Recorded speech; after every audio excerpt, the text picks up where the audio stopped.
Prologue. Hong Kong.In the sweltering summer. The entire Red Pavilion was filled with deafening applause and screams. Countless fans holding glowing light sticks and signs, their eyes firmly fixed on the most dazzling woman on stage. As the echoing sound of the excellent sound system faded, Feng Xia, who had just completed a series of difficult dance moves, stood up straight, breathed heavily for a few moments, and smiled while holding the microphone, bowing to all the audience below. Thank you everyone. Summer, summer, summer. The calls and whistles grew louder, drowning out the noise around and the sky above the Red Pavilion. It felt like a dream. She undoubtedly and undisputedly stood on the stage of the Red Pavilion, known for hosting only the most popular artists for solo shows, having held 3 concerts consecutively. Moreover, being a singer was just one of her many identities. Feng Xia stood under the glaring spotlight, looking at the countless young faces in the audience that she couldn't see clearly, and took a deep breath. How long had it been? It seemed like the 6th year. Encore. Encore. Even though all the songs of the concert had been sung, the fans' enthusiasm was even higher than before. Almost everyone stood up, shouting in unison for her to perform a few more songs. All right, I know. She came back to her senses, raised her left hand to gesture to the audience below, smiling as she said, "Then he'll add one more song. Let me think about which one would be good." Just then, the concert's MC unexpectedly walked up from the side of the stage. Feng Xia was taken aback, feeling a bit strange. According to the order, the MC had already made the last appearance, and she should simply take her final bow and exit the stage. Ahem, I'm back. The MC, a young and handsome guy named K, who had partnered with Feng Xia multiple times, had a very humorous hosting style. I know you actually want to see me more than Summer. Well, actually I came running up here. It was premeditated. He grinned mischievously at the audience, and it's a premeditation that even Summer doesn't know about. Feng Xia looked at K, and a vague, unexplainable premonition surged in her heart. This premeditation is... Kay winked, speaking rapidly. The organizers and Summer's management team arranged long ago that after all the songs in Summer's 3 concerts at the Red Pavilion, which is today, a special guest will be invited to sing a duet with Summer as an encore. The situation was increasingly beyond imagination. It had never happened before for a special guest to appear during the encore of concert. The atmosphere was electric. The audience was almost boiling with excitement, urging him to hurry up and reveal more. Having seen all kinds of things over the years, although Feng Xia felt increasingly uncertain inside, she still maintained a smile and acted surprised in cooperation with Kay. Guess who it is? Kay continued to tease, building suspense at this moment. Various guesses were being made from the audience. Some speculated it was Feng Xia's 2 close female friends, the popular actress Zhang Yi and the rising singer Chen Weiwei. Others guessed it was her older brother, the well-known writer Feng Yixio. Mercury. But all the other voices combined only echoed one name from the majority of the crowd. Mercury Liu Yi. He was the only rumored boyfriend of Feng Xia that the media and fans were eager to know if the rumors were true, someone she had never denied. Around the same age as her, having debuted just a week apart, and now equally famous and successful in the industry. Hey, your guesses are too klitsch. Kay shook his head. Mercury should be waiting at Summer's house for her, right? How could he come to the Red Pavilion as a guest? He even joked about this widely discussed gossip in front of Feng Xia, causing the audience to laugh and scream at high volume, making it hard to maintain order. Feng Xia helplessly pursed her lips. All right, now it's time to reveal the correct answer. Kay deliberately lowered his glamorous voice. Actually, this person has had ties with Summer for a long time. You should be able to guess. 5 years ago, when Summer first tried to be a singer, he was the one who composed all the songs for her first album. Hearing this, the audience suddenly fell silent. And among these 10 songs, one of them was personally written by him, and he played the male lead in the music video. I think it's likely that our entire generation, along with our parents, slightly older elders, and the younger generation, couldn't possibly not know his name. Kay said slowly, his gaze towards Feng Xia gradually becoming complex. Let us welcome Uranus, Si Kongjing. Si Kongjing. His appearance only required these 3 words. No need for any additional description. From a moment Kay began to speak about him, Feng Xia held the microphone, standing in a daze, staring at him. Meanwhile, the audience, who had been silent for a few seconds, erupted into a frenzy of screams that could be described as hoarse. Even more intense than any moment in the 2-hour concert. As soon as Kay finished speaking, the lights on stage dimmed, and he took the opportunity to give Feng Xia a firm pat on the shoulder to bring her back to reality, then quickly exited the stage. The spiral staircase to her left slowly opened. Holding the microphone, she expressionlessly turned her head to look that way. I Kongjing's face gradually appeared under the spotlight. He stood on the staircase, rising step by step, appearing just 3 meters away from her. I waited for you so long that I can no longer remember your smile. I waited for you so long that the painting you gave me has melted away. He walked down the staircase, approaching her under her still dazed gaze. You've been gone for so long. I always thought you had forgotten me. Do you remember the 3 words I said to you under the starry sky? His eyes were as dark as his hair, unadorned and pure black. Below his eyes was a straight nose, thin lips, and pale skin, but not in a delicate way. He hadn't changed even a little. His appearance, expression, demeanor, including the way he held the microphone, gradually overlapped with every scene in her memory. In her days, she recalled his appearance in the wildly popular Destiny deity. The deity with silver long hair stood beside a pillar, holding a staff, silently listening to the recitation, like an ancient painting. I still remember your trembling eyelashes when you were asleep. Step by step, he finally reached her side. Feng Xia dug her right fingernail forcefully in her palm, looking in his eyes as she opened her mouth to sing the next line. She adjusted her breathing, using every ounce of strength to hit every note and every word accurately, walking alongside him towards the front of the stage. This song was one she could sing with her eyes closed, no matter what she was doing. This song was her signature piece, a classic that no amount of new songs could ever overshadow. This song was irreplaceable for all the fans, and in her heart as well. His voice was low and hoarse yet magnetic, while her voice was cool and smooth. Together, they were a perfect match. As she sang, she felt as if everything she was experiencing was a dream, because in the past 6 years, whether together or apart, they had never sung this song in public even once. Gradually, their singing turned into a chorus from the thousands of fans below who waved their hands in unison, watching the two on stage and singing along to the tune. Many girls sang along, raising their hands to rub their eyes with force. Oh, you remember the flowers I secretly bought for you? Are you still willing to shorten our time difference? As the song reached its climax, Si Kongjing suddenly reached out and took her hand. Feng Xia was taken aback, staring directly into his eyes. She quickly regained her composure, maintaining her smile, and slowly began to dance to the rhythm. It felt as if all barriers had disappeared. Nothing was visible, only the two of them, quietly dancing in the open space. Will you come back? I've been waiting for you here for so long. He slowly wrapped his arms around her, gently spinning her into his embrace. Oh, you still need me? Am willing to compromise everything for you. He held her waist, leaning down to meet her gaze.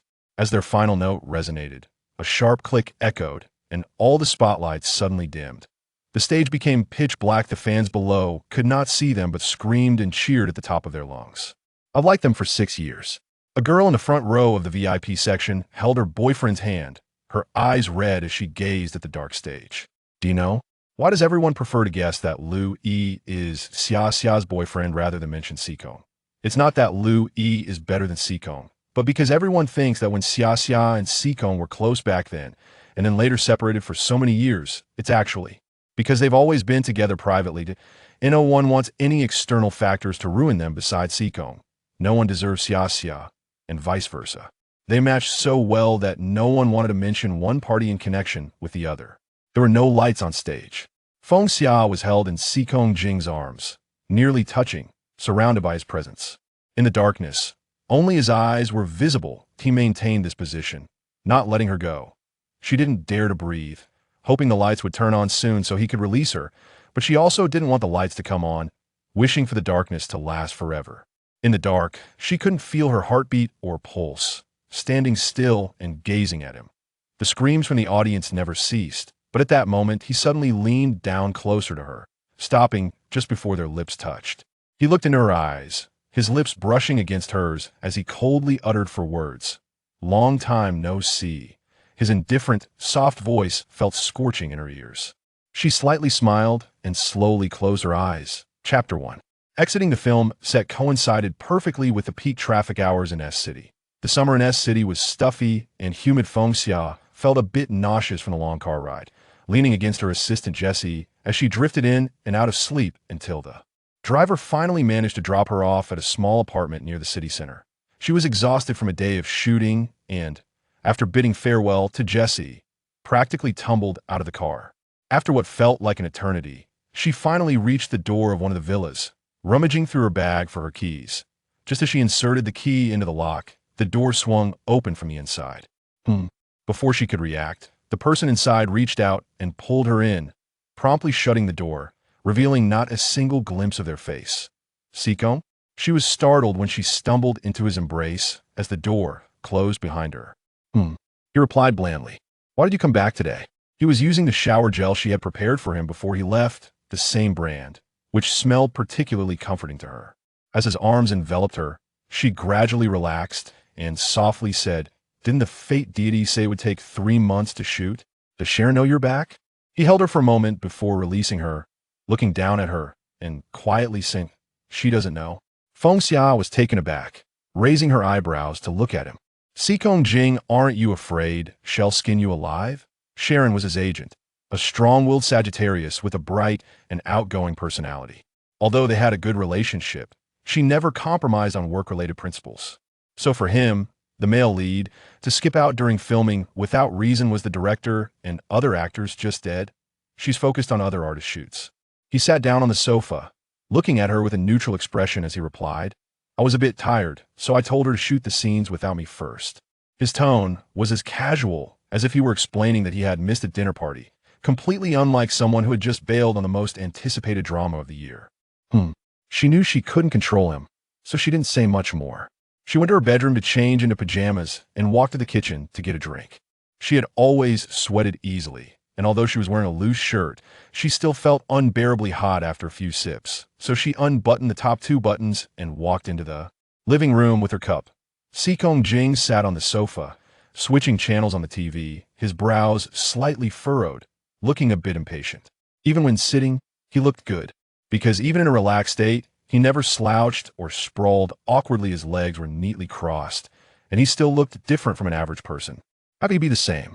Just by casually walking out like this, the entire city center would probably be paralyzed in no time.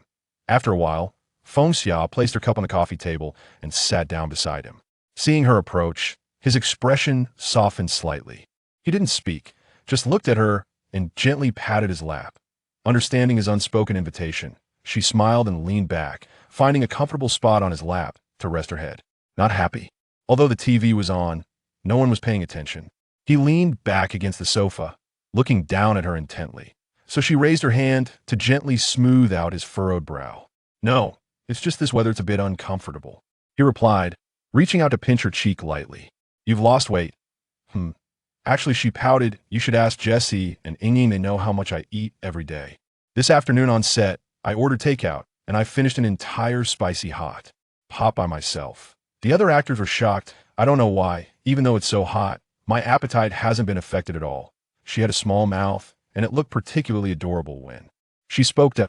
As he watched her, a faint smile appeared on his face. Foodie, any objections? She ruffled his hair, tilting her mouth. If you dislike me, then I'll start dieting right now. He reached out, held her mischievous hand, and kissed it near his mouth. Don't diet. It's not good for girls to be too thin. Finally, he added, you look great like this, you won't gain weight. Then why don't you go tell that goddess from your crew? She blinked her eyes. She said during her last interview that she's working hard to diet and hopes to present her best image when working with you. Sikong Jing didn't respond, seemingly not taking her words to heart. He simply lifted her from his lap and set her down properly. You're all bones, it doesn't feel good to hold you. He wrapped his arms around her waist, his expression calm. Besides, losing weight doesn't just mean losing fat in one area. At first, Feng Xia didn't think much of his words, but later realized his gaze had subtly landed near her collar. Only then did she understand what he meant. She had heard before that when someone loses weight, their chest area might shrink a little, and conversely, if they gain weight, that area would change accordingly. So did he mean that her dieting would make her chest smaller? Pervert, she murmured softly. Sikong Jing's smile deepened, and he tightened his embrace, kissing her forehead. When he smiled, she didn't even dare to look at him. It wasn't a completely sunny smile, but rather one that was slightly reserved and subtle, yet dazzling and irresistible. I've already stood up an entire crew. He leaned down slightly, his lips near hers, speaking softly with a smile, that if I don't come back to tease you a bit, wouldn't that be a waste? As he spoke, he kissed her lips, lingering down to her chin, gradually moving to her neck. Feng Xia's face turned slightly red. He had been shooting for the past few days, so he probably hadn't had time to shave. The light stubble brushed against her skin, causing a slight tickle. She giggled and tried to dodge, but he was relentless and even used his mouth to bite open the next button of her collar. I want. He gently kissed her collarbone. Does Xiao want? The end of his voice rose in a spoiled tone, making her tremble slightly. Everyone said he was indifferent, that showing just a bit of emotion could drive the entire entertainment circle mad, but no one knew that he was never stingy with his rare gentleness when it came to her. This side of him made her, usually so clear-headed, go a little crazy. Her cheeks flushed a beautiful red as she closed her eyes and nodded. To give him, even if it meant offering her all, her initial, her best, she was willing. As long as it was for him, that a hint of emotional turbulence appeared in his eyes. Under her shirt, she was only wearing shorts that reached her thighs. His hand moved inward from the edge of her pants, pushing the hem up, his fingers grazing her smooth, fair skin on her backside. Usually, they stopped at just a hint. She was just starting her career in the entertainment industry, and her workload was naturally not as heavy as his. So, each time they met, it was only when he found the time to rush back to see her, even if just for a short half-day. Their time together was inherently brief, so sometimes they just leaned together watching TV, or sometimes just ate the meals he cooked. He might have been afraid of pushing her too hard, so he had never forced her in this regard. Siko. She hugged his neck and whispered near his lips, I. He lowered his head to kiss her white, ample chest, his warm breath fanning over her. She felt warmth gradually seeping in her body. Are you scared? He partially unbuttoned her shirt, slipping off her bra. Feng Xia gently shook her head, biting her lip in silence for a moment before softly saying, Is my body not good enough? He had seen so many female artists, in and out of the industry, no matter how famous, they all flocked to him, each one naturally stunning. She didn't know if he had already experienced more glamorous encounters before her. After being with him, she dared not think about his past and never inquired, I have no one to compare to. He lifted his head from her chest, looking into her eyes. After a moment of contemplation, he spoke softly, But I think you're great. He liked her very much. His words had already implied something. She could hardly believe it, her eyes widening in shock. As so. He cupped her face, gently kissing her eyes. Don't be afraid, I'm the same. I am worthy of your best and your beginnings, just like you. Feng Xia kept looking at him, feeling her eyes slightly swell. After holding it back for a while, she finally gave a small tightening her arms around his neck. He held her body with more strength than usual, as if wanting to meld her into himself through kisses and entanglement. That moment, the doorbell at home suddenly rang. Xia. Open the door. There was a voice calling her name in between. Her upper body was already bare, soft and boneless in his arms, and she could feel him beneath her gradually changing. The doorbell. She gasped, repeating in his ear, it should be Ying Ying. She just called and said she would come find me to discuss the upcoming schedule. Sikong Jing frowned and paused his movements, calming down for a moment before picking up the clothes next to him to help her put them on. She obediently let him dress her, giving him an apologetic kiss before running to the door. Xia, surprise. The person outside quickly blocked the door and slipped inside as soon as she opened it. Sikong Jing had been watching from the sofa, and at this moment he stood up with a blank expression and walked over. The person was not Feng Xia's manager, Jian Yueying. Wearing a baseball cap and dressed in a t-shirt and shorts, he looked like a man. Luo? Feng Xia hadn't expected it to be someone other than who she anticipated. She had just been startled, thinking it was paparazzi or fans, and only relaxed when the person took off their hat. I just finished practicing dance and came to find you, okay? Luo Yi's handsome brows still glistened with summer sweat. I'm dying of heat, hurry and give me a glass of water. Before Feng Xia could respond, someone had already loosely wrapped their arms around her waist from behind. Sikong Jing had walked up behind her, looking directly at Luo. Luo Yi only then noticed there was someone else in the room. When he focused, he immediately whistled, Whoa, finally see the real deal. He seemed completely unfazed, glancing between Sikong Jing and Feng Xia, a mischievous smile gradually appearing on his face. Looks like I came a bad time, you two. Just got dragged out of a warm nest, huh? Today? Sikong Jing suddenly interrupted him, but did not look at him, only lowering his head to ask Feng X.I. She explained to him, Luo E is an artist from the same company as me, debuted around the same time, and is also managed by Ying, so we get along well. He doesn't have any evening shoots these days, so he comes to find me to play Wii for a bit after practicing. And no need to explain much, I'm just a rookie. How could I be worthy of knowing someone from Uranus? Luo E snapped his fingers, grinning. Sikong Jing nodded, not saying much more, his expression returning to the usual indifference he showed in public. He indeed didn't know Luo E, nor did he need to know him. However, she had never mentioned this person to him, and it was very obvious that this person had long been aware of their relationship, indicating that he had a deep connection with her. Those who know they are together, apart from her agent and his agent. Now there's a third one. Feng Xia obviously sensed that the atmosphere was a bit stiff. She looked up at the indifferent Sikong Jing beside her and gently tugged at his sleeve. I'll go make dinner. You're staying here today, right? Her voice had a hint of a coquettish tone, her bright eyes filled with expectation and affection, making it impossible for him to refuse, nor did he want to. He paused for a moment before responding, not looking at Lu Yi again, and turned back to the sofa. Chapter 2. The atmosphere in the living room was inexplicably strange.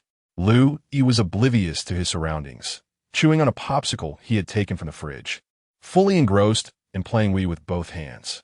Sikong Jing sat calmly on the sofa near the kitchen, watching the TV screen with a nearly imperceptible frown. Feng Xia was in the kitchen slicing potatoes. After preparing the basic ingredients, she wiped her hands and wanted to call Sikong Jing in, casually shouting towards the slightly ajar kitchen door. Come help me for a moment. Coming. Outside the door, Lu Yi paused the game instinctively and stood up, ready to head to the kitchen. As he stood up, Sikong Jing on the sofa had already gotten up. Lu Yi was taken aback, his movement paused, and his gaze met Sikong Jing's as he turned his head. Although Sikong Jing's expression was calm, there was a hint of something different in that glance. Lu Yi snapped back to reality, shrugged, and continued to play the game nonchalantly. Sikong Jing opened the kitchen door and walked in, closing the door behind him. He saw Feng Xia with her back to him, wearing a cute Rilakuma apron, humming a tune while tiptoeing to reach something in the cabinet. Don't reach, I'll get it. He walked up behind her, easily grabbing the item and handing it to her.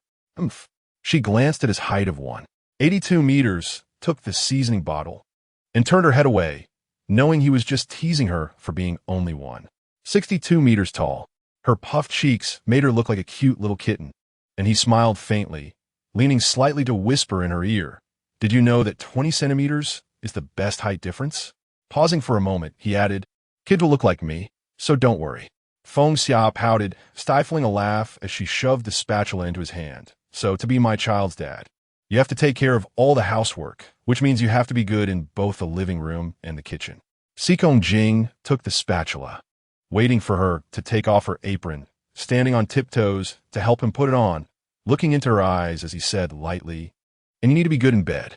His captivatingly handsome face, combined with his always calm demeanor, made his playful words seem completely out of place. She chuckled, shaking her head. If I record that and post it online, I bet within half a day all the girls' alarm clocks will be changed to that. He remained non-committal. When she finally tied the apron around her waist and walked around to face him, he slightly bent down, resting his cheek in front of her. Feng Xia smiled and gently pressed her lips against his. The little king of the entertainment industry, who was currently very popular, was cooking in the kitchen. As Feng Xia closed the door and walked out, she saw Lu Yi looking at her with a smirk on the sofa. What? She sat down beside him, his smile making her feel a bit awkward. TSK. Louis sighed. I was thinking, if I took a picture of you two together and posted it on Weibo, how much do you think his fans would pay for a picture of you? Cut it out. She lightly kicked him with her foot. Before you die, I need to tell Chen Weiwei that you've had a crush on her for a long time. Chen Weiwei was a new singer in their company, very cute. Lu Yi was taken aback, immediately becoming defensive, tossing another spatula to her. A gentleman uses actions, not words. The two similarly aged people began to fiercely compete on the Wii. When Sikong Jing walked out of the kitchen, he happened to see Lu Yi getting so angry after losing that he reached out to pinch Feng Xia's face. Xia. He called out lightly from the kitchen door. Hmm? Feng Xia turned around and quickly walked towards him. Are you done? No. Xikong Jing took off the apron and handed it to her. Just finished making a dish, and then Sharon called. She immediately had a knowing expression. Did she say if you don't return to the set before tonight, she'll hang you up and beat you? He shook his head, pausing for a moment, lowering his voice. I can't return to S-City for 3 months. Feng Xia was startled, sighed, and immediately picked up the landline to call a taxi for him. After the car arrived at the door, she stood inside, carefully adjusting his collar, looking a bit reluctant. He looked at her and ruffled her hair. I'll call you every night. She nodded obediently, already used to it, and finally gently hooked his finger. Come back early. Okay. He took one last look at her before opening the door and walking out. As soon as he left, she felt a sense of emptiness. She went to the kitchen to finish the dishes he hadn't completed, her face devoid of any smile. Sigh. At the dining table, Lu-Yi was chewing rice, propping his chin up with one hand while lightly tapping her head with his chopsticks. Your soul is gone with him. Feng Xia rubbed her forehead, took a couple of bites of rice, and didn't respond. It's been almost half a year, right? He thought for a moment and comforted her. I remember when you first got together, he was already very popular. It's normal for you two to see each other less, so there's no need to be sad. I know. She was silent for a moment before finally speaking. I'm fine. She could handle it. It was just that she really cherished even a minute of having him by her side. Come on, tell me how you and he got together. Lu-Yi, serve her a dish. If I hadn't desperately grabbed your phone last time, you probably have kids by now, and I wouldn't even know who the father is. Feng Xiao laughed at him, rolling her eyes. You're so nosy. Oomph. He retorted, you think if it weren't for our close friendship, I'd be meddling in a girl's secrets? My mom would be furious. So she filled a bowl of soup for him, blinking her eyes. Big guy, eat your food. Don't be so fussy. Lu-Yi was so exasperated by her that he decided not to say anything, finishing his meal and quickly leaving. After Lu-Yi left, she washed and tidied up the dishes, peeled an apple, and brought her laptop to bed. After watching a movie for a while, she lazily scrolled through Weibo. She had started to gain popularity after playing supporting roles in several hit dramas, and now had over 1 million fans. Posting a Weibo update would usually garner hundreds of comments. Naturally, there were both praises and criticisms, but the praises were more numerous, especially from girls who seemed to particularly like her. To avoid suspicion, she and Xikong Jing did not follow each other. His news was everywhere, and she casually clicked on his profile picture to enter his homepage. The bright yellow profile picture with 30 million fans was enough to leave her speechless. As her gaze moved down from his photo, taken by someone else, she noticed that he had posted a new Weibo update an hour ago. There were no words, just a cat emoji accompanied by a photo. It was an adorable little cat with droopy ears lying on a table. As soon as she saw the picture, her lips curled into a smile. He had told her long ago that if he were to compare her to any other creature, it would definitely be a cat. Goo. Playful, stubborn, and sometimes a bit mischievous. Curiously and nervously, she clicked on the 20,000 comments, and sure enough, a long list of comments filled with exclamation marks appeared. Xikong is actually being cute. Oh my god, I am dying. Don't you think Jing definitely has a girlfriend now? Don't you think this picture has the meaning of spring breeze 10 miles away? I love you. Xikong 3344. Let me be that cat, please. Most of the comments were along those lines. She was watching and laughing while rubbing her belly. After a while, her phone rang. Hello? The screen displayed a star symbol, and she smiled as she answered, lying down on the bed. Did you see it? There was silence on the other end. He must have gone straight to the hotel after getting off the plane and was calling from his room. What? She pretended not to have seen it.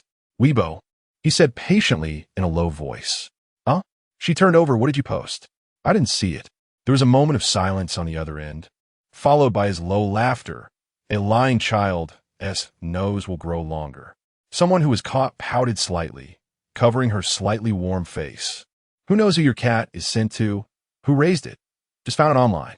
You seem to have just sat down on a chair. It reminded me of you when you were daydreaming, so I posted it. She stopped talking. Her face, covered by her hands, was filled with smiles. Xikong. The two were quiet for a moment, and she suddenly thought of something. Do you remember back then? Back then what? His voice was deep. Back then. How we got together. She thought of the question she just asked, suddenly wanting to hear how he would say it. Sikong Jing replied with a sound. But didn't he continue? Feng Xia flipped over several times. He still didn't speak. She tentatively said, "Hey, are you asleep?" "No." He immediately replied, "I was just thinking." "Thinking about what?" She asked quickly. "Thinking about how your hair was just past your ears back then, like a boy." He said slowly, "It really was. No matter how you describe it, it can't be described as charming beauty. Back then, she always had short hair, and after being with him, she grew it out. Now, just reaching her shoulders." She immediately understood. "Oh, so you originally wanted to use a nice word to describe our first meeting, but then found it really couldn't be described, right?" Her voice was pouting, and he could imagine how she looked while speaking, gently laughing with his hand against his lips. "Don't laugh." She sat up straight, crossed her legs. "Sikong, please be honest." On the other end, he seemed to be really thinking seriously. "I remember, was in the drama Sunny Day?" Feng Xia nodded, realizing he couldn't see, and added verbally, "It was in that drama. You played the male lead. I played the second female supporting role. Then at that time, there happened to be a scene filmed under the blazing sun." His voice was low and quiet. "I don't remember the specific name, but it seemed like the female lead at that time. Her resting chair broke for some reason, and no one in the crew was willing to stand up and give her their seat." He continued, "Then you stood up, said nothing, and ran to eat your lunch under the tree." Feng Xia was also recalling that female lead was the kind of really loud type. Everyone hated her. "Then why did you give her your seat?" he asked. She said casually, "I just thought." She kept circling around your seat, almost wanted to sit on your lap. "I thought you were so pitiful, so I gave her my seat. Besides," she raised her eyebrows, "it's cooler under the tree than under the sun. And I hate the heat, so I was indirectly saving you. You should thank me." On the other end, Sikong Jing was amused by her again. "That really sounds like your style. It seems like you can see everything clearly, but it doesn't matter to you, those hidden things. You live more casually and freely than anyone." Later, he continued, "One night, I don't know what happened, I happened to pass by your resting room. Saw your door was open, and you were lying on the bed playing with a puzzle, so I walked into your room." Feng Xia squinted her eyes, following his words in her mind to find that memory. "At that time, it seemed like we didn't say anything, and then I just stayed with you all night, finishing that 2,000-piece puzzle. He didn't say anything more." "Huh?" She was a bit surprised. "That's it?" He took a sip of water. "Later, when I returned to S City, I asked Sharon for your phone number and called you." "Oh." She nodded, mumbling to herself. "I thought it was going to be some dramatic love story, but I still don't think I have anything particularly attractive about me." The two talked for a while longer. Knowing she had to go to the set tomorrow, he said good night to let her sleep early. After putting down the phone, he sat still on the chair, closing his eyes to rest for a while. Actually, the moment he truly fell in love should have been that early morning when they were playing the puzzle. "Hey, it was almost 4 in the morning, and you were half asleep," pointing to one of the few missing pieces. "The piece in your hand should go here." He followed her instructions and placed it there. It fit perfectly. She cradled her cheeks with both hands, looking up at him, smiling. "I was right, wasn't I?" Her crescent-shaped eyes made him freeze for a long time. Actually, thinking back, her smile at that time, like a child, was not the kind of beauty that could topple nations. But it made him unable to focus on anything else whenever he thought of it. Moreover, that smile was the only remedy that could let him sleep peacefully in the many years that followed. Chapter 3, the filming of Destiny Deity, went particularly smoothly. First of all, the director is a top-tier director who has directed several popular dramas, precise and strict, while Sikong Jing, as a hot star, is well known for his acting skills and professionalism in the industry. The entire crew progressed ahead of schedule. When Sharon rushed back to the set from Nanjing, Sikong Jing had already made up the scenes he missed in S City, and there were only a few days left until the entire drama wrapped up. Wow, youth really is something. Sharon put down her bag and walked around for quite a while before finding Sikong Jing, who was silently texting in a small alley a certain distance from the filming location. She playfully pushed a shoulder, saying, after running around S City, "Your work ethic is even stronger than before." After a pause, she added with a meaningful smile, "Did you regain your energy somewhere else?" Should I get you a microphone?" He didn't lift his head. "Hey." Sharon took out a pack of cigarettes from her bag, pulled one out, and handed it to him. "Don't forget, who was it that introduced you to?" Who made sure your affair was kept under wraps in this big diva? Now that you've hooked up, the matchmaker has thrown you over the wall? He didn't reach out to take the cigarette. Seeing this, Sharon retracted the cigarette and shook her head. She almost forgot that ever since he got together with Feng-Xia, his previous habit of silent distractions had completely disappeared. Is the drama that Top Company is promoting next month a fantasy script? He suddenly looked up and asked her in a calm voice. She thought for a moment. Yes, they had invited you several times to play the male lead. So I've seen the script, it's indeed good. And that director is very famous. And the timing is just right after you finish Destiny. However, what do you have other commitments by then? Pushed it away. In the hot summer, his brows and eyes didn't show much sweat. She was taken aback, huh? At that moment, the director on the other side applauded and shouted a couple of sentences, indicating that the next scene was about to begin filming. You should contact Top Company now. He sat up straight and told them, I can take that role in the drama. He took a few steps forward with only one condition. Let her play the female lead.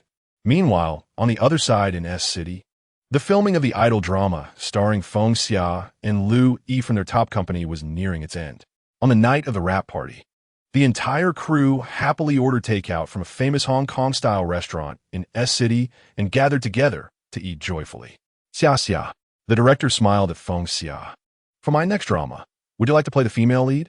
The director was chubby and particularly kind. Feng-Xia respected and liked him. So being invited to act made her very happy.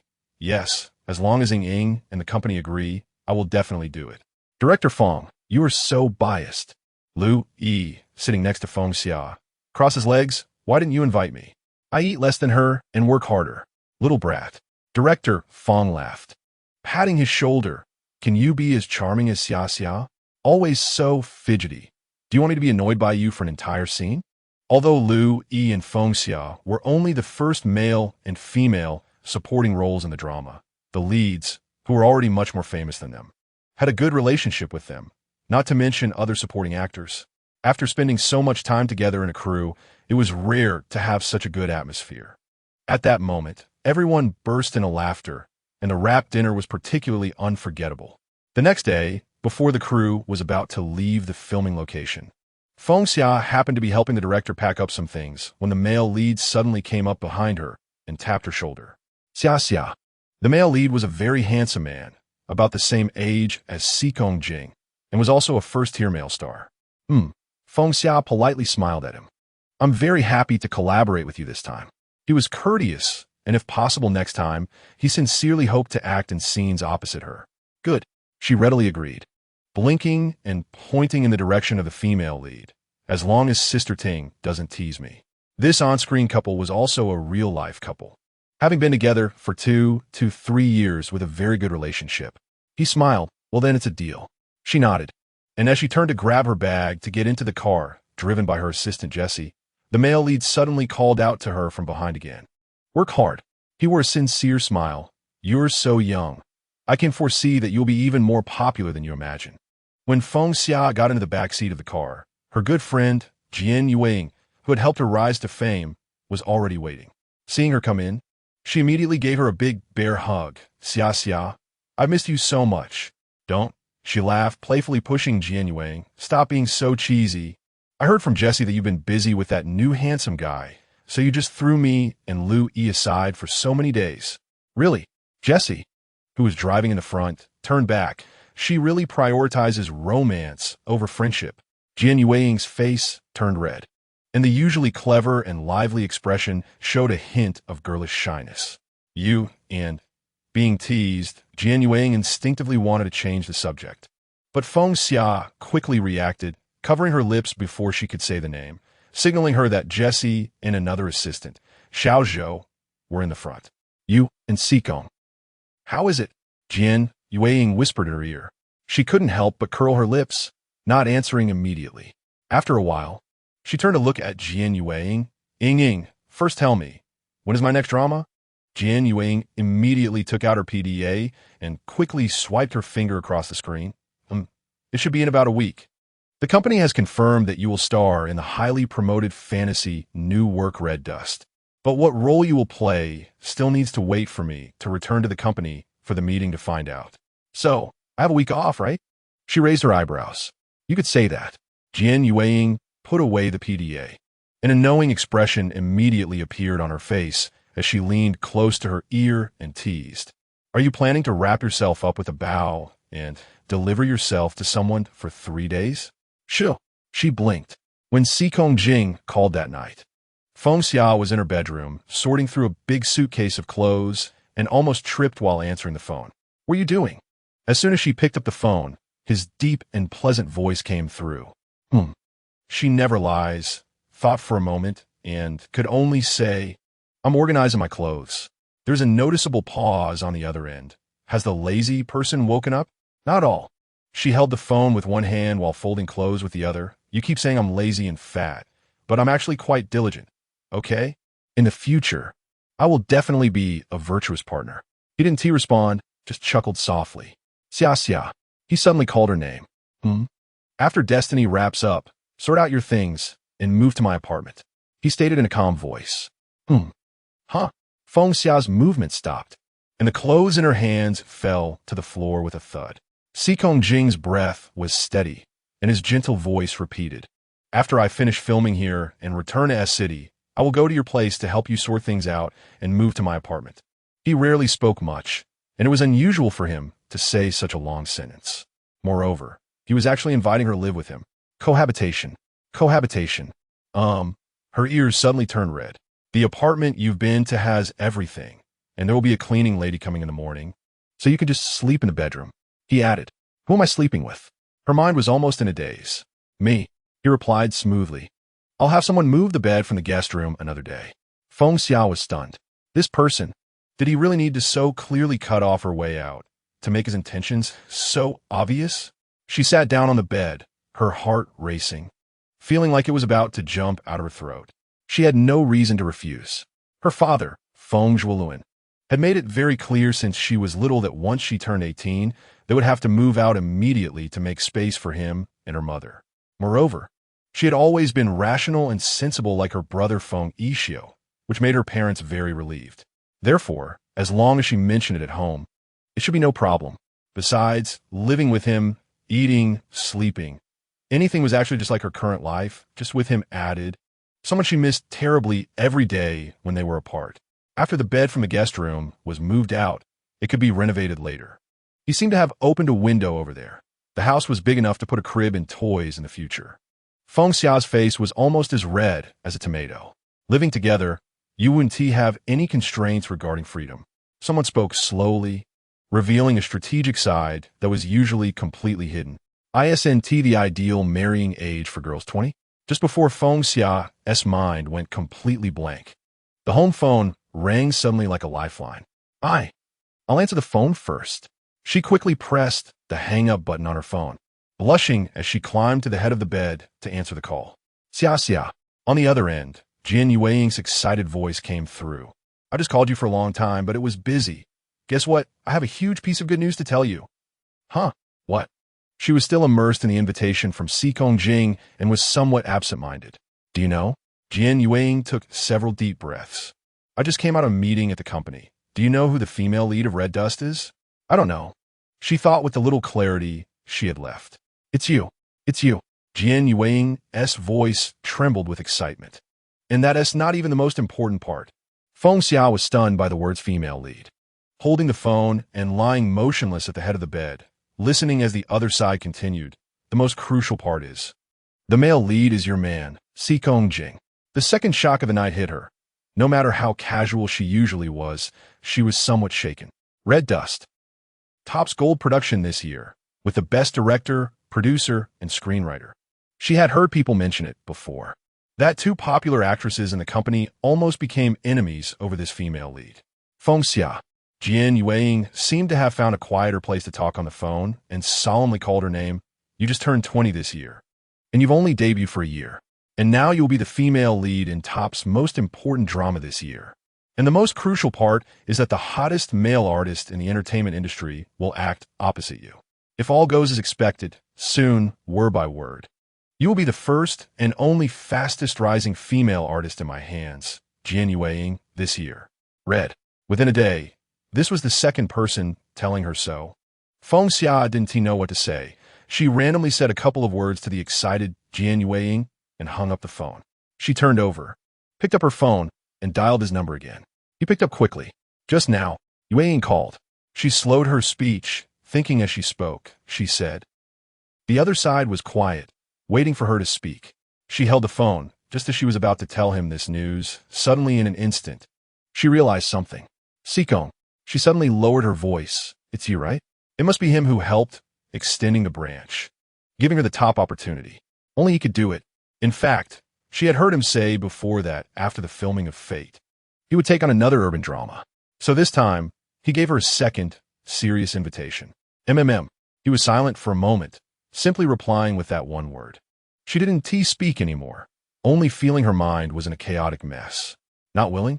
Seeing her silent, he said, if you're unwilling, I can have Sharon refuse now. No. She quickly shook her head. I'm just a bit nervous. She knew he was very popular, and if he was willing to help her, he would agree without hesitation. But she didn't want to do it like that. She was very clear about reality and work. She had never really thought about acting opposite her real-life boyfriend in a work setting. Real emotions placed in a play would be happiness, helplessness, confusion, despair, separation. It would definitely feel completely different from life. Moreover, it was with this man, whom all female artists in the entire entertainment industry wanted to act opposite. No need to be nervous. He used an extraordinary amount of patience. Xia. Just remember, no matter the situation, I am here. In reality, in acting, with you, it's me. And it can only be me. Okay. After an unknown amount of time, her hand holding the phone was a bit sore, and she finally managed to curve her lips into a slight smile. Taking a deep breath, then I'll give it a try. It's possible. It's possible I might disappoint you. Good. He smiled too, and besides, you won't disappoint me. Even though it was just over the phone, she could feel his tenderness, thoughtfulness, and warmth like a spring breeze toward her. Sikong. She held back for a long time, burying her face in the blanket, humming her words, I also have a surprise to give you. Chapter for the location where Sikong Jing is filming happens to be the city known for its heat, G City. In August, the weather in G City is particularly hot. When Feng Xia got off the plane, it was already unbearably hot. She was only wearing a simple, oversized t-shirt and jeans, but she still ended up sweating profusely by the time she left the airport. The fact that she quietly came to G City was known only to two people, Jian Yueying and Lu Yi. Lu Yi had come over last night, as usual, to mooch a meal. While she was cooking, he stepped out for a bit, and when he returned, he handed her a bag from a convenience store. What is it? She brought the dishes to the table and took the bag. Oh, condoms. He sat down at the dining table casually, and with a bit of props, he seemed to be quite pleased. She glared at the bag in her hand several times with her eyes before he calmly replied, Isn't that enough? There are 5 boxes. Feng Xia glanced at the contents of the bag and was rendered speechless. This person, who always appeared to be a sunny and positive young man in public, could be so shameless and lacking in boundaries privately. After leaving the airport, she finally got closer to the front of the queue. Wearing a hat and keeping her head down to avoid attention, she managed to evade some people who had started to recognize her before getting into a taxi. Where to? The driver asked. It should be called Gulu, she thought for a moment. She remembered hearing him say it was near Gula Park. The driver nodded and quickly set off. She closed her eyes to rest for a while when her phone suddenly rang. She pulled her phone out of her bag and looked down to see it was Sikong Jing. During the day, he was usually busy filming, and as the one who was supposed to be surprised, he had an uncanny sense of intuition. Are you off today? She answered the phone, and his voice was somewhat noisy on the other end. She glanced around. I'm in a taxi. How to have fun? His voice was as indifferent and deep as usual, putting a bit of pressure on her. Before she could speak, he asked again, Is it with Louis? She was taken aback. No, it's not him. I'm going to see my brother. Today is his girlfriend's birthday. Her voice tightened immediately while lying. Sikong Jing had always been perceptive about her matters. It seemed he sensed something, but he didn't say much more. Okay, then, come back early. His voice dropped a few tones. I still need to go back to the set to film some scenes. I'll call you a bit later. She nodded and suddenly felt something was off. You're not filming at the set. Something came up halfway. A good friend of mine is coming to G City and is at the CAF on the top floor of the hotel where he's staying. He explained in detail. Which hotel? She asked casually, suddenly inspired. It's not far from the filming location. He actually told her the name. Okay, then you go ahead and be busy. Jian Yueying had said she would help her check the hotels before she came. She was too lazy and didn't want to trouble others, thinking she would make specific arrangements when she got to G-City. Now, without any effort, she had the exact address, and her mood was incredibly good. After hanging up, she raised her head and told the driver the hotel name. Sorry, I'm not going to Galu anymore. Please take me to this hotel. Thank you. The hotel was 5-star, and the lobby was luxuriously decorated.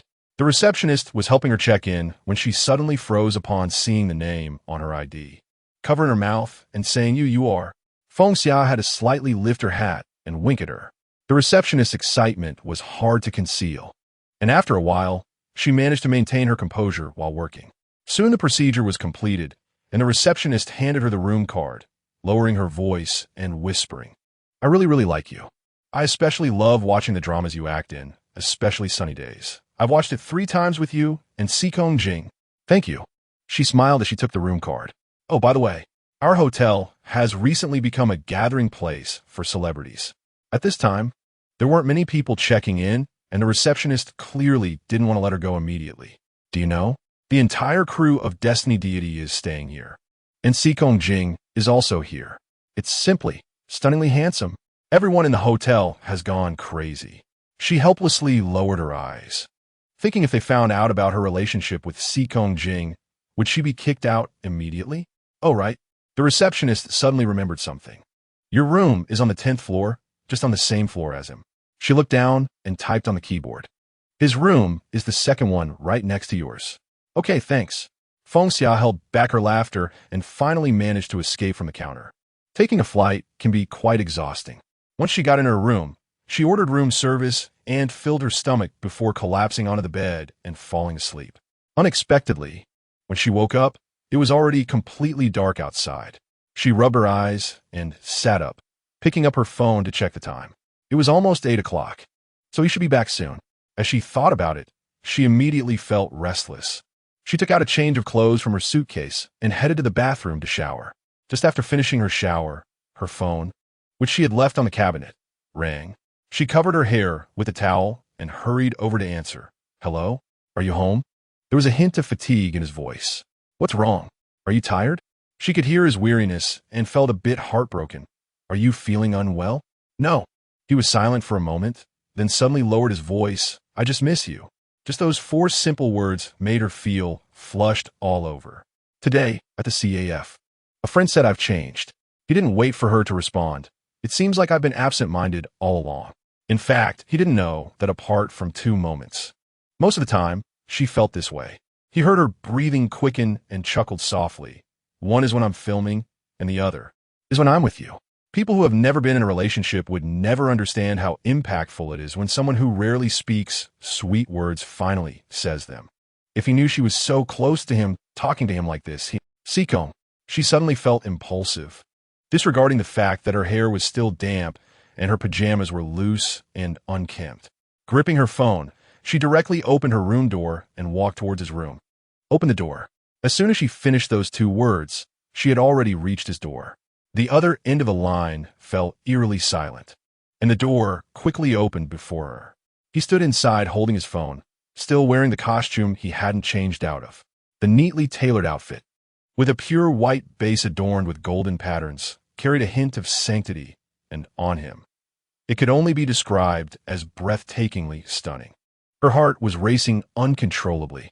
Sikong Jing stood at the door, expressionless, looking at her for 2 seconds before suddenly reaching out to grab her hand, almost impatiently pulling her inside and slamming the door shut. She hadn't even adjusted to what was happening before he forcefully pressed her against the door and kissed her with a fierce intensity. It had been nearly a month since he returned to S City, and the heat of his mouth was familiar, yet somewhat unfamiliar, making her body tremble uncontrollably. When did you arrive? He kissed her continuously, asking questions between their lips while lifting her entirely off the ground, making her legs wrap around his waist, his hands moving under her nightgown. You arrived at noon. Slept in the room this afternoon, she gasped in response, feeling one hand tightly gripping her waist while the other had already reached her chest. She had just taken a shower, so naturally, she wasn't wearing a bra. His palm was large, and he had completely cupped her soft skin, almost skillfully kneading her, the desire in his hands more intense than ever before, making her let out fragmented, unbearable gasps. The usual calm and indifference on Seokong Jing's handsome face was gone. His eyes were fixed on her every move, growing darker with desire. The storm of passion she brought had made him somewhat lose his reason. Seokong. She kissed him, tightening her arms around his neck, pressing her lips closer to his, murmuring in a daze, I miss you too, so much. Before him, she had only been in love once during high school with a boy in her class, but that relationship had a childish playfulness to it, and she didn't take it seriously. But now, in her prime, such a man was giving her love, being in a relationship with her. She had always approached everything with a carefree attitude, never forcing anything. But she never expected that there would come a day when such intense feelings would surge from her heart for someone. She really liked him. He gazed at her intently, tightening his grip on her delicate body, kissing her more deeply, and walking towards the bed. He laid her down on the bed, pressing down on her and trapping her in his embrace, kissing her a few times before pulling her nightgown over her head, turning her around to lie on her stomach. He furrowed his brows as he took off his costume, bare-chested, and covered her with his body, starting to kiss down from her neck. Xiak Xiao, he murmured as he kissed lower, his voice becoming hoarser, kissing from her neck down her spine to her waist and abdomen, leaving a moist sensation. Feng Xia tightly gripped the sheets, her cheeks turning increasingly red. Xia Xia. He paused his actions, calling her name again, his gaze falling on the panties that hugged her perky bottom. After watching for a moment, he gently pushed her panties aside and leaned down. She couldn't see his actions until she felt his warm lips and tongue on her most intimate place, her mind exploding in an instant. Seokong. She was so embarrassed she almost wanted to escape, but he held her hips tighter, sucking harder, the pleasure making her toes curl, tears already welling in her eyes. He enveloped her, using his tongue to please her, opening his mouth to take her in, hearing her gasps and whimpers. She screamed under the covers, her whole body trembling. At that moment, Seokong Jing propped himself up, turned her face to the side, and transferred the liquid on her chin to her lips with his thin ones. The way a man controls desire is always more thrilling. After kissing her for a while, he lowered his head to kiss the shallow tear marks on her cheek. Softly calling her baby, Feng Xia slightly opened her eyes, only to see his eyes filled with unfathomable affection. At that moment, a memory flashed in her mind from an interview she had watched on TV, where a female artist talked about acting opposite Seokong Jing, saying, "I don't dare to look into his eyes too much. I'm always afraid that if I look too long, I will really fall in love and be unable to extricate myself." At that time, she laughed at how infatuated the artist seemed with him. But now she realized that it wasn't just about being unable to extricate herself. It was about not wanting to. At that moment, he turned her over, fearing that lying on her back would make her uncomfortable, enveloping her in his arms. She could already feel him, hot and hard against her, and she could sense his restraint. "Is it okay?" He leaned down, kissed her eyes, his tone serious. Chapter 5. The atmosphere of indoor entanglement grew thicker. Feng Xiao's body felt almost soft, and her consciousness was somewhat blurred. "Is it okay?" Seokong Jing repeated. His arms were propped on either side of her body, breathing heavily while leaning down to gently kiss her lips. "Xia Xia, you can refuse. If it comes to it." He still gave her space and a way out. She knew him. Deep down, he was actually quite a conservative man. There had been a few times before when he had stopped at the last moment.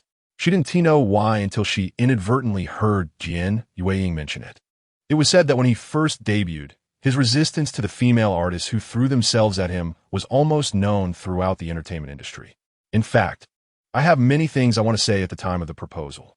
He was surprisingly clear-headed even at this moment. "So I can also wait until after we get married to do this."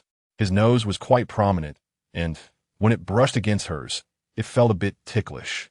She tugged at her nose and couldn't help but turn her face to sneeze.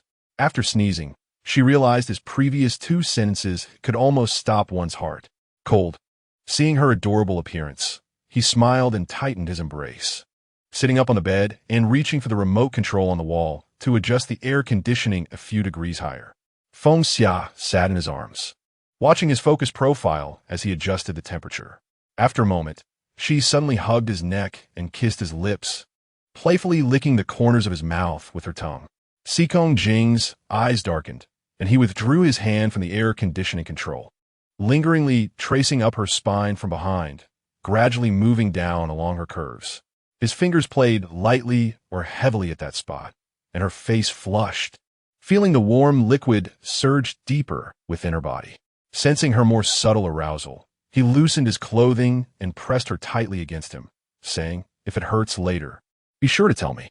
He remembered the time when they first got together. She had a fever, clutching his clothes in fear and trembling, refusing to go to the hospital for an injection or and in the end, he had stayed up all night, holding her in a blanket until she sweated it out. She obediently nodded.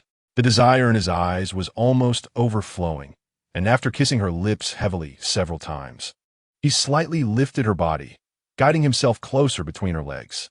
The moment he touched her thigh, she couldn't help but moan softly. While holding back his desire to thrust, he observed her expression and used his fingers to part the place that was about to accept him. She held tightly onto his neck, feeling that he had already pushed in the tip. That feeling was really very strange.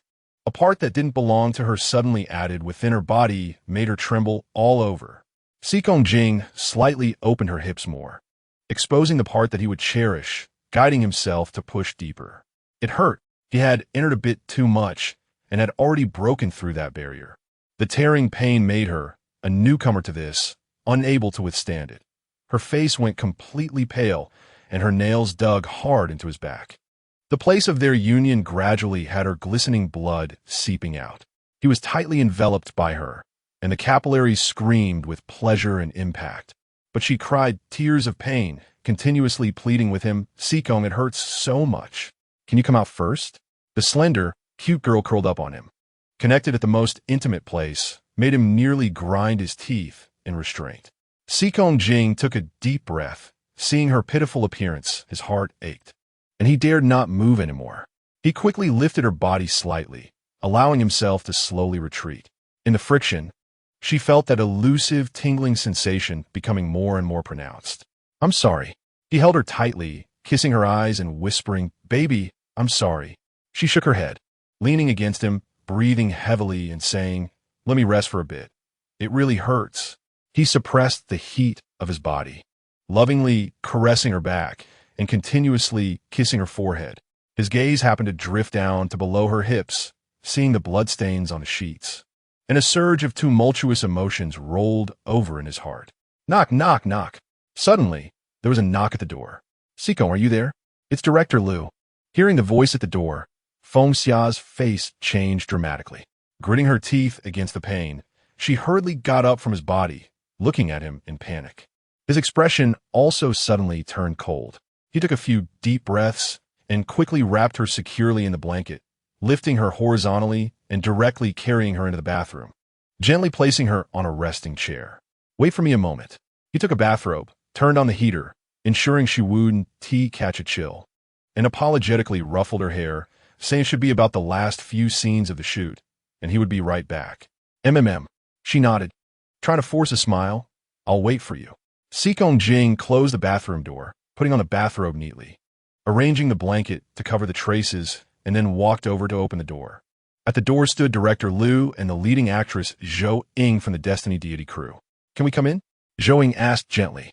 Seekong Jing, with an expressionless face, nodded slightly and stepped aside to let them enter the room. Director Liu and Zhou Ying each took a seat at the tea table, while Seekong Jing stood by the cabinet holding a cup of water. "Seekong, it's like this." Director Liu, with a flushed face, wiped his hands. "Zhou Ying just suggested to me that for the last scene, we should add a few more lines for the male and female leads. I've already asked the screenwriter, and he is revising the script. What do you think?" Seekong Jing cast a faint glance at the two of them, and his heart suddenly understood clearly. Basically, judging by Zhou Ying's appearance, she must have rolled around in Director Liu's bed before asking for these added lines. "I have no objections." He fell silent for a moment and said softly, "As long as it doesn't affect the plot development and doesn't seem forced, it's fine. After the screenwriter finishes revising, let me take a look first. I remember the last scene is on Friday. There's still a few days. His attitude was ambiguous, and director Liu and Zhou Ying, who originally aimed to succeed, changed their expressions slightly at this moment, unable to say anything and could only remain silent. Well, then that's fine. Director Liu was already used to his aloof demeanor. After thinking for a moment, he resignedly stood up. You should rest early, and we'll talk once the script is revised. He nodded slightly and said nothing more. Director Liu walked out first, and Zhou Ying followed with a not-so-good expression. As she reached the door, her eyes inadvertently glanced and saw a pink nightgown lying quietly on the floor in the corner of the room. Something only a girl would wear. She was startled, glanced at Sikong Jing, who was still drinking water with his back to her, and after a long while, she quietly sneered and closed the door. What had originally been on the right track lost all interest and mood to continue after director Liu and Zhou Ying stirred things up. Sikong Jing carried Feng Xia to take another shower, then brought her to bed, wrapping her in the blanket to sit up and using a hairdryer to help her dry her hair. Although he had only gone halfway, she still felt uncomfortable below, so she obediently leaned against him, her eyes drooping in a weary expression. He patiently dried her hair, put away the hairdryer, lifted the blanket, and lay down beside her, holding her in his arms. Still uncomfortable, he wrapped his arms around her shoulders and asked softly, "MMM." She nodded pitifully, hugged his waist, and whispered coquettishly, "It hurts so much, more than getting an injection. You really made me feel like I was dying just now. If it hurts this much without finishing everything, what if we do it all the way?" He turned his head to look at her small face, still slightly glistening with the moisture and steam from the bathroom, wearing a look of lingering fear, which made his heart feel amused and soft. I know. I'll help you buy some medicine tomorrow. We won't do it anymore." She nodded, then suddenly shook her head, biting her lip and looking up at him. "Don't buy medicine. Wait until tomorrow when I feel a bit better. When you come back, let's try again." He couldn't help but laugh at her brave demeanor, his eyes slightly crinkling. "It's not like we're completing a mission or catching a train. There's no rush. But you were in so much discomfort just now." She drew circles on his chest, her voice dropping a bit just now. Although she had no experience, she understood that in such a situation, being able to stop rather than going all the way was due to his incredible self-control, and also, he truly cherished her. "It's fine." He slightly raised the corners of his lips. "In one aspect, I still have a lot of confidence in myself." She looked at him curiously. Sikong Jing lowered his head and whispered a few words in her ear. Feng Xia's face immediately flushed red. After thinking for a moment, she gently bit his neck while he wasn't paying attention. He let her play around, then reached out to turn off the light and lay down, resting his forehead against hers. In the future, use this technique in other places. The effect will be even better. She leaned against him, stunned for a long time before reacting, glancing at him sideways in the dark. "Sikong Jing, I think terms like dressed up beast or human face, but animal heart are actually perfect to describe you." He chuckled softly for a while, then suddenly said, "Sleep now. Tomorrow you can rest or stroll around. In the evening, when I come back, we'll have dinner with my friend. His wife and child will be there too. They have a flight the day after tomorrow." "Okay." She looked up and kissed his chin, smiling sweetly. "Good night, my future husband." "Good night." He reached out to tuck her in, his eyes soft. The next day, when Feng Xia woke up, she found herself back in her own bed. She rubbed her eyes, a bit confused as she got up and saw a note from Sikong Jing on the bedside table. "I thought there might be a chance the cleaning staff would come and tidy up and cause a commotion seeing you in my room, so I brought you over. The medicine and breakfast are in the drawer. Wait for my call." His handwriting was always very beautiful, elegant, and bold. She smiled and read it several times, secretly hiding the note in the crease of her wallet. After getting out of bed, she took the medicine, drank some water, and washed up, feeling as if all discomfort in her body had disappeared. Feng Xia was still too afraid of the heat. She spent the whole day cooped up in her room, either sleeping or watching TV, without even moving from her spot until it was almost 6 in the evening when he sent her a text. She opened her phone to see a string of addresses, with XX restaurant at the end. "Got it," she replied. "I'll take a taxi over. See you soon." I'll have Sharon help me divert the reporters and paparazzi, and I'll switch to another car from the side entrance of the set. I should arrive around the same time as you." so don't worry. He replied quickly. I didn't bring any nice clothes this time. Just t-shirts and shorts, and I only brought one dress. Is it okay if I wear that to meet your friend? It was their first time meeting his friend after being together for 6 months. Wear whatever nice clothes you have for me to see. His message quickly appeared on the screen. The words were brief, clearly indifferent to others' opinions. She could easily imagine him saying this calmly and coolly, and couldn't help but smile at the text. It was indeed not far from the hotel to the restaurant. After getting out of the taxi, she looked at the restaurant sign and realized it was a private restaurant. You couldn't see the door plate and entrance unless you looked closely. After finally finding the door and walking in, a neatly dressed man who looked like a head waiter nodded at her with a very professional attitude. "Excuse me, ma'am. Do you have a reservation?" Feng Xia checked her phone and gave him her room number. "You're Mr. Dai's friend, right?" The head waiter led her down a long and quiet hallway. Huh? She was stunned. Mr. Dai. It wasn't booked under Sikong's name, so this Mr. Dai must be his friend, which seemed likely.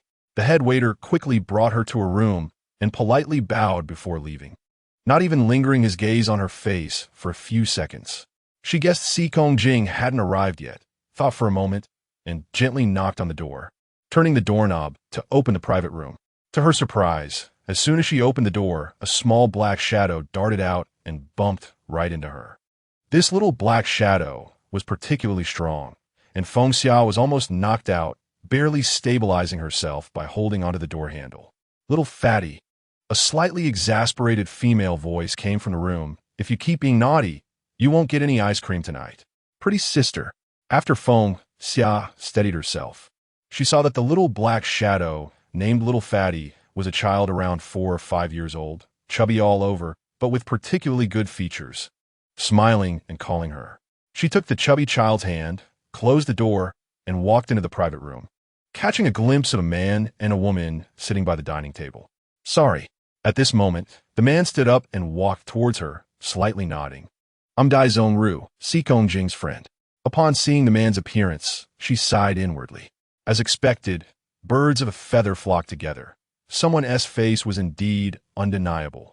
And it turned out his friend also had an equally striking appearance. He smiled slightly and turned to introduce the woman sitting in the chair. "This is my wife, Danyi." When Feng Xia turned to look at the woman, she was stunned, her eyes widening in surprise. "This is my eldest son, Dai Zhe, whose nickname is Little Fatty." Dai Zhongru didn't notice Feng Xia's expression and patted the little boy's head. "Hello, pretty sister, I'm Little Fatty." Dai Xiao Fatty held on to Feng Xia's hand without letting go. "Doding," Feng Xia said to the woman named Danyi. Dai Zhongru paused, glancing at his wife. "Xia Xia." Danyi also stood up from her chair, her expression unable to hide her excitement as she walked to Feng Xia. "What's going on? Why are you just standing at the door?" At this moment, the door was pushed open again, and Sikong Jing walked in, loosening his shirt collar. Chapter 6. As soon as Sikong Jing entered the private room, he closed the door, took off his hat, and casually placed it on the sofa. Then walked over to Feng Xia and loosely wrapped his arm around her shoulders. I was shocked. Danyi covered her mouth, staring at the couple in disbelief. "Xia Xia, you have a boyfriend?" Or, "Sikong Jing." "Yeah." Sikong Jing nodded lightly and turned to look at Feng Xia. "Do you two know each other?" "We've known each other for a long time." Feng Xia shook her head, confirming that she wasn't dreaming. "Do Ding is the daughter of my dad's very good friend." She hadn't recognized her at first when she entered the private room, but it had indeed been many years since they last met. Danny smiled at her. "I remember Xia Xia. You started living in Lin City since middle school and would occasionally go home, right? Then you went straight to a university in Lin City for college. And when you entered the entertainment industry, my parents and I were a bit shocked." Feng Xia nodded a little shyly, feeling guilty. "At that time, you were already married. I only found out when I came home during winter break and saw my parents with wedding candies."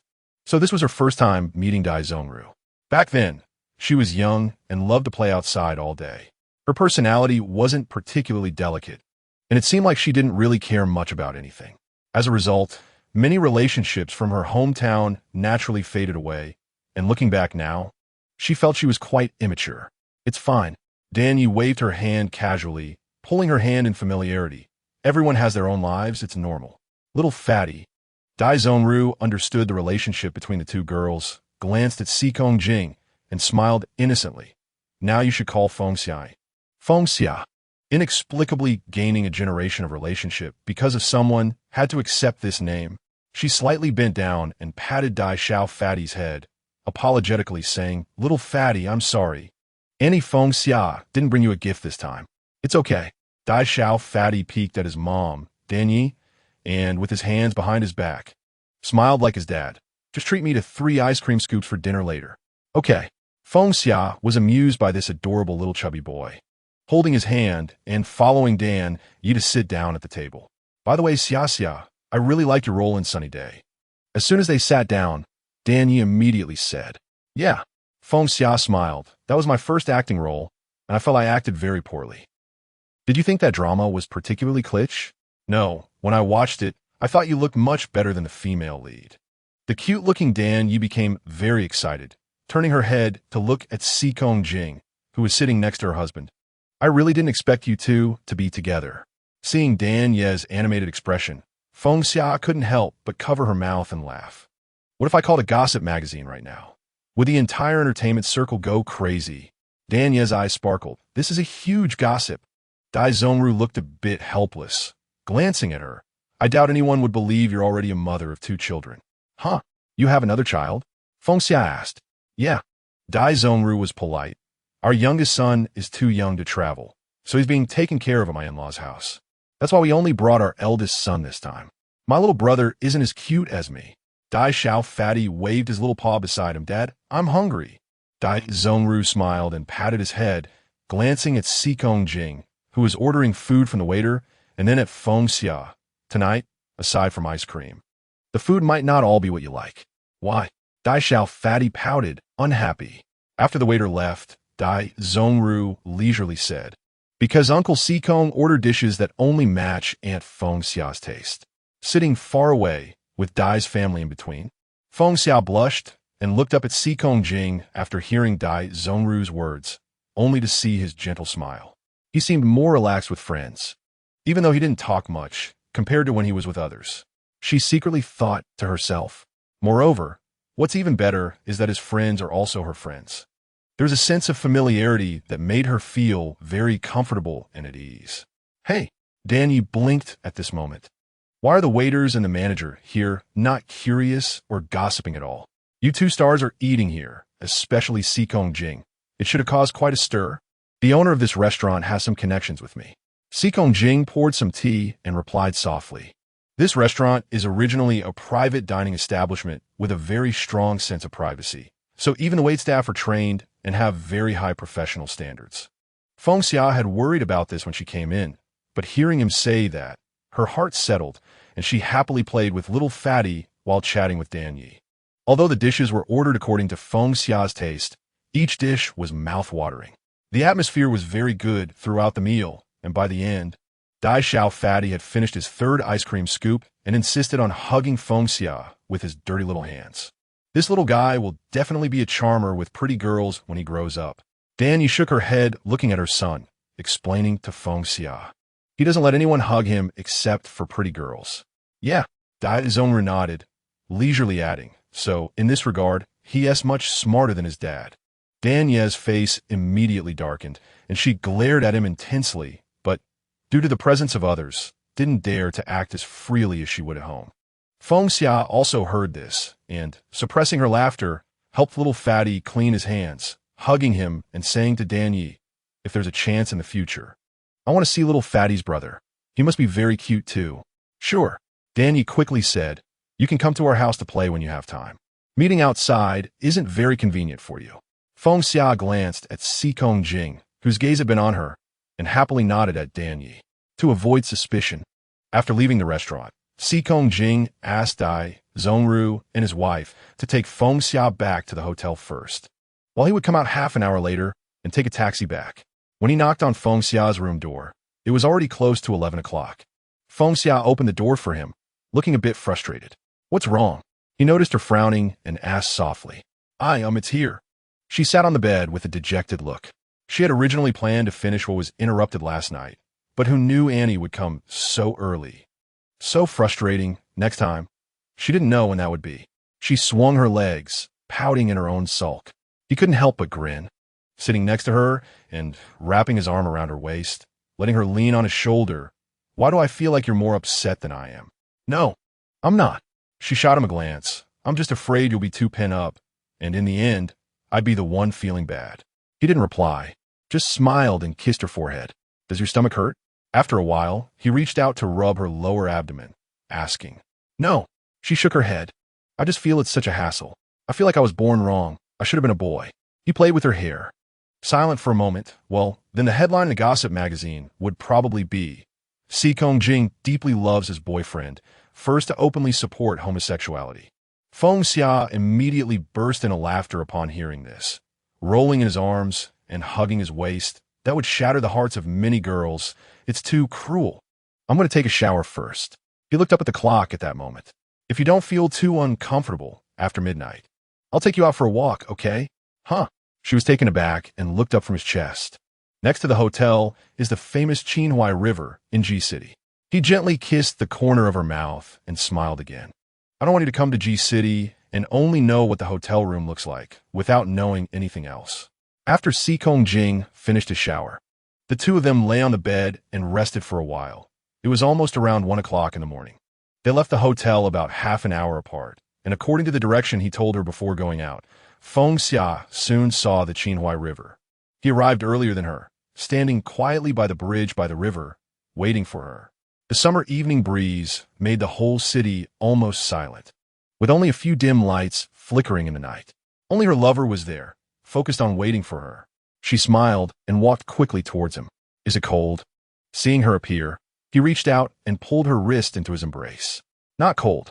She took a deep breath. After all, it was a furnace, so it wouldn't be too cool in the early morning. He murmured in response and stopped talking, his palm gently patting her back in a rhythmic manner. Stop patting me. After a while, her voice was soft. I'm almost falling asleep from your soothing. He looked down at her half-closed eyes, appearing drowsy, and a smile appeared in his eyes. Then let me tell you something interesting. Okay, what? She was surprised that this usually quiet person actually had the leisure to tell her stories. The bridge you're standing on now is Windy Bridge. His voice was low and calm.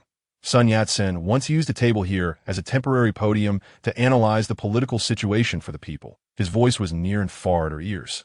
She shook her head, shaking off the drowsiness that was creeping in, and looked up at him.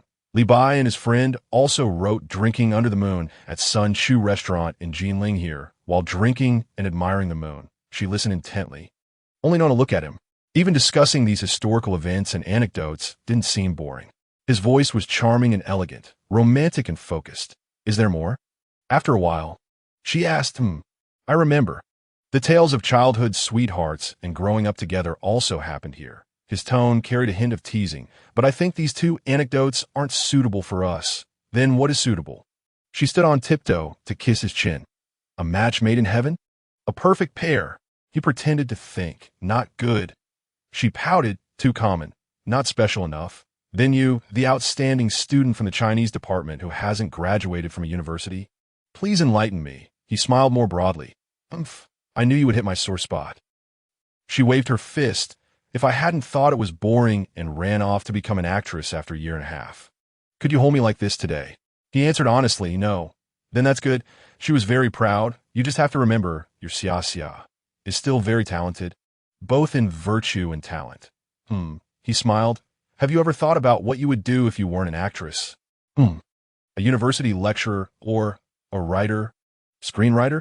She said she hadn't thought much about it. Being a Sagittarius, if she finds something interesting, she'll just do it. By the way, I was just thinking, is Dai Zhongru a doctor? She then asked. Si Kongjing nodded. How did you know?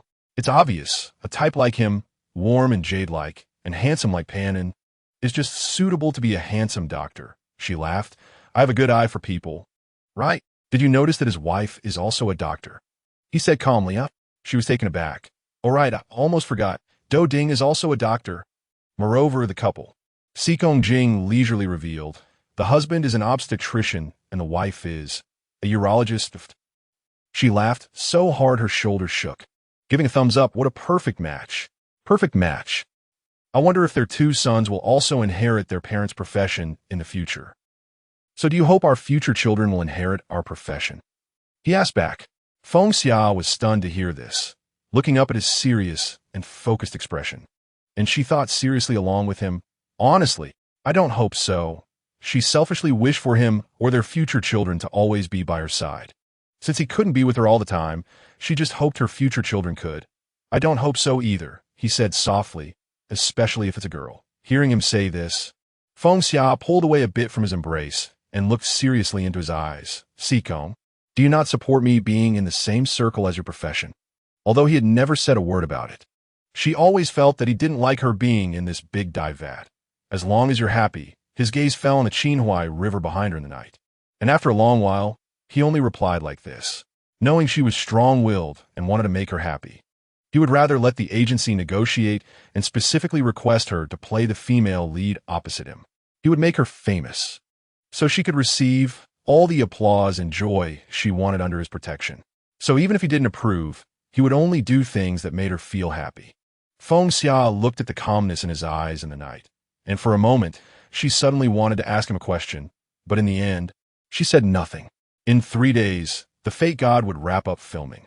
At this moment, he suddenly lowered his head slightly. "Before I leave the set tonight, I heard Sharon say that the opening for Red Dust will be temporarily delayed because the two agencies are still disputing the casting of other actors and need to continue discussions." She looked at his face, sensing that he seemed to want to say something, and her heart raced with a premonition. 4 days, although the time is a bit tight. But a short trip to Florence should be fine. He broke into a slow smile. "It's also the first birthday I get to spend with you." Chapter 7. Sikong Jing has always been a man of action and generally does not joke around. So much so that in the resting RV, Sharon hardly knew how to vent her anger at him. "I said, Sikong Jing." Sharon composed her words, raising her eyebrows to glare at him. "Do you really think of yourself as an ordinary person? Just do whatever you want? Do you know that even after the deity of fate wraps up, your schedule is still packed every single day? Endorsements, photo shoots, magazine interviews. His schedule is overflowing from morning to night, and yet he expects her to carve out 4 days of time for him to go on a honeymoon? Help me book a flight for the morning after tomorrow." He paused for a moment and only said these few words. Sharon didn't blink as she slapped him on the head. "I have never asked you for anything." He then sidestepped and looked at her calmly, saying, "So no matter what, I just need these 4 days now. After that, I can take on more work and make up for it all within a few days." She was momentarily speechless by what he said, and after a while, she frustratedly grabbed her hair. "Even if I could really spare these 4 days, how would you explain it to the agency? Also, do you know how many media paparazzi are watching you?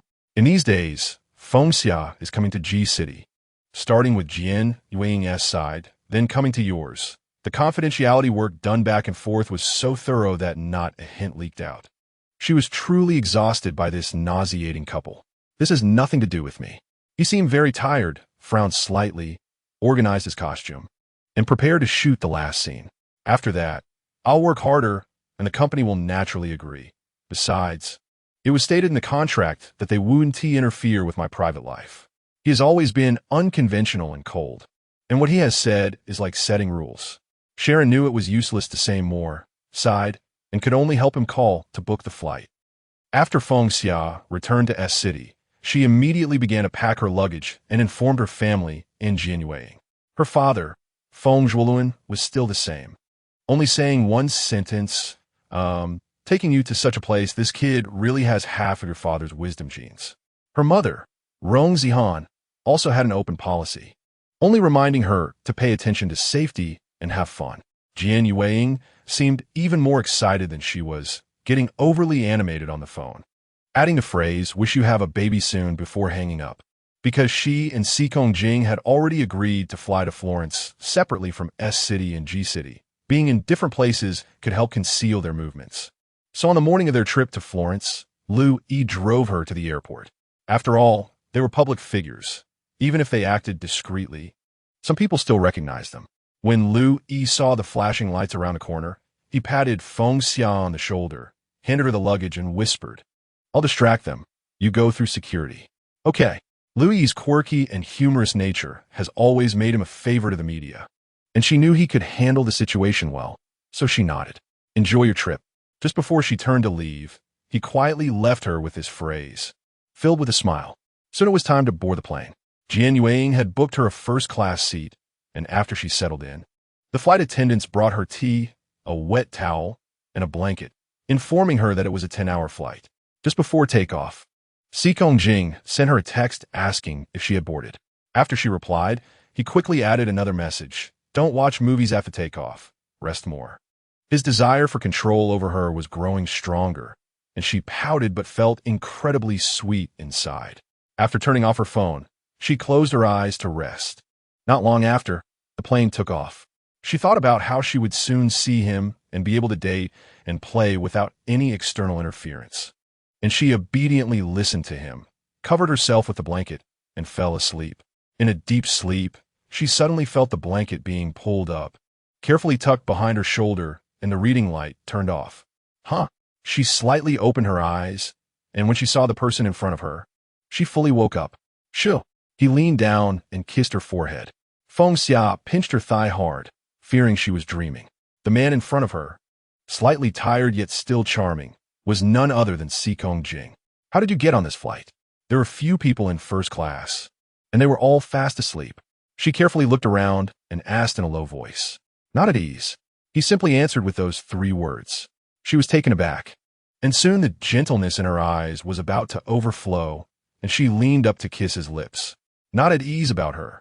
So even if it was just a 10-hour flight, he had to fly back to S City first to secretly take the same flight with her. He smiled slightly and deepened the kiss. How come I didn't see you earlier? After a while, she pulled back a little and asked curiously. I boarded the plane last, sitting in the first row. By then, you were already asleep. He said lightly, adjusting her seat back to make her more comfortable. Go back to sleep for a bit. We have 3 more hours, and we'll be there soon. She nodded obediently, watching him return to his seat, smiling contentedly as she closed her eyes. After landing, a private car from the hotel came to pick them up. The driver was a friendly old Italian man who helped them with their luggage and introduced many tourist attractions to them in English once they got in the car. After a while, the old man turned around, looked at them, and teasingly asked if they were newlyweds on their honeymoon.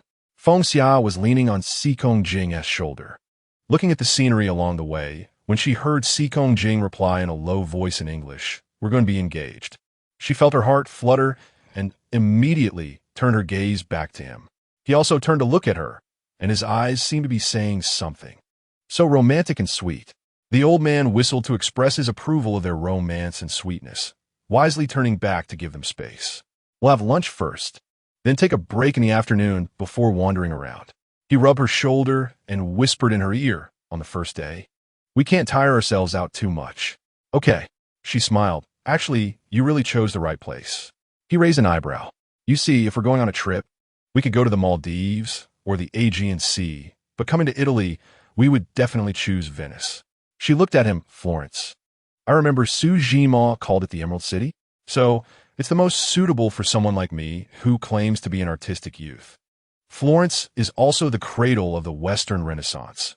Even before stepping into the streets and alleys, one can feel the rich artistic atmosphere of the entire city. She really liked it. Well, then the pseudo-hipster will accompany the hipster to soak up the artistic atmosphere this time. He teased.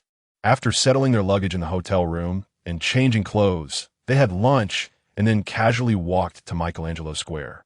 Without any specific tourist goals, they just strolled arm in arm, walking into any interesting church they encountered. After coming out of the Giotto's Campanile, they walked all the way to the Arno River. Feng Xia couldn't help but think of the Qinhuai River she was beside just a few days ago in G-City. And now in front of her was a foreign river. It felt like a dream. All this beauty was given to her by him. Ponte Vecchio. Sikong Jing suddenly said softly.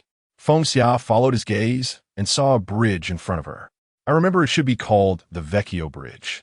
He thought for a moment, recalling that before coming here, he had taken the time to read a travelogue written by a female blogger. She was leaning on his shoulder, walking forward with him, looking at him with a smile, and now it was time for Sequin to tell Xiaxia's story. He knew she really liked these stories, so he paused and stopped. Dante and Beatrice once performed a Dante version of the Bridges of Madison County by this bridge. Dante had only seen Beatrice twice, both times by this bridge. Although their encounters were limited to just 2, he still devoted himself wholeheartedly to this love, pouring his affection for her into his work, The New Life. It seemed like yet another tragic love story. She leaned beside him, watching the city gradually enter sunset. Although Beatrice didn't enjoy the love that Dante gave her in reality, she became the goddess in his works. His voice gradually lowered. The entire city dimmed little by little along with his voice. The clouds at the edge of the horizon were tinged with a faint pinkish yellow, reflected in the river before them, the water's surface resembling another world in reverse.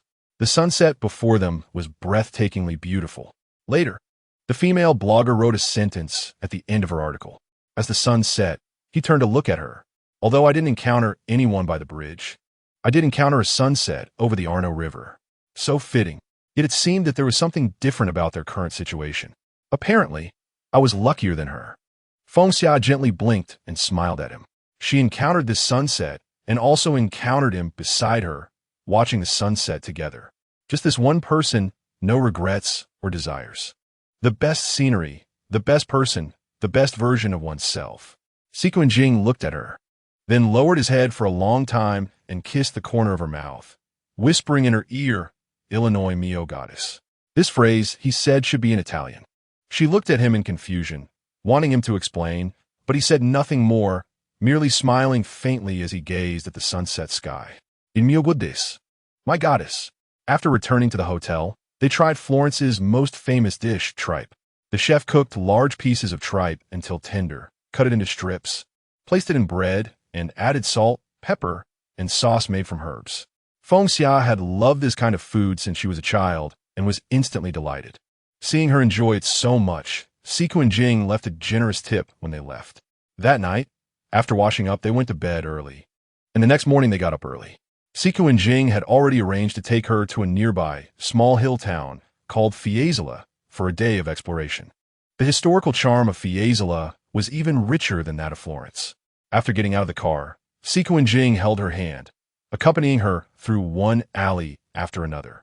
Sikuin, she stopped, took out her camera from her bag, and handed it to him. He took the camera, adjusted the focus, and took a few pictures of her, smiling next to the scenery. Can we ask someone to take a picture of the two of us? She ran over, looking at him with hopeful eyes. We haven't taken a photo together yet. He of course agreed, calling over a young girl passing by and speaking a few words in Italian before handing her the camera. When did you learn Italian? She walked over to him and quietly asked. She had only known that his English was excellent and that he seemed to be proficient in some French. But she didn't know he could even speak Italian. He was practically more talented in languages than she was, coming from a Chinese major. I didn't learn it. Just looked up a few common phrases before coming out. He put his arm around her shoulders, facing the camera. Behind them were the rolling hills. The scenery was excellent. And the Italian girl took a few pictures for them, smiling as she handed the camera back, indicating for them to check if they were satisfied. Feng Xia looked at the picture where she and he looked incredibly well matched, then looked up at him, unable to stop smiling. The two of them walked and stopped until they reached the small hilltop in Fiesole by evening. Sikuin Jing helped Feng Xia put on her coat and quietly hugged her from behind. Sikuin, she leaned in his arms and suddenly called out to him. In the future, can we come back? She tilted her head to look into his eyes, and after speaking, felt her nose slightly swell. Everything right now was just too beautiful, and she was very afraid that once she had such memories, if they really encountered something in the future, she wouldn't have the courage or the guts to face it. She couldn't imagine what she would do if one day he disappeared from her life. Love makes one so unforgettable, yet also instills fear. He also looked down at her, remaining silent for a long time. The bell tower, not far away, then chimed. One chime after another, as if ringing in her ears. In the future, accompanied by the sound of the bell, he finally spoke, taking something out of his pocket. She felt a slight chill on the ring finger of her right hand, and when she looked down, it was a ring. Next time, bring this along. He took her hand, gave her another ring, and softly said, Happy birthday, future Mrs. Sikuin. Chapter 8. The sunlight on the little hilltop of Fao covered the stones, casting soft colors. If there's another word, then bring it along. Sikong Jing held Feng Xia's hand, handing her another ring, and softly laughed, Happy birthday, Mr. Sikong's future wife. The men's ring was almost identical to the women's one, just size for his finger.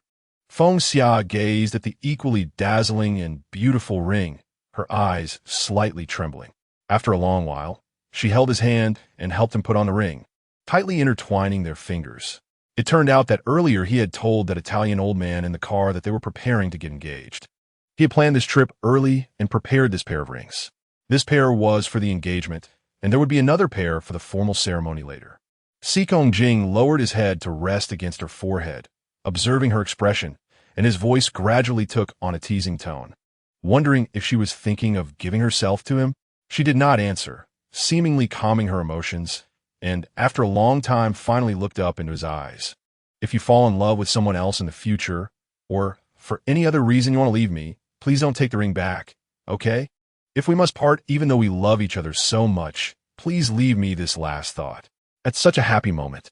Her heart was filled with joy that actually overshadowed reason and thought, yet she still subconsciously said this to him. After speaking, her eyes turned a bit red as she turned her head away, trying hard to hold back her tears. He looked at her for a while, and after a long time said nothing, only reached out to hold her tightly in his arms. That evening, after a simple dinner in Fayot, they took a car back to Florence. On the way, she leaned against him, resting her eyes when Lu Yi called. "Don't forget to bring back some good food for me." Lu Yi complained from the other end. "You went on your honeymoon, and I still have to deal with the reporters for you. Is it easy for me?" I know. Feng Xia said helplessly. "I just knew you wanted to eat." Just as she finished speaking, her phone was suddenly taken away by Xikong Jing beside her. "Knowing someone else is on their honeymoon, why are you still calling?" His tone was cold and weary. Lu Yi seemed startled at first, but quickly reacted, teasingly replying, "What? Using the tools I bought for you, and you want to kick me out?" Feng Xia's face flushed, thinking this person really knows how to bring up the awkward topic. The condoms and tools he bought last time were still buried at the bottom of her suitcase. "What? Haven't you used them yet? Or are you done with them? There are 5 boxes. Hearing that Xikong Jing didn't respond, Lu Yi muttered to himself, "Damn, it's been so many days." "You're not that bad, right, Xikong Jing?"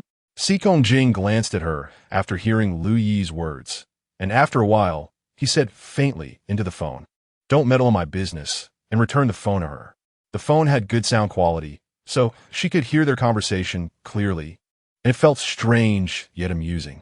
One was a cold-faced little king, and the other was a humorously acclaimed male artist with great potential. One was her boyfriend, and the other was her best friend. They had never interacted before, yet at this moment, they could chat about her love life. "Your man is unbelievable," Lu Yi complained loudly to Feng Xia, then suddenly lowered his voice by the way that, she didn't hear clearly. Help me bring back a souvenir that a girl would like," Lu Yi quickly said in a low voice. "Oh," she realized immediately, grinning mischievously. "Is it for your Chen Weiwei? You don't forget this, I'm hanging up." Lu Yi hurriedly covered up his rare shyness and quickly hung up. Feng Xia was hiding her smile when she suddenly felt Xikong Jing tighten his hold around her waist. "After we return to S City, sort out your things and move in with me." His expression was emotionless. This person has no integrity. You should spend less time with him in the future. Although his tone was still cold and strict, she could still detect a hint of amusement in his voice. And he gently rubbed her fingers, asking steadily, "Besides giving you 5 boxes of condoms, what else did he give you?" She was taken aback and didn't say anything for a while, burying her flushed face into his chest. After returning to the hotel, he took a shower first, and she took her change of clothes into the bathroom. The bathroom was spacious, the lighting soft, and as she washed, she concluded that both of these men actually had no integrity at their core. Aside from the sound of water, there was also the sound of the television coming from outside the bathroom. He should be lying on the bed watching TV. Amidst all the sounds and mediums, she suddenly felt a sense of peace and relaxation in her heart. A sense of belonging. A strong sense of belonging to him and to the entire environment he was in. Suddenly, the bathroom light dimmed. She paused her washing movement and instinctively called out, "Xikong." I'm here." Xikong Jing's voice surprisingly came from inside the bathroom. In the darkness, she couldn't see anything, and her voice tightened the light. He didn't answer. She had just finished washing, and at that moment turned off the shower, then heard his footsteps in the bathroom.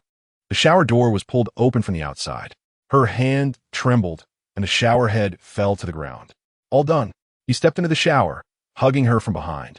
His upper body was bare, and the smooth skin after bathing pressed against her equally bare but misty back, making her feel increasingly heated. Her voice was very soft. His hand, at this moment, slowly moved from holding her lower abdomen upwards, inch by inch, gripping her whiteness. In the darkness, the sensory impact and experience were more pronounced than in the light. His fingers controlled her whiteness, either lightly or heavily, filled with intense strength and desire. She bit her lip, suppressing faint sounds. "Don't bite your lip." At this moment, he turned her around to press her body against his, lowering his head to kiss her lips. Their lips and tongues intertwined, emotions deepening. The deeper they kissed, he called her several times before she came back to her senses. "Xiao, xiao." He pressed against her lips, holding her hand against the zipper of his remaining pants.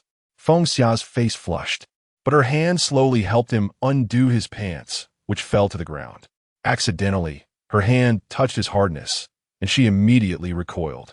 The low, husky laugh echoed in her ears. "Let me do the last piece myself." She could feel her ears burning as she sensed him taking off his tight pants. And then he suddenly lifted her up, her legs obediently wrapped around his waist as she held onto his shoulders, very obediently learning from him to kiss every inch of his face. His breathing gradually became rapid as he held her buttocks and slowly walked out of the shower. While walking, his hardness pressed against her, and she quickly became slightly wet, closing her eyes and softly gasping, holding onto him tighter. Xikong Jing then carried her to the bed, leaning down to look into her eyes. "Look at me." She opened her eyes, gazing into his captivating eyes. At this moment, his fingers suddenly invaded her body, skillfully kneading her, teasing at the right moments, again and again, until the last thrust was deeper, hitting her sensitive spot. She covered her eyes with her hands, moaning helplessly and trembling. He then withdrew his fingers, taking her hand away from her cheeks. "This time, I will complete everything." Such words made her lose control even more, but before she could think further, he thrust all the way in from below. Pain, heat, fullness. Perhaps no other adjectives could describe this sensation. The first complete, dull ache made her feel as if her body had been stretched open entirely. Her nose tingled, and instinctively, she reached out to hold him tightly. "Don't be afraid," he murmured, stroking her sweat-dampened hair, whispering soothingly, "Xia, xia, be good, don't be afraid." That voice, tender to the bone, belonged to the one she adored most. She tried to adjust to his movements while he held her, his eyes never leaving hers, moving slowly and rhythmically. Even as pain dominated, she gradually began to sense the hues of pleasure. Her body grew weak and numb, and soon she reached her climax. Feeling the place inside her where he was lodged grow even fuller, her cheeks flushed crimson. She heard him chuckle softly before flipping her over entirely. "I'll go faster," he whispered by her ear, gripping her waist as he plunged deeper from behind. Pale moonlight spilled into the room, allowing him to see everything more clearly. She lay obediently beneath him, her back to him, being claimed and possessed. At their joining, faint traces of blood mingled with slickness, the rhythmic slapping sounds growing more intense as their bodies moved. His eyes darkened with desire, his pace quickening. He could feel her tightening around him, clenching and releasing. The veins on his arm stood out as he struggled to maintain control, pulling out just as his spine tingled with release, spilling between her thighs. "Are you okay?" he asked, his expression slightly sated but still tender as he lifted her from the bed, kissing her forehead. "Let me take you to bathe." By early morning, when the sky was just beginning to lighten, Feng Xiao woke groggily to find no one beside her. Her body still ached faintly as she opened her eyes and saw him sitting shirtless on the sofa, writing something on a piece of paper. "Xikong," she called softly, pushing the covers aside to get out of bed. Hearing her voice, he immediately set the pen and paper on the coffee table and walked over to her. "Awake? I want water," she said, sitting on the edge of the bed and gazing at him with a hint of a pout. He nodded and quickly fetched a glass for her. She drank a few sips from his hand before suddenly wrapping her arms around his neck. "What's wrong?" He leaned down to kiss her hair. "Does it still hurt?" Her face flushed instantly as she shook her head. "It's okay. He hummed in response before suddenly adding, "So, were you hoping for a morning session?" She didn't answer, instead nuzzling his chin. Her fingers trailed down his spine, sliding over the defined muscles of his back, her voice laced with playful mischief. "Because I know. You want it too." This time, he held nothing back. Desire flared quickly. She lay obediently at the edge of the bed as he impatiently parted her legs, moving over her from above. The sensation was even better than the night before. She had adjusted to him now, learning to match his rhythm, arching her hips to take all of him into her tight, pink warmth. His handsome face was glistening with sweat when he suddenly heard her whisper something. "HM?" He lifted her from the bed. "What did you say?" "Too deep." She murmured shyly, her warm breath brushing his cheek, her eyes carrying a hint of seduction. Innocent yet natural, playful yet alluring. He had always known she had many sides, but he hadn't realized how utterly captivating she could be in moments like this. Still standing, he lifted her up and down, forcing her to take him fully each time she came down. The penetration was so deep that her lower abdomen ached from the impact, and she finally regretted teasing him so much. Even someone as composed as him had lost control. No more. He was relentless, driving into her until her thighs went numb. In the end, she could only whimper softly, her eyes damp with unshed tears. No more. Kong Jing pressed his lips together, speeding up for a few final, deep thrusts before pulling out with a low groan. Drenched in sweat, he gathered her into his arms, both of them collapsing onto the bed. He turned her so she lay atop him. "How are you so skilled?" She mumbled drowsily, her eyelids heavy. She remembered he was supposed to be a first-timer too. How could he be so inventive? "Not bad," he replied, stroking her back lazily, a faint smirk curling his lips. "But I'll keep working hard in the future." Chapter 9. The light in Florence is warm and not harsh, casting just the right amount of shadow on the floor. Feng Xia stirred under the covers, her body moving slightly. She was awake, though her eyes were closed, and her face was gradually becoming a bit red. Awake? He was lying beside her, watching the television with the volume turned very low. He leaned over and gently kissed her. "What time is it?" Her voice was hoarse. "Just past 12. He glanced at his watch. "Are you hungry? How about we get up and have some lunch?" She nodded, moved a bit, suppressing the discomfort between her legs, and lifted the covers to get out of bed. He watched her movements, a barely visible smile tugging at the corners of his mouth. "Do you want me to carry you?"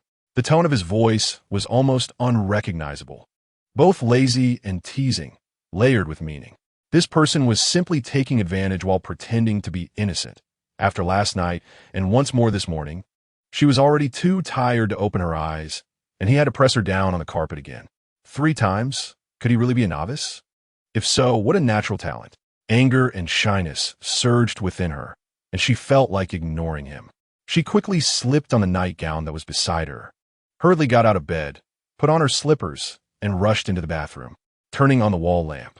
She tucked her hair behind her ears and grabbed a cup to brush her teeth. Dazed as she brushed, she felt sleepy again. Still sleepy? At that moment, a voice suddenly sounded beside her. He had already walked up behind her, his arms propped on either side of her at the sink, enveloping her in his embrace with his body pressed against hers. She squinted her eyes and could see in the mirror that he was speaking while gently kissing her neck. "Sleepy," she mumbled through her toothbrush, but after a moment, her voice suddenly rose in annoyance. Kong Jing, taking advantage of her drowsiness. His hand had already slipped under the thin hem of her nightgown, lingering on the inner skin of her delicate, smooth thighs, teasing her lightly. I'm here," he replied calmly, both hands diving in completely. "You big jerk." Foam was all around her mouth, and, as she tried to rinse her mouth with the cup, she also had to stop his mischief, leading to a flustered mess. In the end, she could only shyly say, "I hate you." He had already lifted her entirely off the ground, pressing her against the sink, hot and hard from behind, his voice low and husky. "I want you. You can't do this." Continuous battles. Even a warrior would fall, okay? Not to mention, she was still a beginner. While Feng Xia felt like crying without tears, her body was already responding to his intrusion, swelling hotly and rigidly. Kong Jing, it really hurts." He held her slim waist and began to move shallowly from behind, alternating speeds, his expression still calm as he lingered, biting her earlobe. Soon, xia be good. He repeatedly murmured these two phrases, persistently entering and retreating. The mirrored pleasure was actually a way that men really enjoy. The dual impact of sight and body could almost make one lose the ability to think. In the end, she was pressed against the sink, her lower abdomen aching from the impact, almost whimpering for him to stop, but he remained relentless, gripping her waist and forcing her to endure it all, accepting everything he had to offer. His pace quickened, the sounds of their bodies and the friction echoed, the pleasure building. She bit her fingers to stifle her cries as he almost made her sit back against his abdomen before finally surging a few times and pulling out. All right, xia, don't cry. He gasped for breath, calming down, pulled her fingers from her mouth, kissed them gently, and then turned her to kiss the tears at the corners of her eyes. He knew it was her first time. The previous encounters had already exceeded what she could bear. But once some things are broken, it's hard to remain restrained. His fondness for her body had already crossed the line since last night, making him obsessed and unable to turn back. Feng Xiao wasn't a pretentious girl. Yet she had genuinely been worn out. With red-rimmed eyes, she angrily grabbed his hand and bit it. You were driven by lust, only caring about your own desires. Yes, he chuckled lightly, picking her up like a child and heading toward the bathtub. You can say whatever you want. Now let us take a shower.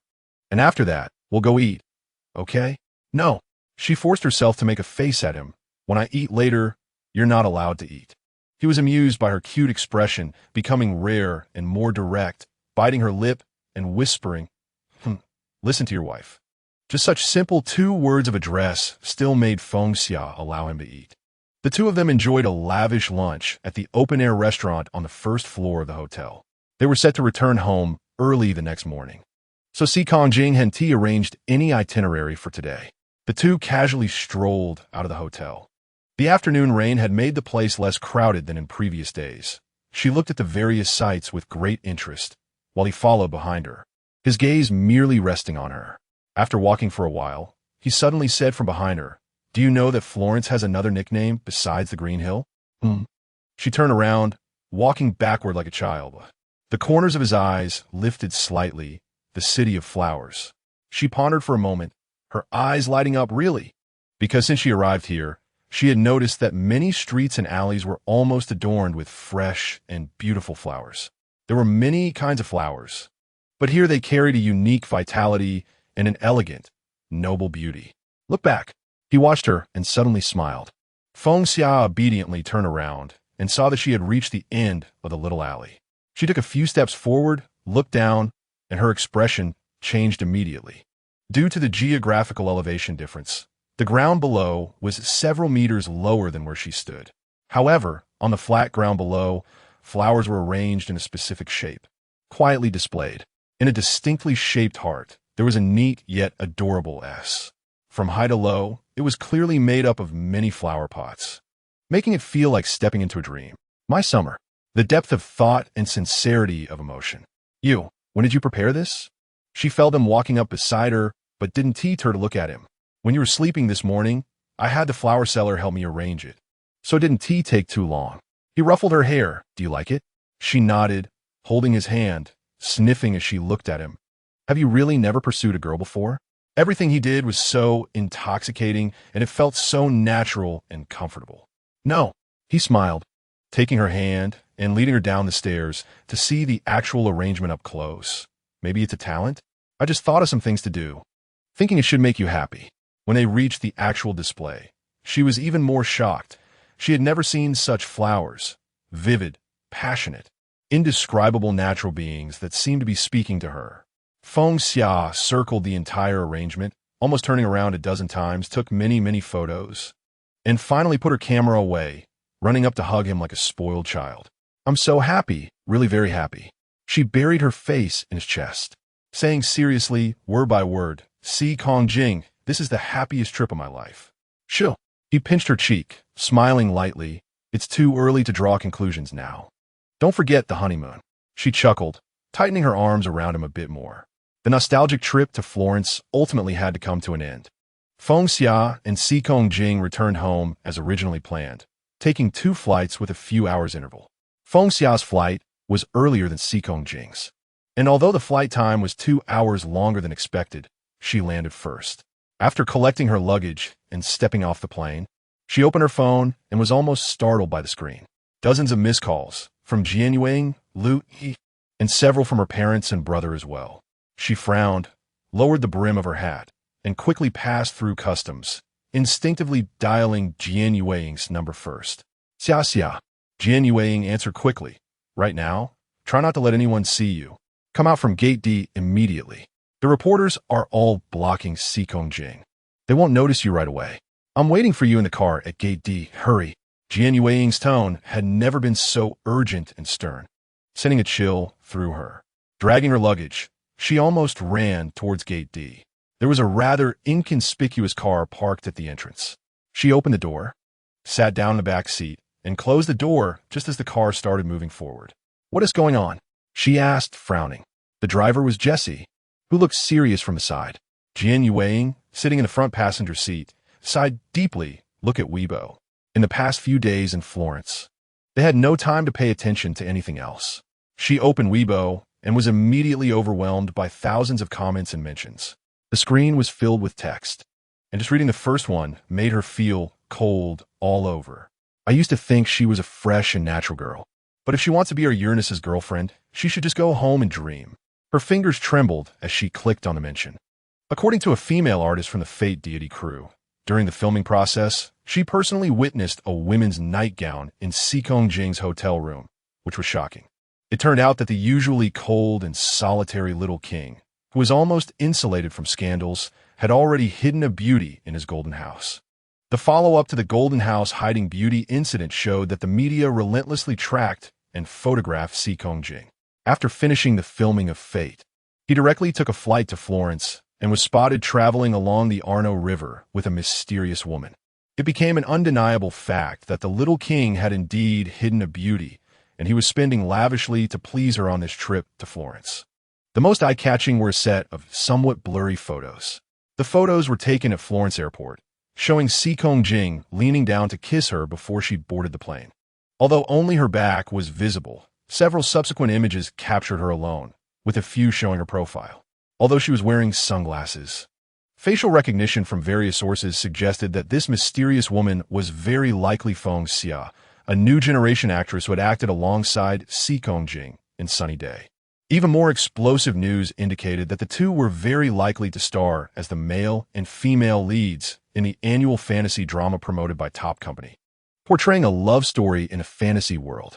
Her gaze skimmed over the lines, and her mind turned icy inch by inch. Jianyuing, sitting in the front seat, looked a bit distressed and turned back to call her, concern evident in her expression, Xia Xia.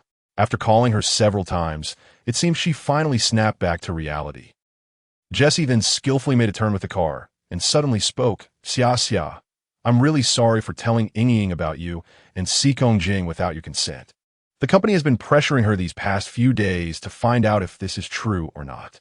Ying has been under a lot of pressure to avoid disturbing your trip until now.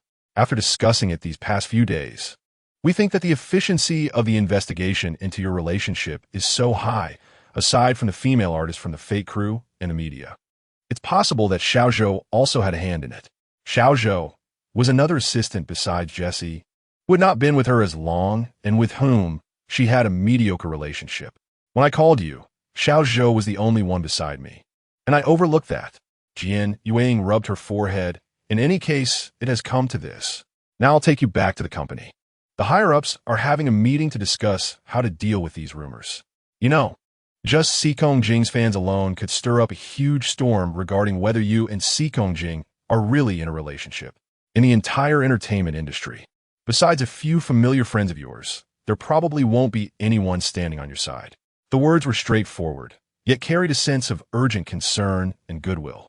Feng Xia had not spoken a word from beginning to end, her expression unchanged, numbly watching the malicious speculations and insults from fans. In fact, this was very normal. Under the preconceived notion, he had always maintained an image in public free from scandals and was indeed not close to any women. He was the public's possession in the hearts of all fans. Now, with this balance suddenly shattered, it was expected that there would be a surge of resistance emotions. She just never expected that she would have to face this so soon. Had she greedily clung to this nearly 7 months of happiness, only to eventually start paying the price for it? Chapter 10. As the car drove towards Top Company's office building, Feng Xia noticed several media reporters already waiting downstairs when they turned to enter the underground parking garage. Taking the elevator directly from the underground garage to the top floor, she found Lu Hong, the team leader responsible for Jian Yueying's group, sitting in the conference room along with several other team leaders, and even the company's second-in-command, Wang Ku, was present. The room was almost entirely filled with women, some of whom were quite young, so every glance at Feng Xia carried a hint of intrigue. Before sitting down, Feng Xia nodded towards them, her expression showing no signs of unusual emotions. Under the pressure and gazes in the room, Jian Yueying tightly grasped Feng Xia's hand under the table and looked at Lu Hong, saying, "Sorry, Lu Jia." Lu Hong responded with a sound, instructed someone to close the conference room door, opened the documents, and looked at Feng Xia, asking, "Feng Xia, do you remember the specific contents of your contract when you signed with Top? Or it doesn't have to be the specifics." Lu Hong continued, "The most important points highlighted in red include one that states, you are prohibited from dating within the first 2 years of your debut. If discovered, you may face being shelved. Do you understand this?" Although her tone wasn't particularly harsh, it carried a hint of aggression. "Yes, I understand," she nodded. "In that case," Lu Hong leaned back in her chair, "I hope you can explain whether the contents reported by the media in the past few days are true. Where have you been these days?" Another, slightly older team leader, who had previously had a good impression of Feng Xia, softly reminded, "Lu, this involves personal privacy." Lu Hong's gaze slightly darkened, and after a moment, her tone softened a bit. "Feng Xia, you are an artist signed with Top. The company doesn't want you to develop poorly, but before making any decisions, you must understand that Xikong Jing is Liv's top ace. Live will absolutely not allow him to have any real romantic relationships while he is in the spotlight. If there is indeed something between you and Xikong Jing, Live will directly target Top and you. You have just barely gotten your footing. Can you withstand the overwhelming malicious attacks? From another perspective, the company also wouldn't allow such things to happen." Clear and irrefutable, Feng Xia understood every word Lu Hong said. She had known from the first day she got together with Xikong Jing. However, I think Wang Ke suddenly spoke up at this moment. Actually, having this incident occur right now might not necessarily be a bad thing. All the higher-ups, including Jian Yueying and Feng Xia, turned to look at her. Wang Ke smiled slightly. Regardless of Feng Xia's personal matters, one thing you should not forget is that the press conference for Red Dust is in 3 days. This news is also quite beneficial for it, creating momentum. The entertainment industry cannot do without hype. Red Dust, as Top strong push this year for fantasy drama, is also a collaboration with Live featuring popular artists. Whether the rumors between Feng Xia and Xikong Jing are true or false, creating momentum is indeed essential for both companies. At this point, everyone in the conference room fell silent, and Lu Hong also stopped speaking, lightly tapping the table with her pen. Feng Xia tightened her fingers and looked at Wang Ke. The latter was also looking at her, and after a long while, she gently nodded. One thing is that Feng Xia has always been very confident in herself. Her accuracy in reading people. She seemed to sense that Wang Ke did not want to exacerbate the situation leading to her being shelved. It felt like she was helping her. Right now, the priority is the press conference for Red Dust. After a long while, Lu Hong finally spoke, following what President Wang said. "I will contact the person in charge of Live shortly." Jian Yueying let out a gentle sigh of relief. But Feng Xia, her voice turned serious. "Regarding this matter, the company must impose corresponding penalties on you. All your current announcements will be canceled, and the choice for the female lead in Red Dust will be reconsidered." Meeting adjourned. After leaving the conference room, Jian Yueying immediately pulled Feng Xia into the restroom. Once the door was closed, Jian Yueying finally let out a sigh of relief, embracing her shoulders. Xia, it's okay. Overall, they haven't gone all out. They're still leaving you some leeway. You can just rest at home for the next couple of days. Don't go out or overthink things, okay? She nodded, her expression calm. Ying, thank you. No need to thank me. Jian Yueying shook her head, suddenly recalling something, but honestly, I didn't expect President Wang to speak up for you. You know, she rarely intervenes in artist matters. I've hardly seen her a few times. I didn't expect her to be here today. She lowered her gaze, suddenly smiling gently at Jian Yuing. You should go back to work. Lu Jie will probably scold you again later. You've already helped me a lot. The rest I should handle myself. Jian Yuing watched her for a moment, repeatedly reminding her to rest well before running out of the restroom. The restroom was empty, and the only sound was the faint trickle of water. She walked in front of the mirror, wetting her palms and patting her cheeks. The cold water on her skin helped to calm her thoughts. She forced herself not to think of anything, forcing herself to stay composed.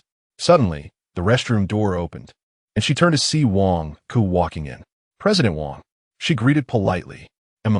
Wang Ku paused her steps and slowly walked up to her. As the second in command of Top, Wang Ku was the wife of a very famous consortium president in City S and was a remarkably elegant middle-aged woman. It was said that Top had become the second largest agency after Live, and she had played an indispensable role in that. This was the first time she had seen Wang Ku, but subconsciously, she felt that this person was not bad. Once you enter this circle, there are many rules you have to learn to face. Wang Ku's well-maintained face showed a faint smile. I just looked at your information. You are only 20 years old, right? She nodded. Very young, Wang Ku said slowly. And being young requires paying a lot of costs, especially in this circle. You have to give more than your peers. I think you understand all this. Her speech was slow. Although it wasn't particularly gentle, it felt familiar. She didn't reply, and they remained silent for a moment. Wang Ku finally looked at her seriously. Of course, you don't need to worry too much. Being young also has its advantages, which means you can always do things you might hesitate to do later on, and you will always have the time to get back up. Jessie drove her to the entrance of the apartment, cautiously looking around to confirm there was no one before quietly saying to the person in the back seat, Xia, we're here. Feng Xia was lost in thought about Wang Ku's words and took a long time to pick up her luggage. Jessie, thank you so much. It's nothing. You don't need to be polite with me. Jessie shook her head and suddenly called out to her just as she was about to open the car door, teasingly. Xia, think of it this way. You've hidden Sikong Jing away in his golden house. You have to take some losses too, right? Otherwise, all the benefits would be taken by you alone.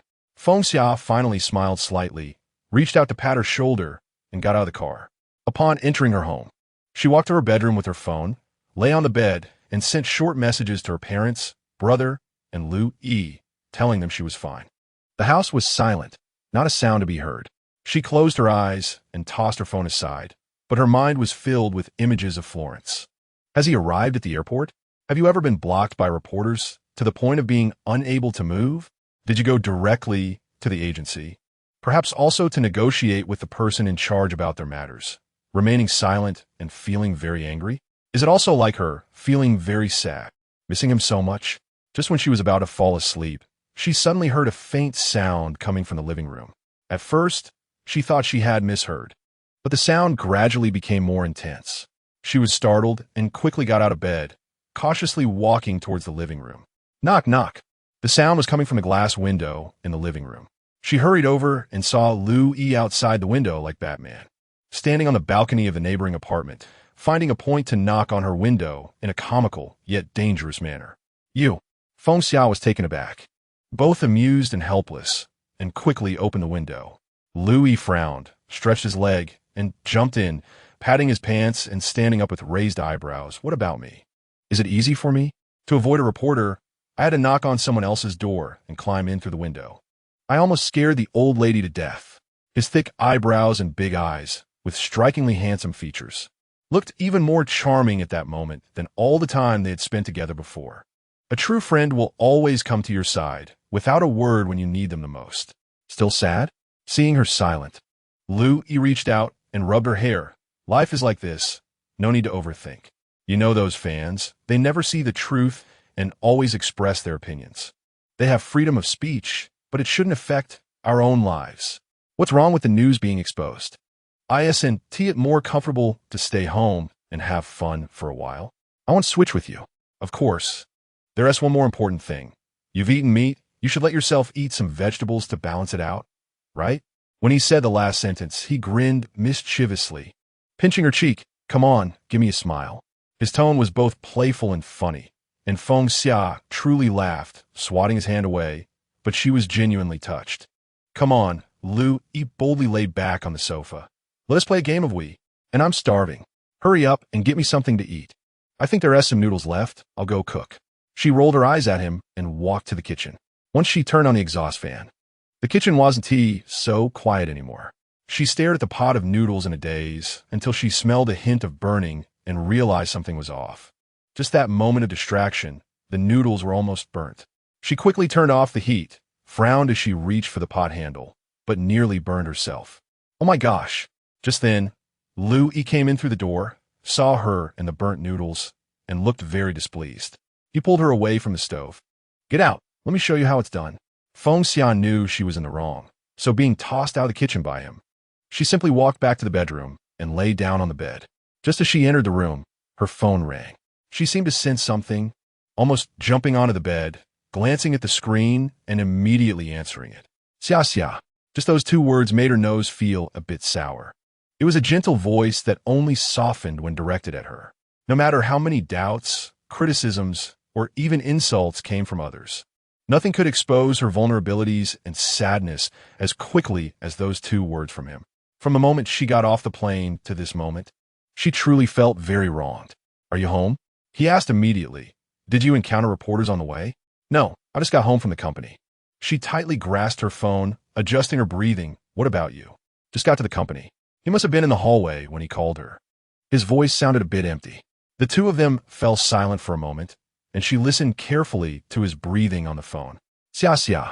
He suddenly called her name again. I'm sorry. His self-blame outweighed his anger. It was his fault for not protecting her and letting her endure all this. She bit her lip. It has nothing to do with you, really. He had already given her such an unforgettable trip to Florence. These turbulent undercurrents had nothing to do with him, and he didn't need to apologize to her. Sikong, she suddenly said, promise me one thing. Okay, you say. Don't fall out with Live, and don't try to make our relationship public. Her voice trembled slightly, but her expression was firm. Sikong Jing didn't say anything. Right now, you're at the best stage of your career. Don't ruin all the efforts you've made before because of me. She tried to make her voice sound more cheerful and playful. We'll have better opportunities to go public in the future, maybe when we get married. Or when I have a baby and surprise everyone. Wouldn't that be better? She felt that she still didn't have the qualification to stand equally by his side and face all the glory or reefs. So, she just hoped for his well-being. Don't go anywhere, don't look at anything, stay at home, and leave everything to me. After a long time, he finally spoke, his tone gentle yet undeniably firm. My leading lady and woman, there's only one, and I don't need anyone to criticize. Chapter 11. There can only be one heroine and one woman. After hearing his words, Feng Xia suddenly recalled that day by the Arno River when he spoke that Italian phrase to her.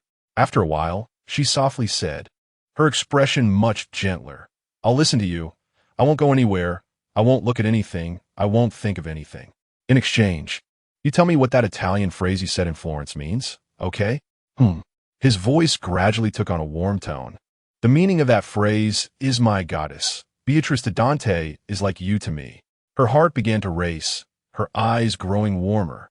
The sadness, panic, and even inferiority she had been desperately suppressing seemed to lose their significance.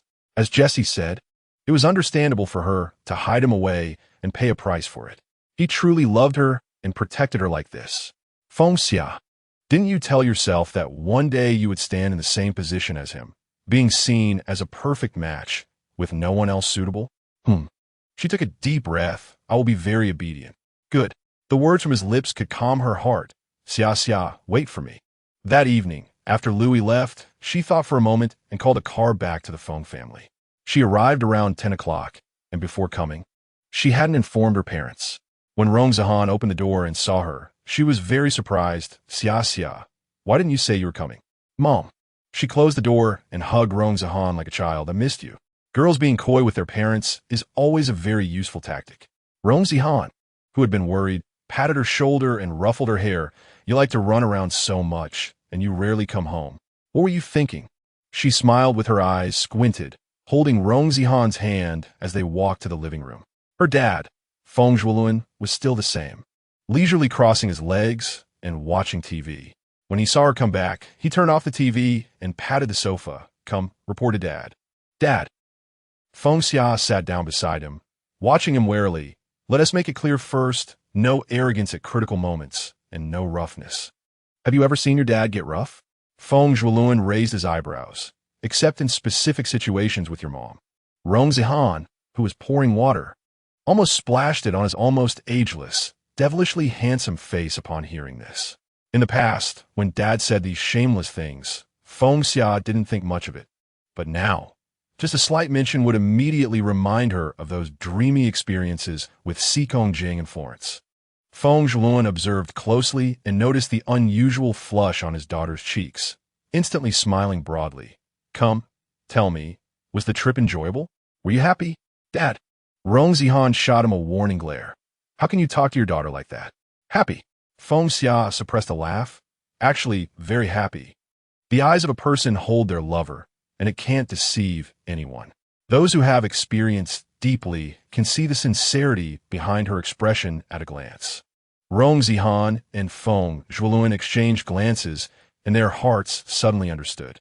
Xia, you didn't tell Mom your boyfriend is Xikong Jing, the hottest little king in the entertainment industry. How long have you two been together? Almost 7 months. She nodded. I met him when I was filming my first movie. Finally, she added, Dad, Mom, he's really good, very, very good to me. Although he is in the entertainment industry. She has known since the first day she met him that he is very clean. It might even be a form of his self-confidence. He despises any degradation or unworthiness that comes with fame.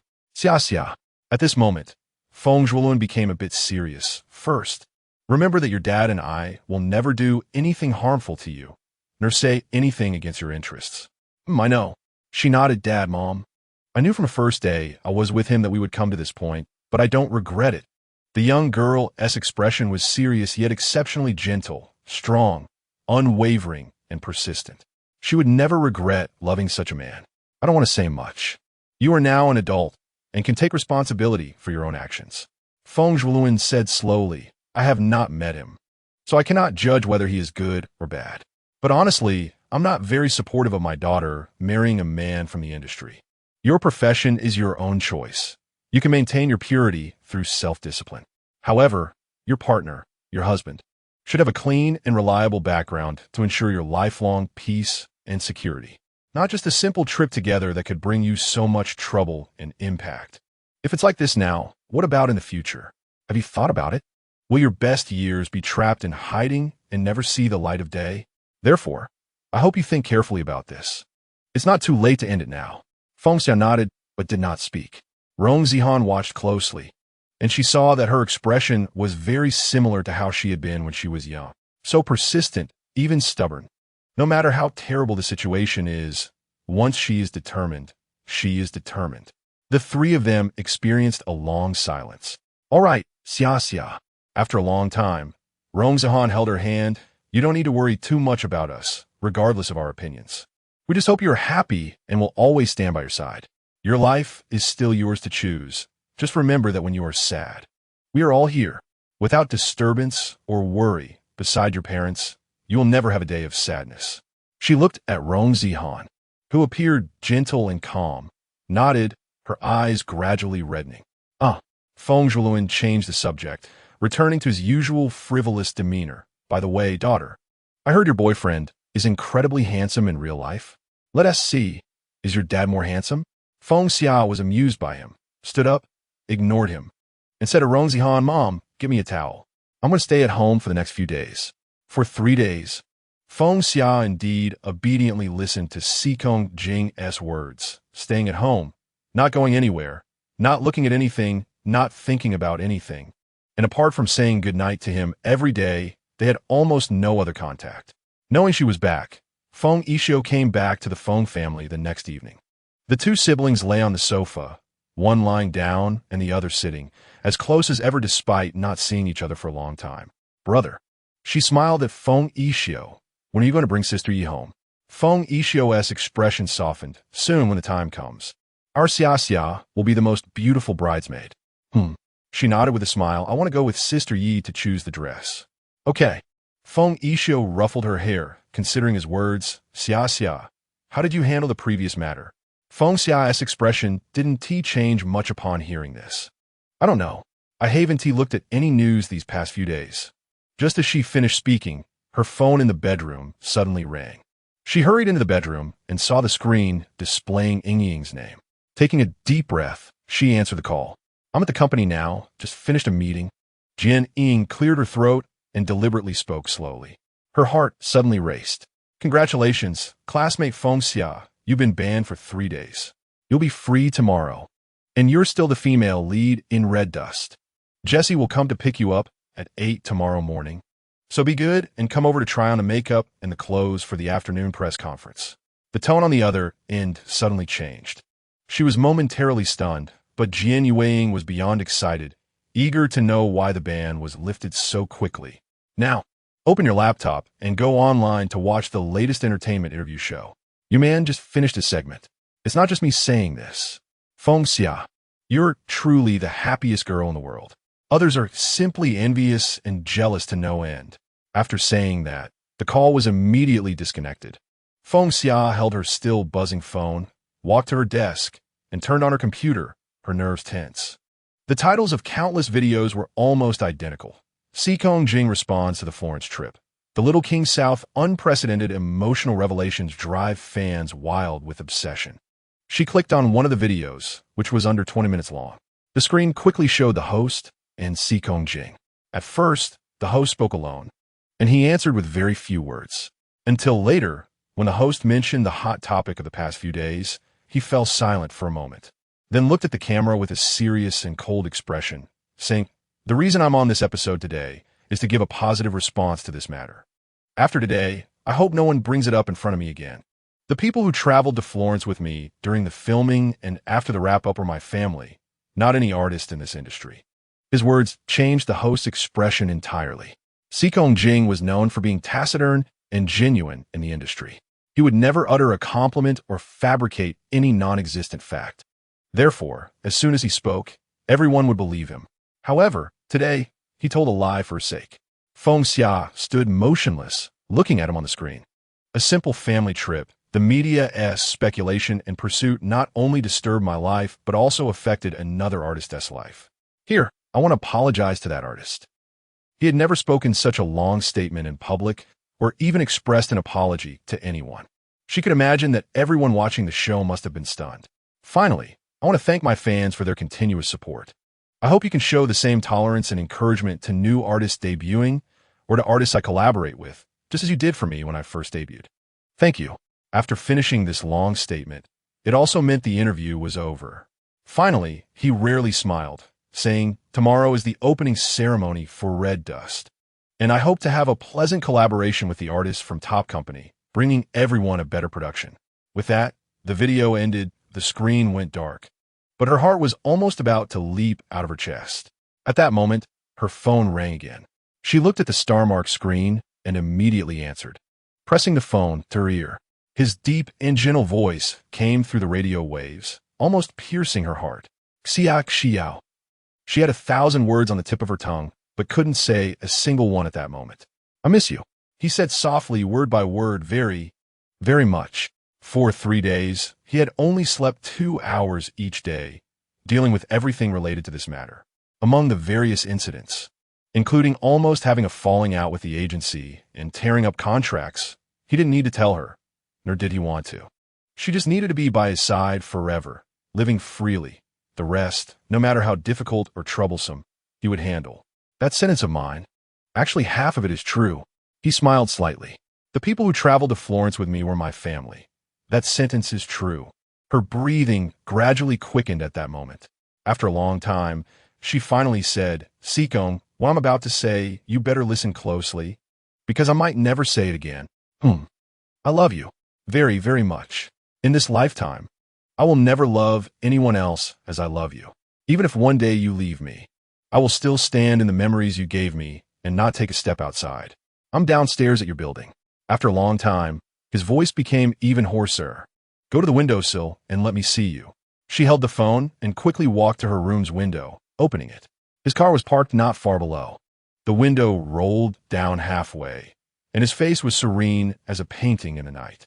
As their eyes met, she could see the corners of his lips deeply lifted. The space in the car was large, and no matter how intimate they got, it seemed there was no issue. He spoke, barely hiding his laughter. He wanted to hug her even more, wanted her even more. She laughed too, just about to say something when she suddenly heard a low voice on the other end. "Are you two flirting so openly while I'm just there? Is there someone in your car?" she asked Sharon. "Roy," he replied nonchalantly. "I'm meeting for red dust at the company. It's on the way, don't mind him." "Damn it. You were the one who emotionlessly threatened me to bring you to see her." Luo Yi's dissatisfied voice immediately came through clearly on the phone. The two of them together were indeed quite amusing. She felt relaxed and couldn't help but laugh more happily.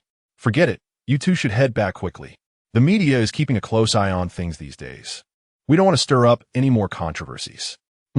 He said steadily. "You should sleep early. See you at the press conference tomorrow." After a pause, his tone softened a bit. "Good night, Illinois Mio goddess." She smiled, looking at him, gently touching her lips with her finger. After hanging up, Sikong Jing remained in that position, watching Feng Xia smile at him from afar, mouthing good night, watching her close the window. And only after seeing the light in her room dim did he roll up the window. "Are you finally done with the mushy stuff?" Luo, sitting in the driver's seat, glanced at him. "Now tell me, what do you want from me?" He regained his usual indifference and pulled a piece of paper from a nearby folder, handing it to Luo. Luo turned on the light, glanced at it, and looked surprised. "If I'm not mistaken, this is lyrics, right? Are you planning to?" He nodded slightly. "I've also tried writing the tune." "You've been able to play 5 instruments since you were little, you're well-versed in music theory, and you formed your own band in middle school. You're already quite famous in the S-City circle. If you hadn't come to be an artist, you would have been an excellent student at a music academy." He recalled the information he had seen and said to Luo, whose expression was already changing, "I'm not a professional musician, so I need your help." Sikong Jing, "If I weren't afraid she wouldn't let me come over for a meal in the future, I would really want to beat you up." Luo raised an eyebrow. "Is this how you ask for help? Why should I help you?" "No reason." His fingers lightly tapped his knee. "Except for me. She trusts you the most, and you know her well enough.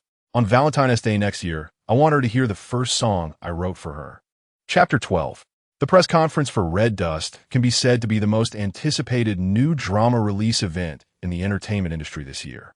Co-produced by the top 2 companies, Live and Top, with a luxurious cast and an elite production team. The most important aspect is that the male lead is played by the young king, Sikong Jing, and surprisingly, the female lead is a newcomer, Feng Xia, who has recently been rumored to be romantically involved with Sikong Jing.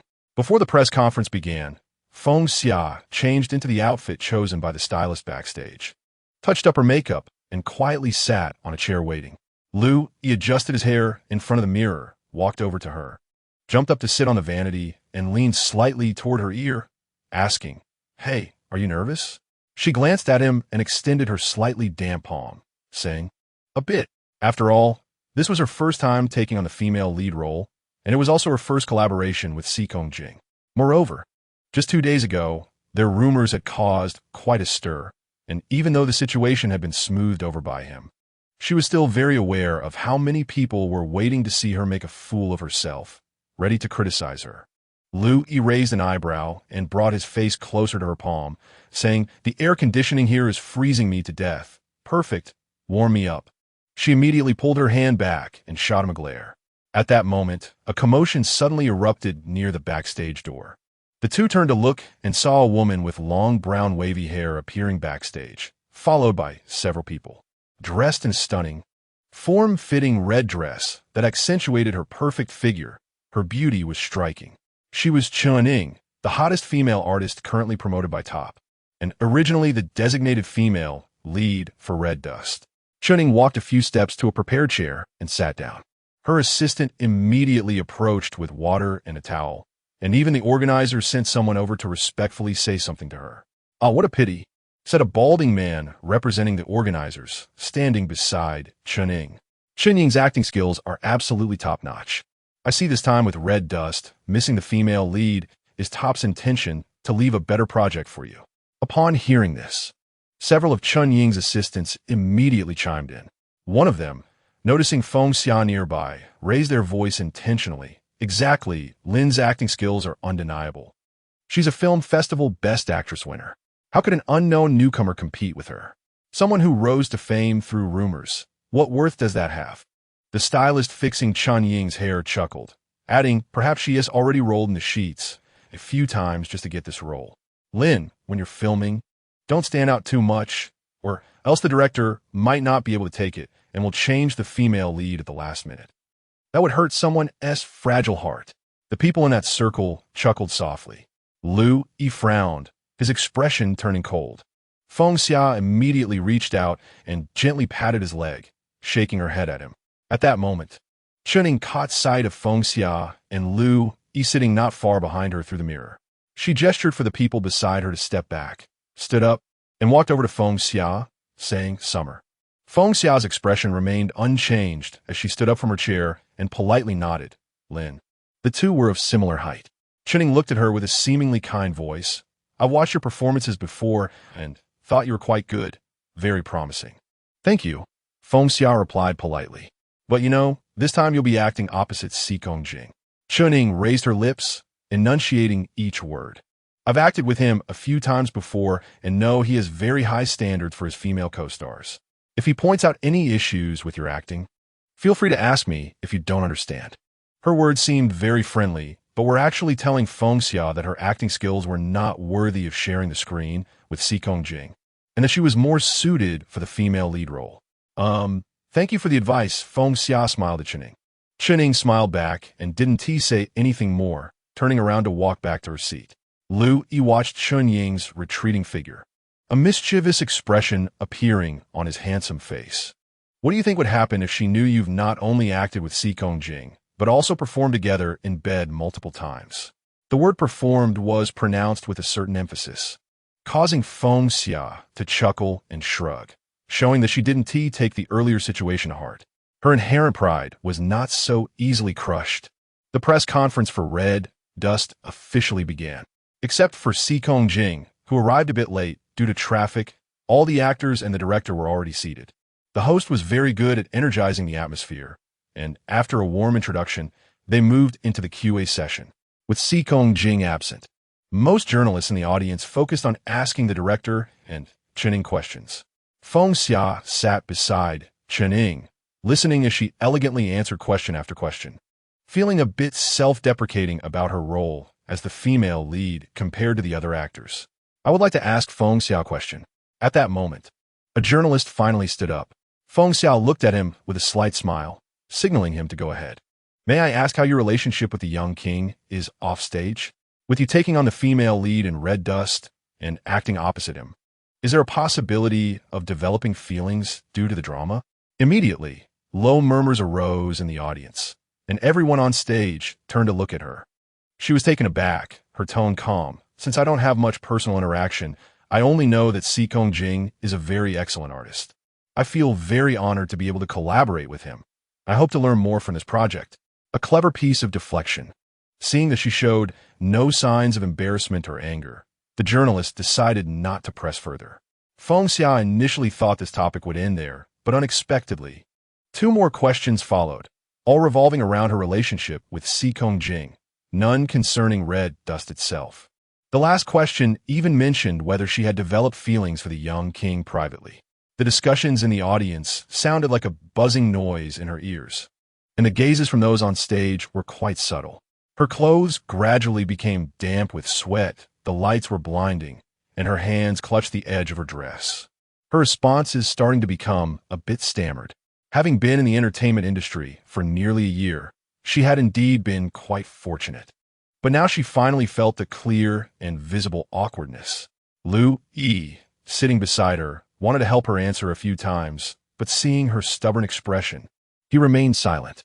It was widely known in the industry that if the questions during a press conference had nothing to do with the drama or characters, it was viewed as a sign that the actor's skills were not worth mentioning.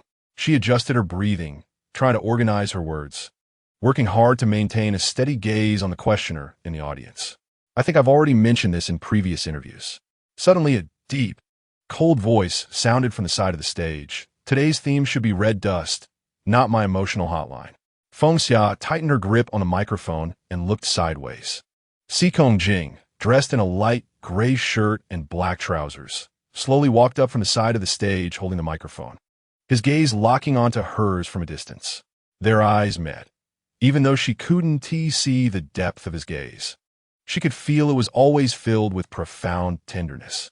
The light from above cast down on his handsome, striking face, seemingly losing its sense of reality.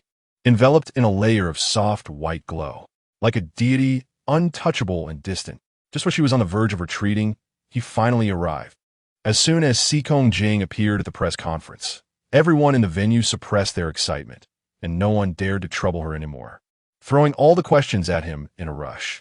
On the stage, apart from Sikong Jing, no one else could capture the audience's attention. Feng Xia gently set down the microphone, taking a deep breath. You see Chan Ying and several other female artists. At this moment, Lu Yi, who was beside her, lowered his voice, staring intently at your man, not even moving his eyes. She smiled, but didn't look back at Sikong Jing, who was answering questions. How could she not know how worthy he was of admiration and adoration? He was the brightest star, and also her faith. In the afternoon, after the press conference, they would officially begin filming, with several cars driving back and forth towards the filming location, a small town named T near S City. Upon arriving at the set, the first task was to shoot the official photos of the main characters. After getting out of the car, Feng Xia followed Jessie and the new assistant Amy, who replaced the dismissed Xiao Zhou, to the changing room. This time, the costumes for the crew were designed and tailored by a well-known team from Hong Kong, led by a capable, short-haired woman named Apu. God, Lin is really beautiful. Chuning had arrived at the set earlier and was already dressed in her costume. When she turned around, she saw Chan Ying in an almost all-white outfit that complemented her skin tone and features, making it hard to look away. Apu, who had finally organized the costume she brought, patted her shoulder and winked. Come with me to change. I promise you'll look 10 times more beautiful than her. Apu's Mandarin wasn't perfect, still tinged with a Cantonese accent, but it sounded friendly and warm. Okay. She nodded with a smile at Apu. The process of putting on the costume was somewhat complicated. By the time the outfit was finally fitted on her, almost an hour had passed. She was sweating a bit, and unable to rush them. She could only quietly ask, Sister Apu, is it done? Done. Apu turned her around, adjusted her belt, and led her out of the changing room. Inside, the other female artists had already changed and were waiting outside, so there was no one around. Only Jessie and Amy were waiting at the door, and when the two girls turned to see her, they both stood there with their mouths agape. Feeling even more anxious at their gaze, Feng Xia wanted to walk to the mirror, but Apu wouldn't let her. Wait a bit longer.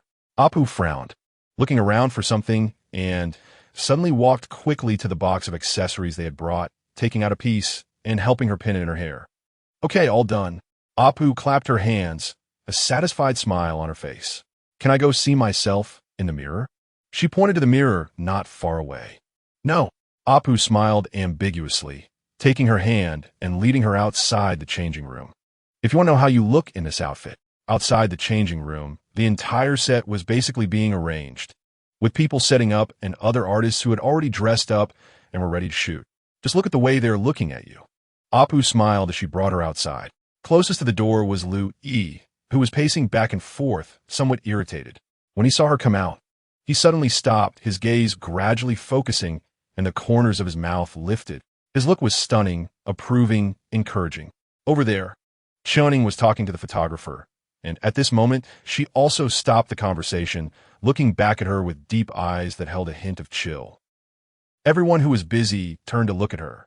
Sikong Jing was discussing the script with the director, and when his gaze slowly fell on her, it suddenly dimmed. Feng Xia watched him, noticing his usually calm eyes becoming increasingly heated because of her. Ahem. The director, who was standing beside them with a script, cleared his throat a few times and smiled. Feng Xia, this outfit looks really good. How do you say? It's simply ethereal, yet still charming. Others seemed to awaken from a dream, their gazes toward her filled with amazement and admiration. She smiled shyly, taking a step back, wanting to return to the changing room to hide for a moment, but unexpectedly, Sikong Jing suddenly set down the script and stepped forward. Feng Xia was momentarily stunned, unable to react, just standing there. In the thin drizzle of Jiangnan and T-Town, she watched him draw closer.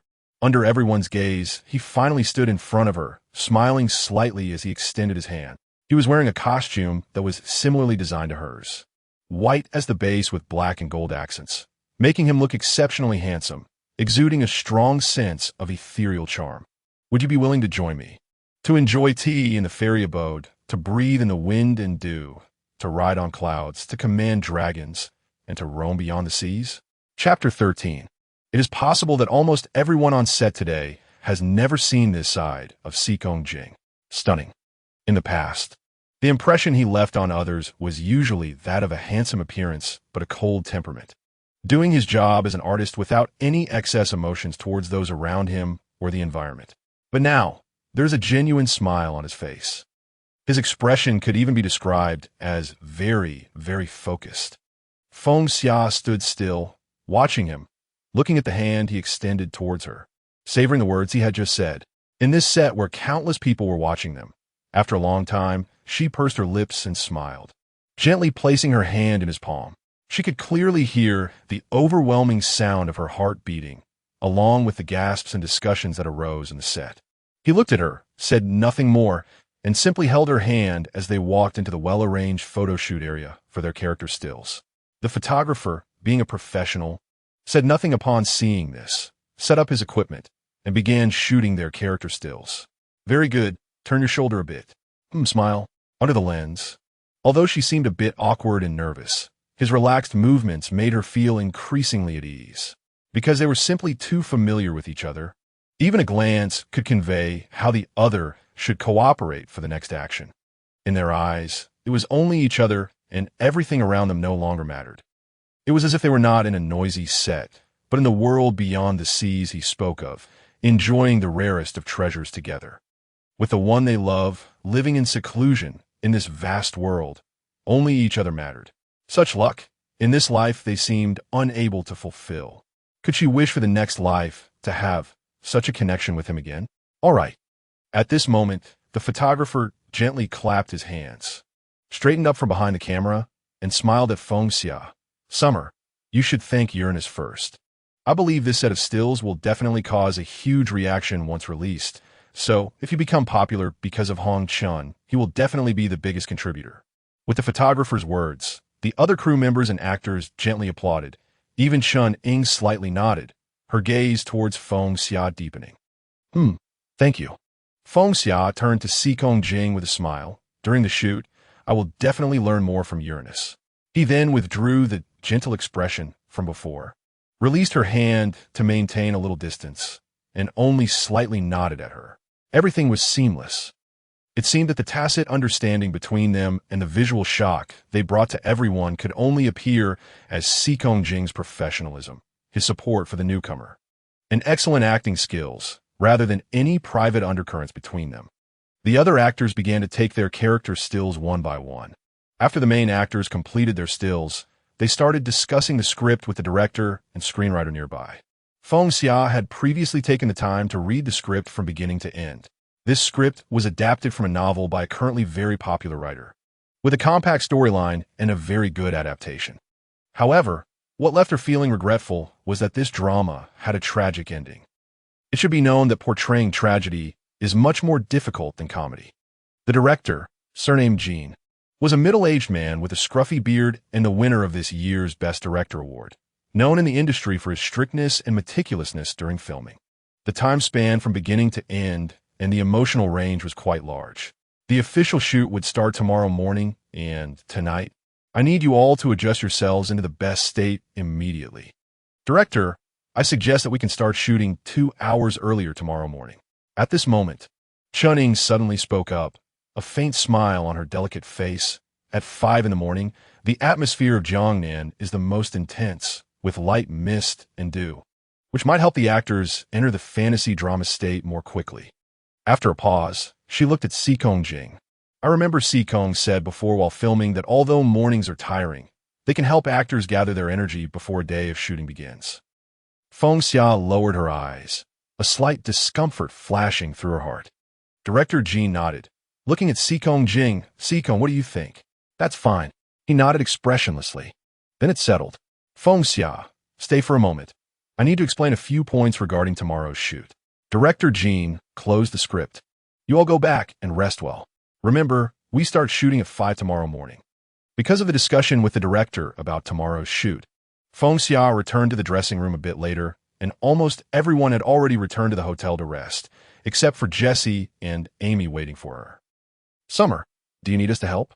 Amy looked at her outfit. This outfit, although really beautiful, seems like it would take a lot of effort to take off. No need. She noticed that Jessie seemed to be clutching her stomach, looking quite hungry, and smiled. You two should go have dinner first. I can manage on my own. After the two assistants left, the dressing room was completely empty.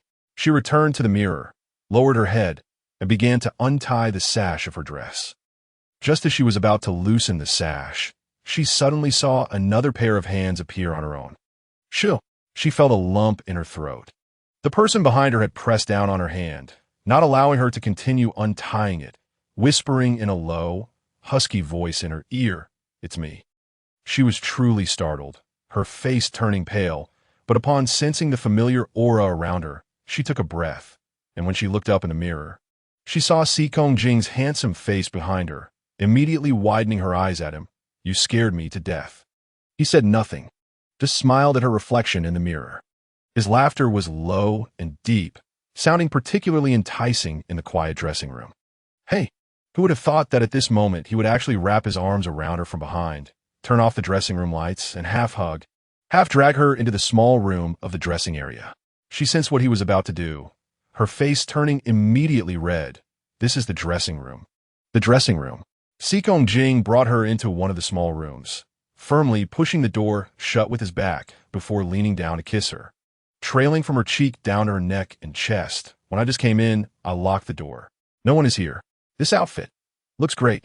He slightly pulled open the collar of her dress, leaning down to savor it. I wanted to do this the moment you walked out of the dressing room.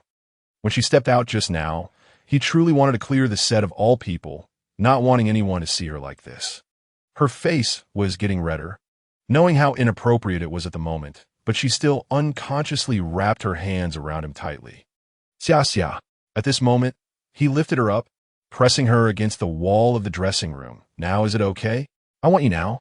She looked at him, seeing him still in costume, with a hint of desire on his face, as if a celestial being from the heavenly court was inviting her for a moment of indulgence. Such an enticing and fragrant allure may never come again in her life. She said nothing, simply closed her eyes and actively kissed his lips.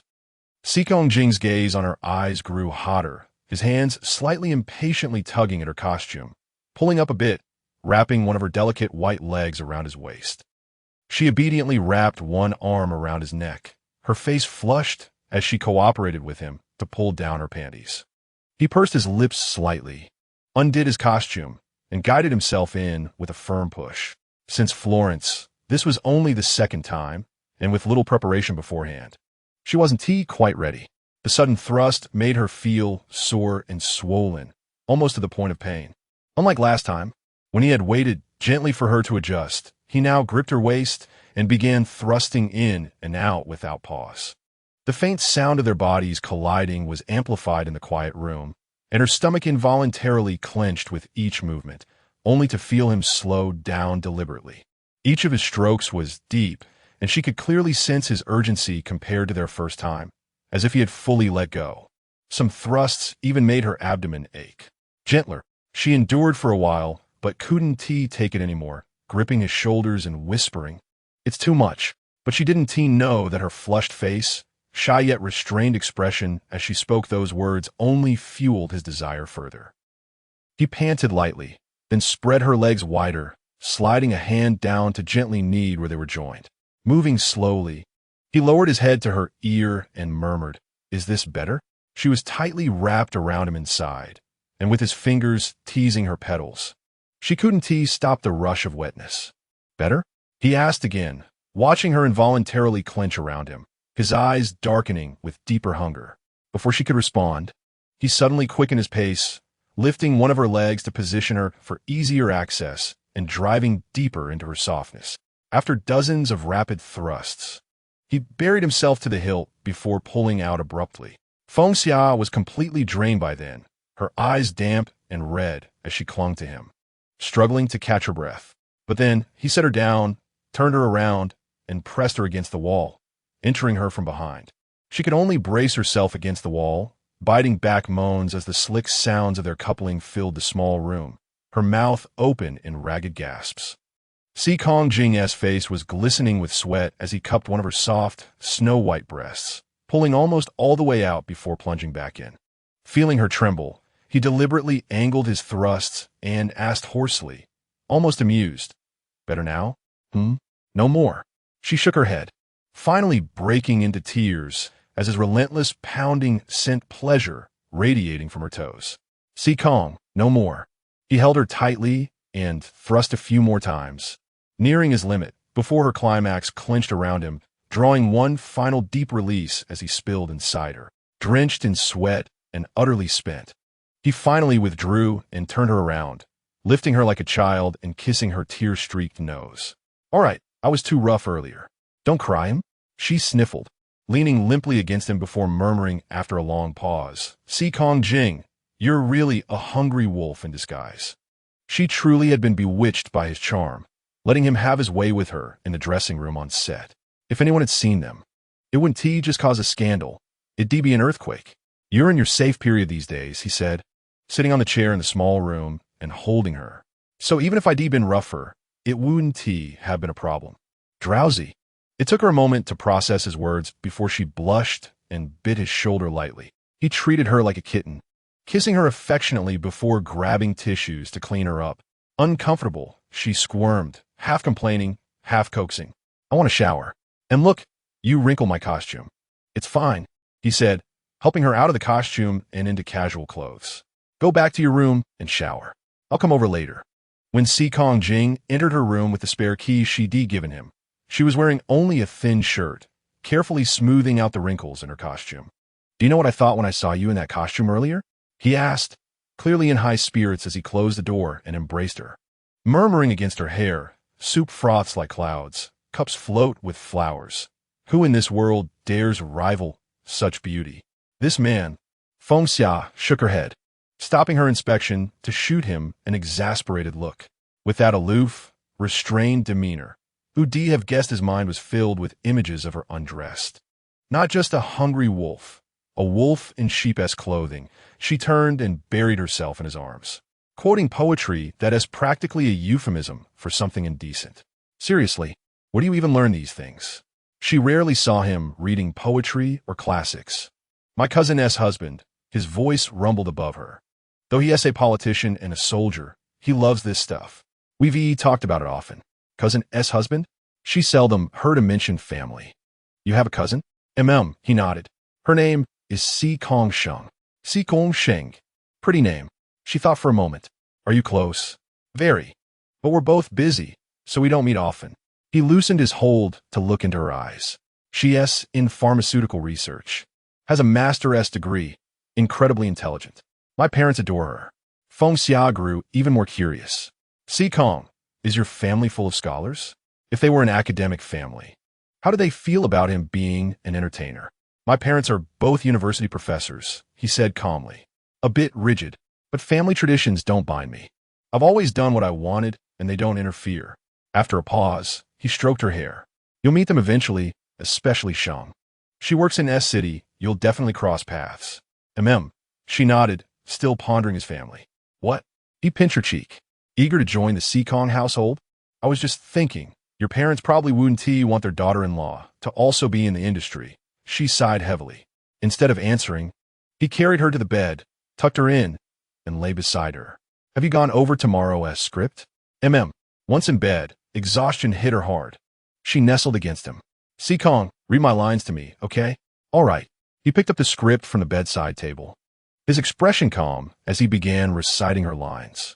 As he read, she occasionally chimed in with his character's next line, the two falling into an easy rhythm as they rehearsed for the next day. "The lake's glow warms the city walls. The beauty sings as I stroll in spring." His fingers brushed the script's pages, and when he glanced over, she was already asleep against him. Gazing at her peaceful face, he leaned down and kissed the corner of her brow. "Insert bookmark chapter 11. The weather is gradually entering autumn. In the early morning of town tea, there is indeed a chill in the air. Feng Xia has changed into her costume in the dressing room and has already sneezed several times. Caught a cold? He walked over with his hands behind his back, his handsome face paired with a pure black costume, looking like a charming young prince. Shouldn't be. She shook her head, but hesitated a bit. Yesterday, she had rolled in the sheets with someone in the dressing room, and when she got up this morning, her throat felt a bit sore. Plus, now she kept sneezing. It wouldn't be good if a cold affected her filming. He glanced at her a few times, his gaze sweeping over her collar area, suddenly revealing an ambiguous smile. Hey, pull your collar up properly. Huh? She looked down in confusion and blushed when she saw 2 faint red marks near her collar, hurriedly adjusting it. He raised an eyebrow, glancing again at Sikong Jing, who was putting on his costume over there. Shouldn't you eat more to replenish your body and deal with that seemingly abstinent wolf? Feng Xia immediately shot him a glare and waved her hand at him. All right. He seemed to suddenly remember something, took out his phone, tapped the screen, and handed it to her. When you two were gazing at each other like a celestial couple on set yesterday, a reporter was present taking photos. And today this news is trending #1 on Weibo. She took the phone, glanced at it, and scrolled through some comments, which mostly said things like they were unexpectedly well-matched, making her smile. Hey, this time there aren't many negative comments. But it seems that most people are still watching my scenes with a wait-and-see attitude. That's normal. He took back his phone. You're playing the female lead for the first time in such a big production. If it weren't for your good reputation in the industry before, who knows how much you would have been criticized by now. Also, he suddenly added with a mischievous smile, actually behind the scenes, I don't know how much I've helped you to protect you. Hearing Lu Yi's words, she instinctively looked at Sikong Jing. Not far away. He had already put on his costume and was just standing quietly, his gaze coincidentally meeting hers. In just a few seconds, there was an involuntary warmth in his eyes that could soften one's heart. However, as her best friend, Lu Yi usually teased Sikong Jing with comments about his iceberg face or being abstinent, and this was the first time she heard him say something good about Sikong Jing. Lu Yi, she raised an eyebrow. I always feel like you and Sikong have something going on behind the scenes. Lu Yi was taken aback, immediately ran his fingers through his hair, and pouted. Who would have something going on with him? I'm a straight guy, and I'm even better looking than him.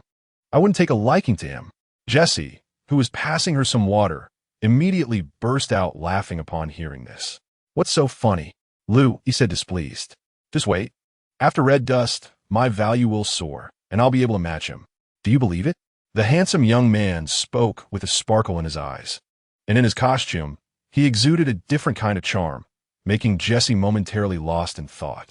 Feng Xia smiled and replied, just with a believe it, because she actually knew long ago that Lu Yi was a quite promising artist, talented and good-looking. He was waiting for the same opportunity to rise to prominence. In the entertainment industry, a moment's thought or a single night can change everything. Red Dust officially started filming. The initial few scenes were mainly between her and some minor supporting characters, and overall it was relatively easy. A few not-so-good parts were pointed out by director Jean, and she understood, with the overall progress going smoothly. During lunch, the actors mostly sat together, chatting while eating. Lu Yi, with his good-natured and humorous personality, made everyone laugh heartily several times. She listened to Lu Yi talk, but her mind was somewhat wandering, eating particularly slowly, because after lunch, she would officially act opposite Sikong Jing.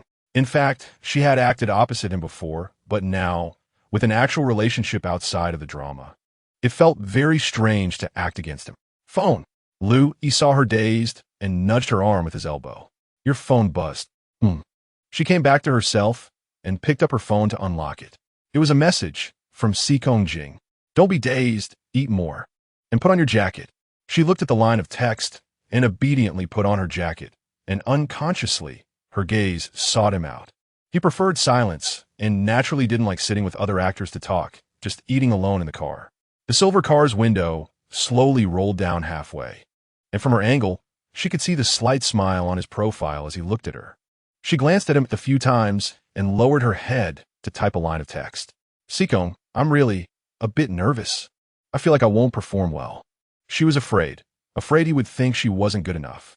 Even more afraid he would feel she was still too immature to stand beside him. The message quickly came back, just 2 words, "I'm here." He only needed those 2 words to have a reassuring power. Feng Xia held her phone, took a deep breath, and the corners of her lips slightly curled up. But when it was time to officially start filming, Feng Xia felt that she was truly trapped in a panic and nervousness she had never experienced before in her life. Like a swamp, the mental preparation she had built up from the beginning, the self-suggestions, and his constant encouragement all seemed to vanish in an instant. Even the harmonious lines they had rehearsed in the hotel room last night seemed to have never happened. When the director said action, she looked into Seekong Jing's deep eyes and felt her whole body go stiff. Even her fingers couldn't move. The palace night banquet, to announce to the immortals. She watched him holding a fan, calmly and naturally reciting his lines, and suddenly felt very unfamiliar. This person was the one she loved deeply. Even with the same appearance, wearing the costume, she always felt something was no longer the same. "May I ask your name?" After finishing his lines, he met her gaze, his eyes holding a gentle smile, just like usual. She could feel so many pairs of eyes around her watching them. But her mind was completely blank at that moment. The lines seemed to be right on the tip of her tongue, just waiting for her to open her mouth to say them. But facing him, she couldn't utter a single word. Click. Director Jean shook his head at this moment. His initially stern face softened somewhat. "Feng Xia, did you not sleep well last night?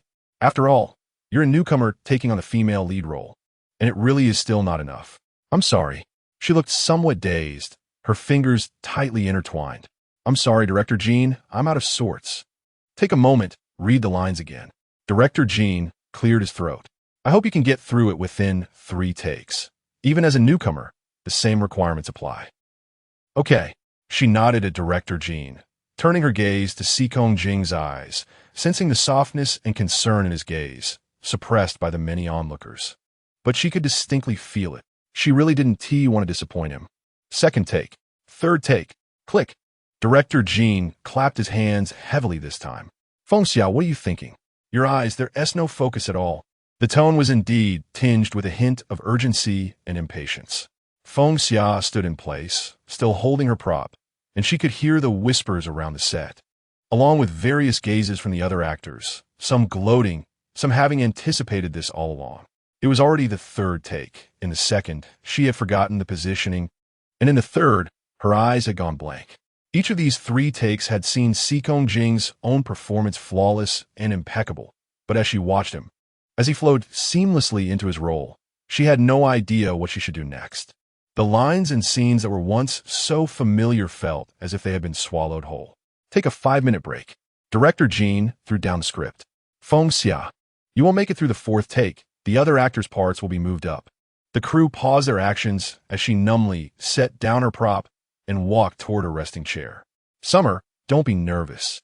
Jessie helped wipe her sweat, looking at her with concern as she softly said, "Don't listen to what others are saying. Don't worry about anything else. Just perform according to your own thoughts." She nodded, but she was still sweating profusely. At that moment, Lu Yi walked over, half squatting down, raising an eyebrow as he looked at her, and said softly, "Listen to me." She glanced at him. "Just treat it like how you usually interact. Whatever you do normally, do it the same way in the scene. Your gaze, your expressions, everything should be the same. Even though you're acting, you can immerse yourself in it." His expression was serious. "Don't be afraid." "Okay." She opened the bottle cap, took a few sips of water, and stood up. "Begin." Director Jin's tone was decisive. She started to recite her lines, trying to relax as she looked at him, forcing herself to treat him as the usual him. Seekong Jing also focused intently on her, his gaze filled with encouragement, patience, and the usual affection.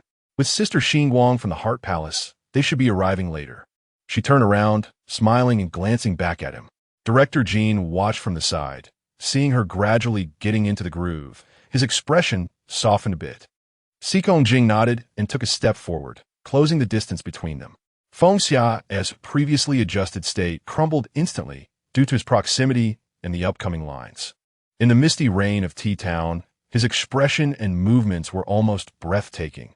But as she looked into his beautiful eyes, the eyes she was most familiar with, she felt her palms drenched in sweat.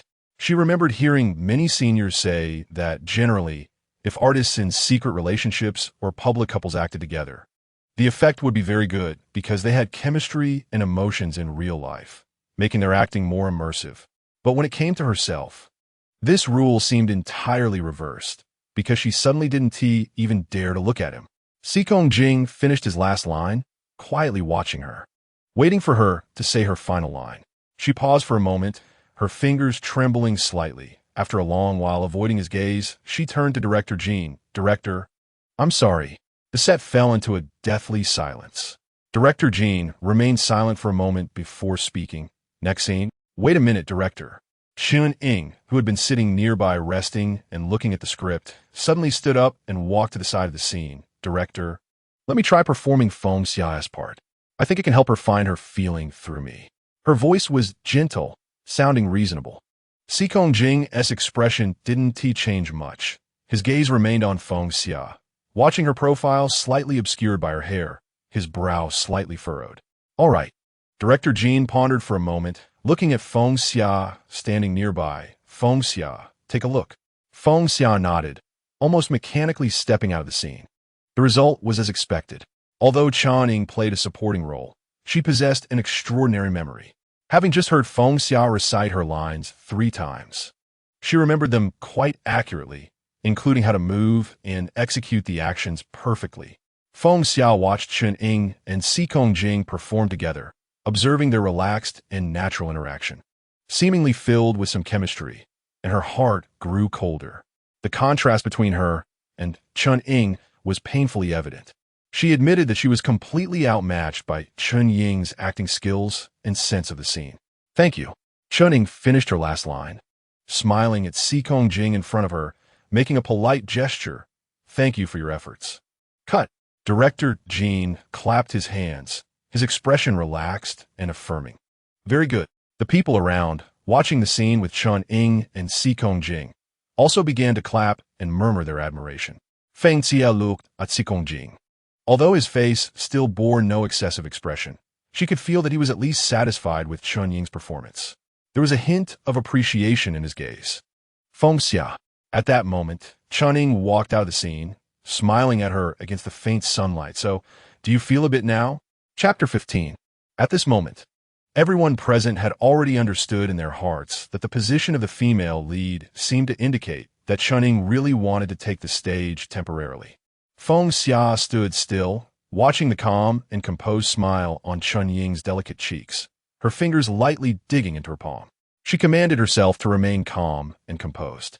In fact, she was already very clear in her heart about Chun Ying's actions. On the surface, it was help, but in reality, it was provocation. After a while, she took a deep breath and gently nodded at Chun Ying. Chun Ying smiled slightly and gracefully returned to her resting chair. Sikong Jing looked at Feng Xia and was about to say something to Director Jean when Lu Yi stood up from a nearby resting chair. Director Jean, the next scene is my and Feng Xia's scene. Lu Yi put down a cup of water in his hand. I'm in good shape now. Feng Xia and I will perform together. I'll help her find her feeling, and we should be able to do it in one take. Director Jean nodded, looking seriously at Feng Xia. Feng Xia, I'll give you one last chance to adapt. We can't delay any further. Feng Xia replied with a soft, without saying another word, and stood in position with Lu Yi. Everyone was watching them. Director Jean stood to the side and gently gestured to indicate the start. Lu Yi's character was a romantic and free-spirited immortal official, almost identical to his real self, so performing it was basically a natural performance. In the beautifully arranged scene, he looked self-satisfied, with a habitual half-smile on his lips, speaking to the little immortal beside him while his eyes were fixed on Feng Xia in front of him. Oh, this beauty. Where did she come from? As soon as Feng Xia heard his tone, she immediately thought of how they would sometimes get into a fight over a bowl of fried rice in their daily life, nearly laughing out loud. Oh, so you are the younger sister of the Lingyun immortal from the Heart Palace? He recited his lines to himself, looking at her, lazily making an apologetic gesture, and displaying a charming smile. Upon our first meeting, your beauty is so stunning. I hope you can forgive me. No need for formalities. She also smiled, and the anxiety and low spirits that had been building up in her heart gradually faded away, influenced by him. The lines flowed one after another. and she and he cooperated seamlessly, with movements and eye contact that even surprised her. It was truly easy, and she didn't feel nervous at all. Hey, did you notice? At this moment, one of the two assistants standing next to Si Kong Jing suddenly whispered, I think Feng Xia and Lu Yi really have great chemistry. I felt it during lunch. Yeah, the other assistant immediately nodded.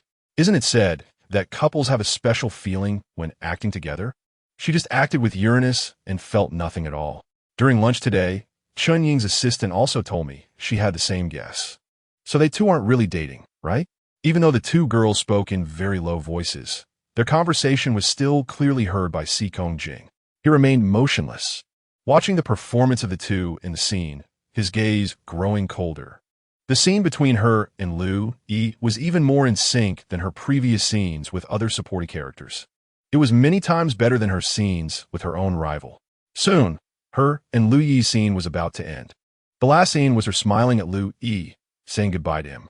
That bright smile should only be for him. Moreover, he clearly remembered that when she acted with him just now, she didn't even dare to look at him. Si Kong Jing watched them and reached out to rub his forehead. Uranus, what's wrong? One of the assistants immediately asked when they saw him frowning. Do you have a headache? No. He shook his head, withdrawing his hand, his expression becoming even more indifferent. Okay. At this time, Director Jean clapped his hands, glanced at the camera equipment, and nodded. Louis, you really brought Feng Xia's performance to a much better state than before. Lu Yi shrugged and immediately winked at Feng Xia. She smiled as well, feeling a heavy sigh of relief in her heart. The next scene was Si Kong Jing's solo performance, and Feng Xia returned to her resting seat, drinking water while focusing on him. She watched his every move, even the slightest expression, very carefully. In the entertainment industry, there are indeed many handsome men of various types, some of whom are very charming and talented enough to make people's hearts flutter. However, there is only one Si Kong Jing. She remembered Jian Yueying once telling her that when he first debuted, senior veteran artist predicted that he would be the most popular artist in the entertainment industry for more than a decade, no exceptions. Hey, at this time, Lu Yi sitting next to her suddenly waved his hand in front of her eyes. I estimate that after finishing Si Kong Jing's scene today, it should be about time. You'll have to wait until tomorrow for the reshoot your scene with him. Can you do me a favor tonight? Looking at Lu Yi's expression, it seemed like a serious matter. She was a bit curious. What's up? Wei Wei. He looked conflicted. She just came back from another city promoting her album, and I need to quickly memorize the lines for tomorrow's scene tonight. So, can you help me deliver the gift I bought for her to a nearby tea house? I'll take you there and wait for you in the car. Okay? She thought for a moment and said, Are you two in a fight? Lu Yi was taken aback for a moment, and after a while, he casually waved his hand. It's just a little argument in a relationship. You know, her aunt is visiting these days. I really can't take it anymore, so please help me out. She usually didn't involve herself in other people's matters, especially not in romantic issues, feeling it wasn't right. However, seeing his troubled expression, her heart softened, and after a while, she agreed. All right, I'll be responsible for delivering the gift. The rest is none of my business. Okay. Lu Yi let out a heavy sigh of relief. You're a lifesaver. My best friend. After all the scenes wrapped up, Lu Yi borrowed a car and secretly picked her up from the back door. Feng Xia changed into casual clothes and initially wanted to send a text to Si Kong Jing to inform him, but found her phone had run out of battery. Lu Yi kept urging her, so she hurriedly got into the car. When they arrived at the tea house in T-Town, she took the gift and walked over, easily spotting Chun Weiwei sitting at a corner table, drinking tea with her hat pulled down. When Chun Weiwei saw someone sitting across from her, she immediately looked up, and upon seeing Feng Xia, her expression changed several times between disappointment and confusion. Sorry. She smiled at Chun Weiwei, and, after sitting down, gently pushed the gift over. Lu Yi was held back by the director for a scene, so he asked me to bring this to you. Chun Weiwei was calm and didn't say much at this time, only politely saying, Okay, thank you. Although the two of them were from the same agency, they didn't often have interactions. They only exchanged nods when they met because of Lu Yi. No need. Feng Xia sighed in relief, thinking about how to help this couple ease their tension. I see Lu Yi has been worried these past few days. He seems to have regained some energy today after knowing you were back. Hearing this, Chen Weiwei's expression softened a lot. He usually acts like a monkey. It's better when he asks quiet. But Feng Xia smiled, really looking like it. Usually when playing We, he would jump around, almost lifting the roof. We? Chen Weiwei spoke up at this moment, looking at her and asking, does he often come to your place to play games and eat? She almost blurted out that he did, but after a pause, she said, not often, he only comes over occasionally when he has fewer schedules. And he doesn't stay long. I see. Chen Weiwei seemed to ponder. After a while, she smiled at her. I haven't been with him for long. You probably know him better than I do. I remember when I first joined the company. I heard that you two had a good relationship. Yeah, it's just that we debuted around the same time. It feels more like comrades in arms. Her words became more cautious. I think he really cares about you.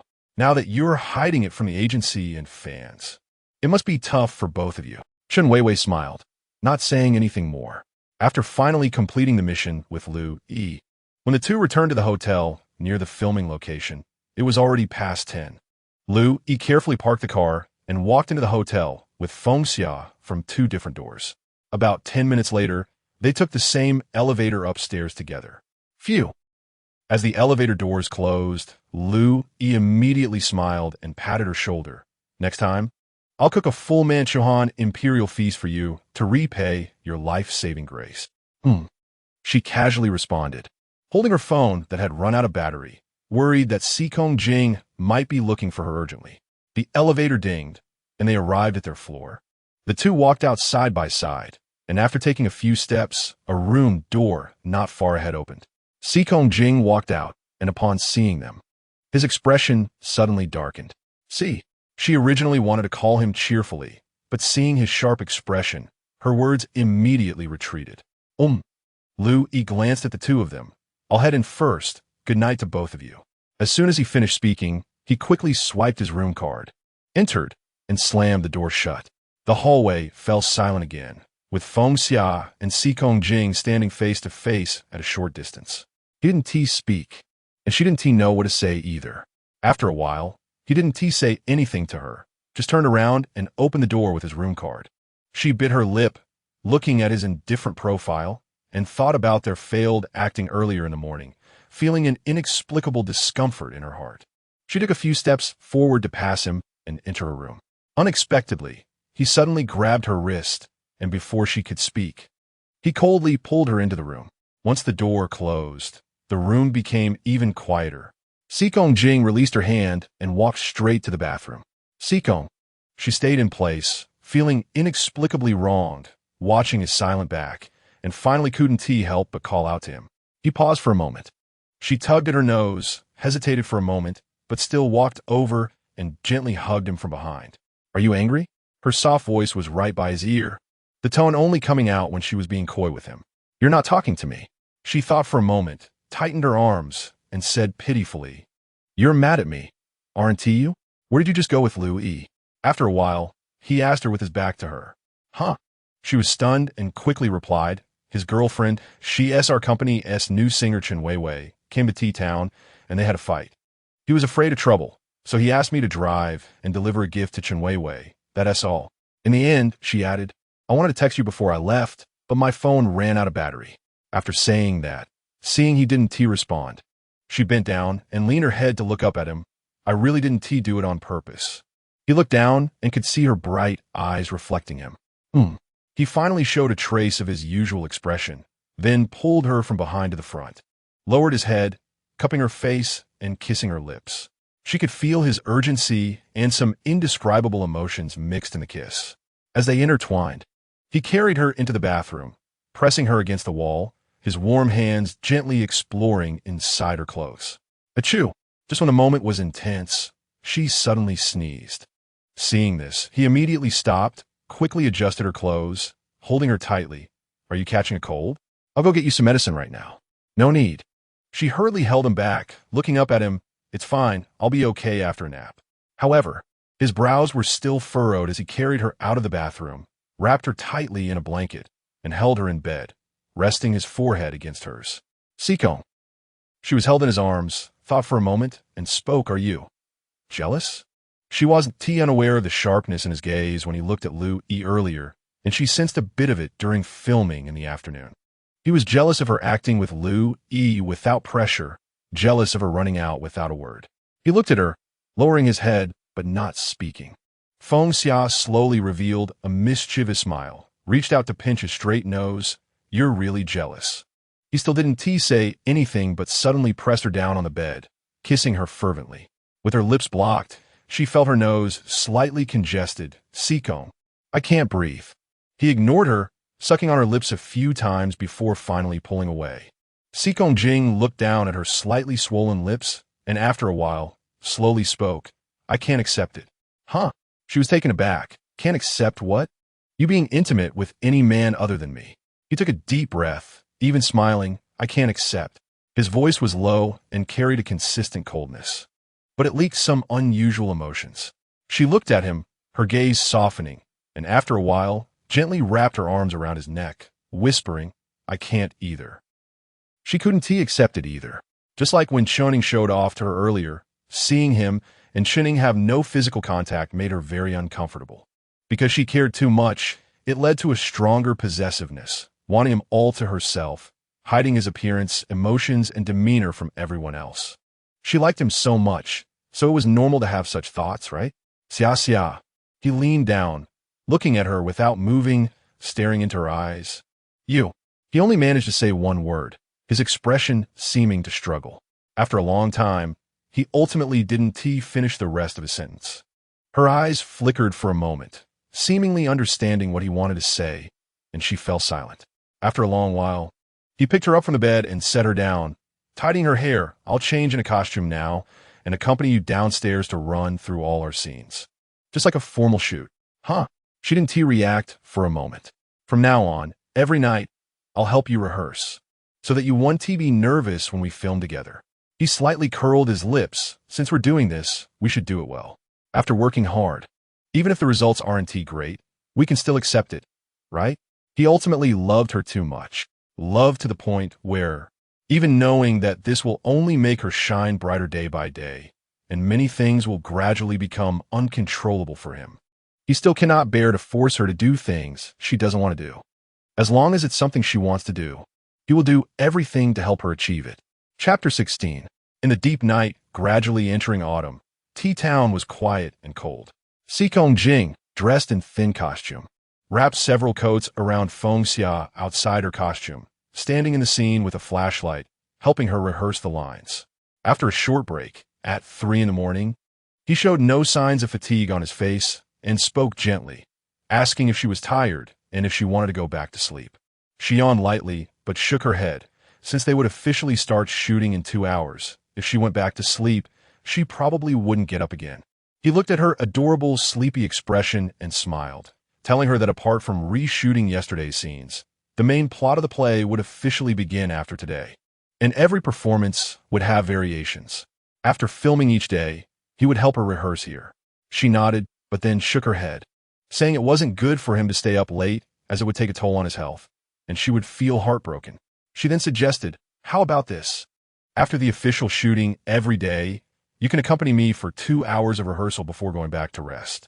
Let us decide on this. No objections allowed."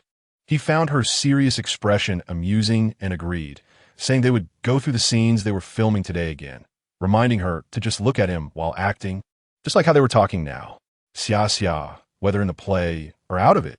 I'm like this," he added lightly, looking into her eyes. "As long as you see me as you wish, whether I am in costume or casual wear.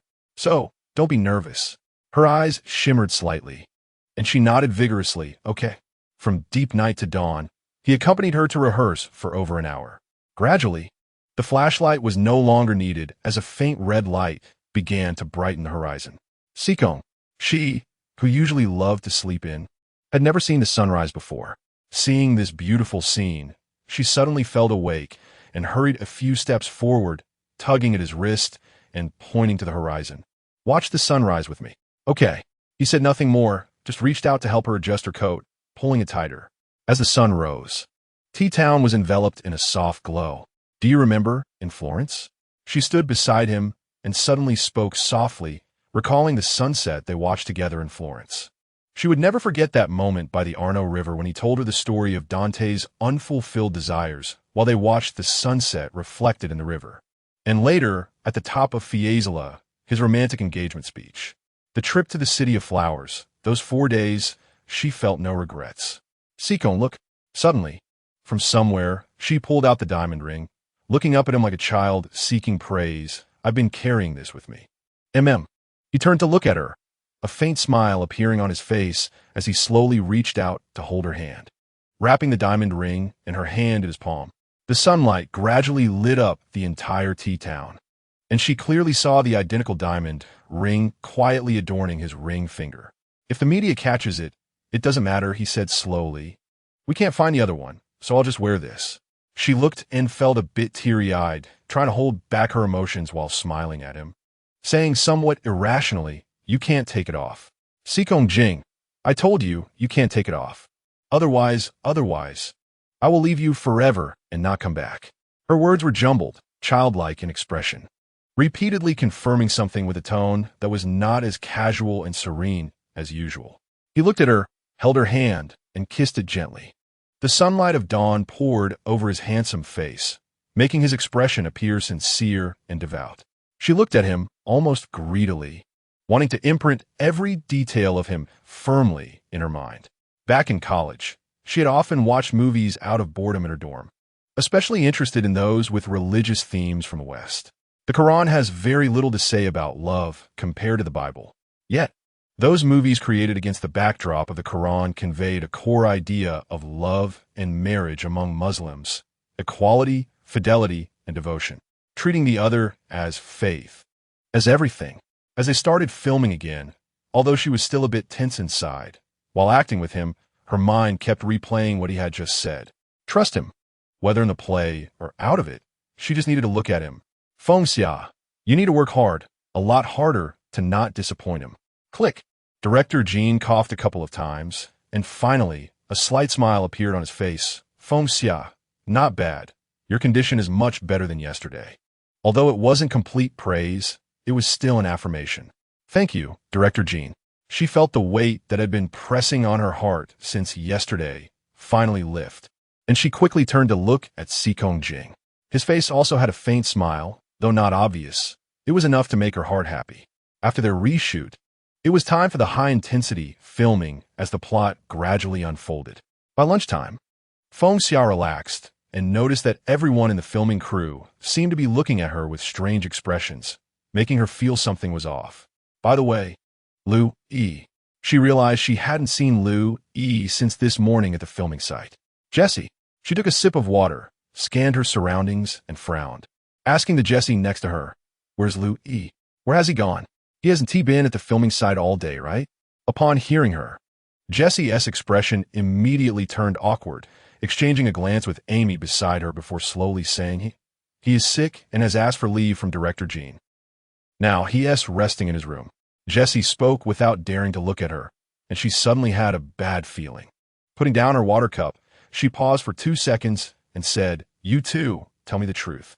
The two girls bit their lips, unwilling to speak. Let me tell you. At this moment, the agent standing beside Chun Ying suddenly walked over, looking at her with a mocking expression. You probably haven't seen Weibo yet, right? Yesterday, Lu Yi took you to the tea house to meet Chen Weiwei, and while he was alone in the car, he was photographed. Now, the entire internet is abuzz with rumors about your love triangle. Chen Weiwei is a rising singer who has already climbed into the top 10 on the charts, and Top will definitely not discard her. Because of this incident, one of you and Lu Yi will inevitably be sidelined. As the agent spoke, Feng Xiao's expression grew colder by the second. Good luck. I don't know how long you can still be the leading role. The other party leaned in slightly and whispered in her ear, this role, Lin is determined to take.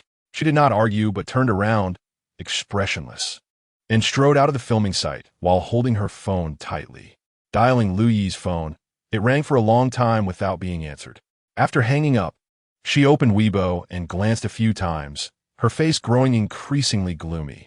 She looked at the phrases displayed on the screen, her legs feeling a bit sore from standing, when suddenly her phone rang. Where are you? She answered the call, quickly asking. Me? I'm at the company. Lu Yi's voice remained lazy. just accepting the vacation report. Finally, I can stay at home every day to eat, drink, and have fun. Aren't you jealous? Hearing his words, her hand gripping the phone tightened suddenly, her nose feeling a bit sour. Xia xia, his voice, with its usual teasing tone, continued, quick, praise me. I sacrificed myself for the bright future of my girlfriend, for the infinite future of my buddy. You must think I'm the best man in the world now, better than your sea Kong, right? Ha ha ha.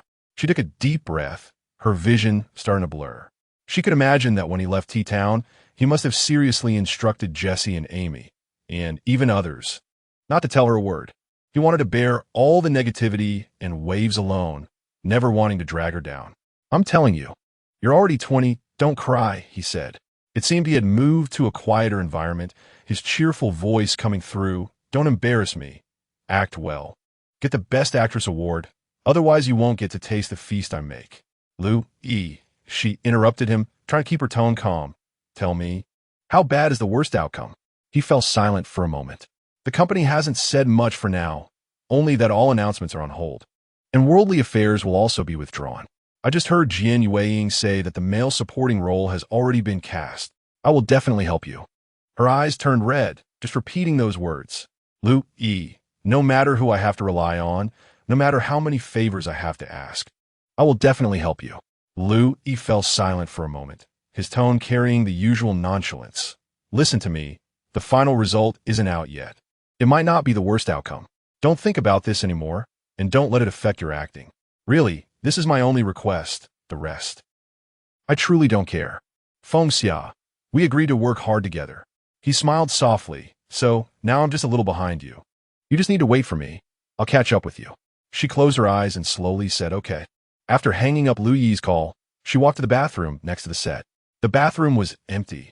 She turned on the faucet, splashing cold water on her face repeatedly until her ears felt cold. Finally, she looked at herself in the mirror, turned off the faucet, and walked out. Exiting the bathroom, in a dark corner, she was suddenly pulled into the shadows. What's wrong? Kong Jing pulled her in front of him, carefully examining her face under the dim light. What happened? He had spent the entire lunch hour alone in the car, watching her walk out of the set with her phone and not return, sensing that something must have happened. Is it Weibo? Or public opinion? He cupped her face in his hands, warming it. I didn't look at my phone, nor did I hear anyone say anything. I just want to hear it from you. Lu-yi has been suspended from the supporting role and all announcements. In front of him, she could finally unload the astonishment and discomfort that had seeped into her bones. What happened yesterday was caught on camera. Top protected Chun Weiwei. Lu-yi exchanged himself for me. She looked at him, speaking slowly.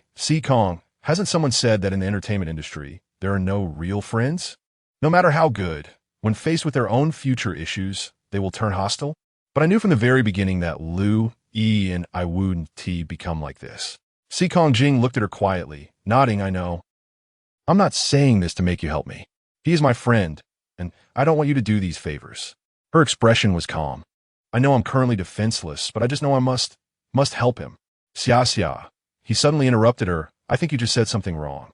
He slowly lowered his hands. He is your friend, which makes him my friend too. Doing favors for my friend is my responsibility. Feng Xia was taken aback, furrowing her brows to say something, but he touched her lips with his finger. Everything I do for you is out of free will and instinct. You don't need to say anything. After the shoot, I will start asking for help. He suddenly smiled slightly. I originally owed him a favor. Although she was thinking about Lu-yi's situation, from the afternoon until the evening's filming process, Feng Xia kept herself fully immersed in her role. She absolutely would not let anyone easily see her vulnerabilities, thus defeating her. This role, she did not want to give to anyone else. All right, that's it for today. Director Gene also looked a bit weary, rubbing his brow and looking at the people present. Tomorrow's progress will be stronger than today. Also, Director Gene coughed. Lu-yi's issue is handled by his agency. It has nothing to do with the overall progress of the crew. The show must go on, and the supporting role must be filled immediately. Director Gene. Suddenly, a person who had been following the crew, similar to an assistant to the actors, rushed over holding a phone, just finishing a call, the one replacing Lu-yi. Before he could finish, two cars suddenly drove in from the outer gate of the set. Feng Xia turned her head.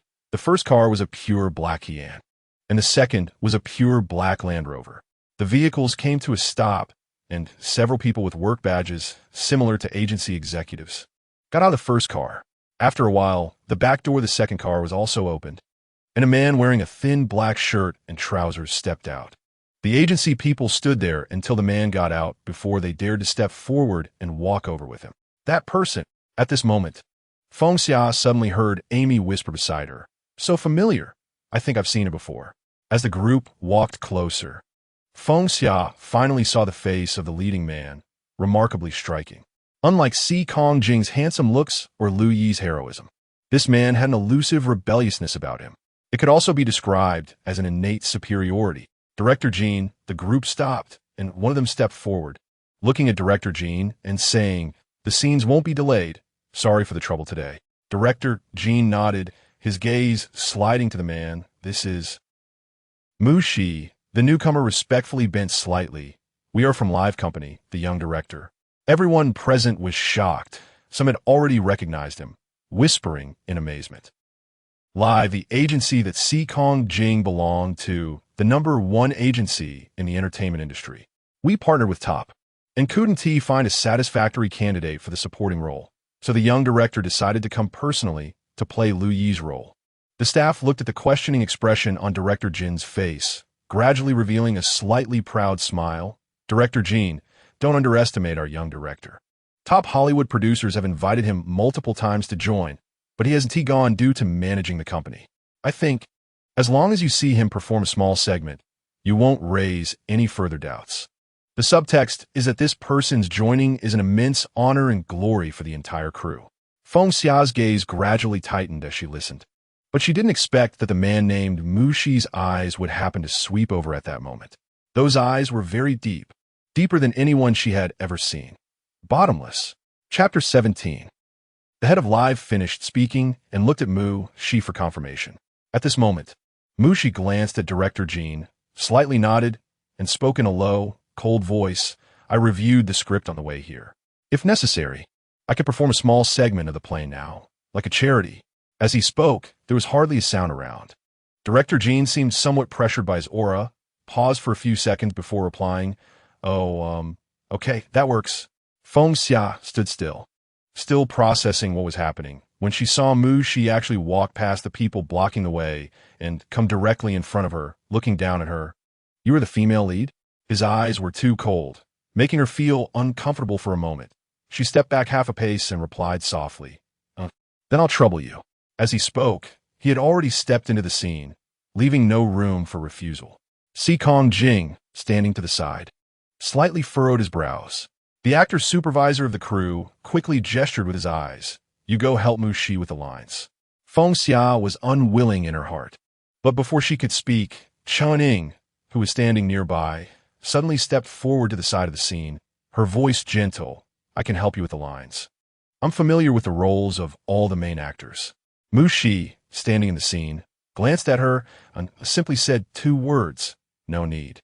With just those 2 words, he rejected the invitation of one of the hottest actresses in the industry today. Chen Ying's expression changed instantly. Her brows furrowed with a complex emotion, a mix of disbelief, anger, and sadness, while the others present also had unusual expressions but dared not say anything. Mu Shi didn't say anything more, just calmly looked at Feng Xia not far away. Feng Xia took a deep breath, and after a while, walked over. The entire set was silent as Mu Shi waited for her to step into the scene and stand still before slowly speaking. "This morning, while at Xiantai, I suddenly remembered something." The cold and indifferent man, just a moment ago, slowly revealed a smile as he recited his lines. "When I was young, I carved a line of words on the rocks by the Yuan Pond." The smile that appeared on Mu Shi's handsome and unruly face was elegant and gentle, looking so intimate yet so distant. She was used to the charming and elegant persona that Lu Yi portrayed, but didn't know that such a character could have such a visual impact, making one willingly plunge into the depths of a seemingly bottomless hell. Since it's beautiful blue and white porcelain, why fear its fleeting bloom? He was dressed casually, yet he fit into the scene as if he had already donned a costume. "I really like this line." And Ping, "Do you like it?" The temptation was heart-stirring. and his charm was ingrained in his bones. She watched the softness that slowly floated up in his unfathomable eyes, pinching her palm with her nails to steady herself, and continued reciting, like the ink color in water. Even if it gradually dissipates and loses its initial beauty, it has already merged into the marrow, into the entire surface of the water, right? He slowly approached her, slightly bent down, and suddenly reached out to touch her brow bone, deep in her heart. Impossible to withdraw. Such proximity felt so strange, yet their breaths were almost within reach, and her body stiffened immediately. Mushi maintained this position for nearly 10 seconds before straightening up and looking at Director Jean. Jean was momentarily stunned, then nodded and applauded. His eyes filled with genuine admiration, flawless, perfect. Everyone present held their breath at that moment, only reacting when Director Jean spoke, and they all clapped enthusiastically. Just that small segment was performed with such precision that it was beyond reproach. The head of Live immediately showed a slightly proud and unsurprised smile. Addressing Director Jean, with our Xiaodong joining, Hong Chun will undoubtedly be unstoppable this year, and it has also passed your review. So Xiaodong will officially join the crew today. Okay, happy cooperation. Director Jean nodded. Everything's settled. Mushi didn't look at anyone else as he left the set, got into the Land Rover, and drove away. That night, Feng Xia quickly took a shower in her room, timed it perfectly, threw on a jacket, and left the hotel for the set. From a distance, she saw Si Kong Jing slightly crouching on the ground doing something, with a very bright, rechargeable energy-saving lamp beside him. She quietly tiptoed up behind him, suddenly bent down, and jumped onto his back, covering his eyes with her hands. "Don't move, I'm robbing you." Her palms were warm, causing him to pause his movements, and a faint smile slowly appeared at the corners of his mouth. "Let us eat first." Huh? She was taken aback, quickly released her hands, and moved in front of him. Seeing he had taken out a heated bento from the convenience store, and she cheered with joy. "I thought I was going to starve. I could eat a whole elephant now." Si Kong Jing took out chopsticks, broke them apart, and looked up at her. His handsome face appeared particularly focused in the dim light, and she was mesmerized, obediently bending down to give him a hard kiss on his thin lips. The meal counts as payment." He chuckled softly, handing her the chopsticks and bento box. "Eating too fast is bad for your stomach. Take your time. No one is competing with you." She smiled like a child, nodding happily as she began to eat. Si Kong. She took a few bites, suddenly remembering something, looked at him seriously. "Si Kong, don't be angry, okay?" He was lowering his head to break his chopsticks and open his bento box when he heard her and looked up at her. About this morning." She thought for a moment. "Mu Shi, the person who will replace Lu Yi to act with me." His gaze flickered slightly for a moment, just a little bit. She looked at him in confusion, and after 2 seconds, realized his meaning was that he was a little angry and jealous. After Si Kong Jing finished speaking, he looked at her leisurely, a hint of a smile in his expression. Feng Xia looked into his eyes, curled her lips, put down the bento in her hand, and reached out to him. He finally couldn't hold back his laughter, put aside what he was holding, took her hand, and pulled her into his arms. "What? Do you think a warm embrace is effective?" She wrapped her arms around his neck, bit his chin, and smiled at him. "I've already thrown myself into your arms. Are you still angry?" He lowered his head and kissed her lips. "If you consider offering yourself later, I'd be even less angry." The two laughed and played for a while, and while sitting in his arms, she suddenly said, "Si Kong, don't you think that Mu Shi is a particularly proud person? He has the feeling of being a child of heaven, very overbearing." Almost everyone at the set was bowing and scraping to him this morning. She was still hung up on being forced to act with him. He stroked her back to keep her warm, his expression calm. "I've seen him a few times in the company. He is always like this. I don't really like this person," he said lightly, talented but very deep. "I feel the same way." She shook her head, acting with him. "I felt a lot of pressure, a very uncomfortable feeling, unlike when I acted with Lu Yi. It was really relaxed." Speaking of Lu Yi, she suddenly fell silent again. Si Kong Jing looked at her expression, and after a while said, "Sharon just called me and said she has found someone who might be able to help." "Really?" Her eyes lit up immediately. "Really?" He rubbed her hair. Her expression was filled with joy as she nestled closer to him. However, he softly said, "I'm not a top person. to negotiate across companies. I need to go through many people, so the chances of success in the end aren't particularly high. Sharon meant that the role of the male supporting character in Red Dust would definitely not have hope anymore. But there was a greater possibility of hope for resuming the announcement. Thank you, Sikong.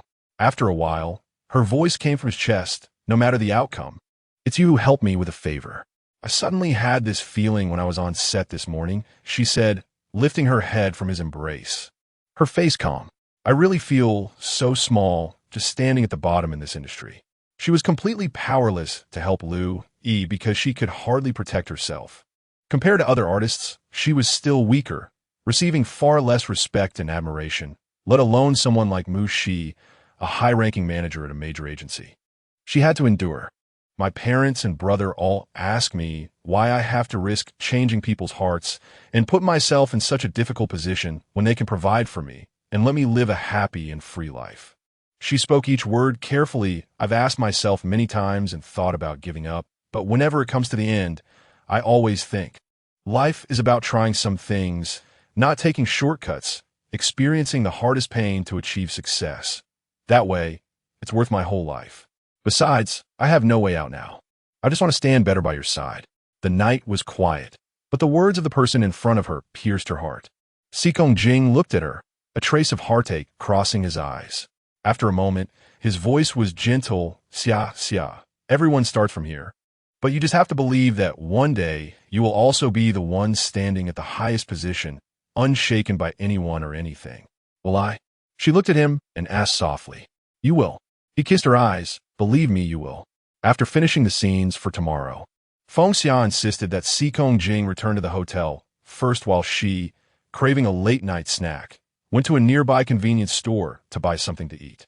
Late at night, the hotel was very quiet. She took the elevator back to her floor and walked straight ahead after exiting. As she walked, she thought about taking out her room card from her pocket, but as she passed a room, she suddenly heard a strange sound. Her gaze instinctively glanced towards that room, and she froze.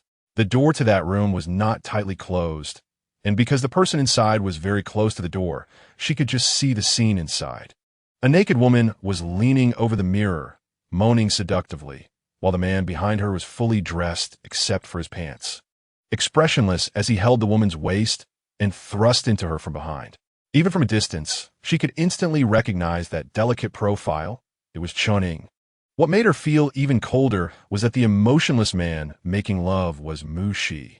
The lewd atmosphere and the captivating moans almost made her shiver despite not being in the room. She widened her eyes and took 2 steps back, nearly dropping the late-night snack in her hands. Just then, Mu Shi's gaze suddenly swept over to her. He saw her.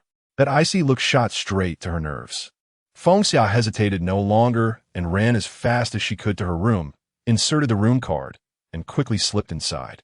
Once she entered the room, she placed the late-night snack on the table, her heart racing. That scene she had just witnessed was truly horrifying. She had never imagined she would see such a scene, nor that the people involved would be one she knew. As her mind went blank, her phone suddenly rang. She took a few deep breaths and answered it. Sikong Jing's voice came through. Are you in the room? She replied, feeling her cheeks flush. He seemed to sense something. Are you out of breath? Or feeling unwell? No. She shook her head, struggling internally for nearly 30 seconds before timidly saying, Sikong, I just now. Her cheeks were so red they felt like they could bleed. I saw. Saw what? He took a sip of water, his voice charming and enticing. Sikong. She shook her head vigorously, suddenly blurting out without thinking. Have you ever watched adult films? On the other end, Sikong Jing fell silent all of a sudden. Feng Xia felt both anxious and embarrassed, pacing back and forth for several steps. Just as she was about to explain her intention, she heard his voice leisurely coming through. Xia, does this count as seduction? Chapter 18. The room was quiet, and there was no background noise on the other end of the phone. Sikong Jing's voice was so enticing in the night that Feng Xia felt a bit hot all over, coughing several times before desperately shaking her head. I didn't. Then why did you just ask me if I've watched adult films? His voice carried a faint hint of laughter. Do you want to hear the truth or a lie? Feng Xia didn't expect the conversation to take this turn. Sitting on the bed with her phone in hand, she couldn't help but blush and ask him. Of course, the truth. Yes. He paused for 2 seconds and answered simply. She was taken aback, her expression changing several times. Sikong Jing. He responded, his tone calm, yet slightly teasing. What do I want to say? She took a few seconds to organize her thoughts. A flurry of thoughts racing through her mind, and the more she thought, the redder her face became. No wonder when they were in bed together. Even though it was his first time, he was so skilled. So, the cloud and rain of Wushan actually came from his past experiences. I have to tell Lu Yi. She covered her face. You are definitely not a celibate type. He seemed serious and indifferent on the surface. But in reality, Sikong Jing laughed out loud, so relaxed and happy that it was rare. Once on the pirate ship, there was no turning back. But, he paused. Why did you suddenly think to ask me this? Feng Xiao was startled. Recalling the scene she had just seen with Chun Ying and Mu Shi entangled, it was too shocking. She felt it was better not to tell him. If he knew he had seen that scene, he definitely wouldn't be happy. It's nothing. She shook her head. I just had a sudden thought when I went upstairs.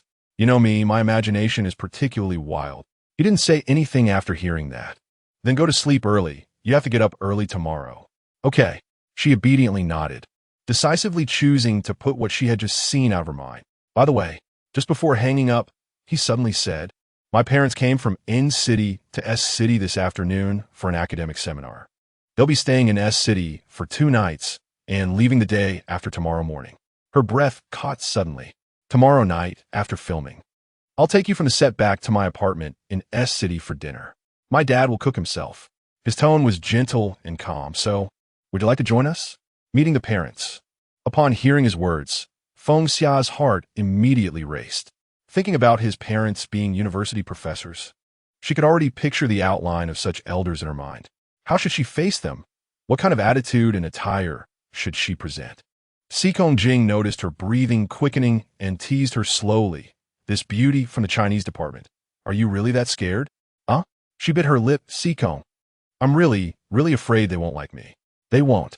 He said, my Xia has always been the most likable, okay? With me around. Besides, they rarely come once. It's just a meeting, a dinner. Just treat it like having dinner with ordinary elders. Don't feel pressured. Feng Xia held her phone and murmured an finally agreeing, though her heart was even more anxious. The next day, while filming, she couldn't stop thinking about meeting Sikong Jing's parents that night, making her restless. Especially when acting with Mu Shi, she tried to avoid even making eye contact with him. Even a careless glance would make her feel extremely awkward. How could it not be awkward? After watching the live version of the reality show starring him and Chuning, she really wished she could erase that memory from her mind. Cut. Director Jean shook his head and sighed. Feng Xia, I really find your state to be like a barometer fluctuating between good and bad. You've been zoning out several times in a row. What's going on? She was startled, glancing at the deep-eyed Mu Shi in front of her, stepped back, and clasped her hands together apologetically. Sorry, Director Jean, really sorry. I'll do in one take next time. Director Jin's expression was serious, still shaking his head, tossing the script onto the chair, and walked aside to smoke. Being treated like this by the director was naturally very embarrassing. Her ears turned red as she tried to ignore the mocking whispers around her. Lowering her head and quickly walking out of the scene towards the nearby grove to catch her breath. After standing in the grove for a while, she suddenly felt like someone was watching her from behind. She turned to look, and her expression immediately changed as she took 2 steps back. You seem to be afraid of me. Mu Shi, wearing his costume and holding a cigarette, looked charming yet couldn't hide his cold demeanor. She stood still in silence for a while, not looking at him or speaking. Mu Shi watched her, calmly extinguishing the cigarette in his hand, then stepped closer to her. His shadow loomed over her, making her feel more restless, unsure of his intentions, trying hard to stand tall and not panic. You're in a relationship. He looked down at her from above, his tone indifferent with Sikong Jing. A statement, with no hint of doubt, merely affirmation. Upon hearing this, her back went cold, and she looked up at him, hiding the surprise in her eyes, yet still said nothing. Mu Shi's expression was flat, suddenly reaching out to press his hand against the tree trunk beside her ear, leaning closer. This action made her feel as if she were standing on shards of glass, every hair on her body standing on end.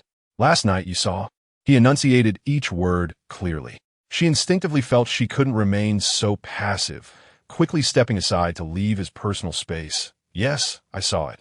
So, can that be used as leverage against you? Leverage?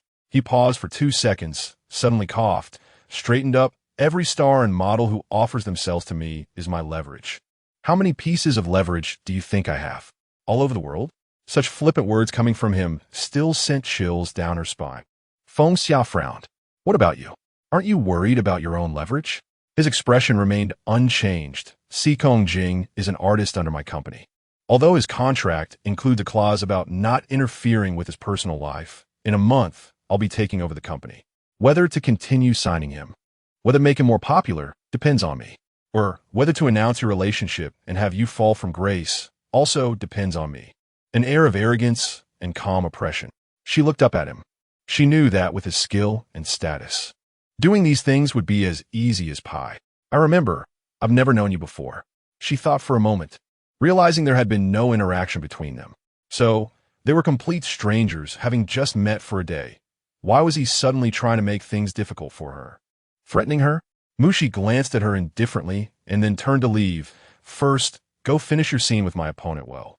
If you get cut again, I'll immediately have someone release the news. She stood frozen, almost unable to believe what he had just said, but he had already walked away. The next scene, she really didn't get cut again.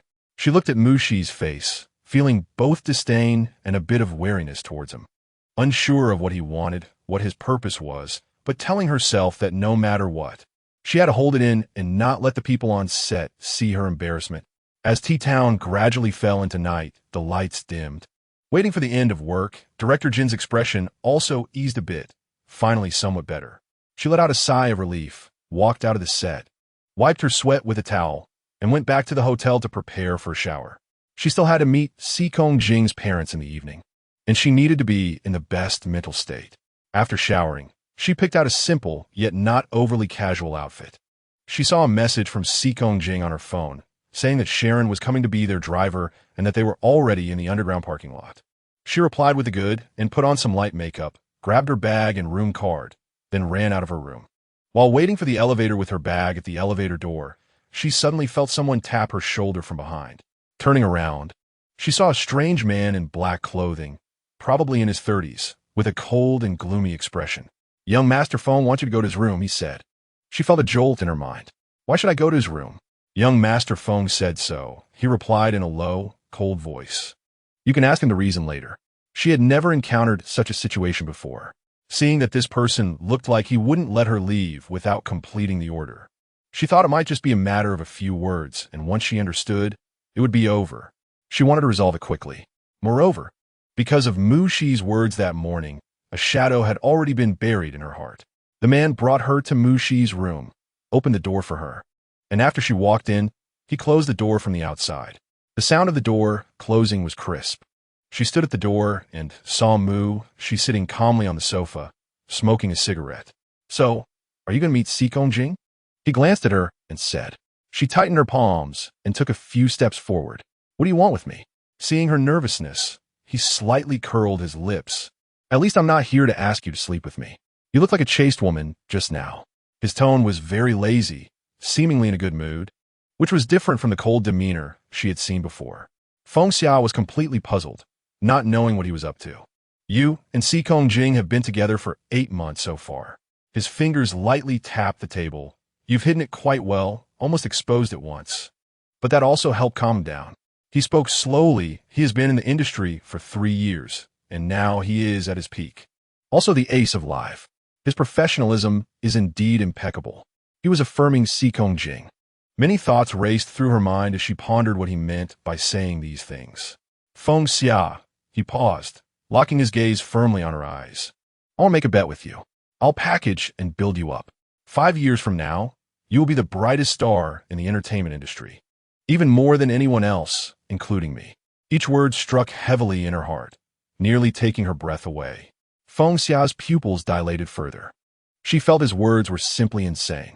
After Red Dust ends, your contract with Top will also terminate. He said slowly, perhaps I can help you add an additional condition. Your friend, Louis, he said slowly, he has a lot of potential, and I will also dig him up and make him famous. Mu Yidenashche.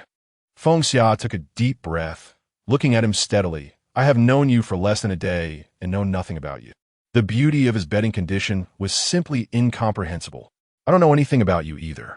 Mushi crossed his legs, his thin lips pressed together. I probably only have an understanding of your looks and figure. The rest I have no insight into. But that doesn't matter. He then stood up from his chair, slowly walked in front of her, his demeanor unshakable. I just want to see a destined result. Live will become the largest agency in Asia and distance itself from top. Just like the distance between you and Xikong Jing now. Feng Xia looked at him, her heart in a mess. I'll give you time to think, he said coldly. You can consider it until red dust ends. But first, you need to get rid of your flower vase title. After a long time, she finally spoke. I always feel that if you want to make someone famous, logically and emotionally, you should make your bed partner famous, like Shining. Mushi looked at her for a moment, then curled his lips. I only believe in my instincts and chemistry, not in bed skills. And one more thing, the result is also destined. He then retreated to the side of the sofa, reached for a wine glass, whether you believe it or not. You and Xikong Jing will definitely break up. When Feng Xia ran to the parking lot, she was nearly 20 minutes late from the agreed time. She rarely lied and just awkwardly explained that she took a bit longer in the shower. Xikong Jing didn't express any displeasure, just let Sharon drive. Long time no see, Summer. Sharon whistled, happily greeting her through the rearview mirror. Sister Sharon. She nodded. Thank you for helping with Lu Yi's matter. Oh, don't mention it. She waved her left hand while steering. I'm used to working hard for you lovebirds. Just allow me to give a smaller red envelope when you get married. She smiled, but her fingers trembled slightly. Is it cold? As the vehicle sped out of the garage and quickly wove through the road, Xikong Jing slightly opened the window and turned to look at her. Not cold. She shook her head, looking at him with mixed emotions. Xikong, I'm late. Will your parents be unhappy? He reached out to hold her hand, pulling her closer to him, and gently laughed as if to hug her, but his movement paused slightly. There was a faint smell of tobacco on her, not strong, but definitely present. They won't. After a moment, he slightly lowered his gaze, released her hand, and reached to grab a blanket beside him, draping it over her shoulders, whispering, rest for a while. We'll be there soon. She nodded, but remained silent, looking out the window as her heart was still in turmoil. The car was quiet, and he didn't speak again the entire way. Chapter 19. Sharon drove quickly along the way, and an hour later, the car had entered the community where the Xikong Jing apartment was located. Xikong Jing got out of the car first, and about 15 minutes later, Sharon accompanied Feng Xia to get out and go upstairs. Sharon dropped her off at the apartment door and left. The door was open, and she gently knocked and slightly pulled the door handle, only to see Xikong Jing bending down to hand her the slippers. Behind him, a middle-aged couple was sitting at the dining table in the living room. Uncle, Aunt, she said, feeling apologetic as she put on the slippers and walked over. I'm sorry for being late on our first meeting. It's okay. Xikong Jing's father nodded at her, signaling her to sit across from them. As she sat down, she noticed that Xikong Jing's mother had a very serious expression on her face. Dad, Mom, Xikong Jing sat down beside her, speaking calmly. This is my girlfriend, Feng Xia. Hello, Uncle and Aunt. She didn't dare to move her chopsticks and politely address them again. You can call me Xiaoxia. Hello. Xikong Jing's mother was looking at her closely and asked, I heard from Xiaojing that you are also an artist? Yes. She carefully chose her words. Xikong Jing, watching them from the side, said softly, let's eat first. The dishes are getting cold. Yes, let's eat and talk. Xikong Jing's father nodded. The dishes were very good. But Feng Xia felt very nervous and uncomfortable during the first meal, only symbolically picking up a few bites, chewing slowly with her head down, and hardly speaking at all.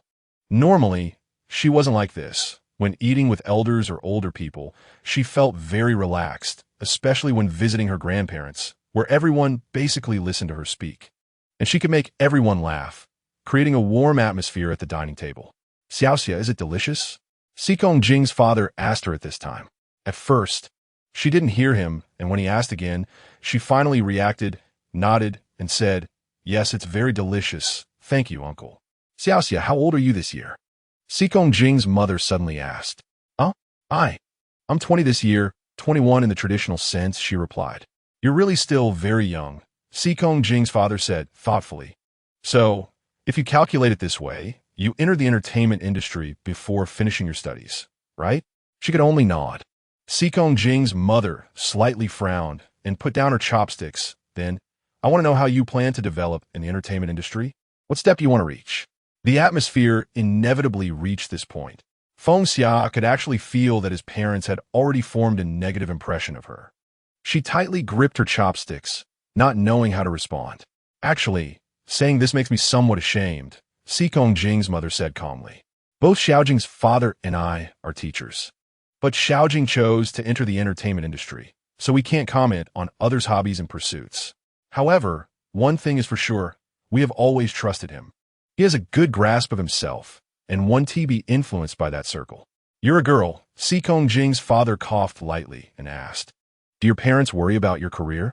She bit her lip and truthfully answered, my family doesn't have too many strict expectations for me in this regard. They just hope I feel happy. As soon as she said this, she knew his parents might find it even harder to understand. Her family was very happy, and her parents could be considered quite open-minded, but it was obvious that his parents were very traditional. After a conversation, Sikong Jing finally frowned and softly called his parents' names. Dad, Mom. Seeing that her son was trying to protect her, Sikong Jing's mother felt a bit uncomfortable and after a while said, Xiao Xia, I believe you are a good child, but I need to clarify one point. My requirements for Xiaojing's girlfriend have never been high. I don't require a high education or extensive knowledge, nor do I need a very good family background. I only ask for someone who is ordinary and stable. After hearing this from his mother, Sikong Jing looked deeply at Feng Xia beside him. She didn't respond, her eyes gradually dimming.